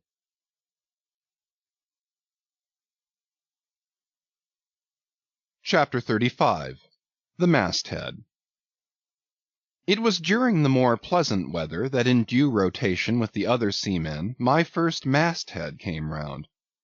In most American whalemen, the mastheads are manned almost simultaneously with the vessel's leaving her port, even though she may have 15,000 miles and more to sail ere reaching her proper cruising ground; and if, after a 3, 4, or 5 years' voyage, she is drawing nigh home with anything empty in her, say an empty vial even, then her mastheads are kept manned to the last, and not till her skysail poles sail in amongst the spires of the port does she altogether relinquish the hope of capturing one whale more. Now, as this business of standing mastheads, ashore or afloat, is a very ancient and interesting one, let us in some measure expatiate here. I take it that the earliest standers of mastheads were the old Egyptians, because in all my researches I find none prior to them. For though their progenitors, the builders of Babel, must doubtless by their tower have intended to rear the loftiest masthead in all Asia or Africa either, yet, ere the final truck was put to it, as that great stone mast of theirs may be said to have gone by the board, in the dread gale of God's wrath, therefore we cannot give these Babel builders priority over the Egyptians. And that the Egyptians were a nation of masthead standers is an assertion based upon the general belief among archaeologists that the first pyramids were founded for astronomical purposes, a theory singularly supported by the peculiar stair-like formation of all four sides of those edifices, whereby with prodigious long upliftings of their legs, those old astronomers were wont to mount to the apex, and sing out for new stars, even as the lookouts of a modern ship sing out for a sail, or a whale just bearing in sight. In St. Stylites, the famous Christian hermit of old times, who built him a lofty stone pillar in the desert, and spent the whole latter portion of his life on its summit, hoisting his food from the ground with a tackle, in him we have a remarkable instance of a dauntless stander of mastheads, who was not to be driven from his place by fogs or frosts, rain, hail, or sleet, but valiantly facing everything out to the last, literally died at his post. Of modern standers of mastheads we have but a lifeless set, mere stone, iron, and bronze men, who, though well capable of facing out a stiff gale, are entirely incompetent to the business of singing out upon discovering any strange sight. There is Napoleon, who, upon the top of the column of Vendôme, stands with arms folded, some 150 feet in the air, careless now who rules the decks below, whether Louis Philippe, Louis Blanc, or Louis the Devil. Great Washington, too, stands high aloft on his towering mainmast in Baltimore, and like one of Hercules' pillars, his column marks that point of human grandeur beyond which few mortals will go. Admiral Nelson, also, on a capstan of gun-metal, stands his masthead in Trafalgar Square, and ever, when most obscured by that London smoke, token is yet given that a hidden hero is there. For where there is smoke there must be fire. But neither great Washington, nor Napoleon, nor Nelson will answer a single hail from below, however madly invoked to befriend by their counsels the distracted decks upon which they gaze. However it may be surmised that their spirits penetrate through the thick haze of the future, and descry what shoals and what rocks must be shunned. It may seem unwarrantable to couple in any respect the masthead standers of the land with those of the sea, but that in truth it is not so, is plainly evinced by an item for which Obed Macy, the sole historian of Nantucket, stands accountable. The worthy Obed tells us that in the early times of the whale fishery, ere ships were regularly launched in pursuit of the game, the people of that island erected lofty spars along the sea-coast, to which the lookouts ascended by means of nailed cleats, something as fowls go upstairs in a hen-house. A few years ago this same plan was adopted by the bay whalemen of New Zealand, who, upon descrying the game, gave notice to the ready-manned boats nigh the beach. But this custom is now become obsolete. Turn we then to the one proper masthead, that of a whale ship at sea. The three mastheads are kept manned from sunrise to sunset, the seamen taking their regular turns, as at the helm, and relieving each other every 2 hours. In the serene weather of the tropics it is exceedingly pleasant, the masthead. Nay, to a dreamy, meditative man it is delightful. There you stand, 100 feet above the silent decks, striding along the deep, as if the masts were gigantic stilts, while beneath you, and between your legs, as it were, swim the hugest monsters of the sea, even as ships once sailed between the boots of the famous Colossus at Old Rhodes. There you stand, lost in the infinite series of the sea, with nothing ruffled but the waves. The tranced ship indolently rolls, the drowsy trade winds blow, everything resolves you into a languor. For the most part, in this tropic whaling life, the sublime uneventfulness invests you. You hear no news, read no gazettes, extras with startling accounts of commonplaces never delude you into unnecessary excitements, you hear of no domestic afflictions, bankrupt securities, fall of stocks, are never troubled with the thought of what you shall have for dinner, for all your meals for 3 years and more are snugly stowed in casks, and your bill of fare is immutable. In one of those southern whalemen, on a long 3 or 4 years' voyage, as often happens, the sum of the various hours you spend at the masthead would amount to several entire months; and it is much to be deplored that the place to which you devote so considerable a portion of the whole term of your natural life should be so sadly destitute of anything approaching to a cosy inhabitiveness, or adapted to breed a comfortable localness of feeling, such as pertains to a bed, a hammock, a hearse, a sentry-box, a pulpit, a coach, or any other of those small and snug contrivances in which men temporarily isolate themselves. Your most usual point of perch is the head of the t'gallant mast, where you stand upon 2 thin parallel sticks, almost peculiar to whalemen, called the t'gallant cross-trees. Here, tossed about by the sea, the beginner feels about as cosy as he would standing on a bull's horns. To be sure, in cold weather you may carry your house aloft with you in the shape of a watch-coat, but properly speaking the thickest watch-coat is no more of a house than the unclad body, For as the soul is glued inside of its fleshy tabernacle, and cannot freely move about in it, nor even move out of it without running great risk of perishing, like an ignorant pilgrim crossing the snowy Alps in winter, so a watch-coat is not so much of a house as it is a mere envelope, or additional skin encasing you.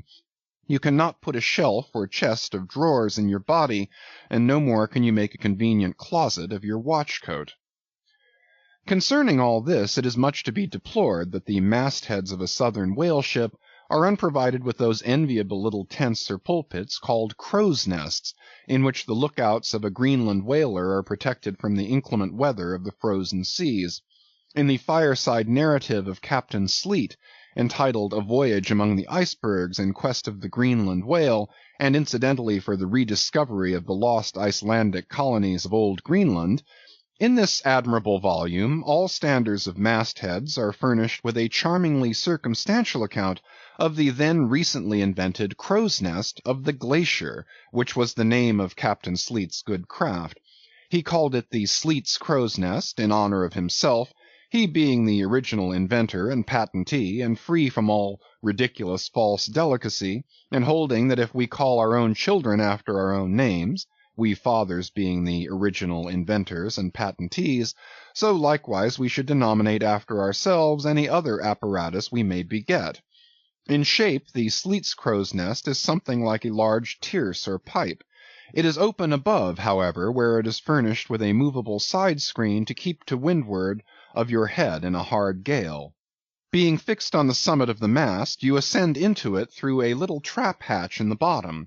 On the after side, or the side next to the stern of the ship, is a comfortable seat with a locker underneath for umbrellas, comforters, and coats. In front is a leather rack in which to keep your speaking trumpet, pipe, telescope, and other nautical conveniences. When Captain Sleet in person stood his masthead in this crow's nest of his, he tells us that he always had a rifle with him, also fixed in the rack, together with a powder flask and shot, for the purpose of popping off the stray narwhales or vagrant sea unicorns infesting those waters, for you cannot successfully shoot at them from the deck owing to the resistance of the water, but to shoot down upon them is a very different thing.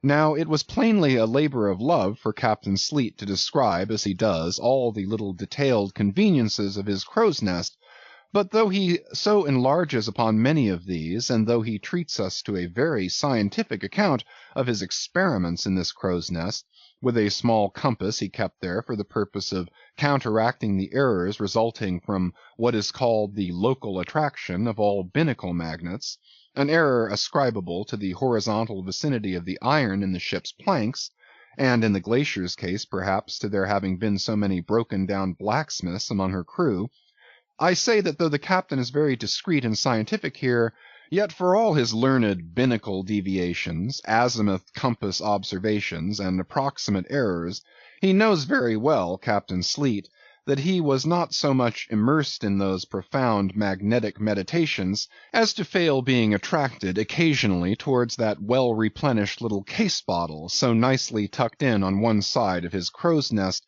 within easy reach of his hand. Though upon the whole I greatly admire and even love the brave, the honest, and learned captain, yet I take it very ill of him that he should so utterly ignore that case-bottle, seeing what a faithful friend and comforter it must have been, while with mittened fingers and hooded head he was studying the mathematics aloft there in that bird's nest within 3 or 4 perches of the pole.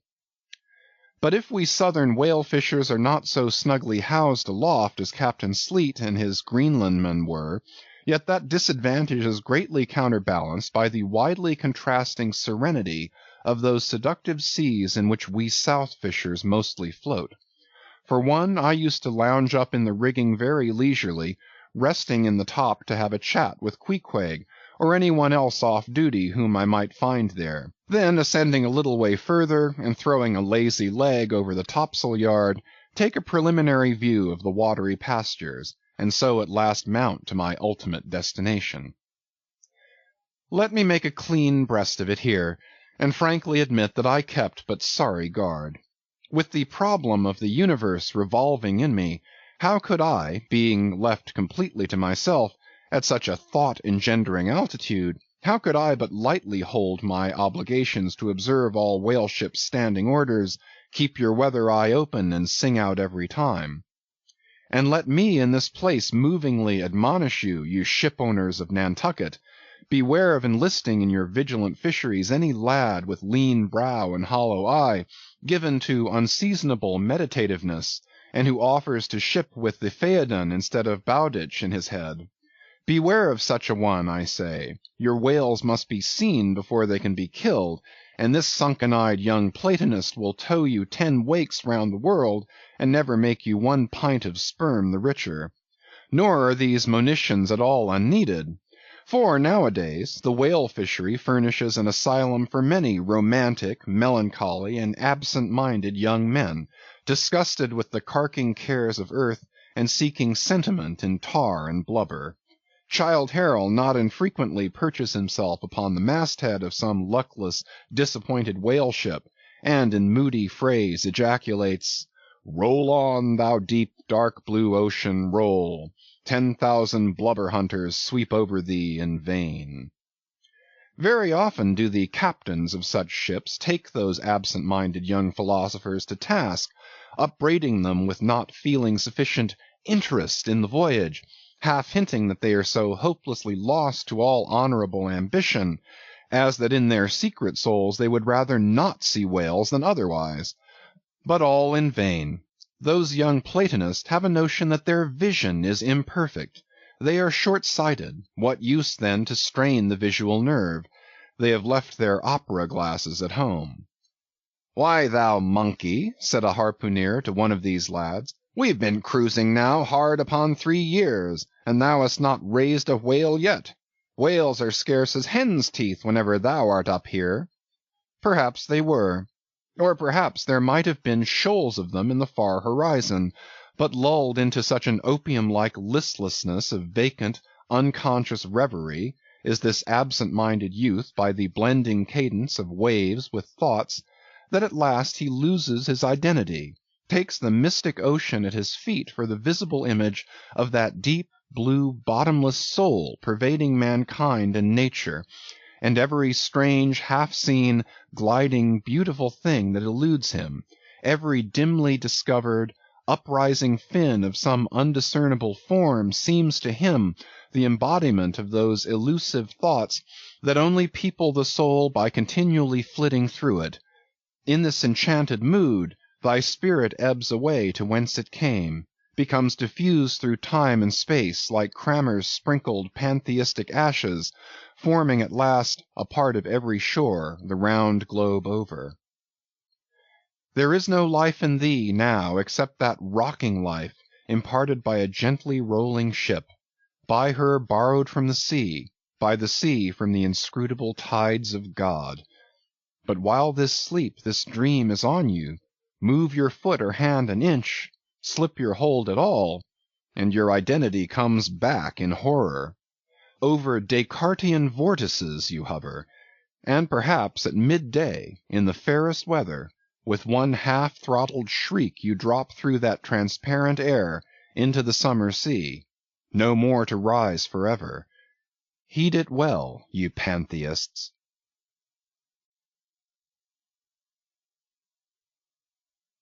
Chapter 36. The Quarter-Deck. Enter Ahab, then all. It was not a great while after the affair of the pipe, that one morning, shortly after breakfast, Ahab, as was his wont, ascended the cabin gangway to the deck. There most sea captains usually walk at that hour as country gentlemen, after the same meal, take a few turns in the garden. Soon his steady, ivory stride was heard, as to and fro he paced his old rounds, upon planks so familiar to his tread that they were all over dented, like geological stones, with the peculiar mark of his walk. Did you fixedly gaze, too, upon that ribbed and dented brow, there also you would see still stranger footprints, the footprints of his one unsleeping, ever-pacing thought. But on the occasion in question those dents looked deeper, even as his nervous step that morning left a deeper mark. and so full of his thought was Ahab that at every uniform turn that he made, now at the mainmast and now at the binnacle, you could almost see that thought turn in him as he turned, and pace in him as he paced, so completely possessing him, indeed, that it all but seemed the inward mould of every outer movement. "D'ye mark him, Flask?" whispered Stubb. "The chick that's in him pecks the shell. 'Twill soon be out." The hours wore on, Ahab now shut up within his cabin, anon pacing the deck with the same intense bigotry of purpose in his aspect. It drew near the close of day. Suddenly he came to a halt by the bulwarks, and inserting his bone leg into the auger hole there, and with one hand grasping a shroud, he ordered Starbuck to send everybody aft.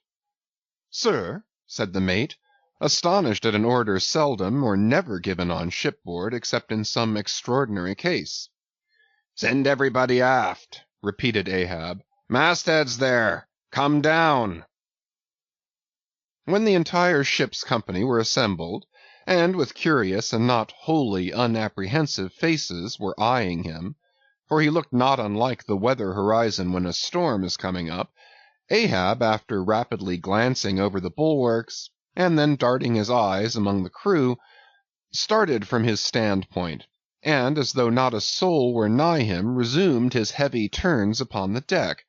With bent head and half-slouched hat he continued to pace, unmindful of the wondering whispering among the men, till Stubb cautiously whispered to Flask that Ahab must have summoned them there for the purpose of witnessing a pedestrian feat. But this did not last long. Vehemently pausing, he cried, "What do you do when you see a whale, men?" "Sing out for him," was the impulsive rejoinder from a score of clubbed voices. "Good!" cried Ahab, with a wild approval in his tones, observing the hearty animation into which his unexpected question had so magnetically thrown them. "And what do you do next, men?" "Lower away, and after him." "And what tune is it you pull to, men?" "A dead whale or a stove boat." More and more strangely and fiercely glad and approving grew the countenance of the old man at every shout, while the mariners began to gaze curiously at each other, as if marveling how it was that they themselves became so excited at such seemingly purposeless questions. But they were all eagerness again, as Ahab, now half revolving in his pivot hole, with one hand reaching high up a shroud, and tightly, almost convulsively grasping it, addressed them thus: "All ye mastheaders have before now heard me give orders about a white whale. Look ye, do ye see this Spanish ounce of gold?" holding up a broad, bright coin to the sun. "It is a $16 piece, men. Do ye see it? Mr. Starbuck, hand me yon topmaul." While the mate was getting the hammer, Ahab, without speaking, was slowly rubbing the gold piece against the skirts of his jacket, as if to heighten its luster, and without using any words was meanwhile lowly humming to himself, producing a sound so strangely muffled and inarticulate that it seemed the mechanical humming of the wheels of his vitality in him. Receiving the top-maul from Starbuck, he advanced towards the mainmast with the hammer uplifted in one hand, exhibiting the gold with the other, and with a high raised voice exclaiming, "Whosoever of ye raises me a white-headed whale, with a wrinkled brow and a crooked jaw, whosoever of ye raises me that white-headed whale, with 3 holes punctured in his starboard fluke, look ye, whosoever of ye raises me that same white whale, he shall have this gold ounce, my boys." "Huzza! huzza!" cried the seamen, as with swinging tarpaulins they hailed the act of nailing the gold to the mast. "It's a white whale, I say," resumed Ahab as he threw down the top-maul. "A white whale. Skin your eyes for him, men. Look sharp, for white water. If ye see but a bubble, sing out." All this while Tashtego, Daggoo, and Queequeg had looked on with even more intense interest and surprise than the rest, and at the mention of the wrinkled brow and crooked jaw, they had started as if each was separately touched by some specific recollection. Captain Ahab, said Tashtego, that white whale must be the same that some call Moby Dick. Moby Dick, shouted Ahab. Do you know the white whale then, Tash? Does he fantail a little curious, sir, before he goes down, said the gay-header deliberately. And he has a curious spout, too, said Daggoo, very bushy, even for a parmacetty, and mighty quick, Captain Ahab. And he have 1, 2, 3, good many iron in him hide, too, Captain, cried Queequeg disjointedly. All twisky-tee, betwisk like him, faltering hard for a word, and screwing his hand round and round as though uncorking a bottle. Like him, corkscrew, cried Ahab. Aye, Queequeg, the harpoons lie all twisted and wrenched in him. Aye, Daggoo, his spout is a big one, like a whole shock of wheat, and white as a pile of our Nantucket wool after the great annual sheep-shearing. Aye, Tashtego, and he fantails like a split jib in a squall. Death and devils, men, it is Moby Dick you have seen. Moby Dick! Moby Dick! Captain Ahab, said Starbuck, who, with Stubb and Flask, had thus far been eyeing his superior with increasing surprise, but at last seemed struck with a thought, which somewhat explained all the wonder. Captain Ahab, I have heard of Moby Dick, but it was not Moby Dick that took off thy leg. Who told thee that? cried Ahab, then pausing. Aye, Starbuck. Aye, my hearties all around. It was Moby Dick that dismasted me. Moby Dick that brought me to this dead stump I stand on now. Aye, he shouted with a terrific, loud, animal sob, like that of a heart-stricken moose. Aye, it was that accursed white whale that razed me, made a poor pegging lubber of me forever and a day. Then, tossing both arms with measureless imprecations, he shouted out, Aye, and I'll chase him round Good Hope, and round the Horn, and round the Norway Maelstrom, and round Perdition's flames before I give him up. And this is what ye have shipped for, men, to chase that white whale on both sides of land, and over all sides of the earth, till he spouts black blood and rolls fin out. What say ye, men? Will ye splice hands on it now? I think ye do look brave. Aye, shouted the harpooneers and the seamen, running closer to the excited old man. A sharp eye for the white whale! A sharp lance for Moby Dick! God bless ye! He seemed to half sob and half shout. God bless ye, men! Steward, go draw the great measure of grog. But what's this long face about, Mr. Starbuck? Wilt thou not chase the white whale? Art not game for Moby Dick? I am game for his crooked jaw, and for the jaws of death too, Captain Ahab, if it fairly come in the way of the business we follow. But I came here to hunt whales, not my commander's vengeance. How many barrels will thy vengeance yield thee, even if thou gettest it, Captain Ahab? It will not fetch thee much in our Nantucket market. Nantucket market? Hoot! But come closer, Starbuck. Thou requirest a little lower layer. If money's to be the measurer, man, and the accountants have computed their great counting-house the globe by girdling it with guineas, 1 to every 3 parts of an inch, then let me tell thee that my vengeance will fetch a great premium here. He smites his chest, whispered Stubb. What's that for? Methinks it rings most vast, but hollow. Vengeance on a dumb brute, cried Starbuck, that simply smote thee from blindest instinct. Madness! To be enraged with a dumb thing, Captain Ahab, seems blasphemous. Hark ye yet again. The little lower layer. All visible objects, man, are but as pasteboard masks. But in each event, in the living act, the undoubted deed, there some unknown but still reasoning thing puts forth the mouldings of its features from behind the unreasoning mask. If man will strike, strike through the mask. How can the prisoner reach outside except by thrusting through the wall? To me the white whale is that wall, shoved near to me. Sometimes I think there's naught beyond, but 'tis enough. He tasks me, he heaps me. I see in him outrageous strength, but with an inscrutable malice sinewing it. That inscrutable thing is chiefly what I hate. And be the white whale agent, or be the white whale principal, I will wreak that hate upon him. Talk not to me of blasphemy, man. I'd strike the sun if it insulted me. For could the sun do that, then I could do the other, since there is ever a sort of fair play herein, jealousy presiding over all creations. But not my master man is even that fair play. Who's over me? Truth hath no confines. Take off thine eye, more intolerable than fiends' glarings as a doltish stare.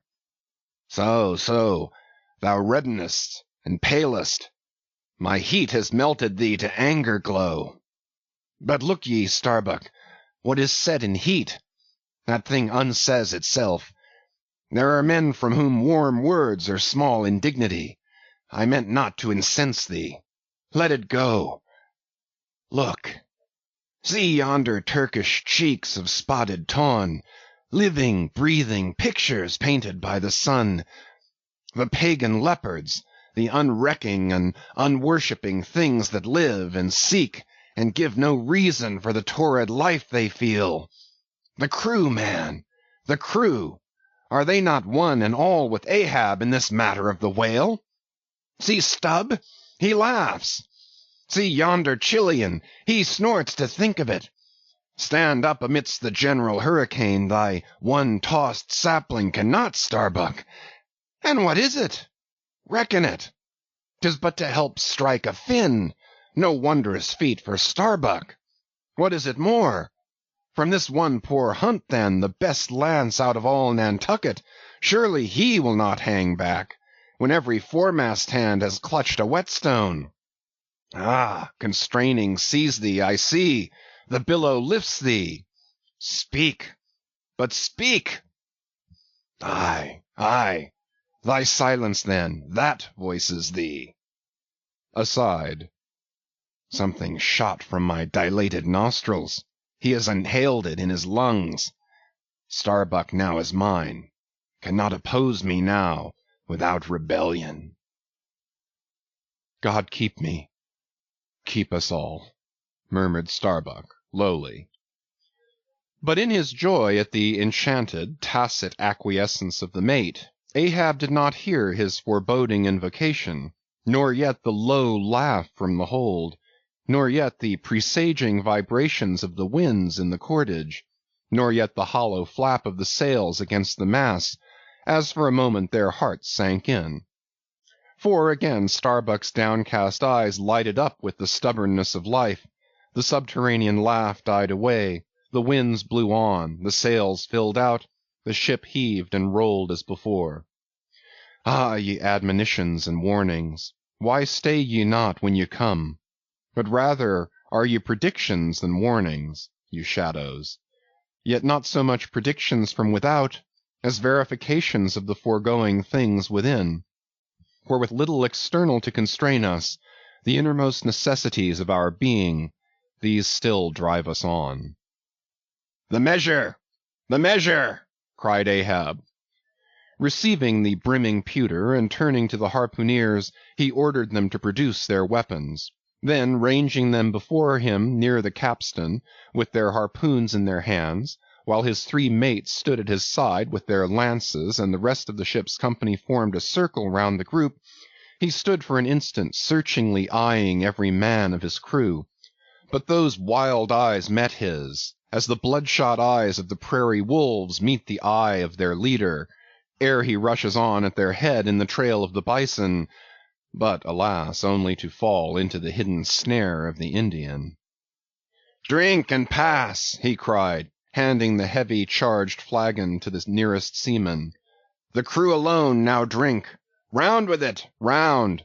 Short draughts, long swallows, men. 'Tis hot as Satan's hoof. So, it goes round excellently. It spiralizes in ye, forks out at the serpent's snapping eye. Well done, almost drained. That way it went, this way it comes. Hand it me. Here's a hollow. Men, you seem the years. So brimming life is gulped and gone. Steward, refill. Attend now, my braves. I have mustered ye round this capstan. And ye mates, flank me with your lances, and ye harpooneers, stand there with your irons, and you stout mariners, ring me in, that I may in some sort revive a noble custom of my fisherman fathers before me. O men, you will yet see that...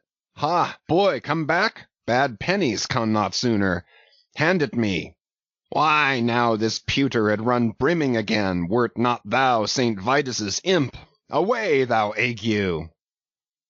Advance, ye mates. Cross your lances full before me. Well done. Let me touch the axis. So saying, with extended arm he grasped the three level radiating lances at their cross centers, while so doing suddenly and nervously twitched them. Meanwhile glancing intently from Starbuck to Stubb, from Stubb to Flask. It seemed as though by some nameless interior volition he would fain have shocked into them the same fiery emotion accumulated within the laden jar of his own magnetic life.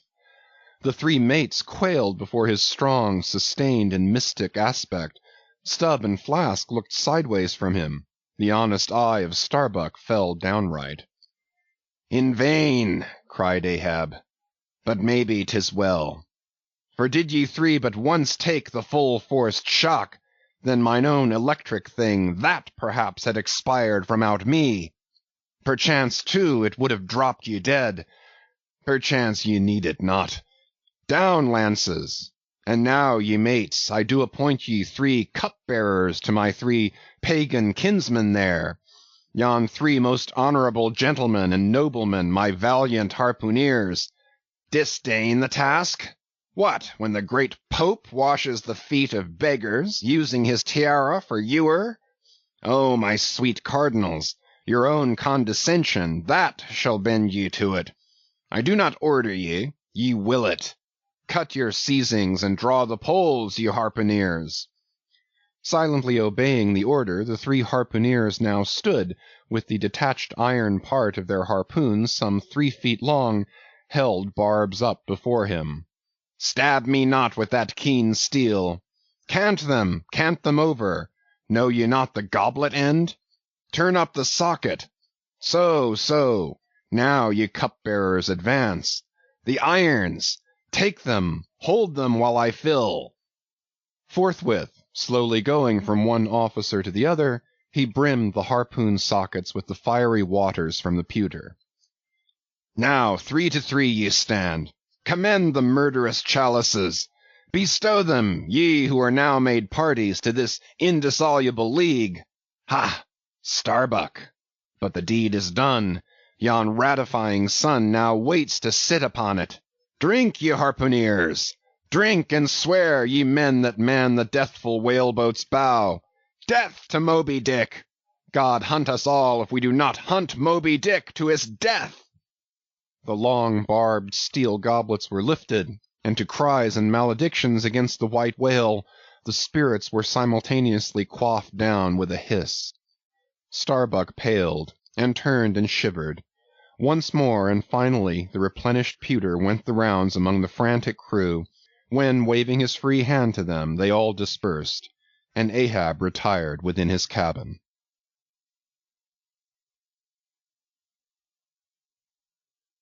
Chapter 37.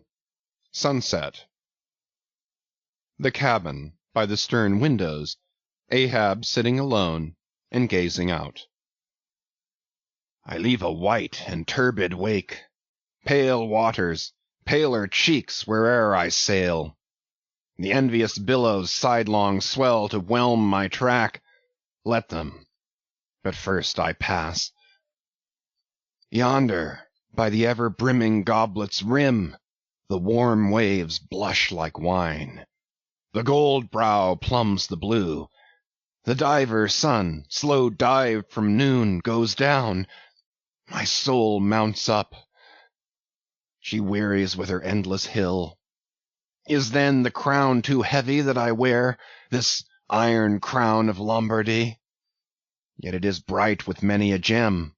I, the wearer, see not its far flashings, but darkly feel that I wear that dazzlingly confounds.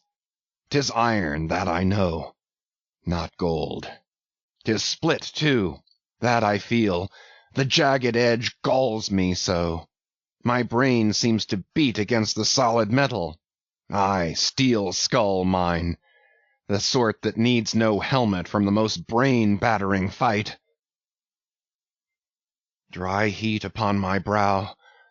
Oh, time was, when as the sunrise nobly spurred me, so the sunset soothed. No more. This lovely light, it lights not me. All loveliness is anguish to me, since I can ne'er enjoy. Gifted with the high perception, I lack the low enjoying power. Damned most subtly and most malignantly. Damned in the midst of paradise. Good night! Good night! Waving his hand, he moves from the window. 'Twas not so hard a task. I thought to find one stubborn at the least, but my one-cogged circle fits into all their various wheels, and they revolve. Or, if you will, like so many ant-hills of powder, they all stand before me, and I their match. Oh, hard, that to fire others the match itself must needs be wasting. What I've dared I've willed, and what I've willed I'll do. They think me mad. Starbuck does. But I'm demoniac. I am madness maddened. That wild madness that's only calm to comprehend itself. The prophecy was that I should be dismembered, and I lost this leg. I now prophesy that I will dismember my dismemberer. Now then be the prophet and the fulfiller one. That's more than ye great gods ever were. I laugh and hoot at ye cricket players, ye pugilists, ye deaf Burkes and blinded Bendigos. I will not say as schoolboys do to bullies, take someone of your own size, don't pummel me. No, you've knocked me down, and I am up again, but ye have run and hidden. Come forth from behind your cotton bags. I have no long gun to reach ye. Come, Ahab's compliments to ye. Come and see if ye can swerve me. Swerve me? You cannot swerve me, else ye swerve yourselves. Man has ye there. Swerve me? The path to my fixed purpose is laid with iron rails, whereon my soul is grooved to run.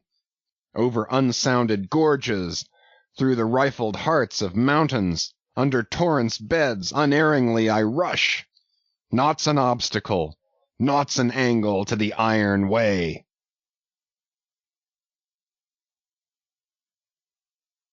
Chapter 38. Dusk. By the mainmast, Starbuck leaning against it. My soul is more than matched. She's overmanned, and by a madman. Insufferable sting that sanity should ground arms on such a field. But he drilled deep down, and blasted all my reason out of me. I think I see his impious end, but feel that I must help him to it. Will I, nill I, the ineffable thing has tied me to him, tows me with a cable I have no knife to cut. Horrible old man! Who's over him, he cries. Aye, he would be a democrat to all above. Look how he lords it over all below. Oh, I plainly see my miserable office, to obey rebelling, and worse yet, to hate with a touch of pity. For in his eyes I read some lurid woe would shrivel me up, had I it. Yet is there hope, time and tide flow wide. The hated whale has the round watery world to swim in, as the small goldfish has its glassy globe. His heaven-insulting purpose God may wedge aside. I would up heart, were it not like lead. But my whole clock's run down, my heart the all-controlling weight I have no key to lift again. A burst of revelry from the forecastle. Oh, God, to sail with such a heathen crew that have small touch of human mothers in them, whelped somewhere by the sharkish sea. The white whale is their demi-gorgon.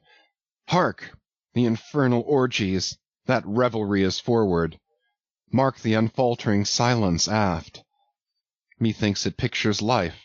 Foremost through the sparkling sea shoots the gay, embattled, bantering bow, but only to drag dark Ahab after it, where he broods within his sternward cabin, builded over the dead water of the wake, and further on hunted by its wolfish gurglings. The long howl thrills me through. Peace, ye revellers, and set the watch. Oh, life! 'Tis an hour like this, with soul beat down and held to knowledge, as wild, untutored things are forced to feed. Oh, life! 'Tis now that I do feel the latent horror in thee. But 'tis not me. That horror's out of me. And with the soft feeling of the human in me, yet I will try to fight ye, ye grim phantom futures. Stand by me. Hold me. Bind me, O ye blessed influences.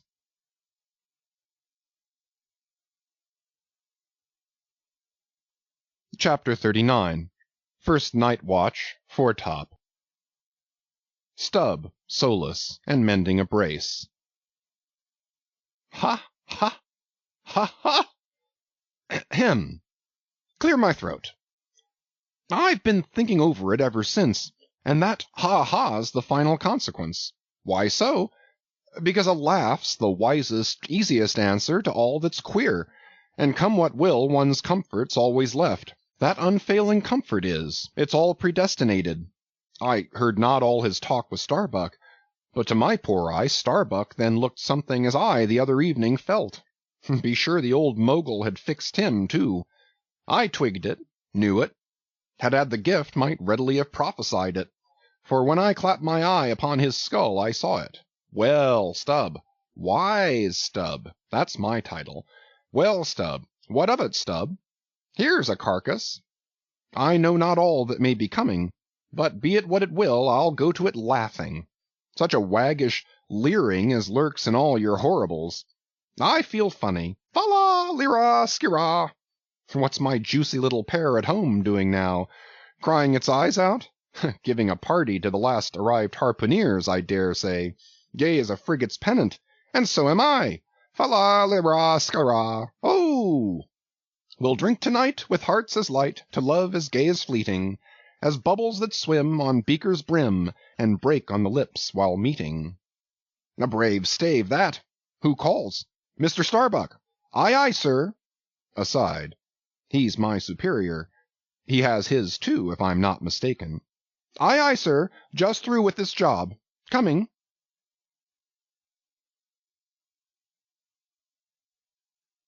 Chapter 40. Midnight, Forecastle. Harpooneers and sailors. Foresail rises and discovers the watch standing, lounging, leaning, and lying in various attitudes, all singing in chorus. Farewell and adieu to you, Spanish ladies, farewell and adieu to you, ladies of Spain. Our captain's commanded. First Nantucket sailor. Oh, boys, don't be sentimental, it's bad for the digestion. Take a tonic and follow me. Sings, and all follow. Our captain stood upon the deck, a spyglass in his hand, a viewing of those gallant whales that blew at every strand. Oh, your tubs and your boats, my boys, and by your braces stand, and we'll have one of those fine whales. Hand, boys, over hand. So be cheery, my lads, may your hearts never fail, while the bold harpooneer is striking the whale. Mate's voice from the quarter-deck. 8 bells there, forward. Second Nantucket sailor. Avast the chorus. 8 bells there. D'ye hear, bell boy? Strike the bell 8, thou pip, thou blackling, and let me call the watch. I've the sort of mouth for that, the hogshead mouth. So, so, thrusts his head down the scuttle. Starbolines, ahoy! 8 bells there below, tumble up! Dutch sailor. Grand snoozing tonight, matey, fat night for that. I mark this in our old mogul's wine. It's quite deadening to some as filliping to others. We sing, they sleep. I lie down there like ground tear butts. At 'em again. There, take this copper pump and hail 'em through it. Tell 'em to avast dreaming of their lasses. Tell 'em it's the resurrection, that they must kiss their last and come to judgment. That's the way. That's it. Thy throat ain't spoiled with eating Amsterdam butter. French sailor. Hist, boys! Let us have a jig or two before we ride to anchor in Blanket Bay. What say ye? There comes the other watch. Stand by, all legs. Pip! Little Pip! Hurrah with your tambourine! Pip, sulky and sleepy. Don't know where it is. French sailor. Beat thy belly then, and wag thy ears. Jig it, men, I say, merry's the word. Hurrah! Damn me, won't you dance? Form now, Indian file, and gallop into the double shuffle. Throw yourselves! Legs, legs! Iceland sailor. I don't like your floor, matey, it's too springy to my taste. I'm used to ice floors. I'm sorry to throw cold water on the subject, but excuse me. Maltese sailor. Me too. Where's your girls? Who but a fool would take his left hand by his right and say to himself, how do you do? Partners! I must have partners. Sicilian sailor. Aye, girls and a green. Then I'll hop with ye, yea, turn grasshopper. Long Island sailor. Well, well, ye sulkies, there's plenty more of us. Hoe corn when ye may, say I. All legs go to harvest soon. Ah, here comes the music. Now for it. Azore sailor, ascending, and pitching the tambourine up the scuttle. Here you are, Pip. And there's the windlass bits. Up you mount. Now, boys. The half of them dance to the tambourine. Some go below. Some sleep or lie among the coils of rigging. Oaths aplenty. Azore sailor, dancing. Go to it, Pip! Bang it, bellboy! Rig it, dig it, stig it, quig it, bellboy! Make fireflies, break the jinglers! Pip. Jinglers, you say? There goes another, dropped off, I pound it so. China sailor. Rattle thy teeth then, and pound away, make a pagoda of thyself. French sailor. Mary mad! Hold up thy hoop, Pip, till I jump through it. Split jibs! Tear yourselves! Tashtego, quietly smoking. That's the white man. He calls that fun.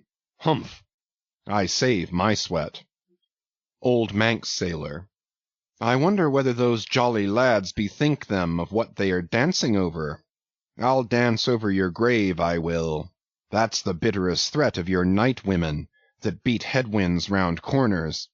Oh, Christ! To think of the green navies and the green-skulled crew. Well, well, belike the whole world's a ball, as you scholars have it, and so 'tis right to make one ballroom of it. Dance on, lads, you're young. I was once. Third Nantucket sailor. Spell! Oh, whew! This is worse than pulling after whales in a calm. Give us a whiff, Tash. They cease dancing and gather in clusters. Meantime the sky darkens, the wind rises. Lascar sailor. By Brahma, boys, it'll douse sail soon. The sky-born, high-tide Ganges turn to wind. Thou showest thy black brow, Siva.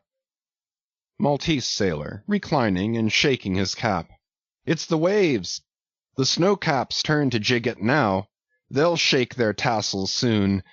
Now would all the waves were women, then I'd go drown, and chassis with them evermore. There's naught so sweet on earth, heaven may not match it, as those swift glances of warm, wild bosoms in the dance, when the over-arboring arms hide such ripe, bursting grapes. Sicilian sailor, reclining. Tell me not of it. Hark ye, lad, fleet interlacings of the limbs, lithe swayings, coyings, flutterings, lip, heart, hip all graze, unceasing touch and go. Not taste, observe ye, else come satiety, pagan? Nudging. Tahitian sailor, reclining on a mat. Hail, holy nakedness of our dancing girls, the heava-heava! Ah, low-veiled, high-palmed Tahiti, I still rest me on thy mat, but the soft soil has slid. I saw thee woven in the wood, my mat. Green the first day I brought ye thence, now worn and wilted quite. Ah me! Not thou nor I can bear the change. How then, if so be transplanted to yon sky? Hear I the roaring streams from Pirohite's peak of spears when they leap down the crags and drown the villages? The blast! The blast! Up, spine, and meet it! Leaps to his feet. Portuguese sailor. How the sea rolls, swashing against the side! Stand by for reefing, hearties! The winds are just crossing swords, pell-mell they go lunging presently. Danish sailor. Crack, crack, old ship! So long as thou crackest, thou holdest. Well done! The mate there holds ye to it stiffly. He's no more afraid than the Isle fort at Kattegat, put there to fight the Baltic with storm-lashed guns, on which the sea salt cakes. Fourth Nantucket sailor. He has his orders, mind ye that. I heard old Ahab tell him he must always kill a squall, something as they burst a waterspout with a pistol. Fire your ship right into it. English sailor. Blood! But that old man's a grand old cove. We are the lads to hunt him up his whale. All. Aye, aye! Old Manx sailor. How the three pines shake! Pines are the hardest sort of tree to live when shifted to any other soil. And here there's none but the crew's cursed clay. Steady, helmsman, steady! This is the sort of weather when brave hearts snap ashore, and keeled hulls split at sea. Our captain has his birthmark. Look yonder, boys, there's another in the sky, lurid like, ye see, all else pitch black. Daggoo. What of that? Who's afraid of black's afraid of me. I'm quarried out of it. Spanish sailor, aside. He wants to bully, eh? The old grudge makes me touchy. Advancing. Aye, harpooneer, thy race is the undeniable dark side of mankind, devilish dark at that. No offence. Daggoo, grimly. None. St. Jago's sailor. That Spaniard's mad or drunk, but that can't be, or else in his one case our old Mogul's fire-waters are somewhat long in working. Fifth Nantucket sailor. What's that I saw? Lightning? Yes. Spanish sailor. No. Daggoo showing his teeth. Daggoo, springing. Swallow thine, mannikin! White skin, white liver. Spanish sailor, meeting him. Knife thee heartily, big frame, small spirit. All. A row! A row! A row! Tashtego, with a whiff. A row alow and a row aloft. Gods and men, both brawlers. Humph! Belfast sailor. A row! Hurrah! A row! The Virgin be blessed! A row! Plunge in with ye! English sailor. Fair play! Snatch the Spaniard's knife! A ring! A ring! Old Manx sailor. Ready formed. There, the ringed horizon. In that ring Cain struck Abel. Sweet work, right work, no? Why then, God, madest thou the ring? Mate's voice from the quarter-deck. Hands by the halyards! In topgallant sails! Stand by to reef topsails! All. The squall! The squall! Jump, my jollies! They scatter. Pip, shrinking under the windlass. Jollies? Lord help such jollies! Crish, crash, there goes the jibstay! Blang, whang! God! Duck lower, Pip, here comes the royal yard! It's worse than being in the World Woods, the last day of the year. Who'd go climbing after chestnuts now? But there they go all cursing, and here I don't. Fine prospects to 'em. They're on the road to heaven. Hold on hard. Jiminy, what a squall! But those chaps are worse yet. They are your white squalls, they. White squalls? White whale? Sure, sure. Here have I heard all their chat just now, and the white whale, sure, sure, but spoken of once, and only this evening it makes me jingle all over like my tambourine. That anaconda of an old man swore him in to hunt him. O thou big white God aloft there somewhere in yon darkness, have mercy on this small black boy down here. Preserve him from all men that have no bowels to feel fear.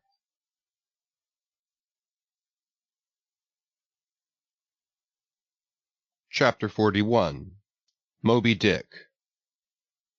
I, Ishmael, was one of that crew. My shouts had gone up with the rest. My oath had been welded with theirs. And stronger I shouted, and more did I hammer and clinch my oath, because of the dread in my soul. A wild, mystical, sympathetical feeling was in me. Ahab's quenchless feud seemed mine. With greedy ears I learned the history of that murderous monster against whom I and all the others had taken our oaths of violence and revenge. For some time past, though at intervals only, the unaccompanied, secluded white whale had haunted those uncivilized seas mostly frequented by the sperm whale fishermen. But not all of them knew of his existence.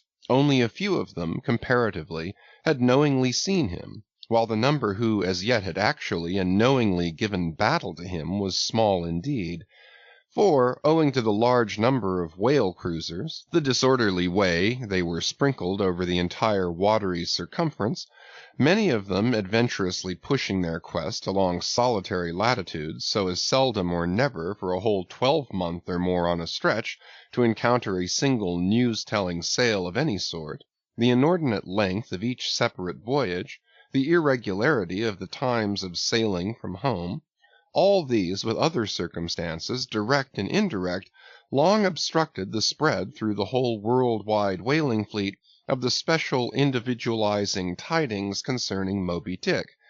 It was hardly to be doubted that several vessels reported to have encountered at such or such a time, or on such or such a meridian, a sperm whale of uncommon magnitude and malignity, which whale, after doing great mischief to his assailants, had completely escaped them. To some minds it was not an unfair presumption, I say, that the whale in question must have been no other than Moby Dick. Yet, as of late, the sperm whale fishery had been marked by various and not unfrequent instances of great ferocity, cunning, and malice in the monster attacked. Therefore it was that those who, by accident, ignorantly gave battle to Moby Dick, such hunters, perhaps, for the most part, were content to ascribe the peculiar terror he bred more as it were to the perils of the sperm whale fishery at large than to the individual cause. In that way, mostly, the disastrous encounter between Ahab and the whale had hitherto been popularly regarded. And as for those who, previously hearing of the white whale, by chance caught sight of him, in the beginning of the thing they had, every one of them, almost as boldly and fearlessly lowered for him as for any other whale of that species. But at length such calamities did ensue in these assaults, not restricted to sprained wrists and ankles, broken limbs, or devouring amputations, but fatal to the last degree of fatality, those repeated disastrous repulses all accumulating and piling their terrors upon Moby Dick, those things had gone far to shake the fortitude of many brave hunters to whom the story of the white whale had eventually come. Nor did wild rumors of all sorts fail to exaggerate and still the more horrify the true histories of these deadly encounters. For not only do fabulous rumors naturally grow out of the very body of all surprising terrible events, as the smitten tree gives birth to its fungi, but in maritime life, far more than in that of terra firma, wild rumors abound, wherever there is any adequate reality for them to cling to, and as the sea surpasses the land in this matter, so the whale fishery surpasses every other sort of maritime life in the wonderfulness and fearfulness of the rumors which sometimes circulate there. For not only are whalemen as a body unexempt from that ignorance and superstitiousness hereditary to all sailors, but of all sailors they are, by all odds, the most directly brought into contact with whatever is appallingly astonishing in the sea. Face to face they not only eye its greatest marvels, but hand to jaw give battle to them. Alone in such remotest waters, that though you sailed 1,000 miles, and passed 1,000 shores, you would not come to any chiseled hearthstone, or aught hospitable beneath that part of the sun, in such latitudes and longitudes, pursuing too such a calling as he does, the whaleman is wrapped by influences all tending to make his fancy pregnant with many a mighty birth.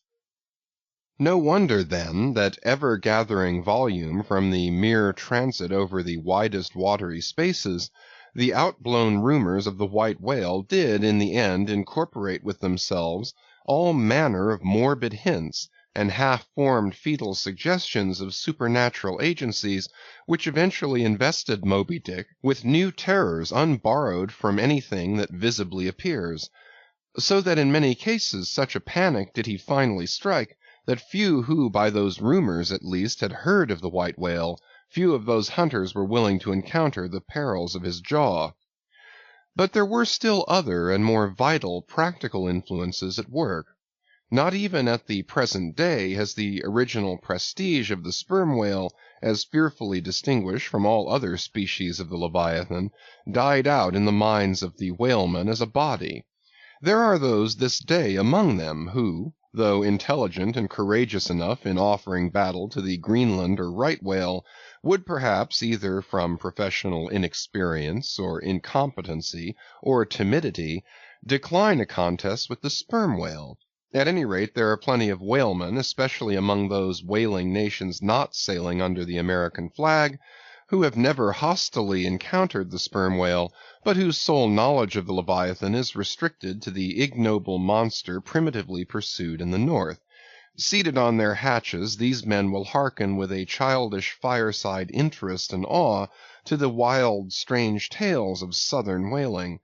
Nor is the preeminent tremendousness of the great sperm whale anywhere more feelingly comprehended than on board of those prows which stem him.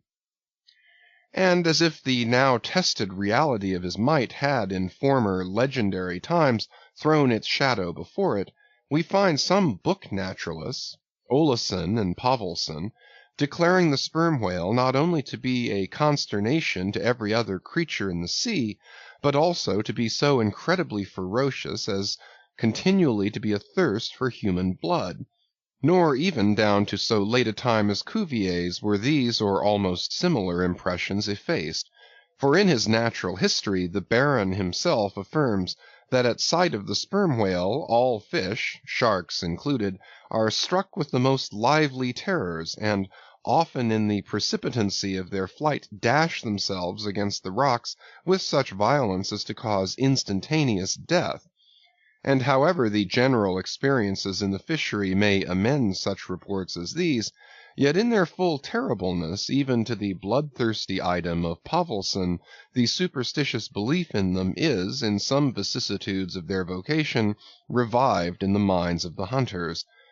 So that overawed by the rumors and portents concerning him, not a few of the fishermen recalled, in reference to Moby Dick, the earlier days of the sperm whale fishery, when it was oftentimes hard to induce long-practiced right whalemen to embark in the perils of this new and daring warfare, such men protesting that although other leviathans might be hopefully pursued, yet to chase and point lance at such an apparition as the sperm whale was not for mortal man, that to attempt it would be inevitably to be torn into a quick eternity.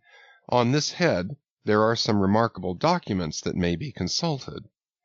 Nevertheless, some there were who even in the face of these things were ready to give chase to Moby Dick, and a still greater number who, chancing only to hear of him distantly and vaguely, without the specific details of any certain calamity and without superstitious accompaniments, were sufficiently hardy not to flee from the battle if offered.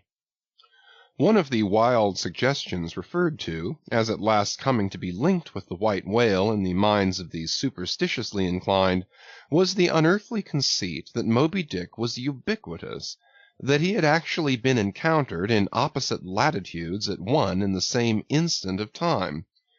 Nor, credulous as such minds might have been, was this conceit altogether without some faint show of superstitious probability. For, as the secrets of the currents of the seas have never yet been divulged, even to the most erudite research, so the hidden ways of the sperm whale when beneath the surface remain in great part unaccountable to his pursuers, and from time to time have originated the most curious and contradictory speculations regarding them, especially concerning the mystic modes whereby, after sounding to a great depth, he transports himself with such vast swiftness to the most widely distant points.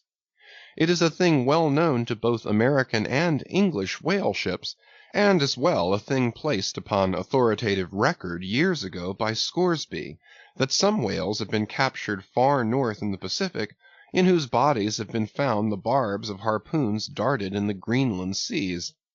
Nor is it to be gainsaid that in some of these instances it has been declared that the interval of time between the two assaults could not have exceeded very many days. Hence, by inference, it has been believed by some whalemen that the Northwest Passage, so long a problem to man, was never a problem to the whale. So that here, in the real living experience of living men, the prodigies related in old times of the inland Strelo mountain in Portugal, near whose top there was said to be a lake in which the wrecks of ships floated up to the surface, and that still more wonderful story of the Arethusa fountain near Syracuse, whose waters were believed to have come from the Holy Land by an underground passage, these fabulous narrations are almost fully equaled by the realities of the whaleman.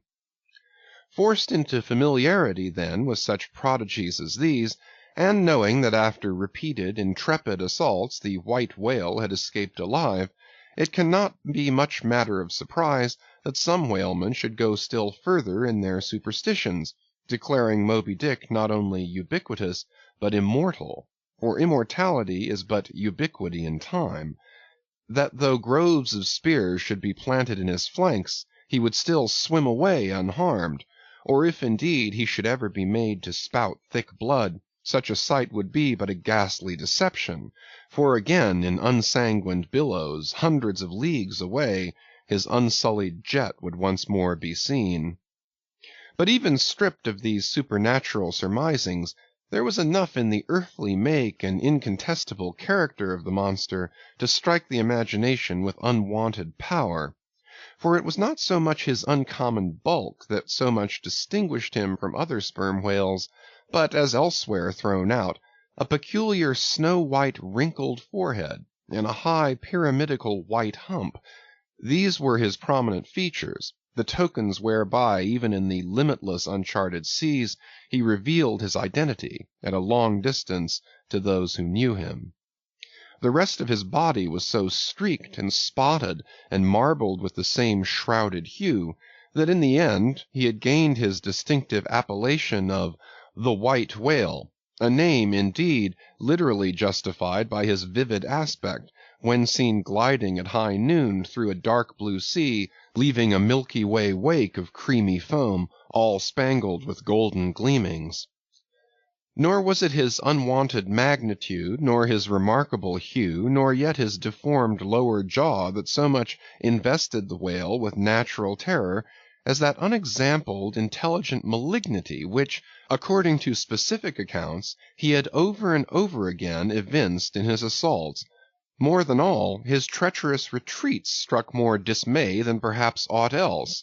For when swimming before his exulting pursuers, with every apparent symptom of alarm, he had several times been known to turn round suddenly, and bearing down upon them, either stave their boats to splinters, or drive them back in consternation to their ship. Already several fatalities had attended his chase. But though similar disasters, however little bruited ashore, were by no means unusual in the fishery, yet in most instances such seemed the white whale's infernal aforethought of ferocity, that every dismembering or death that he caused was not wholly regarded as having been inflicted by an unintelligent agent. Judge, then, to what pitches of inflamed, distracted fury the minds of his more desperate hunters were impelled, when amid the chips of chewed boats, and the sinking limbs of torn comrades, they swam out of the white curds of the whale's direful wrath into the serene, exasperating sunlight that smiled on as if at a birth or a bridal. His 3 boats stove around him, and oars and men both whirling in the eddies. One captain, seizing the line knife from his broken prow, had dashed at the whale, as an Arkansas duelist at his foe, blindly seeking with a 6-inch blade to reach the fathom-deep life of the whale. That captain was Ahab, and then it was that, suddenly sweeping his sickle-shaped lower jaw beneath him, Moby Dick had reaped away Ahab's leg, as a mower a blade of grass in the field. No turbaned Turk, no hired Venetian or Malay could have smote him with more seeming malice. Small reason was there to doubt, then, that ever since that almost fatal encounter, Ahab had cherished a wild vindictiveness against the whale. All the more fell, for that in his frantic morbidness he at last came to identify with him not only all his bodily woes, but all his intellectual and spiritual exasperations. The white whale swam before him as the monomaniac incarnation of all those malicious agencies which some deep men feel eating in them, till they are left living on with half a heart and half a lung. That intangible malignity which has been from the beginning, to whose dominion even the modern Christians ascribe 1/2 of the worlds, which the ancient Ophites of the East reverenced in their statue devil, Ahab did not fall down and worship it like them, but deliriously transferring its ideas to the abhorred white whale, he pitted himself all mutilated against it. All that most maddens and torments, all that stirs up the lees of things, all truth with malice in it, all that cracks the sinews and cakes the brain, all the subtle demonisms of life and thought, all evil to crazy Ahab, were visibly personified and made practically assailable in Moby Dick. He piled upon the white whale's hump the sum of all the general rage and hate felt by his whole race from Adam down, and then, as if his chest had been a mortar, he burst his hot heart's shell upon it. It is not probable that this monomania in him took its instant rise at the precise time of his bodily dismemberment. Then, in darting at the monster, knife in hand, he had but given loose to a sudden, passionate, corporal animosity, and when he received the stroke that tore him, he probably but felt the agonizing bodily laceration, but nothing more. Yet when by this collision forced to turn towards home, and for long months of days and weeks, Ahab and Anguish lay stretched together in one hammock, rounding in midwinter that dreary howling Patagonian cape, then it was that his torn body and gashed soul bled into one another, and so interfusing, made him mad. That it was only then, on the homeward voyage after the encounter, that the final monomania seized him, seems all but certain from the fact that, at intervals during the passage, he was a raving lunatic, and though unlimbed of a leg, yet such vital strength yet lurked in his Egyptian chest, and was moreover intensified by his delirium, that his mates were forced to lace him fast, even there as he sailed, raving in his hammock. In a straitjacket he swung to the mad rockings of the gales, and when running into more sufferable latitudes, the ship, with mild stunsails spread, floated across the tranquil tropics, and to all appearances the old man's delirium seemed left behind him with the Cape Horn swells, and he came forth from his dark den into the blessed light and air. Even then, when he bore that firm collected front, however pale, and issued his calm orders once again, and his mates thanked God the direful madness was now gone, even then Ahab in his hidden self raved on. Human madness is oftentimes a cunning and most feline thing. When you think it fled, it may have but become transfigured into some still subtler form. Ahab's full lunacy subsided not, but deepeningly contracted, like the unabated Hudson, when that noble Northman flows narrowly but unfathomably through the Highland gorge. But as in his narrow-flowing monomania not one jot of Ahab's broad madness had been left behind, so in that broad madness not one jot of his great natural intellect had perished. That before living agent now became the living instrument. If such a furious trope may stand, his special lunacy stormed his general sanity, and carried it, and turned all its concerted cannon upon its own mad mark, so that far from having lost his strength, Ahab to that one end did now possess 1,000-fold more potency than ever he had sanely brought to bear upon any one reasonable object. This is much, yet Ahab's larger, darker, deeper part remains unhinted. But vain to popularize profundities, and all truth is profound. Winding far down from within the very heart of this spiked Hôtel de Cluny where we here stand, however grand and wonderful, now quit it, and take your way, ye nobler, sadder souls, to those vast Roman halls of Thermes, where far beneath the fantastic towers of man's upper earth, his root of grandeur, his whole awful essence, sits in bearded state, an antique buried beneath antiquities, and throned on torsos. So with a broken throne the great gods mock that captive king, so like a caryatid his patient sits, upholding on his frozen brow the piled entablatures of ages.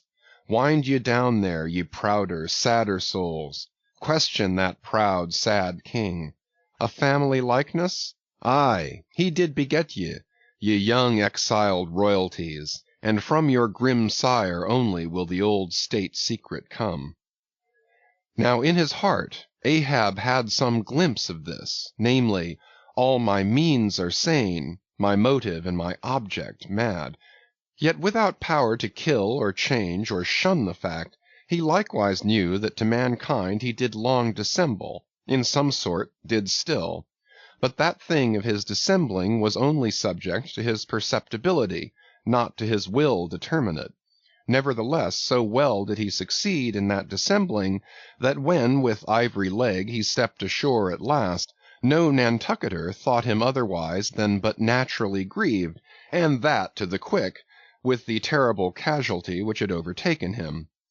The report of his undeniable delirium at sea was likewise popularly ascribed to a kindred cause. And so too all the added moodiness which always afterwards, to the very day of sailing in the Pequod on the present voyage, sat brooding on his brow. Nor is it so very unlikely that far from distrusting his fitness for another whaling voyage, on account of such dark symptoms, the calculating people of that prudent isle were inclined to harbor the conceit, that for those very reasons he was all the better qualified and set on edge for a pursuit so full of rage and wildness as the bloody hunt of whales. Gnawed within and scorched without by the infixed, unrelenting fangs of some incurable idea, such a one, could he be found, would seem the very man to dart his iron and lift his lance against the most appalling of all brutes. Or if for any reason thought to be corporeally incapacitated for that, yet such a one would seem superlatively competent to cheer and howl on his underlings to the attack. But be all this as it may, certain it is that, with the mad secret of his unabated rage bolted up and keyed in him, Ahab had purposely sailed upon the present voyage with the one only and all-engrossing object of hunting the white whale. Had any one of his old acquaintances on shore but half dreamed of what was lurking in him then, how soon would their aghast and righteous souls have wrenched the ship from such a fiendish man. They were bent on profitable cruises, the profit to be counted down in dollars from the mint. He was intent on an audacious, immitigable, and supernatural revenge. Here, then, was this grey-headed, ungodly old man, chasing with curses a Job's whale round the world, at the head of a crew, too, chiefly made up of mongrel renegades, and castaways, and cannibals, morally enfeebled also by the incompetence of mere unaided virtue or right-mindedness in Starbuck, the invulnerable jollity of indifference and recklessness in Stubb, and the pervading mediocrity in Flask. Such a crew, so officered, seemed specially picked and packed by some infernal fatality to help him in his monomaniac revenge.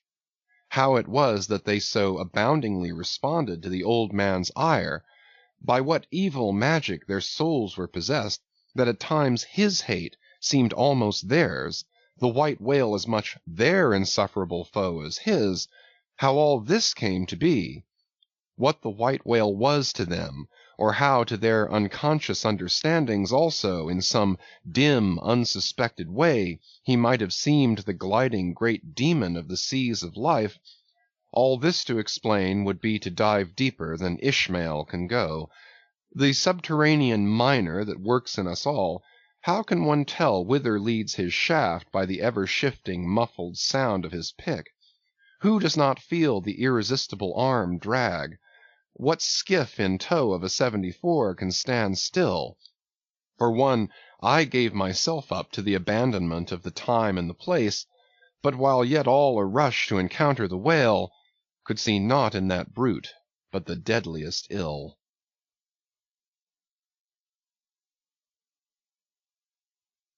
Chapter 42. The Whiteness of the Whale. What the white whale was to Ahab has been hinted. What at times he was to me, as yet remains unsaid. Aside from those more obvious considerations touching Moby Dick, which could not but occasionally awaken in any man's soul some alarm, there was another thought, or rather vague, nameless horror concerning him, which at times by its intensity completely overpowered all the rest, and yet so mystical and well-nigh ineffable was it, that I almost despair of putting it in a comprehensible form. It was the whiteness of the whale that above all things appalled me. But how can I hope to explain myself here? And yet in some dim random way explain myself I must, else all these chapters might be naught. Though in many natural objects whiteness refiningly enhances beauty, as if imparting some special virtue of its own, as in marbles, japonicas, and pearls, and though various nations have in some ways recognized a certain royal preeminence in this hue, even the barbaric grand old kings of Pegu placing the title Lord of the White Elephants above all their other magniloquent ascriptions of dominion, and the modern kings of Siam unfurling the same snow-white quadruped in the royal standard, and the Hanoverian flag bearing the one figure of a snow-white charger, and the great Austrian Empire, Caesarian, heir to overlording Rome, having for the imperial color the same imperial hue, and though this preeminence in it applies to the human race itself, giving the white man ideal mastership over every dusky tribe,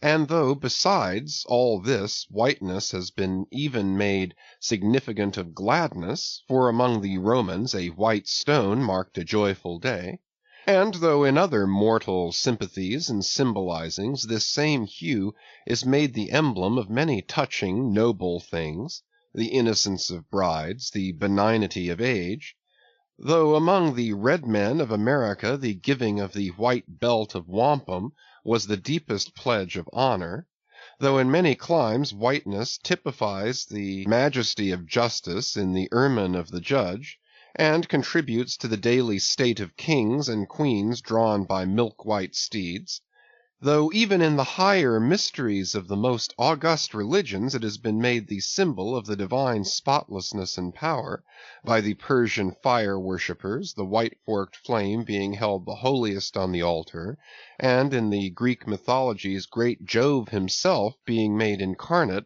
in a snow-white bull, and though to the noble Iroquois the midwinter sacrifice of the sacred white dog was by far the holiest festival of their theology, that spotless, faithful creature being held the purest envoy they could send to the Great Spirit with the annual tidings of their own fidelity, and though directly from the Latin word for white, all Christian priests derive the name of one part of their sacred vesture, the alb, or tunic, worn beneath the cassock, and though among the holy pomps of the Romish faith, white is specially employed in the celebration of the Passion of our Lord, though in the vision of St. John white robes are given to the redeemed, and the 24 elders stand clothed in white before the great white throne, and the Holy One that sitteth there white like wool, yet for all these accumulated associations with whatever is sweet,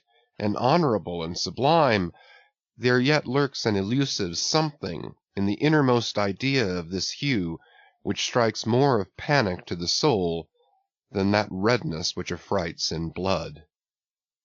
This elusive quality it is which causes the thought of whiteness, when divorced from more kindly associations, and coupled with any object terrible in itself, to heighten that terror to the furthest bounds. Witness the white bear of the poles, and the white shark of the tropics. What but their smooth flaky whiteness makes them the transcendent horrors they are?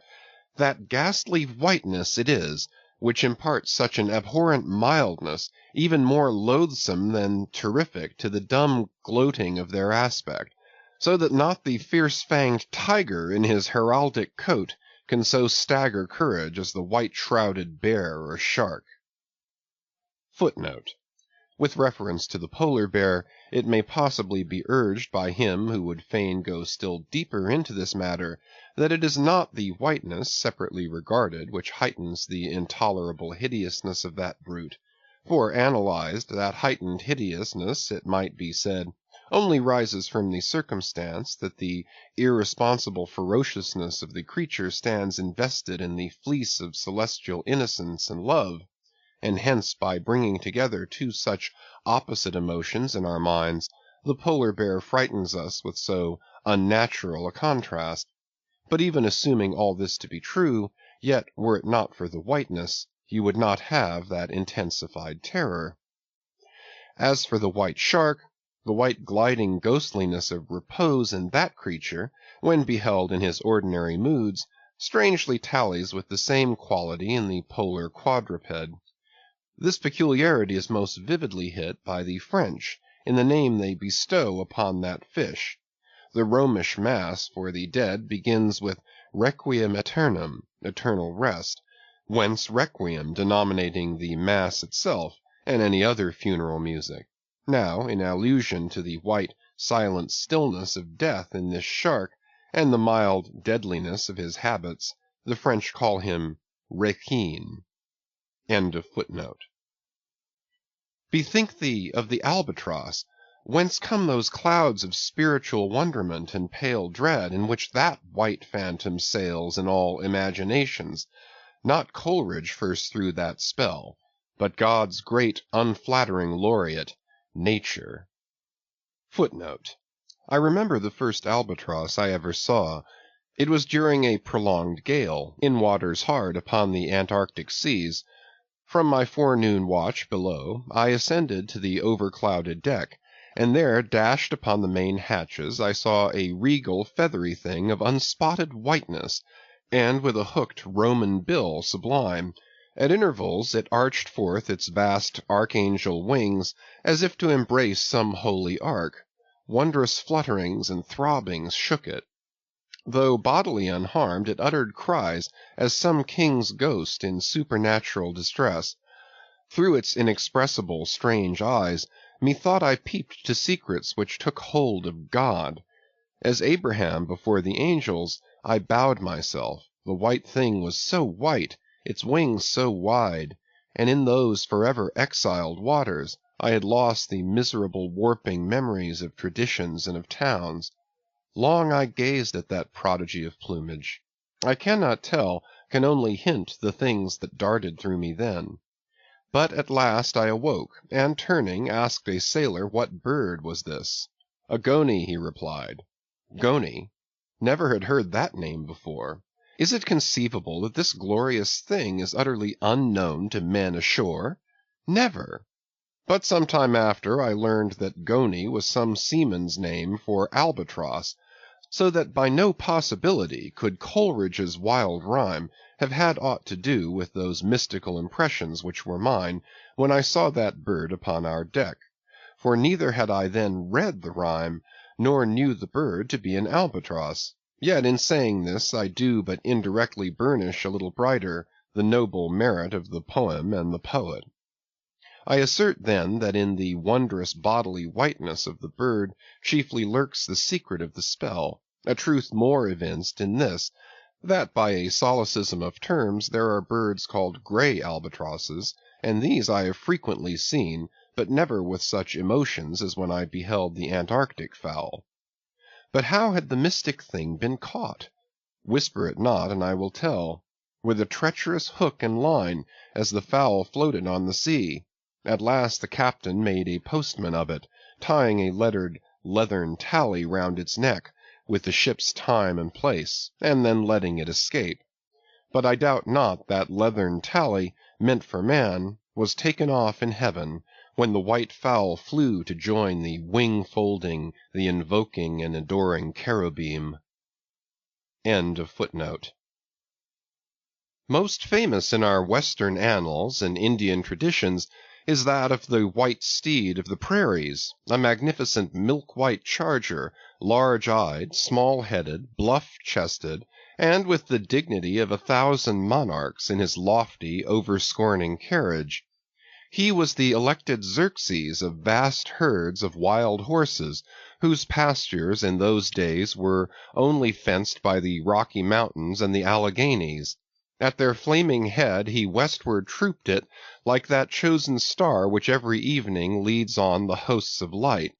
The flashing cascade of his mane, the curving comet of his tail, invested him with housings more resplendent than gold and silver beaters could have furnished him. A most imperial and archangelical apparition of that unfallen western world, which to the eyes of the old trappers and hunters revived the glories of those primeval times, when Adam walked majestic as a god, bluff-browed and fearless as this mighty steed. Whether marching amid his aides and marshals in the van of countless cohorts that endlessly streamed it over the plains, like an Ohio, or whether with his circumambient subjects browsing all around at the horizon, the white steed gallopingly reviewed them with warm nostrils reddening through his cool milkiness. In whatever aspect he presented himself, always to the bravest Indians he was the object of trembling reverence and awe. Nor can it be questioned from what stands on legendary record of this noble horse, that it was his spiritual whiteness chiefly which so clothed him with divineness, and that this divineness had that in it which, though commanding worship, at the same time enforced a certain nameless terror. But there are other instances where this whiteness loses all that accessory and strange glory which invests it in the white steed and albatross. What is it that in the albino man so peculiarly repels and often shocks the eye, as that sometimes he is loathed by his own kith and kin? It is that whiteness which invests him, a thing expressed by the name he bears. The albino is as well made as other men, has no substantive deformity, and yet this mere aspect of all-pervading whiteness makes him more strangely hideous than the ugliest abortion. Why should this be so? Nor in quite other aspects does nature in her least palpable but not the less malicious agencies fail to enlist among her forces this crowning attribute of the terrible. From its snowy aspect, the gauntleted ghost of the southern seas has been denominated the white squall, nor in some historic instances has the art of human malice omitted so potent an auxiliary. How wildly it heightens the effect of that passage in Froissart, when, masked in the snowy symbol of their faction, the desperate White Hoods of Ghent murder their bailiff in the market-place. Nor in some things does the common hereditary experience of all mankind fail to bear witness to the supernaturalism of this hue. It cannot well be doubted that the one visible quality in the aspect of the dead which most appalls the gazer is the marble pallor lingering there, as if indeed that pallor were as much like the badge of consternation in the other world as of mortal trepidation here. And from that pallor of the dead we borrow the expressive hue of the shroud in which we wrap them. Nor even in our superstitions do we fail to throw the same snowy mantle round our phantoms, all ghosts rising in a milk-white fog. Yea, while these terrors seize us, let us add that even the king of terrors, when personified by the evangelist, rides on his pallid horse. Therefore, in his other moods, symbolize whatever grand or gracious thing he will by whiteness, no man can deny that in its profoundest idealized significance it calls up a peculiar apparition to the soul. But though without dissent this point be fixed, how is mortal man to account for it? To analyze it would seem impossible. Can we then by the citation of some of those instances wherein this thing of whiteness, though for the time either wholly or in great part stripped of all direct associations calculated to impart to it aught fearful, but nevertheless is found to exert over us the same sorcery however modified, can we thus hope to light upon some chance clue to conduct us to the hidden cause we seek? Let us try. But in a matter like this, subtlety appeals to subtlety, and without imagination no man can follow another into these halls. And though doubtless some at least of the imaginative impressions about to be presented may have been shared by most men, yet few perhaps were entirely conscious of them at the time, and therefore may not be able to recall them now. Why, to the man of untutored ideality, who happens to be but loosely acquainted with the peculiar character of the day, does the bare mention of Whitsuntide marshal in the fancy such long, dreary, speechless processions of slow-pacing pilgrims, downcast and hooded with new-fallen snow? Or to the unread, unsophisticated Protestant of middle American states, why does the passing mention of a white friar or a white nun evoke such an eyeless statue in the soul? Or what is there, apart from the traditions of dungeoned warriors and kings, which will not wholly account for it, that makes the White Tower of London tell so much more strongly on the imagination of an untravelled American than those other storied structures its neighbors, the Byward Tower, or even the Bloody?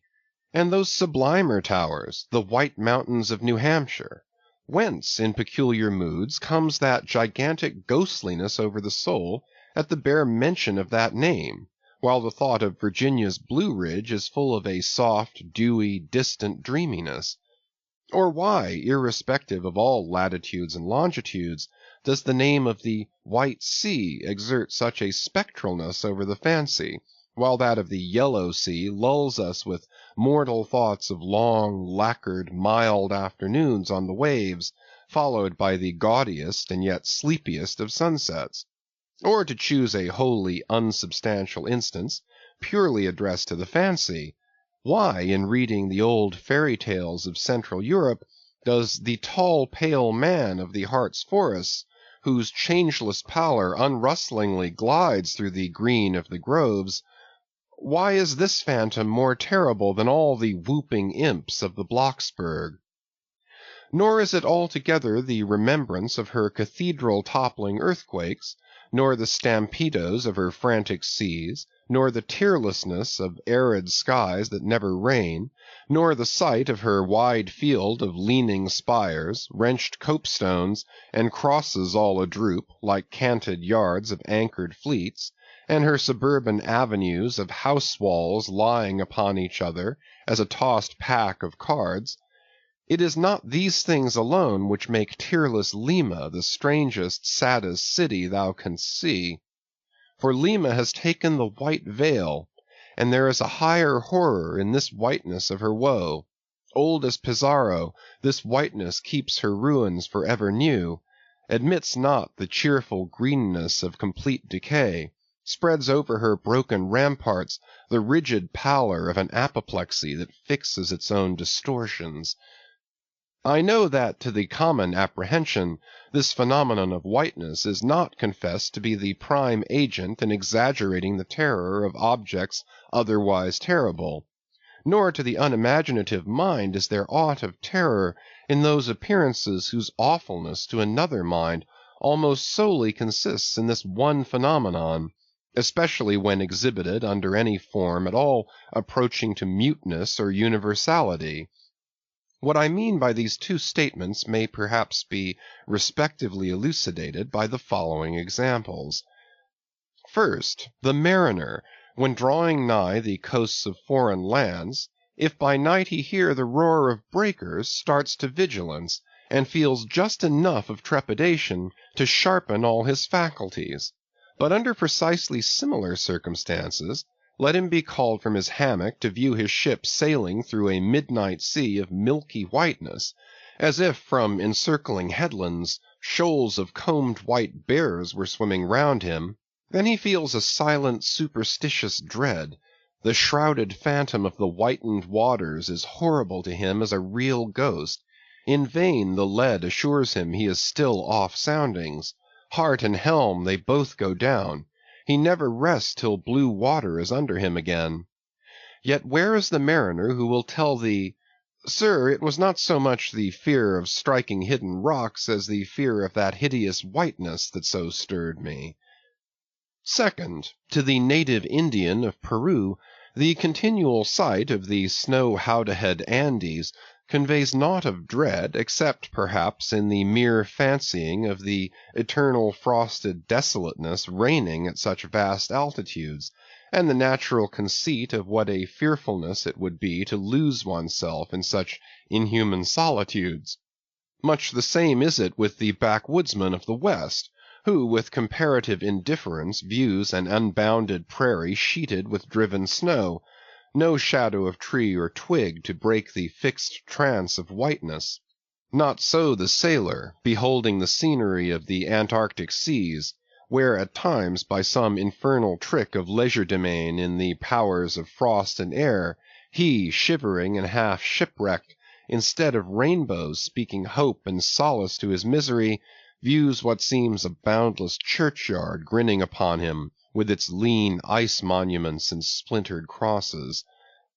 But, thou sayest, methinks that white-lead chapter about whiteness is but a white flag hung out from a craven soul. Thou surrenderest to a hypo, Ishmael. Tell me why this strong young colt, foaled in some peaceful valley of Vermont, far removed from all beasts of prey, why is it that upon the sunniest day, if you but shake a fresh buffalo robe behind him, so that he cannot even see it, but only smells its wild animal muskiness, why will he start, snort, and with bursting eyes paw the ground, in frenzies of affright? There is no remembrance in him of any gorings of wild creatures in his green northern home, so that the strange muskiness he smells cannot recall to him anything associated with the experience of former perils. For what knows he, this New England colt, of the black bisons of distant Oregon? No, but here thou beholdest even in a dumb brute the instinct of the knowledge of the demonism in the world. Though thousands of miles from Oregon, still when he smells that savage musk, the rending, goring bison herds are as present as to the deserted, wild foal of the prairies, which in this instant they may be trampling into dust. Thus, then, the muffled rollings of a milky sea, the bleak rustlings of the festooned frosts of mountains, the desolate shiftings of the windrowed snows of prairies, all these to Ishmael are as the shaking of that buffalo robe to the frightened colt. Though neither knows where lie the nameless things of which the mystic sign gives forth such hints, yet with me, as with the colt, somewhere those things must exist, though in many of its aspects this visible world seems formed in love, the invisible spheres were formed in fright. But not yet have we solved the incantation of this whiteness, and learned why it appeals with such power to the soul, and more strange and far more portentous. Why, as we have seen, it is at once the most meaning symbol of spiritual things, nay, the very veil of the Christian deity, and yet should be, as it is, the intensifying agent in things most appalling to mankind. Is it that by its indefiniteness it shadows forth the heartless voids and immensities of the universe, and thus stabs us from behind with the thought of annihilation, when beholding the white depths of the Milky Way? Or is it that as in essence whiteness is not so much a color as the visible absence of color, and at the same time the concrete of all colors? Is it for these reasons that there is such a dumb blankness, full of meaning in a wide landscape of snows, a colorless all color of atheism from which we shrink? And when we consider that other theory of the natural philosophers, that all other earthly hues, every stately or lovely emblazoning, the sweet tinges of sunset skies and woods, yea, the gilded velvets of butterflies, and the butterfly cheeks of young girls, all these are but subtle deceits, not actually inherent in substances, but only laid on from without, so that all deified nature absolutely paints like a harlot, whose allurements cover nothing but the charnel house within. And when we proceed further, and consider that the mystical cosmetic, which produces every one of her hues, the great principle of light, forever remains white or colorless in itself, and, if operating without medium upon matter, would touch all objects, even tulips and roses, with its own blank tinge. Pondering all this, the palsied universe lies before us a leper, and like willful travelers in Lapland who refuse to wear colored and coloring glasses upon their eyes, so the wretched infidel gazes himself blind at the monumental white shroud that wraps all the prospect around him. And of all these things, the albino whale was the symbol. Wonder ye then at the fiery hunt?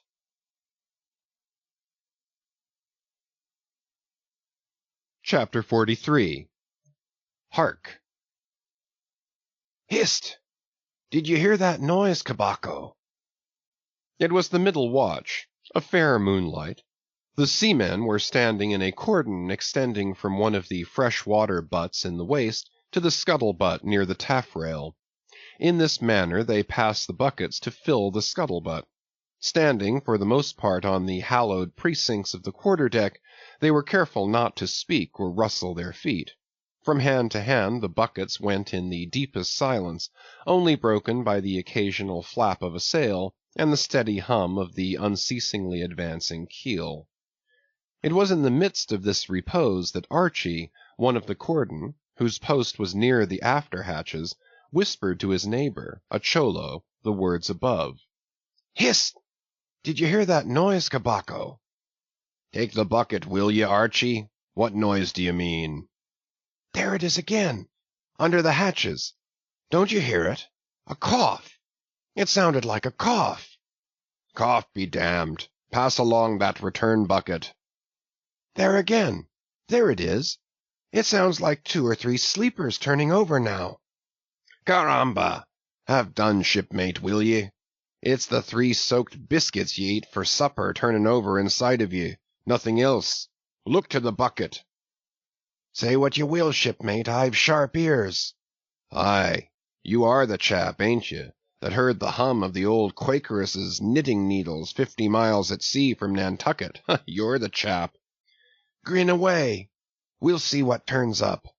Hark ye, Cabaco. There is somebody down in the after hold that has not yet been seen on deck, and I suspect our old mogul knows something of it too. I heard Stubb tell Flask one morning watch that there was something of that sort in the wind. Tish, the bucket.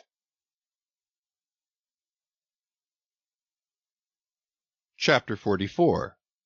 The Chart.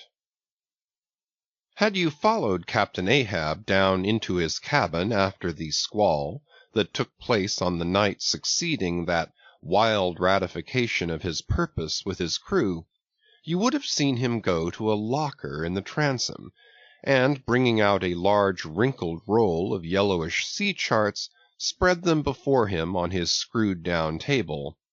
Then, seating himself before it, you would have seen him intently study the various lines and shadings which there met his eye, and with slow but steady pencil trace additional courses over spaces that before were blank. At intervals he would refer to piles of old log-books beside him, wherein were set down the seasons and places in which, on various former voyages of various ships, sperm whales had been captured or seen.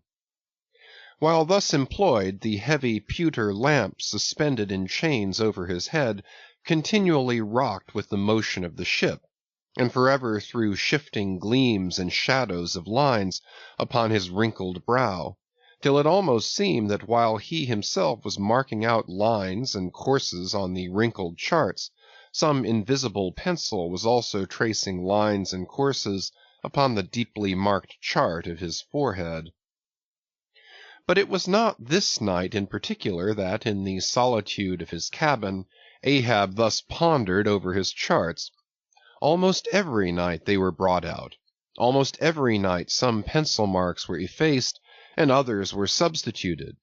For with the charts of all 4 oceans before him, Ahab was threading a maze of currents and eddies, with a view to the more certain accomplishment of that monomaniac thought of his soul.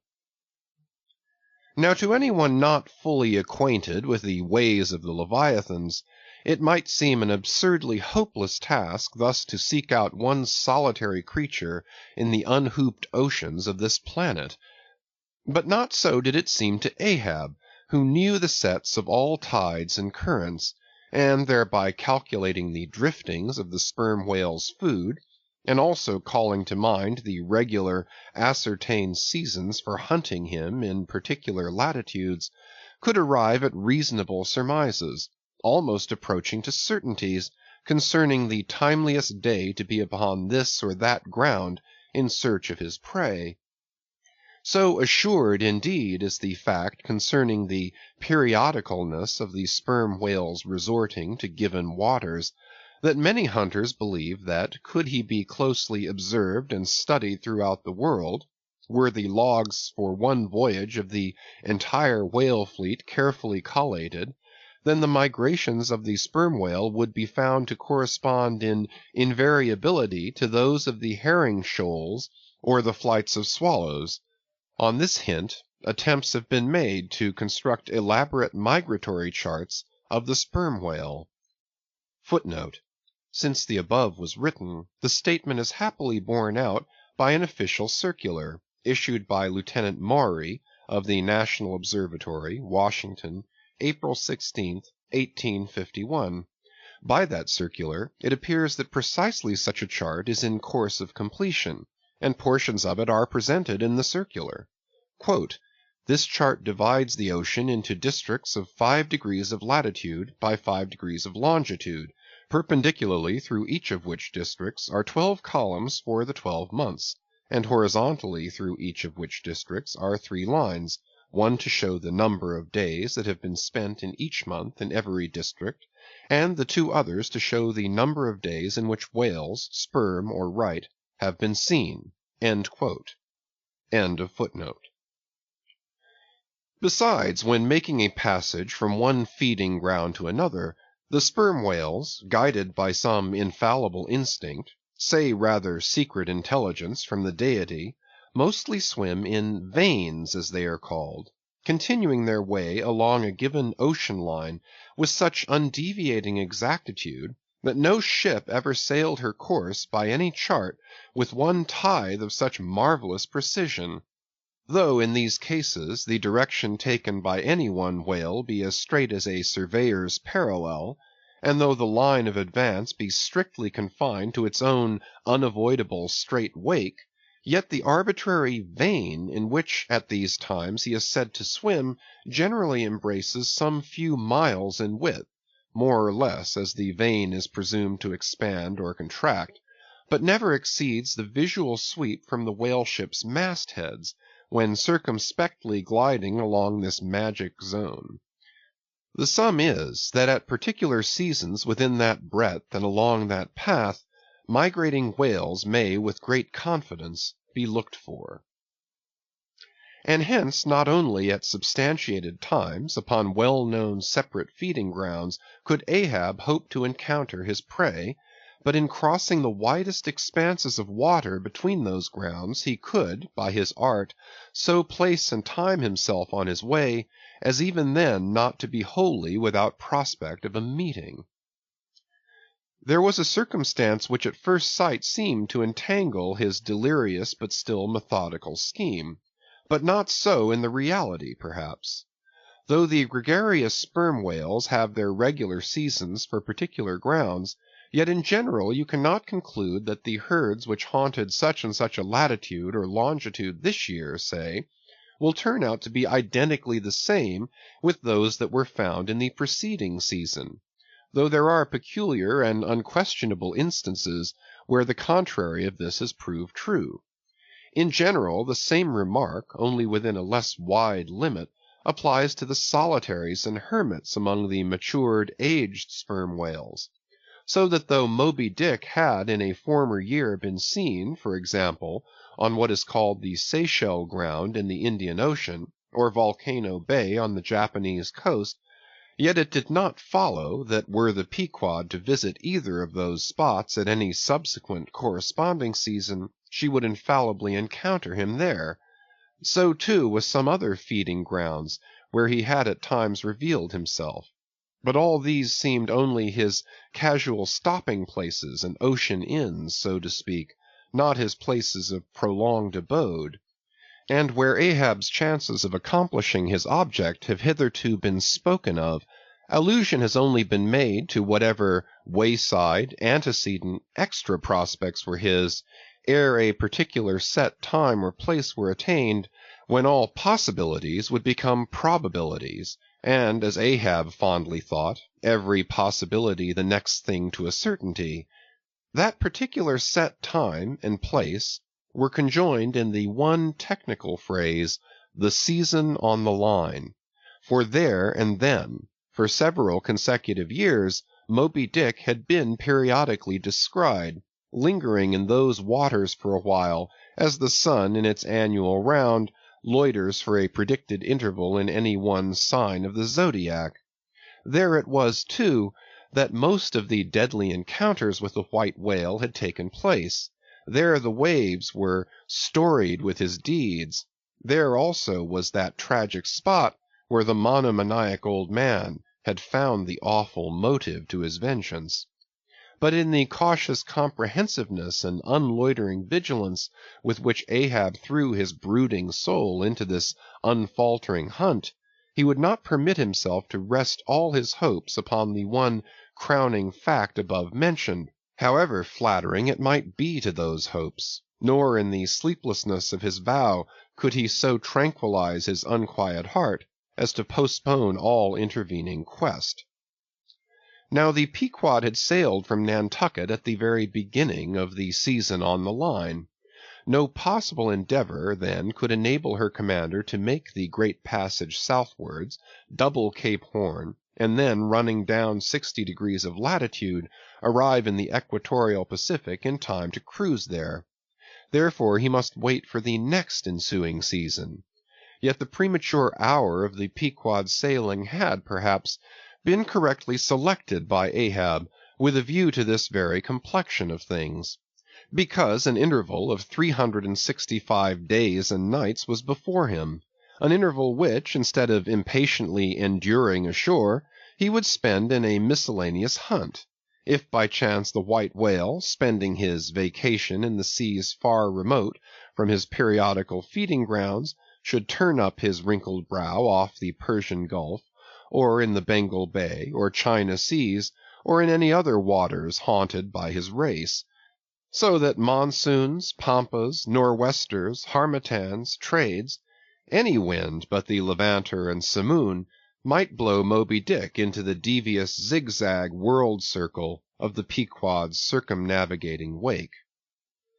But, granting all this, yet regarded discreetly and coolly, seems it not but a mad idea this, that in the broad boundless ocean, one solitary whale, even if encountered, should be thought capable of individual recognition from his hunter, even as a white-bearded mufti in the thronged thoroughfares of Constantinople?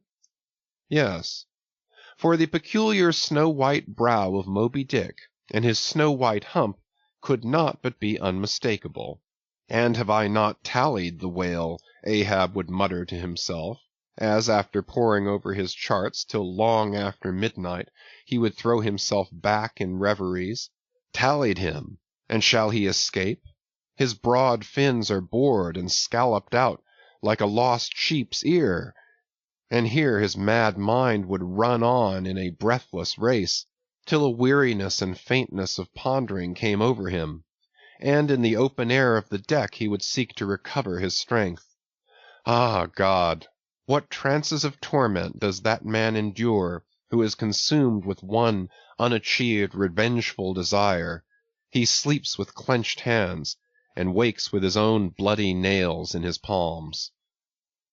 Often, when forced from his hammock by exhausting and intolerably vivid dreams of the night, which, resuming his own intense thoughts through the day, carried them on amid a clashing of frenzies, and whirled them round and round and round in his blazing brain till the very throbbing of his life-spot became insufferable anguish, and when, as was sometimes the case, these spiritual throes in him heaved his being up from its base, and a chasm seemed opening in him, from which forked flames and lightning shot up, and accursed fiends beckoned him to leap down among them, when this hell in himself yawned beneath him, a wild cry would be heard through the ship, and with glaring eyes Ahab would burst from his stateroom, as though escaping from a bed that was on fire. Yet these, perhaps, instead of being the unsuppressible symptoms of some latent weakness, or fright at his own resolve, were but the plainest tokens of its intensity. For at such times crazy Ahab, the scheming, unappeasedly steadfast hunter of the white whale, this Ahab that had gone to his hammock, was not the agent that so caused him to burst from it in horror again. The latter was the eternal living principle or soul in him, and in sleep, being for the time dissociated from the characterizing mind, which at other times employed it for its outer vehicle or agent, it spontaneously sought escape from the scorching contiguity of the frantic thing, of which, for the time, it was no longer an integral. But as the mind does not exist unless leagued with the soul, therefore it must have been that, in Ahab's case, yielding up all his thoughts and fancies to his one supreme purpose, that purpose, by its own sheer inveteracy of will, forced itself against gods and devils into a kind of self-assumed independent being of its own, nay, could grimly live and burn, while the common vitality to which it was conjoined fled, horror-stricken, from the unbidden and unfathered birth. Therefore, the tormented spirit that glared out of bodily eyes, when what seemed Ahab rushed from his room, was for the time but a vacated thing, a formless, somnambulistic being, a ray of living light to be sure, but without an object to color, and therefore a blankness in itself. God help thee, old man! Thy thoughts have created a creature in thee, and he whose intense thinking thus makes him a Prometheus, a vulture feeds upon that heart forever, that vulture the very creature he creates.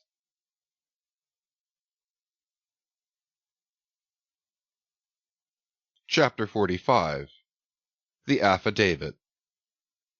So far as what there may be of a narrative in this book, and indeed as indirectly touching one or two very interesting and curious particulars in the habits of sperm whales, the foregoing chapter, in its earlier part, is as important a one as will be found in this volume, but the leading matter of it requires to be still further and more familiarly enlarged upon, in order to be adequately understood, and moreover to take away any incredulity which a profound ignorance of the entire subject may induce in some minds, as to the natural verity of the main points of this affair. I care not to perform this part of my task methodically, but shall be content to produce the desired impression by separate citations of items practically or reliably known to me as a whaleman, and from these citations, I take it, the conclusion aimed at will naturally follow of itself. First, I have personally known 3 instances where a whale, after receiving a harpoon, has effected a complete escape, and after an interval, in one instance of 3 years, has been again struck by the same hand and slain, when the 2 irons, both marked by the same private cipher, have been taken from the body. In the instance where 3 years intervened between the flinging of the 2 harpoons, and I think it may have been something more than that, the man who darted them, happening in the interval to go in a trading ship on a voyage to Africa, went ashore there, joined a discovery party, and penetrated far into the interior, where he traveled for a period of nearly 2 years, often endangered by serpents, savages, tigers, poisonous miasmas, with all the other common perils incident to wandering in the heart of unknown regions. Meanwhile, the whale he had struck must also have been on its travels. No doubt it had thrice circumnavigated the globe, brushing with its flanks all the coasts of Africa, but to no purpose. This man and this whale again came together, and the one vanquished the other. I say I myself have known 3 instances similar to this. That is, in 2 of them I saw the whales struck, and upon the second attack saw the 2 irons with the respective marks cut in them, afterwards taken from the dead fish. In the 3-year instance, it so fell out that I was in the boat both times, first and last, and the last time distinctly recognized a peculiar sort of huge mole under the whale's eye, which I had observed there 3 years previous. I say 3 years, but I am pretty sure it was more than that. Here are 3 instances, then, which I personally know the truth of, but I have heard of many other instances from persons whose veracity in the matter there is no good ground to impeach. Secondly, it is well known in the sperm whale fishery, however ignorant the world ashore may be of it, that there have been several memorable historical instances where a particular whale in the ocean has been at distant times and places popularly cognizable.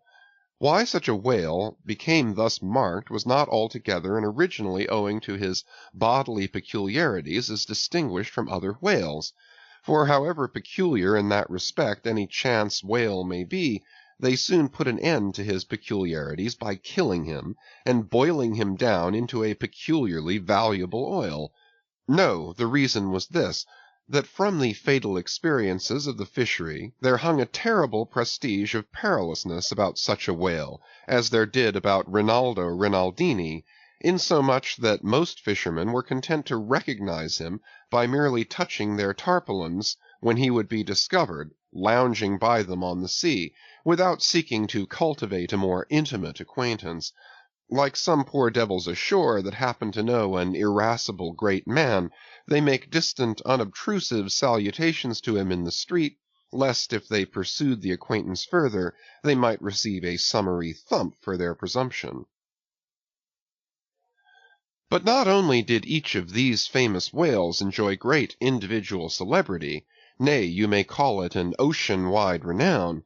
Not only was he famous in life and now is immortal in the forecastle stories after death, but he was admitted into all the rights, privileges, and distinctions of a name, had as much a name, indeed, as Cambyses or Caesar. Was it not so, O Timor Tom, thou famed Leviathan, scarred like an iceberg, who so long didst lurk in the oriental straits of that name, whose spout was often seen from the palmy beach of Ombay? Was it not so, O New Zealand Jack, thou terror of all cruisers that cross their wakes in the vicinity of the Tattoo Land? Was it not so, O Morkan, King of Japan, whose lofty jet, they say, at times assumed the semblance of a snow-white cross against the sky? Was it not so, O Don Miguel, thou Chilean whale, marked like an old tortoise with mystic hieroglyphics upon the back? In plain prose, Here are 4 whales as well known to the students of cetacean history as Marius or Scylla to the classic scholar. But this is not all. New Zealand Tom and Don Miguel, after at various times creating great havoc among the boats of different vessels, were finally gone in quest of, systematically hunted out, chased, and killed by valiant whaling captains, who heaved up their anchors with that express object as much in view as in setting out through the Narragansett woods Captain Butler of old had it in his mind to capture that notorious murderous savage, Anawan, the headmost warrior of the Indian king Philip. I do not know where I can find a better place than just here to make mention of 1 or 2 other things which seem to me important, as in printed form establishing in all respects the reasonableness of the whole story of the white whale, more especially the catastrophe. For this is one of those disheartening instances where truth requires full as much bolstering as error. So ignorant are most landsmen of some of the plainest and most palpable wonders of the world, that without some hints touching the plain facts, historical and otherwise, of the fishery, they might scoff at Moby Dick as a monstrous fable, or still worse and more detestable, a hideous and intolerable allegory. First, though most men have some vague flitting ideas of the general perils of the grand fishery, yet they have nothing like a fixed vivid conception of those perils, and the frequency with which they recur. One reason, perhaps, is that not 1 in 50 of the actual disasters and deaths by casualties in the fishery ever finds a public record at home, however transient and immediately forgotten that record.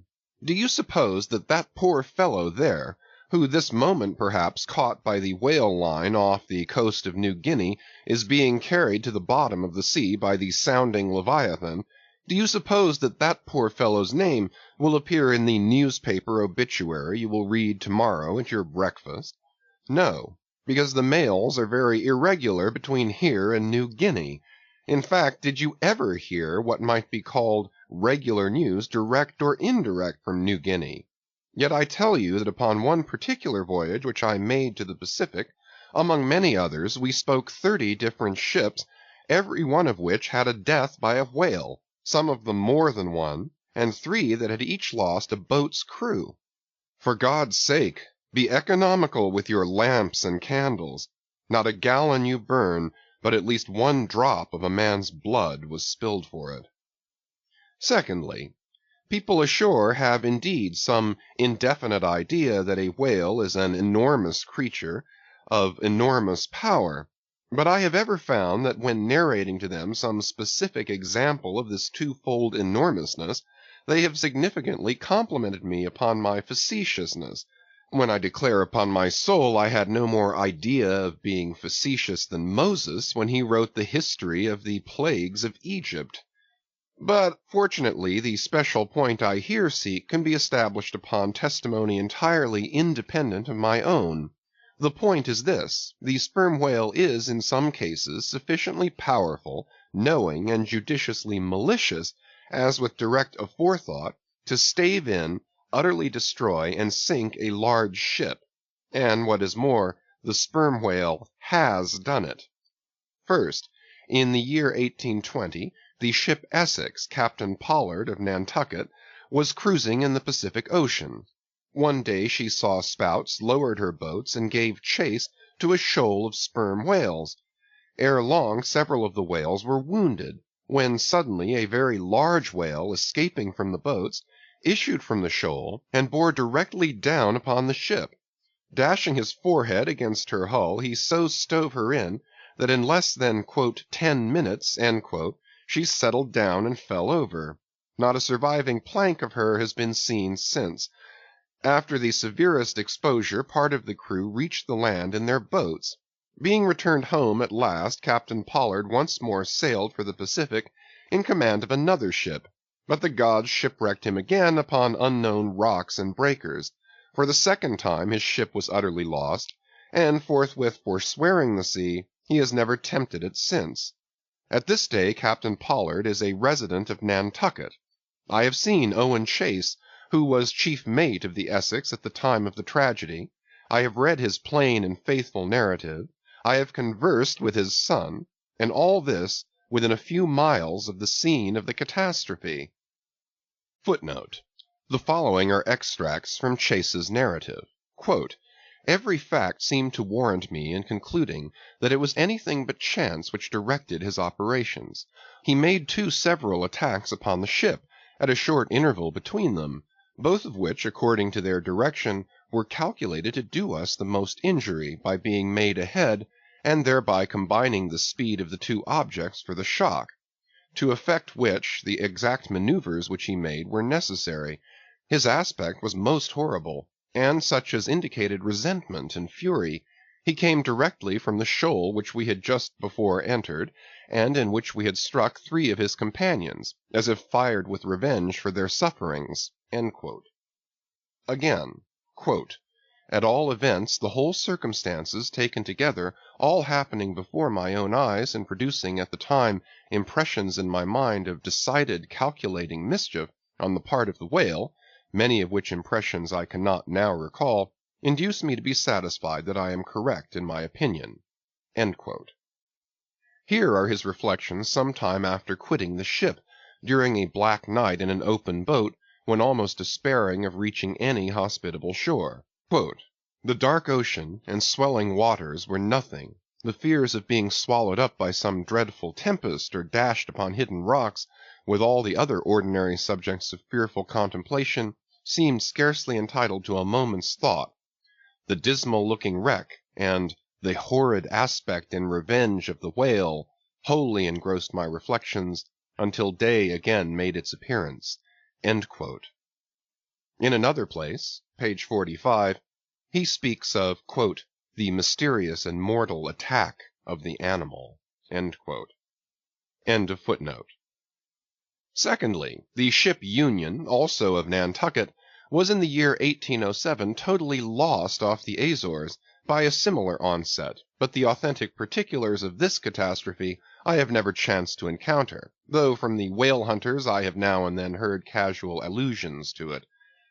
Thirdly, some 18 or 20 years ago, Commodore J, then commanding an American sloop of war of the first class, happened to be dining with a party of whaling captains on board a Nantucket ship in the harbor of Oahu, Sandwich Islands. Conversation turning upon whales, the Commodore was pleased to be skeptical touching the amazing strength ascribed to them by the professional gentlemen present. He peremptorily denied, for example, that any whale could so smite his stout sloop of war as to cause her to leak so much as a thimbleful. Very good, but there is more coming. Some weeks after, the Commodore set sail in this impregnable craft for Valparaiso, but he was stopped on the way by a portly sperm whale that begged a few moments' confidential business with him. That business consisted in fetching the Commodore's craft such a thwack that with all his pumps going he made straight for the nearest port to heave down and repair. I am not superstitious, but I consider the Commodore's interview with that whale as providential.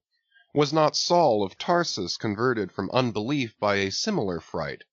I tell you, the sperm whale will stand no nonsense. I will now refer you to Langsdorff's voyages for a little circumstance in point, peculiarly interesting to the writer hereof. Langsdorff, you must know, by the way, was attached to the Russian Admiral Krusenstern's famous discovery expedition in the beginning of the present century.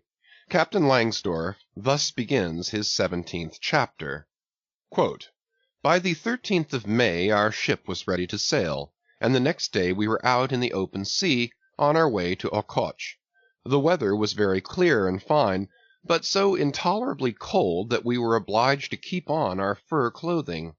For some days we had very little wind.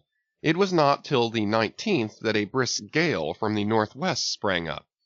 An uncommon large whale, the body of which was larger than the ship itself, lay almost at the surface of the water, but was not perceived by anyone on board till the moment when the ship, which was in full sail, was almost upon him, so that it was impossible to prevent its striking against him. We were thus placed in the most imminent danger, as this gigantic creature, setting up its back, raised the ship 3 feet at least out of the water. The mast reeled, and the sails fell altogether, while we who were below all sprang instantly upon the deck, concluding that we had struck upon some rock. Instead of this, we saw the monster sailing off with the utmost gravity and solemnity. Captain de Wolfe applied immediately to the pumps to examine whether or not the vessel had received any damage from the shock, but we found that, very happily, it had escaped entirely uninjured."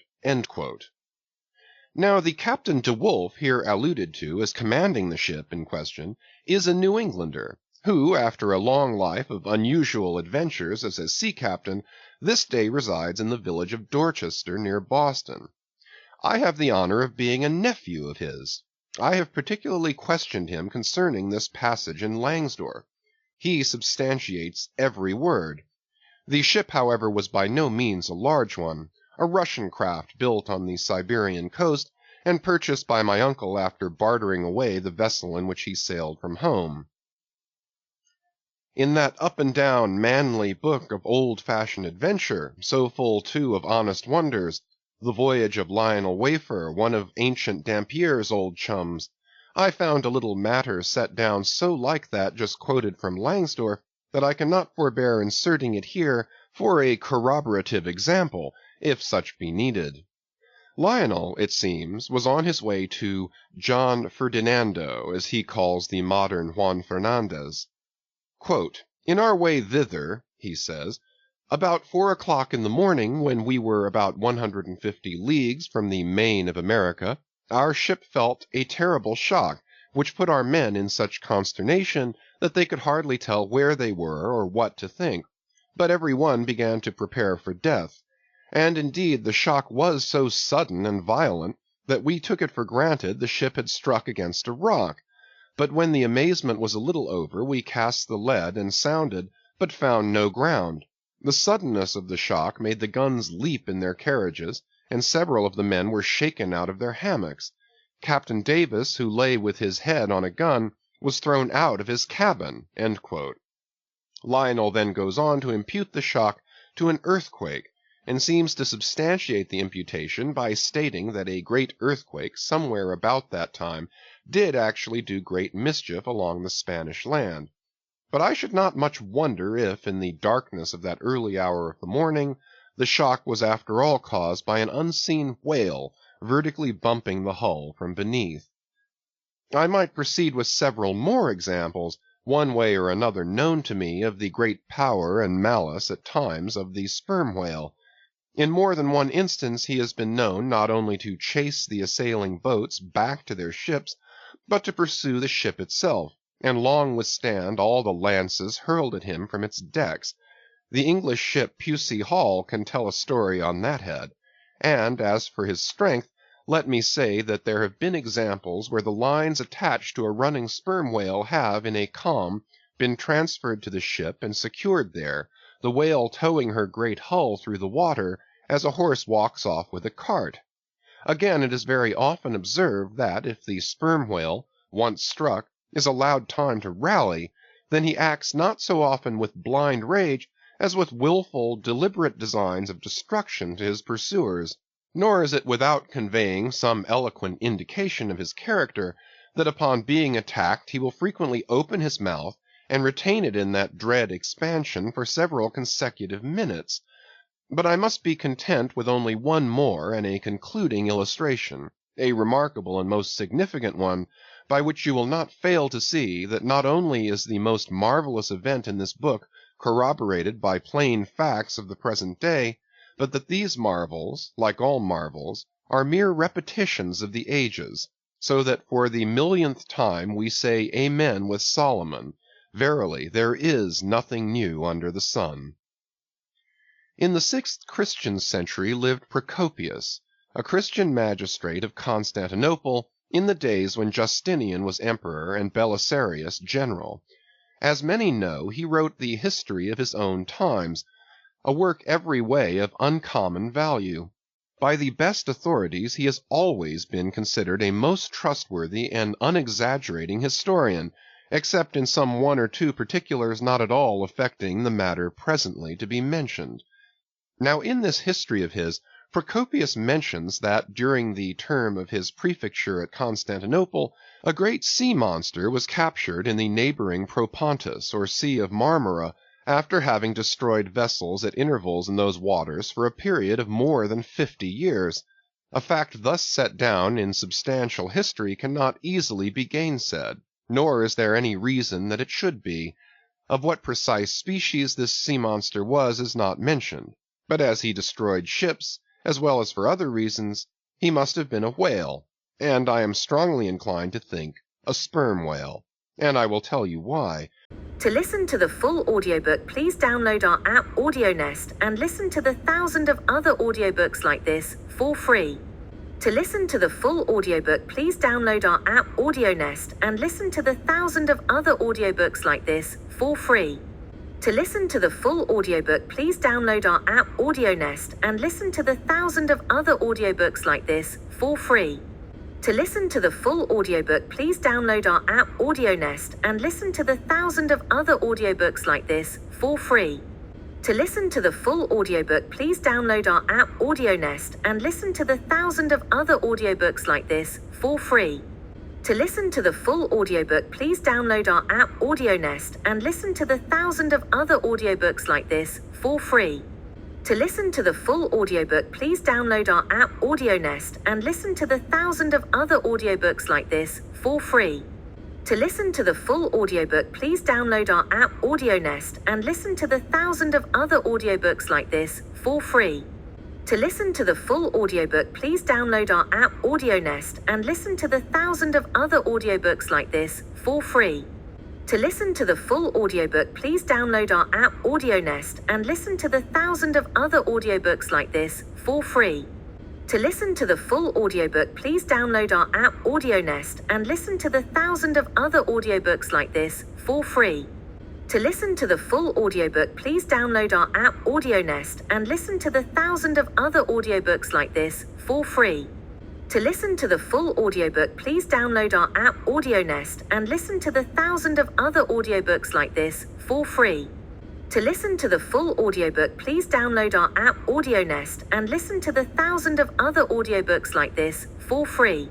To listen to the full audiobook, please download our app AudioNest and listen to the thousands of other audiobooks like this for free. To listen to the full audiobook, please download our app AudioNest and listen to the thousands of other audiobooks like this for free. To listen to the full audiobook, please download our app AudioNest and listen to the thousands of other audiobooks like this for free. To listen to the full audiobook, please download our app AudioNest and listen to the thousands of other audiobooks like this for free. To listen to the full audiobook, please download our app AudioNest and listen to the thousands of other audiobooks like this for free. To listen to the full audiobook, please download our app AudioNest and listen to the thousands of other audiobooks like this for free. To listen to the full audiobook, please download our app AudioNest and listen to the thousands of other audiobooks like this for free. To listen to the full audiobook, please download our app AudioNest and listen to the thousands of other audiobooks like this for free. To listen to the full audiobook, please download our app AudioNest and listen to the thousands of other audiobooks like this for free. To listen to the full audiobook, please download our app AudioNest and listen to the thousands of other audiobooks like this for free. To listen to the full audiobook, please download our app AudioNest and listen to the thousands of other audiobooks like this for free. To listen to the full audiobook, please download our app AudioNest and listen to the thousands of other audiobooks like this for free. To listen to the full audiobook, please download our app AudioNest and listen to the thousands of other audiobooks like this for free. To listen to the full audiobook, please download our app AudioNest and listen to the thousands of other audiobooks like this for free. To listen to the full audiobook, please download our app AudioNest and listen to the thousands of other audiobooks like this for free. To listen to the full audiobook, please download our app AudioNest and listen to the thousands of other audiobooks like this for free. To listen to the full audiobook, please download our app AudioNest and listen to the thousands of other audiobooks like this for free. To listen to the full audiobook, please download our app AudioNest and listen to the thousands of other audiobooks like this for free. To listen to the full audiobook, please download our app AudioNest and listen to the thousands of other audiobooks like this for free.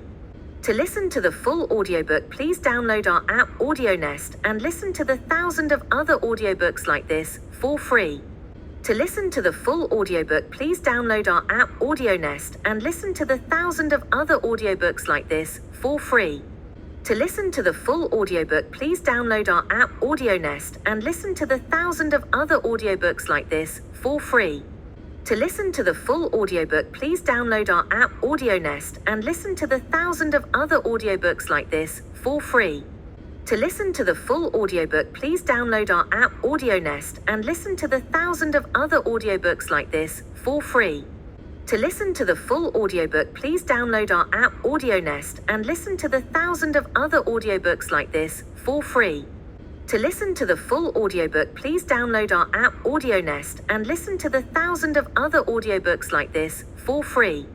To listen to the full audiobook, please download our app AudioNest and listen to the thousands of other audiobooks like this for free. To listen to the full audiobook, please download our app AudioNest and listen to the thousands of other audiobooks like this for free. To listen to the full audiobook, please download our app AudioNest and listen to the thousands of other audiobooks like this for free. To listen to the full audiobook, please download our app AudioNest and listen to the thousands of other audiobooks like this for free. To listen to the full audiobook, please download our app AudioNest and listen to the thousands of other audiobooks like this for free. To listen to the full audiobook, please download our app AudioNest and listen to the thousands of other audiobooks like this for free. To listen to the full audiobook, please download our app AudioNest and listen to the thousands of other audiobooks like this for free. To listen to the full audiobook, please download our app AudioNest and listen to the thousands of other audiobooks like this for free. To listen to the full audiobook, please download our app AudioNest and listen to the thousands of other audiobooks like this for free. To listen to the full audiobook, please download our app AudioNest and listen to the thousands of other audiobooks like this for free. To listen to the full audiobook, please download our app AudioNest and listen to the thousands of other audiobooks like this for free. To listen to the full audiobook, please download our app AudioNest and listen to the thousands of other audiobooks like this for free. To listen to the full audiobook, please download our app AudioNest and listen to the thousands of other audiobooks like this for free. To listen to the full audiobook, please download our app AudioNest and listen to the thousands of other audiobooks like this for free. To listen to the full audiobook, please download our app AudioNest and listen to the thousands of other audiobooks like this for free. To listen to the full audiobook, please download our app AudioNest and listen to the thousands of other audiobooks like this for free. To listen to the full audiobook, please download our app AudioNest and listen to the thousands of other audiobooks like this for free. To listen to the full audiobook, please download our app AudioNest and listen to the thousands of other audiobooks like this for free. To listen to the full audiobook, please download our app AudioNest and listen to the thousands of other audiobooks like this for free. To listen to the full audiobook, please download our app AudioNest and listen to the thousands of other audiobooks like this for free. To listen to the full audiobook, please download our app AudioNest and listen to the thousands of other audiobooks like this for free. To listen to the full audiobook, please download our app AudioNest and listen to the thousands of other audiobooks like this for free. To listen to the full audiobook, please download our app AudioNest and listen to the thousands of other audiobooks like this for free. To listen to the full audiobook, please download our app AudioNest and listen to the thousands of other audiobooks like this for free. To listen to the full audiobook, please download our app AudioNest and listen to the thousands of other audiobooks like this for free. To listen to the full audiobook, please download our app AudioNest and listen to the thousands of other audiobooks like this for free. To listen to the full audiobook, please download our app AudioNest and listen to the thousands of other audiobooks like this for free. To listen to the full audiobook, please download our app AudioNest and listen to the thousands of other audiobooks like this for free. To listen to the full audiobook, please download our app AudioNest and listen to the thousands of other audiobooks like this for free. To listen to the full audiobook, please download our app AudioNest and listen to the thousands of other audiobooks like this for free. To listen to the full audiobook, please download our app AudioNest and listen to the thousands of other audiobooks like this for free. To listen to the full audiobook, please download our app AudioNest and listen to the thousands of other audiobooks like this for free. To listen to the full audiobook, please download our app AudioNest and listen to the thousands of other audiobooks like this for free. To listen to the full audiobook, please download our app AudioNest and listen to the thousands of other audiobooks like this for free. To listen to the full audiobook, please download our app AudioNest and listen to the thousands of other audiobooks like this for free. To listen to the full audiobook, please download our app AudioNest and listen to the thousands of other audiobooks like this for free. To listen to the full audiobook, please download our app AudioNest and listen to the thousands of other audiobooks like this for free. To listen to the full audiobook, please download our app AudioNest and listen to the thousands of other audiobooks like this for free. To listen to the full audiobook, please download our app AudioNest and listen to the thousands of other audiobooks like this for free. To listen to the full audiobook, please download our app AudioNest and listen to the thousands of other audiobooks like this for free. To listen to the full audiobook, please download our app AudioNest and listen to the thousands of other audiobooks like this for free. To listen to the full audiobook, please download our app AudioNest and listen to the thousands of other audiobooks like this for free. To listen to the full audiobook, please download our app AudioNest and listen to the thousands of other audiobooks like this for free. To listen to the full audiobook, please download our app AudioNest and listen to the thousands of other audiobooks like this for free. To listen to the full audiobook, please download our app AudioNest and listen to the thousands of other audiobooks like this for free. To listen to the full audiobook, please download our app AudioNest and listen to the thousands of other audiobooks like this for free. To listen to the full audiobook, please download our app AudioNest and listen to the thousands of other audiobooks like this for free. To listen to the full audiobook, please download our app AudioNest and listen to the thousands of other audiobooks like this for free. To listen to the full audiobook, please download our app AudioNest and listen to the thousands of other audiobooks like this for free. To listen to the full audiobook, please download our app AudioNest and listen to the thousands of other audiobooks like this for free. To listen to the full audiobook, please download our app AudioNest and listen to the thousands of other audiobooks like this for free. To listen to the full audiobook, please download our app AudioNest and listen to the thousands of other audiobooks like this for free. To listen to the full audiobook, please download our app AudioNest and listen to the thousands of other audiobooks like this for free. To listen to the full audiobook, please download our app AudioNest and listen to the thousands of other audiobooks like this for free. To listen to the full audiobook, please download our app AudioNest and listen to the thousands of other audiobooks like this for free. To listen to the full audiobook, please download our app AudioNest and listen to the thousands of other audiobooks like this for free. To listen to the full audiobook, please download our app AudioNest and listen to the thousands of other audiobooks like this for free. To listen to the full audiobook, please download our app AudioNest and listen to the thousands of other audiobooks like this for free. To listen to the full audiobook, please download our app AudioNest and listen to the thousands of other audiobooks like this for free. To listen to the full audiobook, please download our app AudioNest and listen to the thousands of other audiobooks like this for free. To listen to the full audiobook, please download our app AudioNest and listen to the thousands of other audiobooks like this for free. To listen to the full audiobook, please download our app AudioNest and listen to the thousands of other audiobooks like this for free. To listen to the full audiobook, please download our app AudioNest and listen to the thousands of other audiobooks like this for free. To listen to the full audiobook, please download our app AudioNest and listen to the thousands of other audiobooks like this for free. To listen to the full audiobook, please download our app AudioNest and listen to the thousands of other audiobooks like this for free. To listen to the full audiobook, please download our app AudioNest and listen to the thousands of other audiobooks like this for free. To listen to the full audiobook, please download our app AudioNest and listen to the thousands of other audiobooks like this for free. To listen to the full audiobook, please download our app AudioNest and listen to the thousands of other audiobooks like this for free. To listen to the full audiobook, please download our app AudioNest and listen to the thousands of other audiobooks like this for free.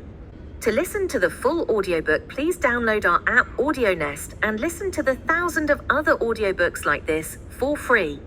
To listen to the full audiobook, please download our app AudioNest and listen to the thousands of other audiobooks like this for free. To listen to the full audiobook, please download our app AudioNest and listen to the thousands of other audiobooks like this for free. To listen to the full audiobook, please download our app AudioNest and listen to the thousands of other audiobooks like this for free. To listen to the full audiobook, please download our app AudioNest and listen to the thousands of other audiobooks like this for free.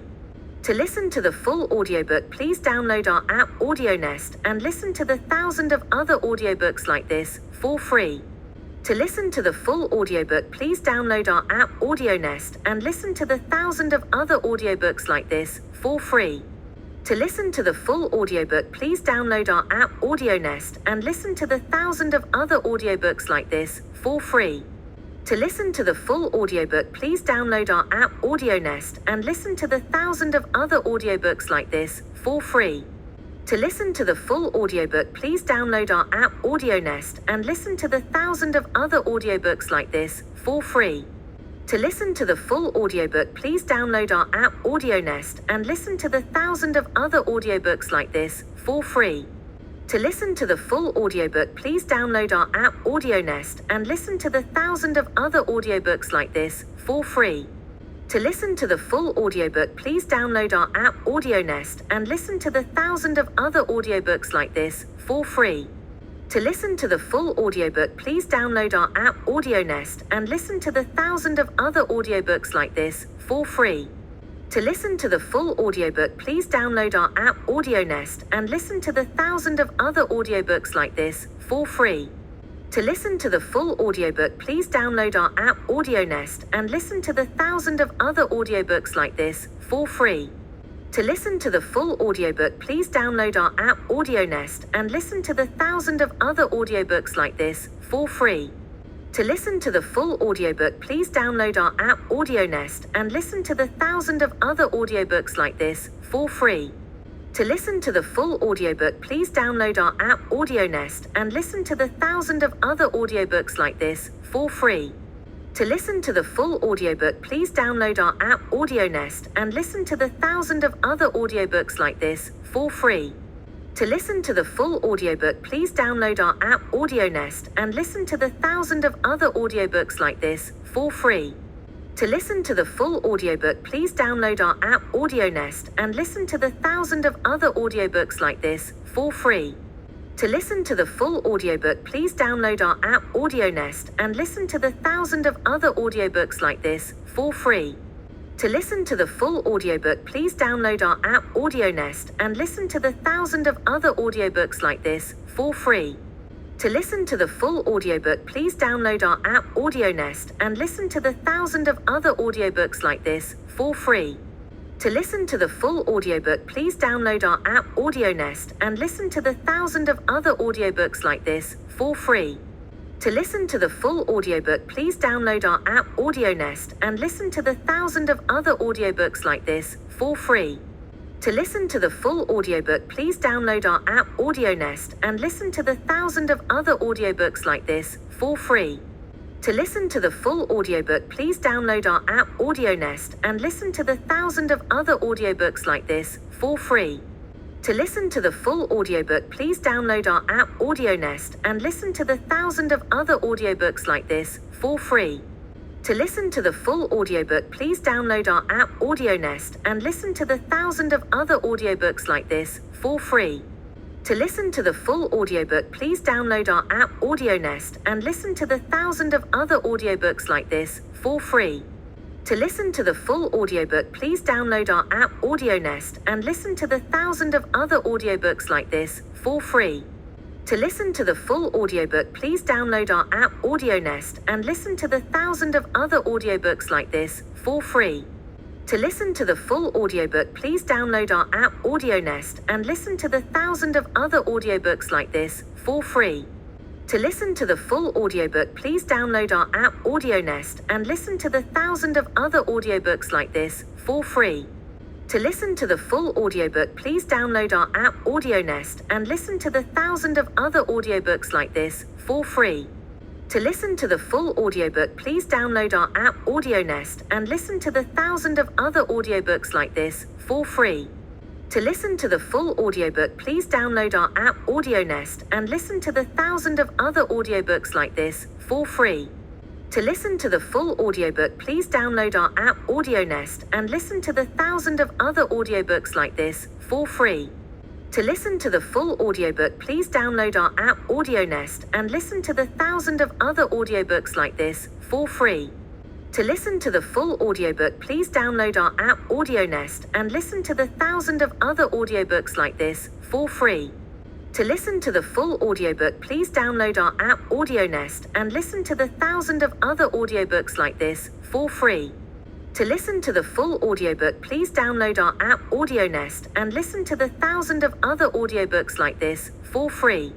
To listen to the full audiobook, please download our app AudioNest and listen to the thousands of other audiobooks like this for free. To listen to the full audiobook, please download our app AudioNest and listen to the thousands of other audiobooks like this for free.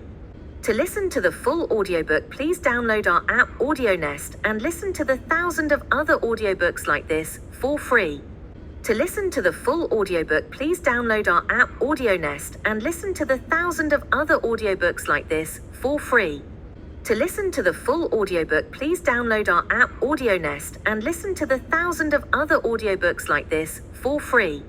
To listen to the full audiobook, please download our app AudioNest and listen to the thousands of other audiobooks like this for free. To listen to the full audiobook, please download our app AudioNest and listen to the thousands of other audiobooks like this for free. To listen to the full audiobook, please download our app AudioNest and listen to the thousands of other audiobooks like this for free. To listen to the full audiobook, please download our app AudioNest and listen to the thousands of other audiobooks like this for free. To listen to the full audiobook, please download our app AudioNest and listen to the thousands of other audiobooks like this for free. To listen to the full audiobook, please download our app AudioNest and listen to the thousands of other audiobooks like this for free.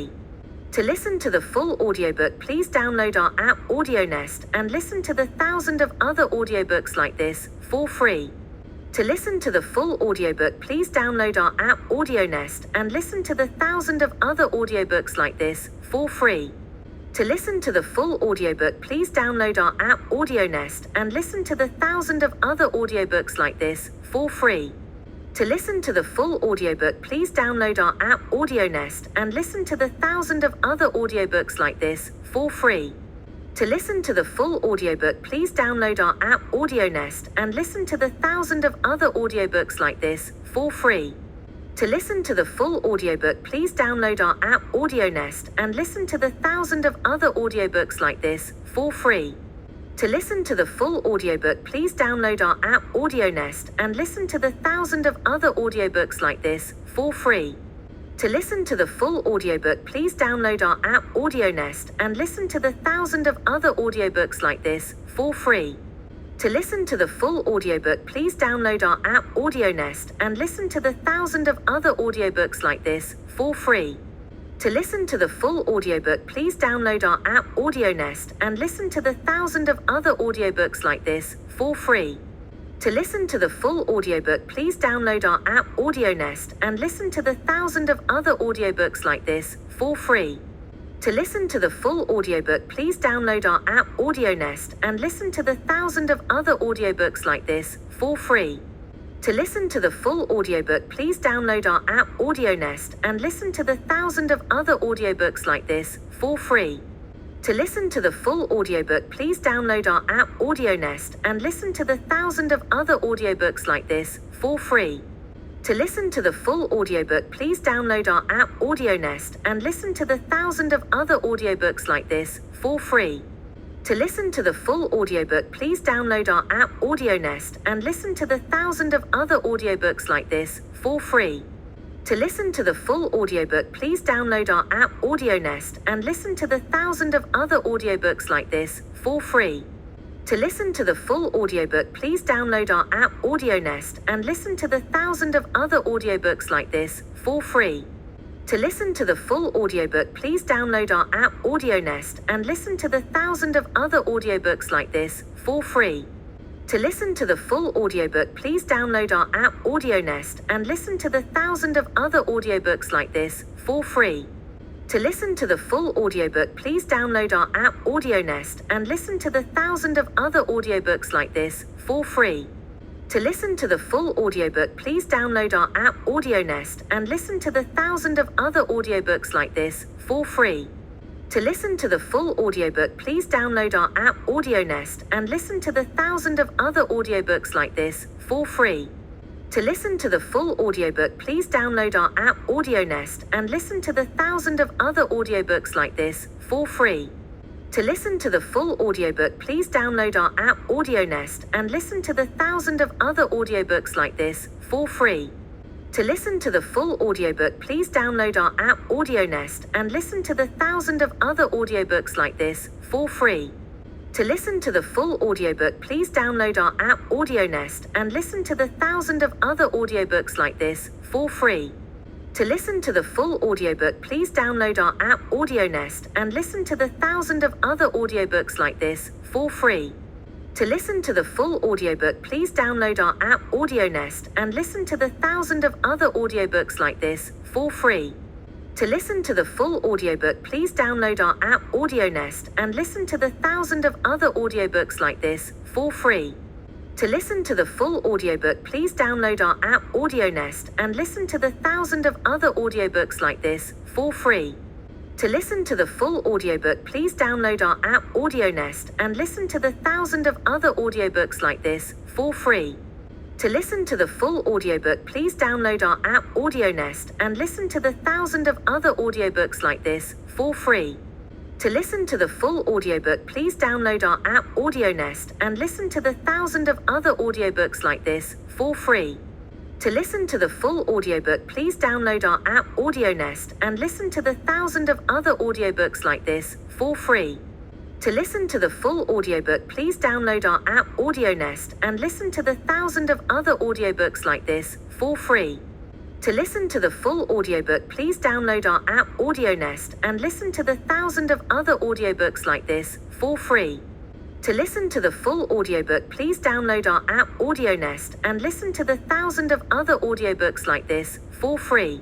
To listen to the full audiobook, please download our app AudioNest and listen to the thousands of other audiobooks like this for free. To listen to the full audiobook, please download our app AudioNest and listen to the thousands of other audiobooks like this for free. To listen to the full audiobook, please download our app AudioNest and listen to the thousands of other audiobooks like this for free. To listen to the full audiobook, please download our app AudioNest and listen to the thousands of other audiobooks like this for free. To listen to the full audiobook, please download our app AudioNest and listen to the thousands of other audiobooks like this for free. To listen to the full audiobook, please download our app AudioNest and listen to the thousands of other audiobooks like this for free. To listen to the full audiobook, please download our app AudioNest and listen to the thousands of other audiobooks like this for free. To listen to the full audiobook, please download our app AudioNest and listen to the thousands of other audiobooks like this for free. To listen to the full audiobook, please download our app AudioNest and listen to the thousands of other audiobooks like this for free. To listen to the full audiobook, please download our app AudioNest and listen to the thousands of other audiobooks like this for free. To listen to the full audiobook, please download our app AudioNest and listen to the thousands of other audiobooks like this for free. To listen to the full audiobook, please download our app AudioNest and listen to the thousands of other audiobooks like this for free. To listen to the full audiobook, please download our app AudioNest and listen to the thousands of other audiobooks like this for free. To listen to the full audiobook, please download our app AudioNest and listen to the thousands of other audiobooks like this for free. To listen to the full audiobook, please download our app AudioNest and listen to the thousands of other audiobooks like this for free. To listen to the full audiobook, please download our app AudioNest and listen to the thousands of other audiobooks like this for free. To listen to the full audiobook, please download our app AudioNest and listen to the thousands of other audiobooks like this for free. To listen to the full audiobook, please download our app AudioNest and listen to the thousands of other audiobooks like this for free. To listen to the full audiobook, please download our app AudioNest and listen to the thousands of other audiobooks like this for free. To listen to the full audiobook, please download our app AudioNest and listen to the thousands of other audiobooks like this for free. To listen to the full audiobook, please download our app AudioNest and listen to the thousands of other audiobooks like this for free. To listen to the full audiobook, please download our app AudioNest and listen to the thousands of other audiobooks like this for free. To listen to the full audiobook, please download our app AudioNest and listen to the thousands of other audiobooks like this for free. To listen to the full audiobook, please download our app AudioNest and listen to the thousands of other audiobooks like this for free. To listen to the full audiobook, please download our app AudioNest and listen to the thousands of other audiobooks like this for free. To listen to the full audiobook, please download our app AudioNest and listen to the thousands of other audiobooks like this for free. To listen to the full audiobook, please download our app AudioNest and listen to the thousands of other audiobooks like this for free. To listen to the full audiobook, please download our app AudioNest and listen to the thousands of other audiobooks like this for free. To listen to the full audiobook, please download our app AudioNest and listen to the thousands of other audiobooks like this for free. To listen to the full audiobook, please download our app AudioNest and listen to the thousands of other audiobooks like this for free. To listen to the full audiobook, please download our app AudioNest and listen to the thousands of other audiobooks like this for free. To listen to the full audiobook, please download our app AudioNest and listen to the thousands of other audiobooks like this for free. To listen to the full audiobook, please download our app AudioNest and listen to the thousands of other audiobooks like this for free. To listen to the full audiobook, please download our app AudioNest and listen to the thousands of other audiobooks like this for free. To listen to the full audiobook, please download our app AudioNest and listen to the thousands of other audiobooks like this for free. To listen to the full audiobook, please download our app AudioNest and listen to the thousands of other audiobooks like this for free. To listen to the full audiobook, please download our app AudioNest and listen to the thousands of other audiobooks like this for free. To listen to the full audiobook, please download our app AudioNest and listen to the thousands of other audiobooks like this for free. To listen to the full audiobook, please download our app AudioNest and listen to the thousands of other audiobooks like this for free. To listen to the full audiobook, please download our app AudioNest and listen to the thousands of other audiobooks like this for free. To listen to the full audiobook, please download our app AudioNest and listen to the thousands of other audiobooks like this for free. To listen to the full audiobook, please download our app AudioNest and listen to the thousands of other audiobooks like this for free. To listen to the full audiobook, please download our app AudioNest and listen to the thousands of other audiobooks like this for free. To listen to the full audiobook, please download our app AudioNest and listen to the thousands of other audiobooks like this for free. To listen to the full audiobook, please download our app AudioNest and listen to the thousands of other audiobooks like this for free. To listen to the full audiobook, please download our app AudioNest and listen to the thousands of other audiobooks like this for free. To listen to the full audiobook, please download our app AudioNest and listen to the thousands of other audiobooks like this for free. To listen to the full audiobook, please download our app AudioNest and listen to the thousands of other audiobooks like this for free. To listen to the full audiobook, please download our app AudioNest and listen to the thousands of other audiobooks like this for free. To listen to the full audiobook, please download our app AudioNest and listen to the thousands of other audiobooks like this for free. To listen to the full audiobook, please download our app AudioNest and listen to the thousands of other audiobooks like this for free. To listen to the full audiobook, please download our app AudioNest and listen to the thousands of other audiobooks like this for free. To listen to the full audiobook, please download our app AudioNest and listen to the thousands of other audiobooks like this for free. To listen to the full audiobook, please download our app AudioNest and listen to the thousands of other audiobooks like this for free. To listen to the full audiobook, please download our app AudioNest and listen to the thousands of other audiobooks like this for free. To listen to the full audiobook, please download our app AudioNest and listen to the thousands of other audiobooks like this for free. To listen to the full audiobook, please download our app AudioNest and listen to the thousands of other audiobooks like this for free. To listen to the full audiobook, please download our app AudioNest and listen to the thousands of other audiobooks like this for free. To listen to the full audiobook, please download our app AudioNest and listen to the thousands of other audiobooks like this for free. To listen to the full audiobook, please download our app AudioNest and listen to the thousands of other audiobooks like this for free. To listen to the full audiobook, please download our app AudioNest and listen to the thousands of other audiobooks like this for free. To listen to the full audiobook, please download our app AudioNest and listen to the thousands of other audiobooks like this for free. To listen to the full audiobook, please download our app AudioNest and listen to the thousands of other audiobooks like this for free. To listen to the full audiobook, please download our app AudioNest and listen to the thousands of other audiobooks like this for free. To listen to the full audiobook, please download our app AudioNest and listen to the thousands of other audiobooks like this for free.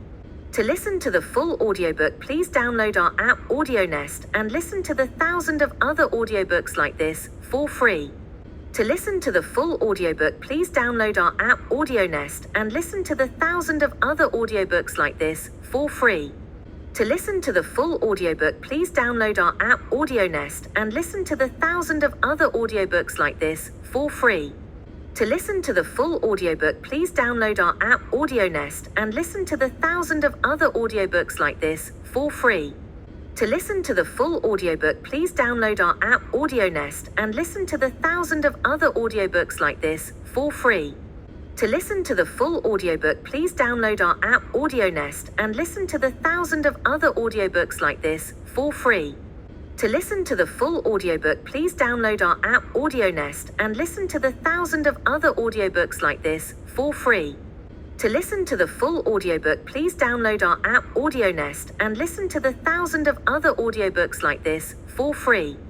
To listen to the full audiobook, please download our app AudioNest and listen to the thousands of other audiobooks like this for free.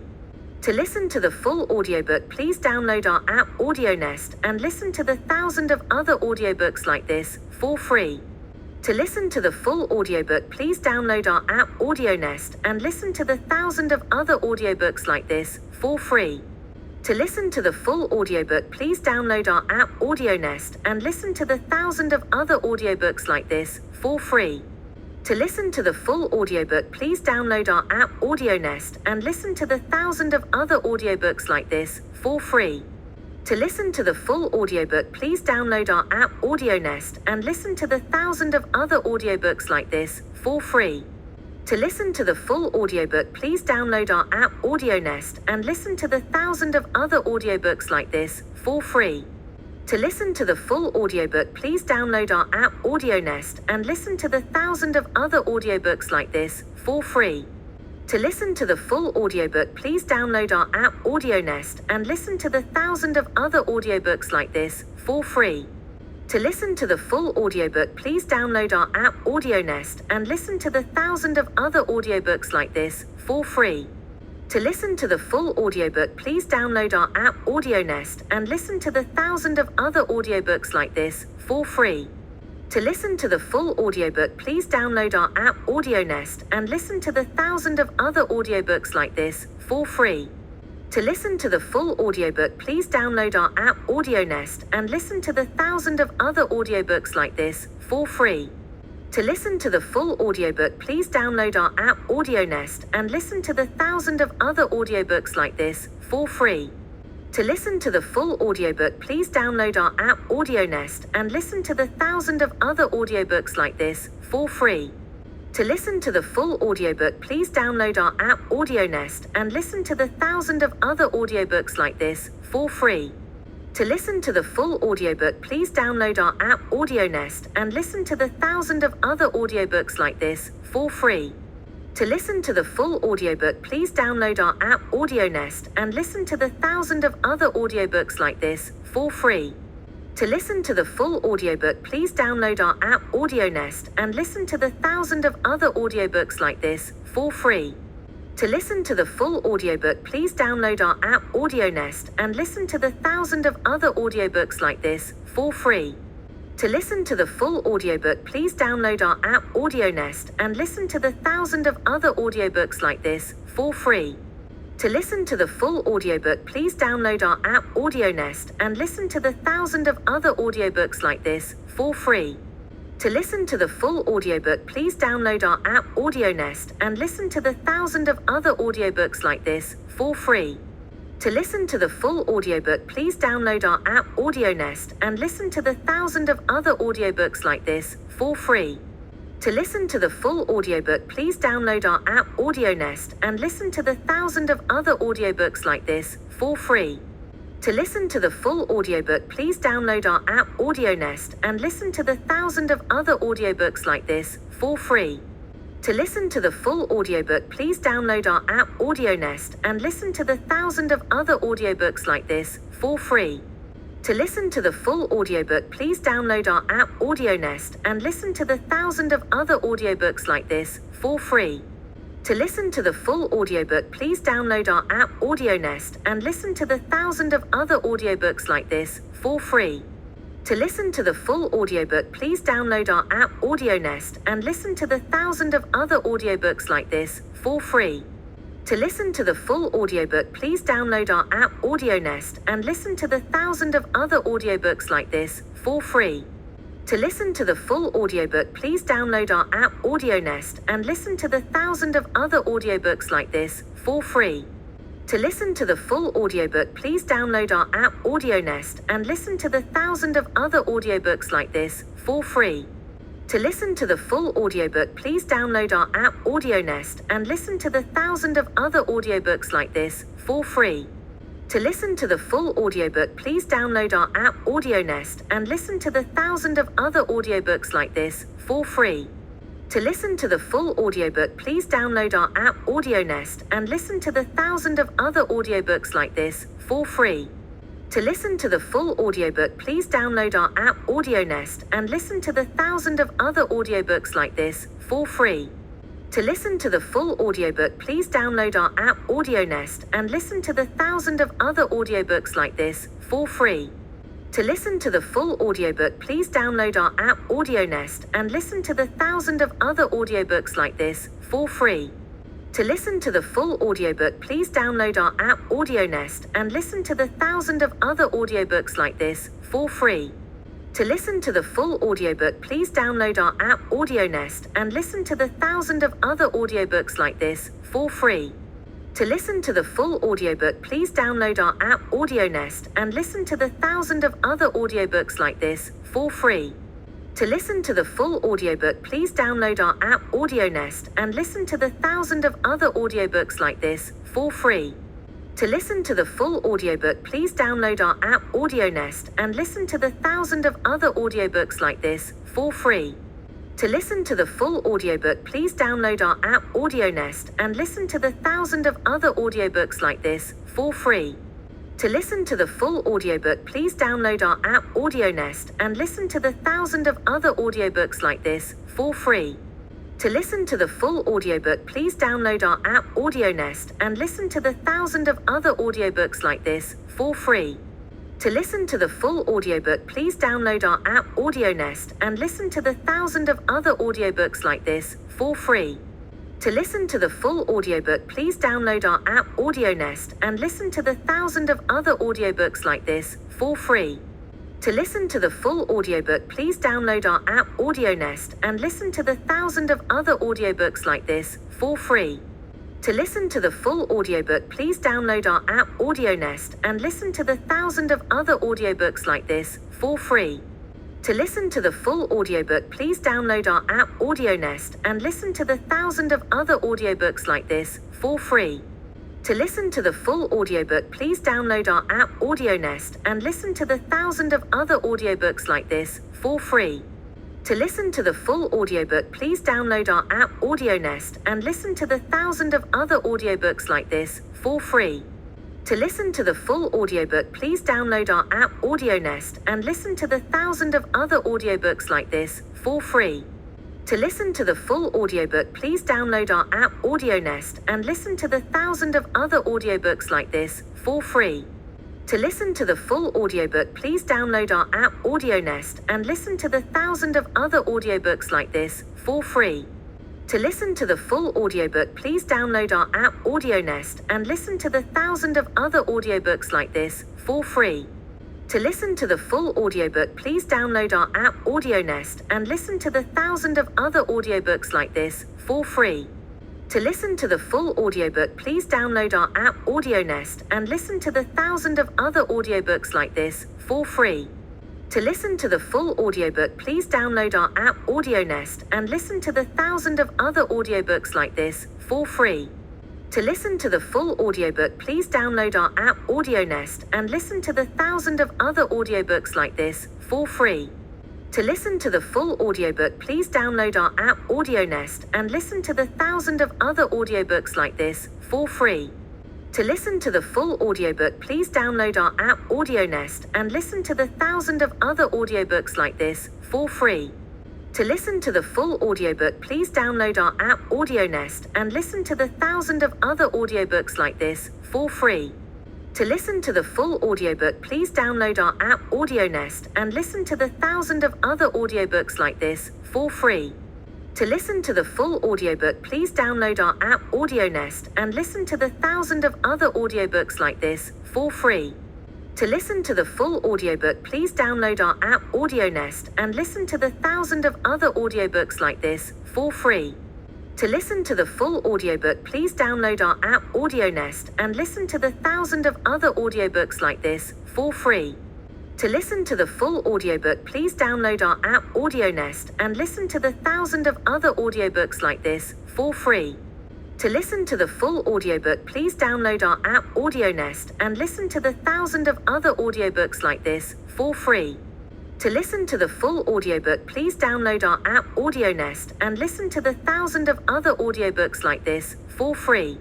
To listen to the full audiobook, please download our app AudioNest and listen to the thousands of other audiobooks like this for free.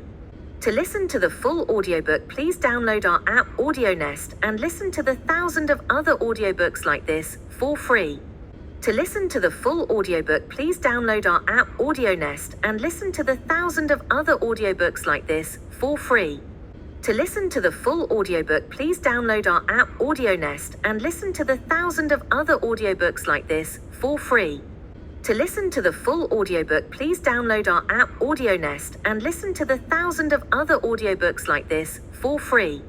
To listen to the full audiobook, please download our app AudioNest and listen to the thousands of other audiobooks like this for free. To listen to the full audiobook, please download our app AudioNest and listen to the thousands of other audiobooks like this for free. To listen to the full audiobook, please download our app AudioNest and listen to the thousands of other audiobooks like this for free. To listen to the full audiobook, please download our app AudioNest and listen to the thousands of other audiobooks like this for free. To listen to the full audiobook, please download our app AudioNest and listen to the thousands of other audiobooks like this for free. To listen to the full audiobook, please download our app AudioNest and listen to the thousands of other audiobooks like this for free. To listen to the full audiobook, please download our app AudioNest and listen to the thousands of other audiobooks like this for free. To listen to the full audiobook, please download our app AudioNest and listen to the thousands of other audiobooks like this for free.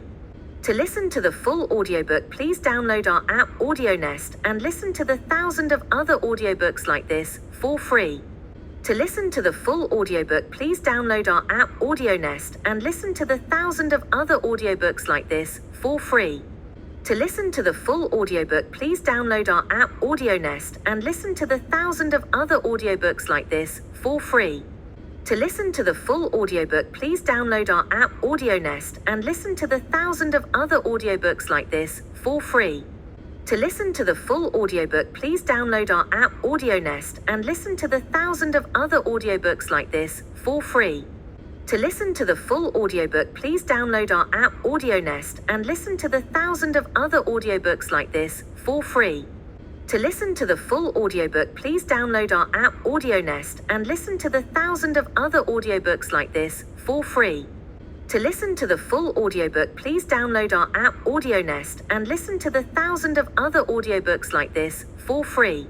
To listen to the full audiobook, please download our app AudioNest and listen to the thousands of other audiobooks like this for free. To listen to the full audiobook, please download our app AudioNest and listen to the thousands of other audiobooks like this for free. To listen to the full audiobook, please download our app AudioNest and listen to the thousands of other audiobooks like this for free. To listen to the full audiobook, please download our app AudioNest and listen to the thousands of other audiobooks like this for free. To listen to the full audiobook, please download our app AudioNest and listen to the thousands of other audiobooks like this for free. To listen to the full audiobook, please download our app AudioNest and listen to the thousands of other audiobooks like this for free. To listen to the full audiobook, please download our app AudioNest and listen to the thousands of other audiobooks like this for free. To listen to the full audiobook, please download our app AudioNest and listen to the thousands of other audiobooks like this for free. To listen to the full audiobook, please download our app AudioNest and listen to the thousands of other audiobooks like this for free. To listen to the full audiobook, please download our app AudioNest and listen to the thousands of other audiobooks like this for free. To listen to the full audiobook, please download our app AudioNest and listen to the thousands of other audiobooks like this for free. To listen to the full audiobook, please download our app AudioNest and listen to the thousands of other audiobooks like this for free. To listen to the full audiobook, please download our app AudioNest and listen to the thousands of other audiobooks like this for free. To listen to the full audiobook, please download our app AudioNest and listen to the thousands of other audiobooks like this for free. To listen to the full audiobook, please download our app AudioNest and listen to the thousands of other audiobooks like this for free. To listen to the full audiobook, please download our app AudioNest and listen to the thousands of other audiobooks like this for free. To listen to the full audiobook, please download our app AudioNest and listen to the thousands of other audiobooks like this for free. To listen to the full audiobook, please download our app AudioNest and listen to the thousands of other audiobooks like this for free. To listen to the full audiobook, please download our app AudioNest and listen to the thousands of other audiobooks like this for free. To listen to the full audiobook, please download our app AudioNest and listen to the thousands of other audiobooks like this for free. To listen to the full audiobook, please download our app AudioNest and listen to the thousands of other audiobooks like this for free. To listen to the full audiobook, please download our app AudioNest and listen to the thousands of other audiobooks like this for free. To listen to the full audiobook, please download our app AudioNest and listen to the thousands of other audiobooks like this for free. To listen to the full audiobook, please download our app AudioNest and listen to the thousands of other audiobooks like this for free. To listen to the full audiobook, please download our app AudioNest and listen to the thousands of other audiobooks like this for free. To listen to the full audiobook, please download our app AudioNest and listen to the thousands of other audiobooks like this for free. To listen to the full audiobook, please download our app AudioNest and listen to the thousands of other audiobooks like this for free. To listen to the full audiobook, please download our app AudioNest and listen to the thousands of other audiobooks like this for free. To listen to the full audiobook, please download our app AudioNest and listen to the thousands of other audiobooks like this for free. To listen to the full audiobook, please download our app AudioNest and listen to the thousands of other audiobooks like this for free. To listen to the full audiobook, please download our app AudioNest and listen to the thousands of other audiobooks like this for free. To listen to the full audiobook, please download our app AudioNest and listen to the thousands of other audiobooks like this for free. To listen to the full audiobook, please download our app AudioNest and listen to the thousands of other audiobooks like this for free. To listen to the full audiobook, please download our app AudioNest and listen to the thousands of other audiobooks like this for free. To listen to the full audiobook, please download our app AudioNest and listen to the thousands of other audiobooks like this for free. To listen to the full audiobook, please download our app AudioNest and listen to the thousands of other audiobooks like this for free. To listen to the full audiobook, please download our app AudioNest and listen to the thousands of other audiobooks like this for free. To listen to the full audiobook, please download our app AudioNest and listen to the thousands of other audiobooks like this for free. To listen to the full audiobook, please download our app AudioNest and listen to the thousands of other audiobooks like this for free. To listen to the full audiobook, please download our app AudioNest and listen to the thousands of other audiobooks like this for free. To listen to the full audiobook, please download our app AudioNest and listen to the thousands of other audiobooks like this for free. To listen to the full audiobook, please download our app AudioNest and listen to the thousands of other audiobooks like this for free. To listen to the full audiobook, please download our app AudioNest and listen to the thousands of other audiobooks like this for free. To listen to the full audiobook, please download our app AudioNest and listen to the thousands of other audiobooks like this for free.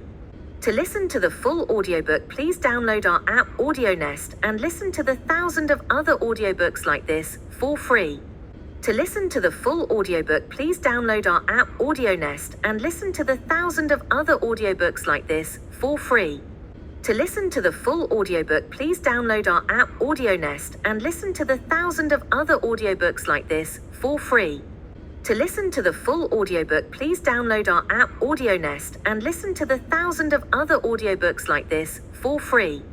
To listen to the full audiobook, please download our app AudioNest and listen to the thousands of other audiobooks like this for free. To listen to the full audiobook, please download our app AudioNest and listen to the thousands of other audiobooks like this for free. To listen to the full audiobook, please download our app AudioNest and listen to the thousands of other audiobooks like this for free. To listen to the full audiobook, please download our app AudioNest and listen to the thousands of other audiobooks like this for free. To listen to the full audiobook, please download our app AudioNest and listen to the thousands of other audiobooks like this for free. To listen to the full audiobook, please download our app AudioNest and listen to the thousands of other audiobooks like this for free.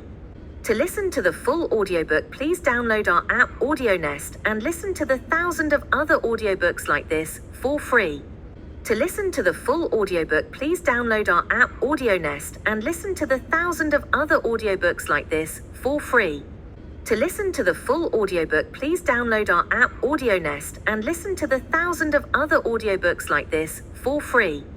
To listen to the full audiobook, please download our app AudioNest and listen to the thousands of other audiobooks like this for free. To listen to the full audiobook, please download our app AudioNest and listen to the thousands of other audiobooks like this for free. To listen to the full audiobook, please download our app AudioNest and listen to the thousands of other audiobooks like this for free. To listen to the full audiobook, please download our app AudioNest and listen to the thousands of other audiobooks like this for free. To listen to the full audiobook, please download our app AudioNest and listen to the thousands of other audiobooks like this for free. To listen to the full audiobook, please download our app AudioNest and listen to the thousands of other audiobooks like this for free. To listen to the full audiobook, please download our app AudioNest and listen to the thousands of other audiobooks like this for free. To listen to the full audiobook, please download our app AudioNest and listen to the thousands of other audiobooks like this for free. To listen to the full audiobook, please download our app AudioNest and listen to the thousands of other audiobooks like this for free. To listen to the full audiobook, please download our app AudioNest and listen to the thousands of other audiobooks like this for free. To listen to the full audiobook, please download our app AudioNest and listen to the thousands of other audiobooks like this for free. To listen to the full audiobook, please download our app AudioNest and listen to the thousands of other audiobooks like this for free. To listen to the full audiobook, please download our app AudioNest and listen to the thousands of other audiobooks like this for free. To listen to the full audiobook, please download our app AudioNest and listen to the thousands of other audiobooks like this for free. To listen to the full audiobook, please download our app AudioNest and listen to the thousands of other audiobooks like this for free. To listen to the full audiobook, please download our app AudioNest and listen to the thousands of other audiobooks like this for free. To listen to the full audiobook, please download our app AudioNest and listen to the thousands of other audiobooks like this for free. To listen to the full audiobook, please download our app AudioNest and listen to the thousands of other audiobooks like this for free. To listen to the full audiobook, please download our app AudioNest and listen to the thousands of other audiobooks like this for free. To listen to the full audiobook, please download our app AudioNest and listen to the thousands of other audiobooks like this for free. To listen to the full audiobook, please download our app AudioNest and listen to the thousands of other audiobooks like this for free. To listen to the full audiobook, please download our app AudioNest and listen to the thousands of other audiobooks like this for free. To listen to the full audiobook, please download our app AudioNest and listen to the thousands of other audiobooks like this for free. To listen to the full audiobook, please download our app AudioNest and listen to the thousands of other audiobooks like this for free. To listen to the full audiobook, please download our app AudioNest and listen to the thousands of other audiobooks like this for free. To listen to the full audiobook, please download our app AudioNest and listen to the thousands of other audiobooks like this for free. To listen to the full audiobook, please download our app AudioNest and listen to the thousands of other audiobooks like this for free. To listen to the full audiobook, please download our app AudioNest and listen to the thousands of other audiobooks like this for free. To listen to the full audiobook, please download our app AudioNest and listen to the thousands of other audiobooks like this for free. To listen to the full audiobook, please download our app AudioNest and listen to the thousands of other audiobooks like this for free. To listen to the full audiobook, please download our app AudioNest and listen to the thousands of other audiobooks like this for free. To listen to the full audiobook, please download our app AudioNest and listen to the thousands of other audiobooks like this for free. To listen to the full audiobook, please download our app AudioNest and listen to the thousands of other audiobooks like this for free. To listen to the full audiobook, please download our app AudioNest and listen to the thousands of other audiobooks like this for free. To listen to the full audiobook, please download our app AudioNest and listen to the thousands of other audiobooks like this for free. To listen to the full audiobook, please download our app AudioNest and listen to the thousands of other audiobooks like this for free.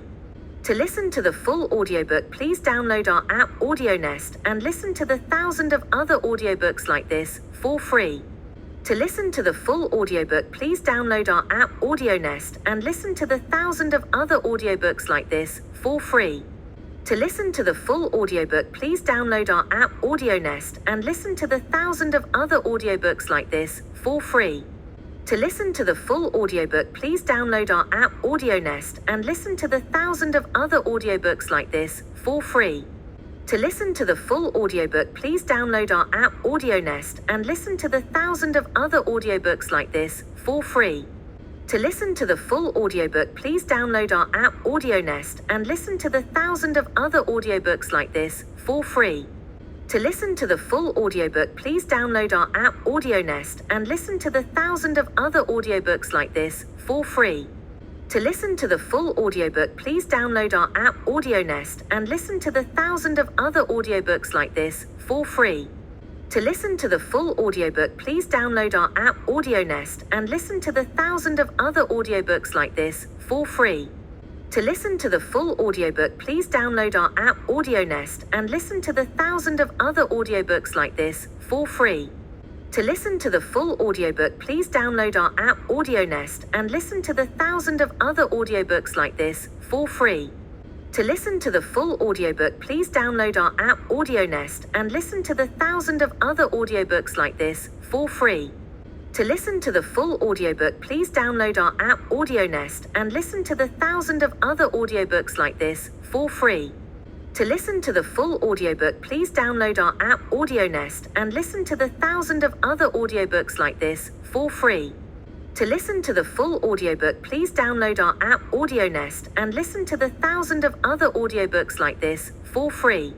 To listen to the full audiobook, please download our app AudioNest and listen to the thousands of other audiobooks like this for free. To listen to the full audiobook, please download our app AudioNest and listen to the thousands of other audiobooks like this for free. To listen to the full audiobook, please download our app AudioNest and listen to the thousands of other audiobooks like this for free. To listen to the full audiobook, please download our app AudioNest and listen to the thousands of other audiobooks like this for free. To listen to the full audiobook, please download our app AudioNest and listen to the thousands of other audiobooks like this for free. To listen to the full audiobook, please download our app AudioNest and listen to the thousands of other audiobooks like this for free. To listen to the full audiobook, please download our app AudioNest and listen to the thousands of other audiobooks like this for free. To listen to the full audiobook, please download our app AudioNest and listen to the thousands of other audiobooks like this for free. To listen to the full audiobook, please download our app AudioNest and listen to the thousands of other audiobooks like this for free. To listen to the full audiobook, please download our app AudioNest and listen to the thousands of other audiobooks like this for free. To listen to the full audiobook, please download our app AudioNest and listen to the thousands of other audiobooks like this for free. To listen to the full audiobook, please download our app AudioNest and listen to the thousands of other audiobooks like this for free. To listen to the full audiobook, please download our app AudioNest and listen to the thousands of other audiobooks like this for free. To listen to the full audiobook, please download our app AudioNest and listen to the thousands of other audiobooks like this for free. To listen to the full audiobook, please download our app AudioNest and listen to the thousands of other audiobooks like this for free. To listen to the full audiobook, please download our app AudioNest and listen to the thousands of other audiobooks like this for free. To listen to the full audiobook, please download our app AudioNest and listen to the thousands of other audiobooks like this for free. To listen to the full audiobook, please download our app AudioNest and listen to the thousands of other audiobooks like this for free. To listen to the full audiobook, please download our app AudioNest and listen to the thousands of other audiobooks like this for free. To listen to the full audiobook, please download our app AudioNest and listen to the thousands of other audiobooks like this for free. To listen to the full audiobook, please download our app AudioNest and listen to the thousands of other audiobooks like this for free. To listen to the full audiobook, please download our app AudioNest and listen to the thousands of other audiobooks like this for free. To listen to the full audiobook, please download our app AudioNest and listen to the thousands of other audiobooks like this for free. To listen to the full audiobook, please download our app AudioNest and listen to the thousands of other audiobooks like this for free. To listen to the full audiobook, please download our app AudioNest and listen to the thousands of other audiobooks like this for free. To listen to the full audiobook, please download our app AudioNest and listen to the thousands of other audiobooks like this for free. To listen to the full audiobook, please download our app AudioNest and listen to the thousands of other audiobooks like this for free. To listen to the full audiobook, please download our app AudioNest and listen to the thousands of other audiobooks like this for free. To listen to the full audiobook, please download our app AudioNest and listen to the thousands of other audiobooks like this for free. To listen to the full audiobook, please download our app AudioNest and listen to the thousands of other audiobooks like this for free. To listen to the full audiobook, please download our app AudioNest and listen to the thousands of other audiobooks like this for free. To listen to the full audiobook, please download our app AudioNest and listen to the thousands of other audiobooks like this for free. To listen to the full audiobook, please download our app AudioNest and listen to the thousands of other audiobooks like this for free. To listen to the full audiobook, please download our app AudioNest and listen to the thousands of other audiobooks like this for free.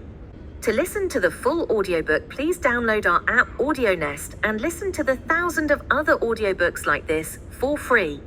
To listen to the full audiobook, please download our app AudioNest and listen to the thousands of other audiobooks like this for free. To listen to the full audiobook, please download our app AudioNest and listen to the thousands of other audiobooks like this for free. To listen to the full audiobook, please download our app AudioNest and listen to the thousands of other audiobooks like this for free. To listen to the full audiobook, please download our app AudioNest and listen to the thousands of other audiobooks like this for free. To listen to the full audiobook, please download our app AudioNest and listen to the thousands of other audiobooks like this for free. To listen to the full audiobook, please download our app AudioNest and listen to the thousands of other audiobooks like this for free. To listen to the full audiobook, please download our app AudioNest and listen to the thousands of other audiobooks like this for free.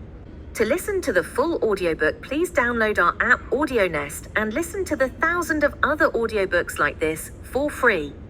To listen to the full audiobook, please download our app AudioNest and listen to the thousands of other audiobooks like this for free.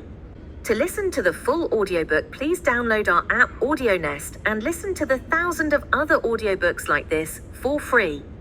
To listen to the full audiobook, please download our app AudioNest and listen to the thousands of other audiobooks like this for free. To listen to the full audiobook, please download our app AudioNest and listen to the thousands of other audiobooks like this for free. To listen to the full audiobook, please download our app AudioNest and listen to the thousands of other audiobooks like this for free. To listen to the full audiobook, please download our app AudioNest and listen to the thousands of other audiobooks like this for free.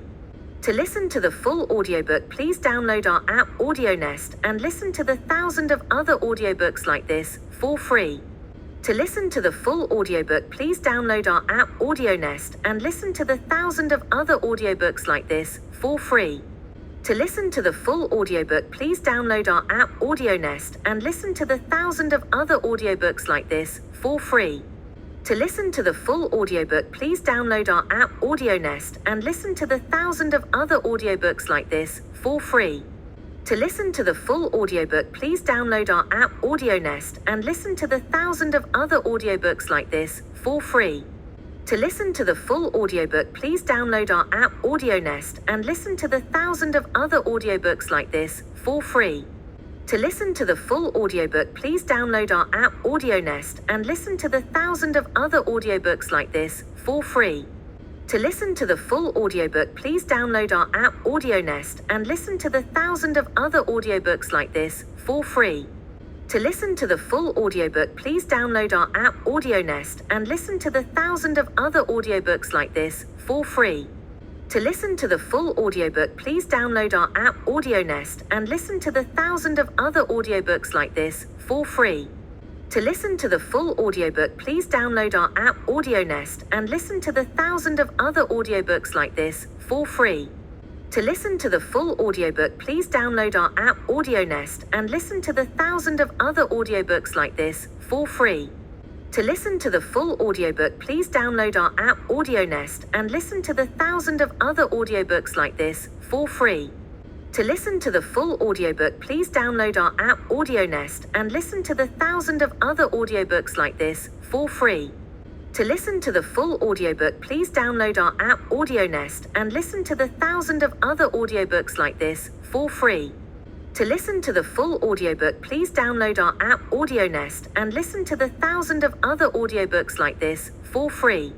To listen to the full audiobook, please download our app AudioNest and listen to the thousands of other audiobooks like this for free. To listen to the full audiobook, please download our app AudioNest and listen to the thousands of other audiobooks like this for free. To listen to the full audiobook, please download our app AudioNest and listen to the thousands of other audiobooks like this for free. To listen to the full audiobook, please download our app AudioNest and listen to the thousands of other audiobooks like this for free. To listen to the full audiobook, please download our app AudioNest and listen to the thousands of other audiobooks like this for free.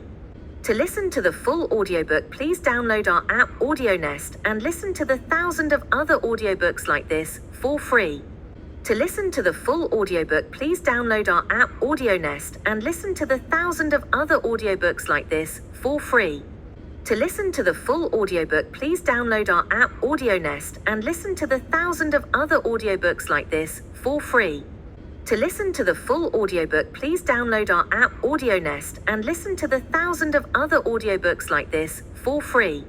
To listen to the full audiobook, please download our app AudioNest and listen to the thousands of other audiobooks like this for free. To listen to the full audiobook, please download our app AudioNest and listen to the thousands of other audiobooks like this for free. To listen to the full audiobook, please download our app AudioNest and listen to the thousands of other audiobooks like this for free. To listen to the full audiobook, please download our app AudioNest and listen to the thousands of other audiobooks like this for free. To listen to the full audiobook, please download our app AudioNest and listen to the thousands of other audiobooks like this for free. To listen to the full audiobook, please download our app AudioNest and listen to the thousands of other audiobooks like this for free. To listen to the full audiobook, please download our app AudioNest and listen to the thousands of other audiobooks like this for free. To listen to the full audiobook, please download our app AudioNest and listen to the thousands of other audiobooks like this for free. To listen to the full audiobook, please download our app AudioNest and listen to the thousands of other audiobooks like this for free. To listen to the full audiobook, please download our app AudioNest and listen to the thousands of other audiobooks like this for free. To listen to the full audiobook, please download our app AudioNest and listen to the thousands of other audiobooks like this for free. To listen to the full audiobook, please download our app AudioNest and listen to the thousands of other audiobooks like this for free. To listen to the full audiobook, please download our app AudioNest and listen to the thousands of other audiobooks like this for free. To listen to the full audiobook, please download our app AudioNest and listen to the thousands of other audiobooks like this for free. To listen to the full audiobook, please download our app AudioNest and listen to the thousands of other audiobooks like this for free. To listen to the full audiobook, please download our app AudioNest and listen to the thousands of other audiobooks like this for free. To listen to the full audiobook, please download our app AudioNest and listen to the thousands of other audiobooks like this for free. To listen to the full audiobook, please download our app AudioNest and listen to the thousands of other audiobooks like this for free. To listen to the full audiobook, please download our app AudioNest and listen to the thousands of other audiobooks like this for free. To listen to the full audiobook, please download our app AudioNest and listen to the thousands of other audiobooks like this for free. To listen to the full audiobook, please download our app AudioNest and listen to the thousands of other audiobooks like this for free. To listen to the full audiobook, please download our app AudioNest and listen to the thousands of other audiobooks like this for free. To listen to the full audiobook, please download our app AudioNest and listen to the thousands of other audiobooks like this for free. To listen to the full audiobook, please download our app AudioNest and listen to the thousands of other audiobooks like this for free. To listen to the full audiobook, please download our app AudioNest and listen to the thousands of other audiobooks like this for free. To listen to the full audiobook, please download our app AudioNest and listen to the thousands of other audiobooks like this for free. To listen to the full audiobook, please download our app AudioNest and listen to the thousands of other audiobooks like this for free. To listen to the full audiobook, please download our app AudioNest and listen to the thousands of other audiobooks like this for free. To listen to the full audiobook, please download our app AudioNest and listen to the thousands of other audiobooks like this for free. To listen to the full audiobook, please download our app AudioNest and listen to the thousands of other audiobooks like this for free. To listen to the full audiobook, please download our app AudioNest and listen to the thousands of other audiobooks like this for free. To listen to the full audiobook, please download our app AudioNest and listen to the thousands of other audiobooks like this for free. To listen to the full audiobook, please download our app AudioNest and listen to the thousands of other audiobooks like this for free. To listen to the full audiobook, please download our app AudioNest and listen to the thousands of other audiobooks like this for free. To listen to the full audiobook, please download our app AudioNest and listen to the thousands of other audiobooks like this for free. To listen to the full audiobook, please download our app AudioNest and listen to the thousands of other audiobooks like this for free. To listen to the full audiobook, please download our app AudioNest and listen to the thousands of other audiobooks like this for free. To listen to the full audiobook, please download our app AudioNest and listen to the thousands of other audiobooks like this for free. To listen to the full audiobook, please download our app AudioNest and listen to the thousands of other audiobooks like this for free. To listen to the full audiobook, please download our app AudioNest and listen to the thousands of other audiobooks like this for free. To listen to the full audiobook, please download our app AudioNest and listen to the thousands of other audiobooks like this for free. To listen to the full audiobook, please download our app AudioNest and listen to the thousands of other audiobooks like this for free. To listen to the full audiobook, please download our app AudioNest and listen to the thousands of other audiobooks like this for free. To listen to the full audiobook, please download our app AudioNest and listen to the thousands of other audiobooks like this for free. To listen to the full audiobook, please download our app AudioNest and listen to the thousands of other audiobooks like this for free. To listen to the full audiobook, please download our app AudioNest and listen to the thousands of other audiobooks like this for free. To listen to the full audiobook, please download our app AudioNest and listen to the thousands of other audiobooks like this for free. To listen to the full audiobook, please download our app AudioNest and listen to the thousands of other audiobooks like this for free. To listen to the full audiobook, please download our app AudioNest and listen to the thousands of other audiobooks like this for free. To listen to the full audiobook, please download our app AudioNest and listen to the thousands of other audiobooks like this for free. To listen to the full audiobook, please download our app AudioNest and listen to the thousands of other audiobooks like this for free. To listen to the full audiobook, please download our app AudioNest and listen to the thousands of other audiobooks like this for free. To listen to the full audiobook, please download our app AudioNest and listen to the thousands of other audiobooks like this for free. To listen to the full audiobook, please download our app AudioNest and listen to the thousands of other audiobooks like this for free. To listen to the full audiobook, please download our app AudioNest and listen to the thousands of other audiobooks like this for free. To listen to the full audiobook, please download our app AudioNest and listen to the thousands of other audiobooks like this for free. To listen to the full audiobook, please download our app AudioNest and listen to the thousands of other audiobooks like this for free. To listen to the full audiobook, please download our app AudioNest and listen to the thousands of other audiobooks like this for free. To listen to the full audiobook, please download our app AudioNest and listen to the thousands of other audiobooks like this for free. To listen to the full audiobook, please download our app AudioNest and listen to the thousands of other audiobooks like this for free. To listen to the full audiobook, please download our app AudioNest and listen to the thousands of other audiobooks like this for free. To listen to the full audiobook, please download our app AudioNest and listen to the thousands of other audiobooks like this for free. To listen to the full audiobook, please download our app AudioNest and listen to the thousands of other audiobooks like this for free. To listen to the full audiobook, please download our